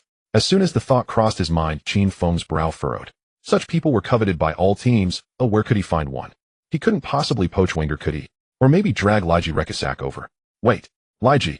A flash of inspiration struck Qin Feng. At La Masia, on the whitewashed wall of the cafeteria, the figure in that giant photograph crashed into Qin Feng's mind. The Flying Dutchman. Johan Cruyff. The one who personally built Barcelona's dream team, the creator of the La Masia Youth Academy, the leader of Spanish football. He was dismissed 2 years ago due to a disagreement with the Barcelona chairman and was currently unemployed at home. Qin Feng stood up suddenly. Wasn't this the perfect candidate? After pacing around the room with his cane, he picked up the phone and dialed a number. Hello Liaodong, I have someone to introduce. In Barcelona, Spain. It was exactly 3 a.m. Rekisachi cursed with his eyes closed after receiving a phone call. When he understood that Qin Feng was looking for Cruyff, he fell out of bed with a loud thud. Qin, are you crazy? John could never go to Dragon Country with you. If you can convince him, he'll eat 3 pounds of SHD upside down. What do you prefer, meat or vegetables? Hot or cold? Oh, I forgot you Spaniards like to eat seafood with it. Go to hell. Rekisachi adjusted his sleep cap. Qin, are you serious? Absolutely more real than diamonds. Qin Feng laughed innocently. Just tell me where I can find him. After hanging up, Qin Feng sought out Zhou Xiao. Half an hour later, several photographers carrying mini camcorders entered the training base of the Liaodong team. That afternoon, Qin Feng set off again. Nearly 30 hours later, Qin Feng arrived at the residence of Numancia Football Club in Soria, Spain. Accompanying him was Xiao Zhangbo, who had been banned for a year by the Dragon Country football management due to knocking out a referee with a powerful kick. Xiao Zhangbo, 23 years old, is fierce in defense with outstanding tactical awareness. He can play multiple positions, including attacking midfielder, defensive midfielder, and center back for the Liaodong team. He is a rare, versatile player in Dragon Country. However, his temper has often led to misfortune. Before leaving, Qin Feng deliberately terminated the contract with Xiao Zhangbo. Only in this way could he join Numancia as a free agent, bypassing the penalties imposed by the Dragon Country football management. Of course, playing in matches was not possible. It was still not the transfer period in Europe for summer and winter. Xiao Zhanghua could only train with the team and could not officially register. But compared to a year without playing, this was already the best outcome. It can be said that Xiao Zhanghua benefited from misfortune and directly landed in Europe. Old Xiao, from now on, everything depends on you. Before parting, Qin Feng warned, I won't give you any help. Xiao Zhanghua was still in shock. He realized just how impressive Qin Dong was. Without making a sound, he surprisingly had a club in Spain. Following such a powerful person, how could he not succeed? In front of Qin Feng, Xiao Zhanghua, who was originally careless, was as obedient as a Teletubby. Don't worry, Mr. Qin, I understand. He pulled out a Spanish dictionary from his backpack. I am already learning Spanish. Good. Qin Feng nodded. By coming out this way, you may never be called up by the national team again. Bypassing the penalties of the Dragon Country football management to transfer to Europe. It can be foreseen that Xiao Zhanghua, who originally had the level of a national team player, would never be able to join any level of national team. Unless the Dragon Country football management changed. Upon hearing Qin Feng's words, Xiao Zhanghua was taken aback for a moment before he sneered. Who the hell cares? Qin Feng smiled, leaned on his cane, turned, and waved goodbye. Behind him, Xiao Zhanghua also turned and strode through the gates of Numancia. After leaving Soria, Qin Feng headed straight to Barcelona. The next morning, accompanied by Rekisachi, Qin Feng met Cruyff on a golf course in the suburbs of Barcelona, where he was swinging with a cigarette in his mouth. In his early 50s, Cruyff was tall and thin with deep-set eyes and a head of neatly arranged brown hair mixed with silver strands. Upon realizing Qin Feng's intent, a formal smile appeared on his face. Mr. Qin, I have not accepted any invitations from other teams after leaving Barcelona. Therefore, I will not coach the Liaodong team in Dragon Country. Sorry about that. Next to him, Rekisachi shrugged at Qin Feng with an expression that suggested he had expected this. He had anticipated Cruyff's rejection. Qin Feng was already prepared. He glared at Rekisachi and retrieved a mini camcorder from his suitcase. Mr. Cruyff, I know why you aren't going to other teams. Barcelona, La Masia, that is the result of your life's work. You believe that you cannot lead a team that surpasses, but I still hope you watch these recordings and see these young talents. As he spoke, Qin Feng raised the camcorder. Cruyff, chewing on the cigarette, but was looking ahead, ready to swing the club. Hearing Qin Feng's words, he furrowed his brow slightly. However, out of politeness, he stopped his action and reluctantly looked at the small screen. Qin Feng quickly pressed the play button. The screen displayed edited footage from the Liaodong team's previous match. After watching for a while, Cruyff curled his lips and said, Not bad, there are a few decent players, but the play style is rigid and lacks tactics. Such a team has no competitiveness in Europe. Qin Feng nodded and switched the footage. It was the last round where the Liaodong team drew against Tianjin Tada. On the screen, the Liaodong team initiated a high press from the start with a layered defense, successfully intercepting the ball repeatedly. Cruyff's eyes narrowed. In the attack, all players were constantly moving. The Liaodong team resembled a giant war machine, crushing the opponent's space for survival. After 2 consecutive shots, the ball sailed past the goal. Damn it. Cruyff, who had been dismissive of Qin Feng, suddenly blurted out a curse. If it were me, I'd definitely go back and blast that shooting coach's ass. At that moment, Huang Tongli rushed to the sidelines, instructing the team to fall back. The Liaodong team was pushed back into their half. Cruyff paused for a moment. Then he began to breathe heavily, as if he were a bellows. A few seconds later, Cruyff cursed loudly. Idiot, push out to attack. He spat out the cigarette, but from his mouth, snatched the camcorder from Qin Feng. If we push again, the opponent won't be able to withstand it. By the time the Liaodong team conceded a goal, they ended the half down 0-1. Cruyff sighed like a deflated ball. He lit another cigarette, pretending to be calm. Not bad, it looks somewhat decent. Qin Feng raised an eyebrow. Still pretending. He saw through Cruyff's attempt to mask his earlier loss of composure, took back the camcorder, and pressed the button again. This time the screen showed Ibrahimović. A powerful volley, a sideways bicycle kick, and various other dazzling goal-scoring methods. Cruyff's attention was once again captured. The next shot showed the lean and sharp Modrić. His playing style was simple with no extra movements, but he often delivered decisive blows at critical moments. Seeing the young Modrić, Cruyff's eyes suddenly sparkled. This kind of playing style, simple and efficient, was what Cruyff loved. Next was the 11-year-old Messi. In the footage, he was juggling an orange with both feet. Cruyff's eyes slowly widened. After a while, the orange Messi was juggling turned into a ping-pong ball. With a pop, half of the cigarette in Cruyff's mouth fell without him even noticing. On the screen, the footage shifted to the training ground of the Liaodong team. There more than a dozen young players from the Liaodong team were playing a training match. Qin Feng pointed at them and introduced one by one. The one who scored a 30-meter free kick is Chun Tao, 13 years old. The one who just successfully intercepted the opponent's breakthrough is Shi Zhengji, 18 years old. And this one who is continuously breaking through. All the footage played to the end. These are all players from our Liaodong. Qin Feng put away the camcorder, his expression serious. In the future, we will have more young players like this. Mr. Cruyff, they need you. Staring at the already black screen of the camcorder, Cruyff was lost in thought for a long time. After a moment of silence, he looked up. Qin, you can call me Johan. These kids from Dragon Country have potential not inferior to those from La Masia. We can discuss this at the club. Only then did Qin Feng truly breathe a sigh of relief. Johan, let me tell you another secret. Coaches in Dragon Country can smoke while directing the match. Can I smoke? Upon hearing Qin Feng's words, Cruyff's eyes lit up, but he quickly masked it, saying, Qin, you know my heart isn't well. The doctor advised me to quit smoking last year. They fear I won't live long. But he bent down to pick up the broken half of the cigarette that had fallen on the ground and put it in his mouth. As people age, some habits become harder to change. Yes. Qin Feng rolled his eyes in response. Inside the club, Cruyff's thin face was shrouded in smoke, his expression languid, and his complexion pale. Qin, in my view, the offense should start with the goalkeeper and the defense should begin with the forwards. Your team just displayed the tactics that I have in mind. Qin Feng was taken aback and quickly clarified that it was the young players relying on their grit that accidentally created this situation. What a joke. If Cruyff came to Long Country, he would find that it was not the case at all. He wouldn't want to be a big deceiver. Cruyff laughed. Qin, you are very honest.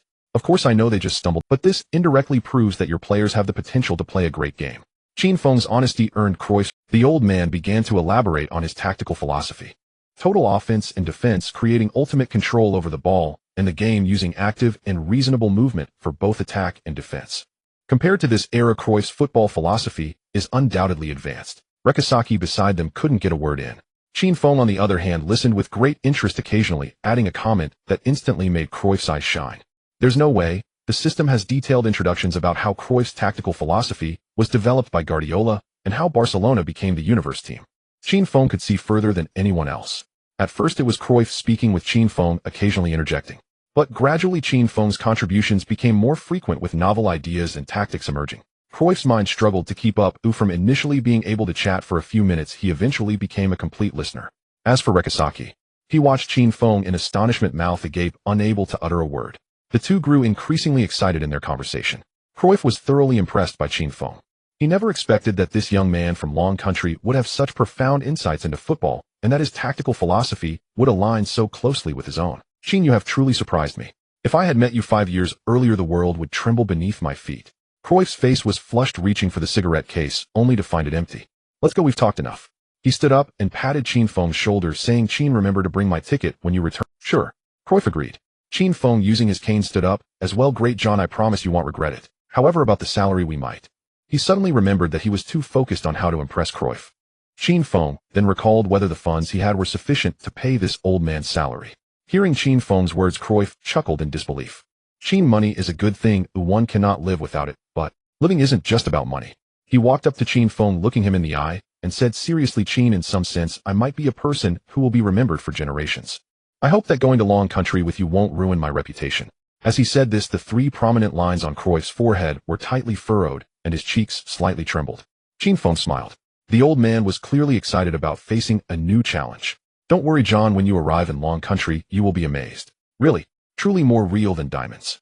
The next day, Rekasaki personally drove Qin Feng and Cruyff to Barcelona airport. Cruyff was alone. Qin Feng was somewhat puzzled. Someone like Cruyff, a well-known coach, shouldn't he have a whole team? To this, Cruyff explained that he needed to investigate first. After all, he had to be responsible for the team. Qin Feng nodded in understanding. Before leaving, Qin Feng pulled Rekasaki aside. Rezi, remember, you owe me 3 jeans of Siam. He said this and ignored Rekasaki's black expression. Qin Feng grinned and took Cruyff into the security checkpoint. At night, the plane entered Russian airspace, about to fly over Ekaterinburg. Cruyff, sitting next to him, wore an eye mask and had fallen asleep. Qin Feng also turned off the reading light above him and opened the system panel. He was still wondering if he could add some points to himself. In the last round, the Liaodong team drew, receiving 3 system rewards just in time for an experiment. Qin Feng: injury, shooting 79, dribbling 73, passing 75, defense 72, positioning 69, speed 75, vision 80, stamina 82, physicality 75, power 78, preferred foot dual canes, right foot. Mental attribute: develop cautiously, don't waste. Qin Feng was left bewildered. The other attributes were acceptable, although not particularly outstanding. They were extremely balanced. This also aligned with his expectations. His level was slightly stronger than that of a 17-year-old Ibrahimović. At the age of 18, looking at the whole world apart from a few extraordinary talents, he should also be considered remarkable. But what was up with the preferred foot and mental attributes? Dual canes and don't waste. Qin Feng seriously suspected that he had been cheated by the system. He glanced at the attribute points from the system rewards. There were actually 6 points. He checked the system records. It turned out that in the last round, not only did the Liaodong team get a draw, Numancia also drew 2-2 against Guernica on April 26th in the 39th round of La Liga 2. This was indeed an unexpected joy. Having just acquired the team, he immediately saw a return on investment. Qin Feng was grinning from ear to ear. He quickly instructed the system to allocate the attribute points to the injury slot. There was no reaction. Sighing, Qin Feng's disappointment flashed across his face. After thinking for a moment, he added 1 point to his shooting. A silver bolt of lightning flashed, and Qin Feng's shooting attribute rose from 79 to 80. Qin Feng's eyes widened in amazement. He could indeed add points to himself. Without hesitation, another 2 silver lights flashed, raising Qin Feng's passing attribute from 75 to 77. He couldn't tell if it was an illusion, but it seemed that his leg strength had increased a bit, and his muscles felt more agile. Hee. Qin Feng chuckled. Sitting there adding points, his skills were really improving quickly. Calming down, Qin Feng decided not to continue increasing his attributes. The top priority now was to enhance the overall strength of the team. His own attributes could be gradually improved when the attribute points became abundant. One day, he would become an all-round warrior, even if it meant using crutches. He reluctantly closed his attribute panel. Qin Feng began to look at the attributes of the Liaodong team players one by one, especially a few foreign players. After a few days of training, everyone's attribute points showed no changes. Qin Feng frowned. However, thinking about it, it was understandable. Improvement takes time and requires a lot of training and matches. Just a few days and no changes in attribute points were too normal. However, little Messi was an exception. Having just arrived in Long Country, he hadn't started systematic training, but his shooting attribute had actually risen from 50 to 51. It seemed that this kid had been practicing on his own just in time for a breakthrough. A genius is truly a genius. His improvement speed was comparable to the system's point allocation. With this, Qin Feng didn't need to worry about Messi for the time being.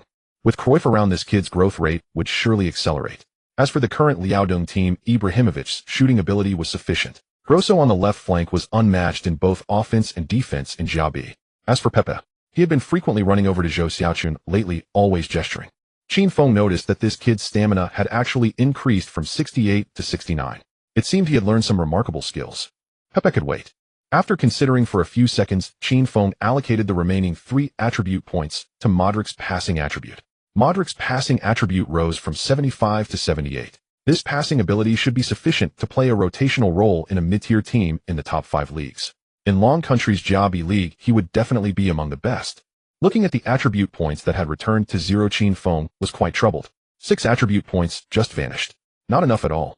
Qin Feng appeared at the training ground of the Liaodong team, accompanied by Cruyff. Everyone was stunned. They all knew Qin Feng had gone to hire a coach. But no one expected that Qin Dong would go all out and recruit the highly esteemed Cruyff in the world of football. A coach of this caliber is a standard for top-tier teams. What does it mean to have audacity? This is it. Everyone looked at Qin Feng with admiration, gazing at the elegantly dressed Cruyff. Old coach Shang Yin was also dumbfounded. How did Qin Dong manage to invite this deity? Shang Yin immediately considered handing over the coaching baton, given that he had only ever coached youth teams and had no experience with first teams. In recent days, the old man had been anxious, even his wrinkles deepened considerably. But Cruyff declined. He wanted to observe the Liaodong team, first from the perspective of a bystander. Qin Feng, of course, had no objections. Shang Yin could only continue to lead the team in training with a stiff upper lip. New foreign players like Modrić and Ibrahimović were absent. As the end of the month approached, they headed to the Hagang base in Kayun province for the last physical assessment of the year. They watched the first team train for a while. Qin Feng then took Cruyff to the youth training area temporarily managed by Messi's father Jorge. Upon seeing Cruyff, Jorge was also taken aback. Incredible.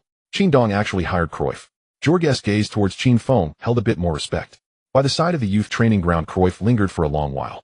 After leaving the youth training area, Qin Feng took Cruyff on a tour of the entire training base. Back in the office, Cruyff lit a cigarette. After taking a couple of puffs, he looked at Qin Feng and said, the Liaodong team has plenty of good prospects, but the training conditions are too poor. Software, hardware, and philosophy, there are many areas that need improvement. Qin Feng nodded in agreement, and then presented the reform plans already underway for the Liaodong team. Only then did Cruyff breathe a sigh of relief, as he was genuinely afraid that he was about to take over a ragtag team. The two immediately signed a preliminary contract for 3 years. Regarding salary, Cruyff only asked for 5,500 a year, which included the salaries of his coaching team. Qin Feng had no objections to this price. It was clear that Cruyff was not coming to Long Country for the money. It is known that the new national team's head coach, the Englishman Houghton, can earn a salary of 1,500 a year. Compared to him, Cruyff's demands could be considered exceptionally low. The old man was indeed worth more than what he asked for. Sure enough, upon hearing that Qin Feng was actively recruiting, Cruyff immediately presented a long list. The list included fitness coaches, nutritionists, massage therapists, and a series of other professionals, all top-notch from Europe. You can tell them that I recommended them, Cruyff said while holding his cigarette. Qin Feng was thrilled. These talents were in short supply for the Liaodong team. There were too few related practitioners domestically, and even if there were, most were not reliable. Finding suitable candidates abroad was also a shot in the dark. Cruyff was truly a great help. Qin Feng immediately picked up the phone to contact general manager Qian Zhizong, eager to finalize the list. Before he could dial, Qian Zhizong unexpectedly walked into the office. Qin Dong, the matter with the Woolly River Stadium has been sorted out, and according to market price, a 5-year contract has been signed. Qin Feng was taken aback. After all, they were all locals of Shangjing. He was not surprised that Qian Zhizong could deal with the stadium. However, signing a 5-year-long contract was quite unusual. Which landlord doesn't raise prices every year? It seems Qian Zhizong must have put in a lot of effort. Giving a thumbs up in praise, Qin Feng handed over the list provided by Cruyff to Qian Zhizong. Qian Zhizong took it, nodding in agreement to proceed. Just as he was about to leave, he suddenly turned back, slapping his forehead.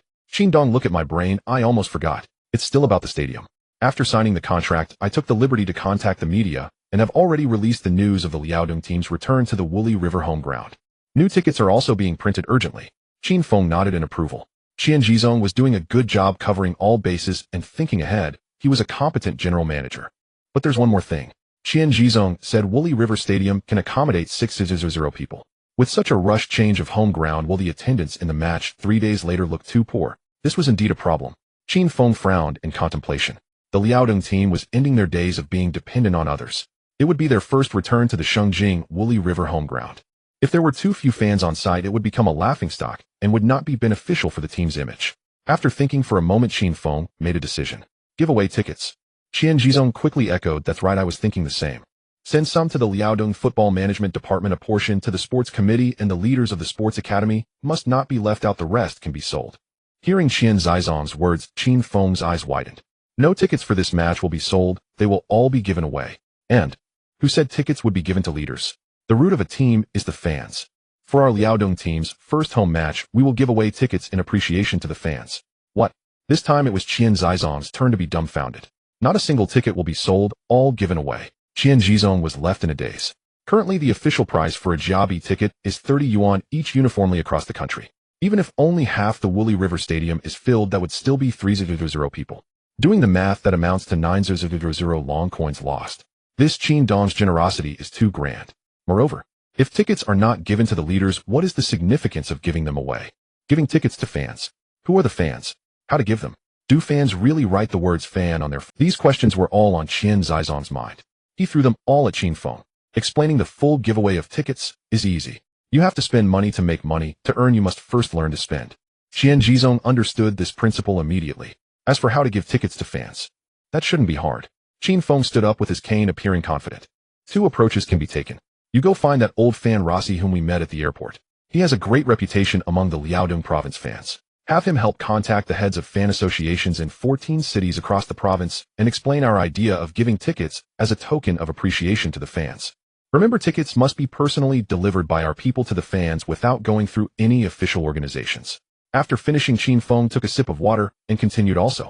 Later, you find someone to cooperate with Zhou Xiaochun to contact the media. Create a prize-winning quiz on television and in newspapers with questions drawn from Liaodong team's history. Make the questions not too difficult, 1 or 2 will suffice. Fans who answer correctly will receive tickets from the media. After a moment of thought, he added, don't be stingy with the rewards for the media. The money that needs to be spent must be spent. Qian Zhizong listened with shining eyes, nodding eagerly in agreement. Just as he was about to leave to handle the matter, Qin Feng called out to him again. General Qian, what you just said makes sense. Let's also give each of the upper-level departments and related units 1,000 or 800 tickets. In just a moment, Qin Feng also realized. Overly cautious can lead to breakage. The system has stated that one should develop prudently without being reckless. A few hundred tickets are nothing. It would not be wise to let someone hold a grudge over such a trivial matter. Don't worry, Qin Dong, today is the 29th. Qian Zhizong patted his chest in assurance. There are 3 days until the next home match. I guarantee I will complete the task. Our first home match will definitely be lively. Qian Zhizong shouted slogans as he closed the door behind him. Qin Feng was still frowning in contemplation. Today is April 29th. It seems I overlooked something, but momentarily could not recall. Just as he was in doubt, Cruyff, who had extinguished his cigarette, said, Qin, I noticed from the video of the last match.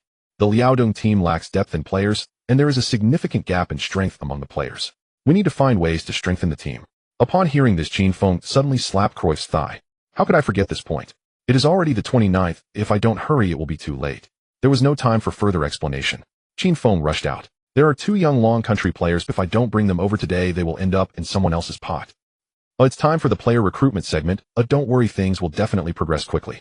The complete Liaodong team is about to emerge. Stay tuned. In the afternoon of that day, Qin Feng arrived in Yinjing. Accompanying him was Lu Xian, the manager of the operations department from the Liaodong team. The two drove straight to the Xianongtan Sports Center, located west of Yongdingmen.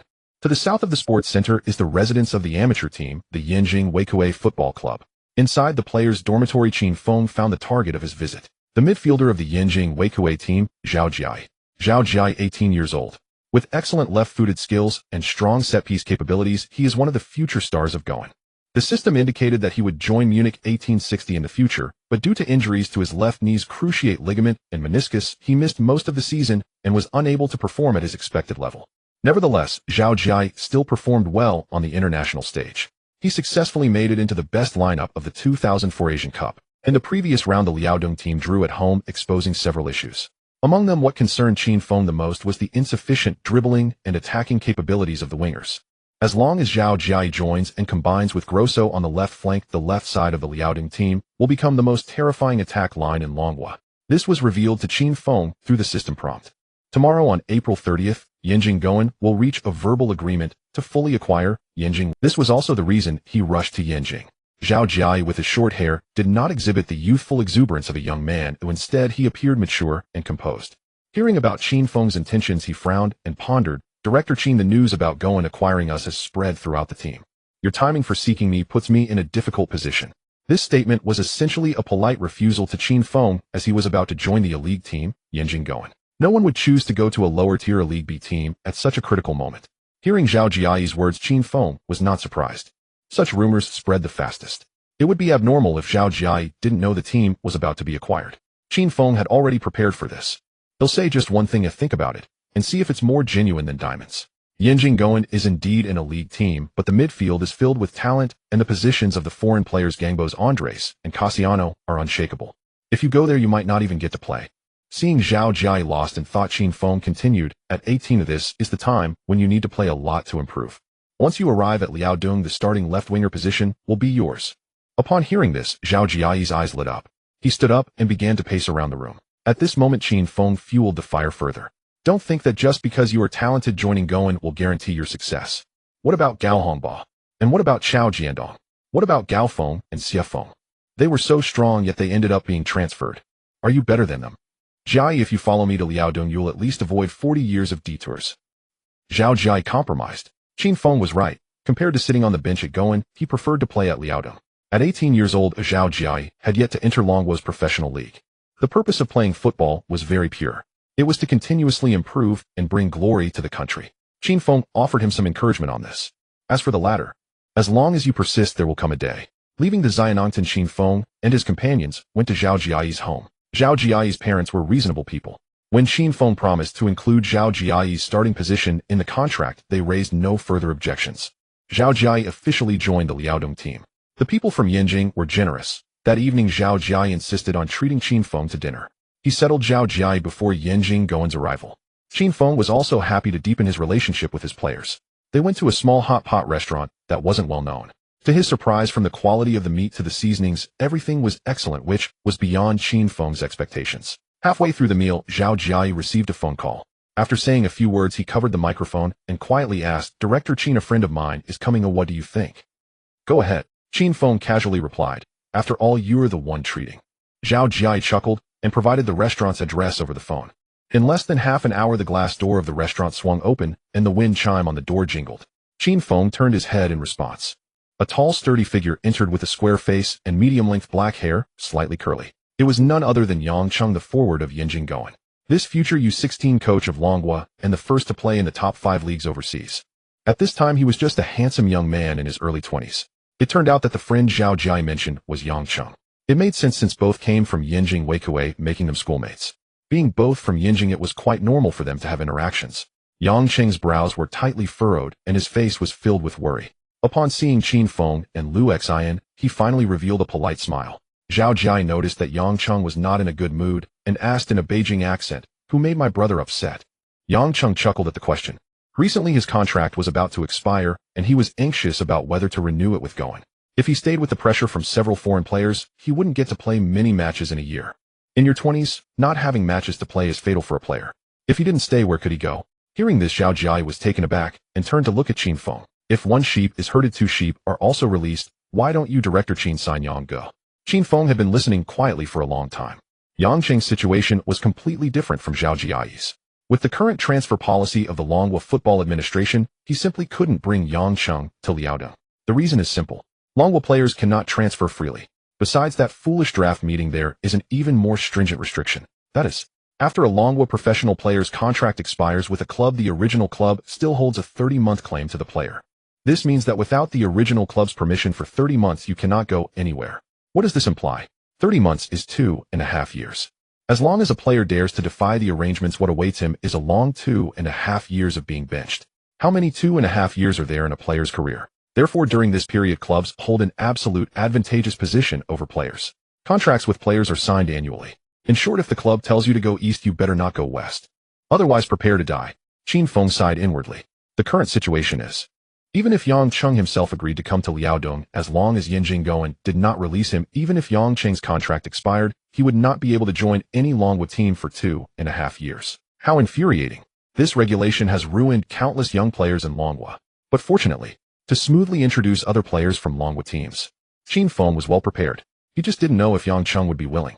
Seeing Yang Cheng looking curiously over, Qin Feng smiled slightly. Yang Cheng, I believe you understand, even if we both agree, no matter how your contract expires, you still can't come to the Liaodong team. Yang Cheng's expression darkened. He certainly knew that aside from renewing his contract and following the club's arrangements, he had no other options. But Yang Cheng was unwilling. At 24, he was at the peak of his career. He could only play good football for a few more years.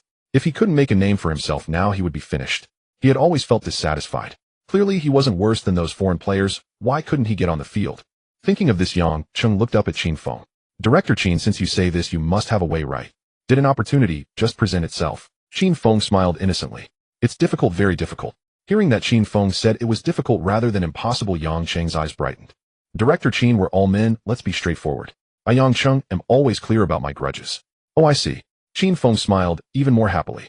Yang Cheng was initially not part of Qin Feng's plans. In just a few months, he would welcome a turning point, transferring to the Bundesliga team Eintracht Frankfurt for a price of 1 million Deutsche Mark, equivalent to 3.75 million dragon coins. Moreover, he scored 8 goals in that Bundesliga season, becoming the top scorer for Eintracht Frankfurt and a hero for their relegation battle. But now, good opportunities were knocking at his door. It seemed unreasonable not to take advantage of this. Furthermore, Qin Feng had deeper considerations. In the future, if Yang Cheng excelled in the Bundesliga, he would naturally be valued by the Dragon Kingdom's football management and become a regular member of the national team. However, what awaited him was an indiscriminate national team call-up. These leaders only cared about their own achievements. They did not care about Yang Cheng's situation in Europe or how hard he worked to establish himself in the Bundesliga. For the sake of insignificant friendly matches, Yang Cheng was exhausted. He completely lost his form, frequently suffered injuries, and ultimately lost his position in the club, returning home in disappointment. To be honest, Qin Feng did not wish to see such a situation occur. With that thought, he put away his smile and said seriously, I can help you write a recommendation letter to the Segunda División team Numancia. Once your contract expires, you can directly join the Segunda División as a free agent. You know about the Bosman ruling that allows players to transfer freely, right? The domestic policies of the Dragon Kingdom's football management can't reach Europe. Qin Feng did not mention that Numancia was his own. What Yang Cheng truly thought was still unknown. At this moment, it was unwise to reveal everything to the other party. Hearing that Qin Feng could recommend Yang Cheng to Spain, Zhao Jia was the first to smile. All right, brother Yang, this is a path. Soon you'll be stepping into Europe. However, Yang Cheng did not show much happiness in response. Compared to Zhao Jia, the 24-year-old Yang Cheng was more mature. He understood what such a move would imply. Not complying with the Dragon Kingdom's football management regulations and unilaterally joining a European team would mean facing a ban from the Dragon Kingdom's football scene.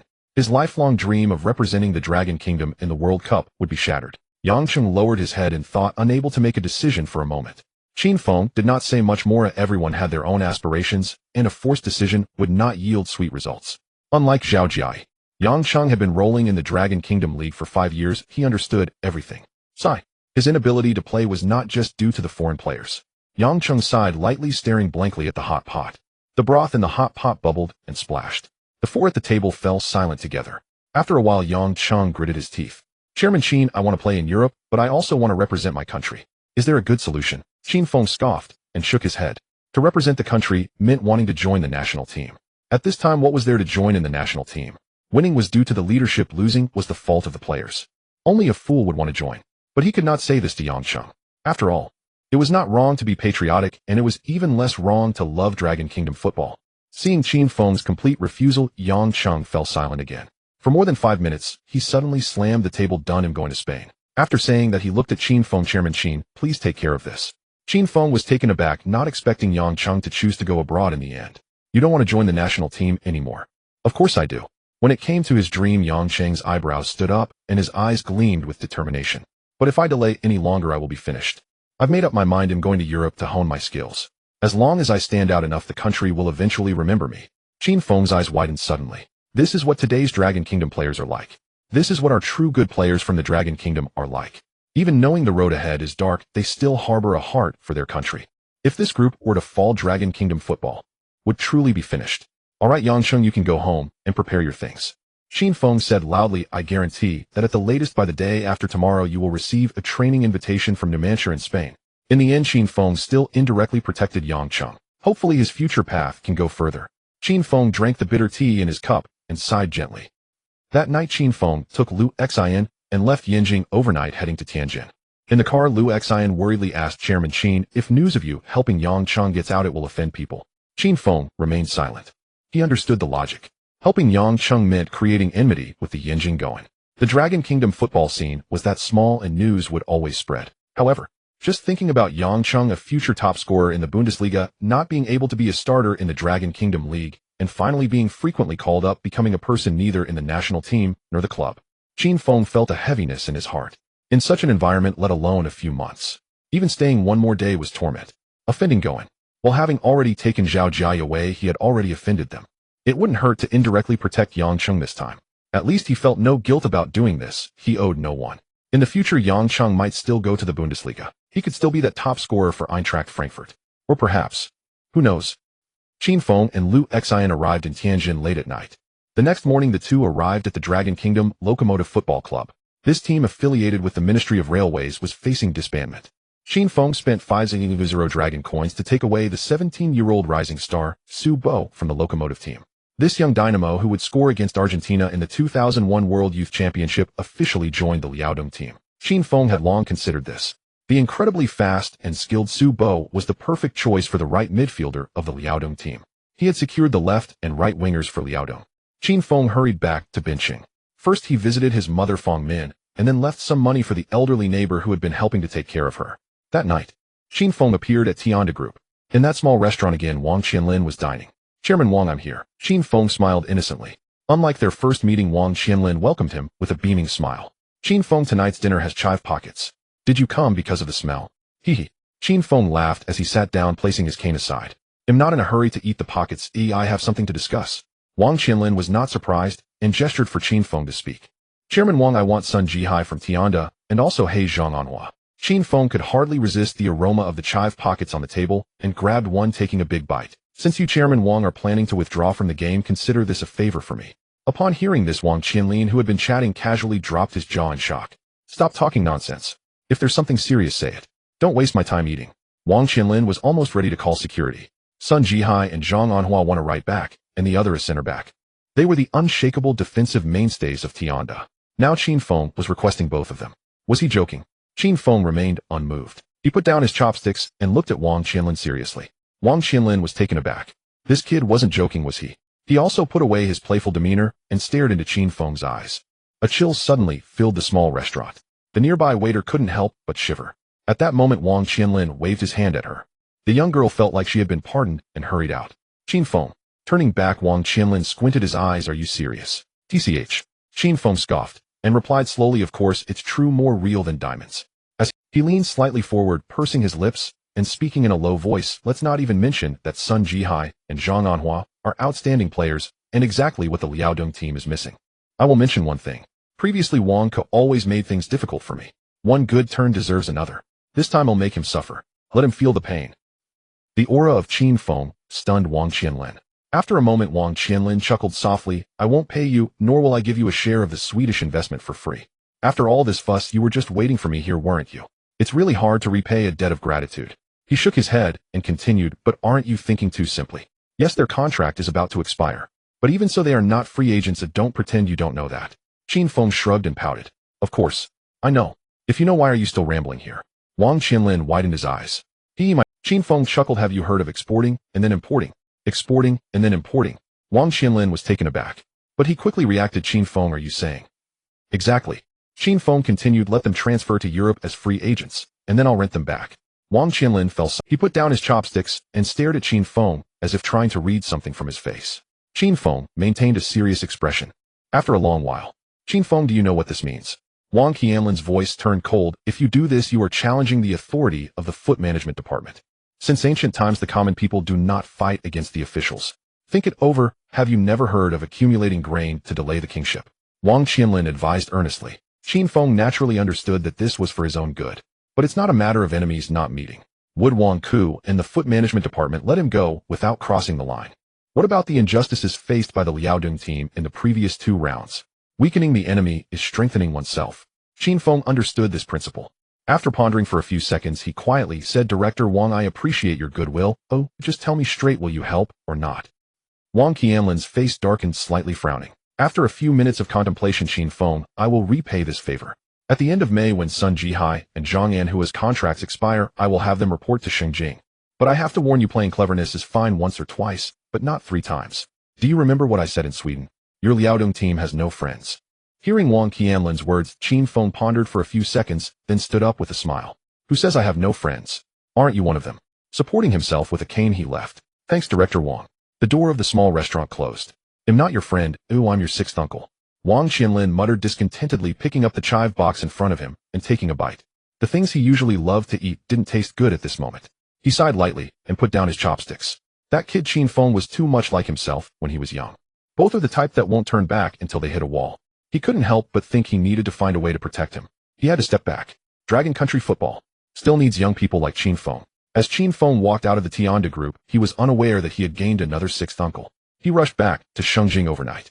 On the way, Qin Feng opened the system panel to check the attributes of Zhao Jiai and Su Bo. 18-year-old Zhao Jiai had sharp passing skills, was adept with his left foot, possessed outstanding physical attributes, and set pieces were his specialty. 17-year-old Su Bo on the right had a speed attribute of 77. His dribbling was quite decent. These 2 kids would be trained by Cruyff when they returned. They could become great talents.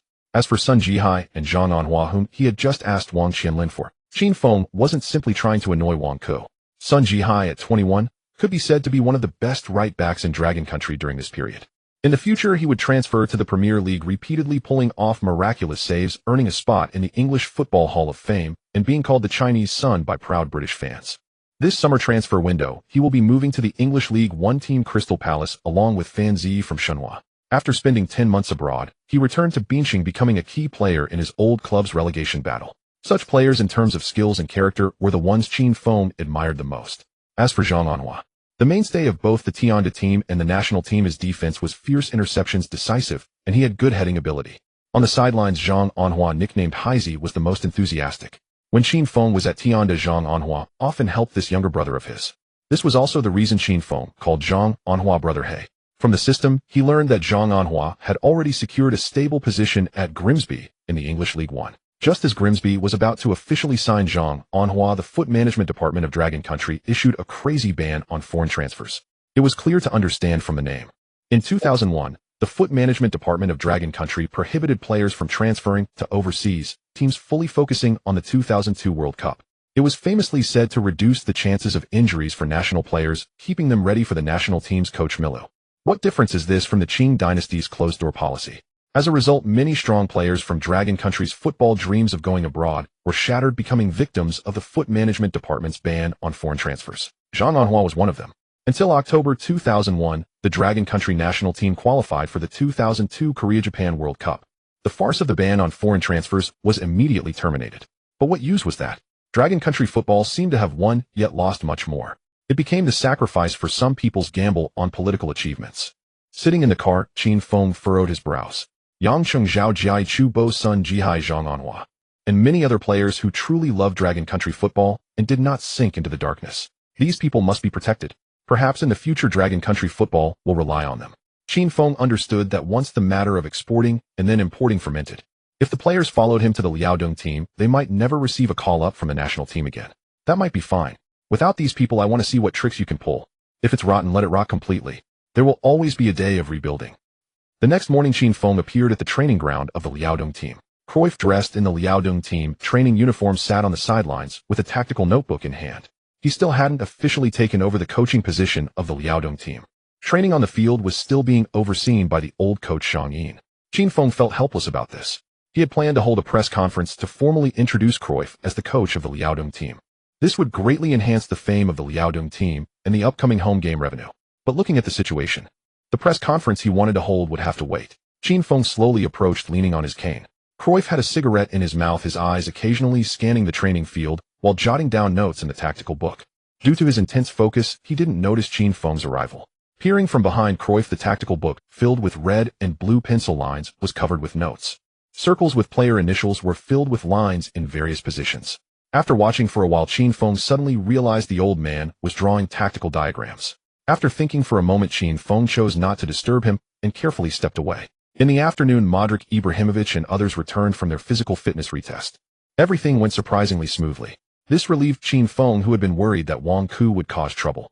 Following a few foreign players, Zhao Jiai and Su Bo came to report. When the group saw Cruyff on the sidelines, they were all dumbfounded. The Liaodong team. The future coach. It's TM Cruyff. For a moment, everyone seemed to be pumped up like they had been given a shot of adrenaline. Ignoring their fatigue from the journey, they wanted to rush onto the field for training in their casual clothes. In the end, it was still Qin Feng who used his cane to chase off a bunch of raucous players. In the evening, the team's general manager, Qian Zhizong, rushed over to report. All the tickets had been distributed according to Qin Feng's instructions. The media collaboration for the QA ticket giveaway event also went smoothly. Hoping that everything would go well for tomorrow's home game. Looking at Qian Zhizong's haggard appearance, it was clear he had been busy lately. With everything in place, Qin Feng nodded in appreciation. After Qian Zhizong left, Qin Feng turned and looked out the window. The pink and purple evening glow hung across the sky. He couldn't help but recall Wang Qianlin's words from last night. The Liaodong team has no friends. That evening, Qin Feng, Zhou Xiaochun, and Zheng Wen were invited to dinner at Messi's house. Zhang Yin was also among the invitees, but at 6:30 p.m., he had to attend the pre-match press conference for the upcoming game between Liaodong and Cayenne Hongta. As the acting head coach, Zhang Yin had to participate, so he could only arrive later. The old man originally wanted to bring Qin Feng along, but was brushed off with excuses. What a joke, why go to the press conference? It's obvious that those reporters wouldn't have anything good to say. Let old coach Zhang Yin go and deal with them. Qin Feng wanted to live a few more years. During these days back in the country, he was so busy it felt like his cane was about to fly away. He hadn't paid much attention to Messi's family or the situation of Modrić and his mother. This made Qin Feng feel somewhat guilty. They trusted him and traveled across the ocean to the Dragon Country, yet he had come without any concern for them. This was unacceptable. Right before arriving, Qin Feng and Zhou Xiaochun specifically went to choose gifts. In the Dragon Country, it was a tradition to bring gifts when moving into a new home. It was their first visit, so they couldn't go empty-handed. Upon entering, Qin Feng and the others were warmly greeted by Messi's sister, the social butterfly Maria. The little girl, not knowing where she learned it from, directly reached out to Qin Feng for a red envelope. She even spoke in the somewhat awkward local dialect, saying that not giving a token for moving into a new home was quite impolite. Qin Feng laughed heartily. The little girl indeed had a talent for languages. By the looks of it, her proficiency in the local dialect was about to reach level 10. Modrić and his mother also received an invitation. Now the two families were neighbors and got along quite well. Modrić also took time off training to study alongside Messi and the others. Messi's family was very satisfied with Qin Feng's arrangements, especially regarding the education of the children. In their minds, hiring private tutors was a privilege reserved. Modric's mother, Radijika, had improved significantly since arriving in the Dragon Country, as she no longer had to toil. This gentlewoman was also deeply grateful to Qin Feng. Qin Feng felt quite gratified. At least he hadn't let down everyone's trust in him. The meal was enjoyed by all. After dinner, Qin Feng followed Messi into his room. The room was small, containing just a bed, a cabinet, and a table. On the desk was a walnut wood frame. Qin Feng leaned in to take a closer look, and was surprised to find the contract terms he had written on a napkin. At the end, his bright red fingerprint was incredibly clear. Mr. Qin, my father said this is a man's promise, a bond to be cherished for life. Little Messi leaned in seriously, saying, I think so too. That's why I placed the frame on my bedside. Upon hearing this, Qin Feng felt a bit embarrassed. After pondering for a moment, he said, "Lionel, you owe no one anything. This is what you deserve." Little Messi pouted noncommittal. He stepped outside and took out a syringe from the kitchen fridge. Back in the room, little Messi gritted his teeth and injected it into the front of his thigh. In just a few seconds, the syringe was emptied. Little Messi exhaled, tossed the syringe aside, stood up, and jumped twice. "Mr. Qin, do you think I've grown taller?" Qin Feng had been frowning since Messi got the injection. At 11, Messi had left his home to train and was now alone and enduring the pain. It was incredibly tough. Hearing Messi's question, Qin Feng quickly put on a smile. He pretended to carefully observe Messi, who showed no visible changes, and said earnestly, "Of course, Lionel, I see you've at least grown 2 centimeters. Little Messi chuckled. He only relaxed like this when he was with Qin Feng. "Mr.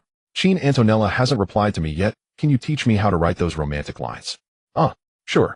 Qin Feng instantly perked up. "Lionel, if you want, you can call me Brother Feng." "Okay, Brother Feng, quickly tell me how to start. Is it still dear or something?" In the dim light of the bedroom, the two heads, one big and one small, were huddled together. They occasionally burst into giggles. At this moment, Shang Yin, having finished the pre-match press conference, walked in. The old man's face was as dark as the bottom of a pot. "Mr. Qin, those reporters made us look bad during the questioning. And then there's the head coach of Qin Feng. He can't even speak Mandarin properly, yet he dares to say our Liaodong team is a bunch of amateurs. When I was leading the team, he hadn't even graduated from elementary school yet." Shang Yin was so angry that his duckbill hat nearly flew off. It was just as well that he hadn't gone. Qin Feng quickly leaned on his cane and walked away. Let them say whatever they want anyway, he hadn't heard it. The next day, May 2nd, 1998, Saturday. Clear skies, temperatures between 6 to 20 degrees Celsius, northwest winds at 3 to 4 levels. At 1:30 p.m., the Liaodong team bus arrived at the Woolly River Sports Stadium located at the southern end of Youth Street, with an hour and a half left before the match. Outside the stadium, there were few pedestrians. Only a handful of fans dressed in Liaodong's red jerseys applauded as the bus arrived. Qin Feng frowned and lagged at the back of the group. Could it be that his methods had not worked? Liaodong's first true home game was in jeopardy. But it was too late for regrets. Qin Feng simply stopped thinking and walked towards the home team's locker room with his cane, turning left down a narrow corridor. At the locker room door, old coach Shang Yin was there, leaning against the wall with his head mumbling something. The old man was nervous. Qin Feng approached with a sly smile. "Coach Shang, are you rehearsing your lines?" Shang Yin jumped in surprise and stiffened his neck to deny it. Seeing Qin Feng about to say more, the old man hurriedly pushed the door into the locker room. A few seconds later, Shang Yin's roar of a pep talk echoed from inside. Qin Feng chuckled and did not follow.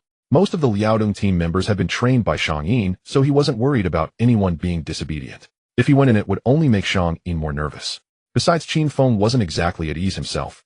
Liaodong's first match back at home, just moving to a stadium with a capacity of 60,000.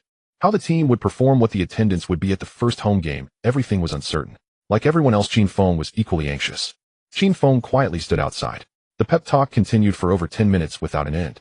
Just when he was about to lose patience, there was a burst of enthusiastic applause from within, followed by a commotion. As the home team Liaodong was preparing to enter for warm-ups, Qin Feng followed the players into the field. As soon as they exited the player tunnel, there was a thunderous cheer. The grass of the stadium trembled with the intensity. Qin Feng was taken aback. When he focused, he was completely stunned. The massive Woolly River Stadium had 6 tiers and 60,000 seats, nearly all occupied. Looking around, he saw a sea of vibrant red. Everyone was wearing Liaodong's home red jersey. The cheers and applause surged like a tsunami, reaching the skies. "Welcome back home, Liaodong team. There's no place like home. The applause and flowers will not be lacking. Shengjing is your root. Liaodong fans are the most devoted." The fan associations from all 14 cities in the province waved banners and shouted synchronized slogans. Qin Feng's ears buzzed. Even old coach Shang Yin came over to say something, but he couldn't hear a word. The Liaodong players who had just come out were also dumbfounded. After this, is this our home ground? Is this the fan base of our home ground? Incredible. The young players instantly got energized, juggling the ball and attempting bicycle kicks. They turned the pre-match warm-up into a performance. This was fantastic. The already boiling hot Woolly River felt like it was about to explode. Good. Do it again. Beautiful. The cheers from the crowd rose higher and higher. The enthusiasm of the fans infected everyone. Even the usually low-key Modrić performed an aerial sweep, drawing a round of applause. The Liaodong team's warm-up lasted a full 30 minutes. At the staff's reminder, the Liaodong players reluctantly returned through the player tunnel amidst applause. This time, Qin Feng did not follow them inside. Instead, he went up to the VIP section. Little Messi and his family, Modric's mother and Cruyff, were all sitting there. Zhao Jia and Su Bo were also seated nearby. The day before, they had just reported that they needed to handle some procedures before they could take the field. Qin Feng leaned on his cane and squeezed into the middle, sitting next to Cruyff. On the big screen at the stadium, a scene of Qin Feng entering appeared immediately. Upon seeing him, the crowd erupted into applause. In the stands behind Qin Feng was the Liaodong fan leader Rossi. He was shirtless, waving a fluttering tiger. Leading the group of fans behind him, he shouted hoarsely, "Northeast Tiger, Liaodong, the prodigal son, returns. Chairman Qin Feng, you are the best." The same slogan echoed repeatedly behind Qin Feng. His face turned crimson. Amid the cheers, he pressed his lips together, leaned on his cane, and stood up to applaud the fans. Then he waved to all the fans. Qin Feng's gestures were captured on the big screen, visible to every fan. The applause in the stadium roared once more. Suddenly, the camera on the big screen shifted to a close-up of Cruyff, and the stadium that had just erupted like a volcano fell silent. The woolly stadium, with a capacity of 6,000, is 90 full today. This is already the maximum capacity set to prevent accidents. When the big screen displayed a close-up of Cruyff, the crowd of over 5,000 fell silent. Soon after, a buzz of murmurs filled the air. "That foreign old man looks familiar. Now that you mention it, he does seem a bit familiar. Isn't that Cruyff?" "Which Cruyff? Are you even a fan?" "It must be the one who led the Barcelona Dream Team and established the La Masia Youth Academy, the all-out attacking Cruyff. Let me tell you, he was a remarkable player too. No way, how can someone so legendary sit together with our chairman Qin? Could it be?" At almost the same moment, everyone thought of one possibility. Initially, the whispers were as soft as a mosquito's buzz. Gradually, the voices grew louder and louder, eventually transforming into cheers throughout the stadium. "That is Cruyff. He is sitting with Chairman Qin. Cruyff isn't going to be the head coach of the Liaodong team, is he? This is incredible. I never expected to see such an amazing coach come to our Liaodong team in my lifetime. Chairman Qin, what a bold move. The Liaodong team will soar under his leadership." All 5,000 spectators stood up, clapping vigorously toward the podium. Cruyff also noticed the commotion on the big screen. He stood up and waved to the crowd while lifting the tactical board in his hand. Everything was clearly transmitted to everyone's eyes through the big screen. Cruyff was holding a tactical board. He really could be the head coach of the Liaodong team. The previous speculation was confirmed. Woolly Stadium exploded in excitement. Drums and cheers merged into one. Everyone was applauding and shouting. Many older fans were moved to tears. It's been so long. They had waited too long. The once 10-time champions, the Liaodong team, had been relegated 2 years ago. Subsequently, unpaid wages led to key players leaving, and ultimately, they had to share their home ground with others. Until now, the Liaodong team was the only team among all 26 in Jia A and Jia B, the only team without a title sponsor. But now, the team was in the hands of Qin Feng. Cruyff, ranked among the top 3 in the world of football, was actually going to take over as head coach of the Liaodong team. All Liaodong fans saw hope. They saw the hope for the Liaodong team to shine again. That year, you decided to go north, while I had to journey south. Someone took the lead to sing Zhao Chuan's song Our Promise from Taiwan. When the Liaodong team was relegated, this song accompanied the glorious moments of the team looping on Liaodong TV. It took away countless tears. At this moment, this song representing the promise between the Liaodong team and its fans resonated again in. After so many years, everything cannot be retrieved. Yet we are all burdened with our own fatigue. Should we let go of the burdens in our hearts? Wipe away the tears of these years. 1, 2, 10, 100. More and more people joined in. The singing grew louder and louder. Ultimately, it evolved into a grand chorus of over 5,000 people. Don't forget our promise back then. May we reunite one day, to share our past experiences together, to once again showcase the spirit of those days.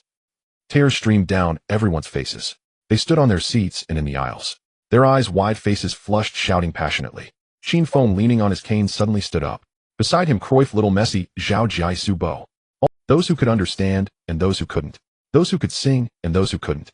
All joined in the loud roar. Don't forget our promise back then. May we reunite one day, to share our past experiences together, to once again showcase the spirit of those days. The song continued to loop through these 4 lines again and again. The high-spirited singing shattered the clouds above the stadium. Inside the Liaodong team's locker room, the booming song faintly came from outside. It shook the window frames. Coach Zhang Yin, who was arranging tactics, paused. All the players were stunned. What is this? Zhao Juanza was the first to react. Regardless of any coach's orders, he bolted outside. The other players also regained their senses and rushed out. Following them were Zlatan Ibrahimović and several other foreigners. The old coach Zhang Yin, a step slower, also ran out last. A group of people sprinted out of the players' tunnel. The scene before them stunned everyone. A sea of red surged. The thunderous chorus of over 5,000 people shot into the sky. All Liaodong team players, including several foreign players, stood frozen at the sidelines. Slowly, they lined up, extending their hands to rest on the shoulders of their brothers. Everyone's eyes were red, whether it was Zhao Juanza, Su Xingqin, or the several foreigners. All stared wide-eyed, gritting their teeth, and shouted along with the fans. Don't forget our promise back then. May we reunite one day, to share our past experiences together, to to once again showcase the spirit of those days. The fans saw the Liaodong players come out again, immediately putting all their effort into cheering. Several older fans were nearly out of breath from singing, yet they still shouted with all their might. At this moment, melody and lyrics no longer mattered. This is a spirit. This is a belief. It represents the Liaodong team's unyielding spirit. It represents the indomitable spirit of Dragon Country football. The old coach Zhang Yin was now in tears, with streams of water flowing down the grooves of his face, dripping onto his chin. But he couldn't care less to wipe them away. The old man, like all Liaodong players and all fans in the stadium, shouted with a hoarse voice, veins bulging. The resounding song continued to loop. Until the 10th time, the singing synchronously stopped. The thunderous applause and cheers, accompanied by the sound of drums, erupted again. Everyone was crazily shouting. Although Ibrahimović didn't cry, he was overwhelmed with excitement. He clapped vigorously, looking down at Modrić beside him. This song is really incredible. Too bad I can't understand its meaning. Modrić, with a slight frown and red eyes, replied. Even though I don't understand, this song reminds me of my war-torn hometown and the soldiers about to head to battle. At that moment, Grosso leaned in to speak, but was silenced by Modrić covering his mouth. Grosso stared wide-eyed, pointing with a whimper. Ibrahimović and Modrić followed the direction he was pointing. Pepe gritted his teeth, crying uncontrollably. Pepe, did you understand? Recently, having interacted often with Messi's family, Modric's Spanish had improved. What are they singing about? I don't understand either. Pepe wiped his tears off his face. But I can feel the perseverance and loyalty. This is the chivalry of Dragon Country. Pepe, you should read fewer hero novels from Dragon Country. Modrić looked up at the sky, no longer paying attention to the infatuated Pepe. At that moment, the away team, Qin Feng players, entered for warm-up. The stadium erupted in cheers. The Hong Ta players were stunned. Are the Liaodong fans this hospitable? They actually cheered and applauded for us outsiders. Many Hong Ta players quickly joined in to thank the fans. But before they could rejoice for a few seconds, the applause immediately turned into a chorus of boos. Like a storm, it came crashing down. The Hong Ta players were bewildered. Did the crowd's mood change too quickly? Qin Feng, along with little Messi, Cruyff, and others, joined the ordinary fans in their loud booing. In less than, the Hong Ta players hastily finished their warm-up and rushed back into the tunnel. Roars. The nearly 6,000 crowd erupted in laughter. Qin Feng and the others laughed along. Cruyff laughed the loudest. Qin not going into the VIP box was the right choice. I didn't expect that the enthusiasm of Liaodong fans could rival any European powerhouse. Yes, the chants earlier reminded me of Candy Box Stadium. That's right, Feng Gu, the Liaodong team is so exhilarating. I really want to play here immediately. Qin Feng laughed heartily. Fans in Dragon Country are all this passionate. From now on, you'll know. On the field, the Liaodong players, under Zhang Yin's direction, re-entered the players' tunnel. The referee and on-site staff were already making final preparations. The first match of the Liaodong team's return to the Shenyang home ground is about to kick off.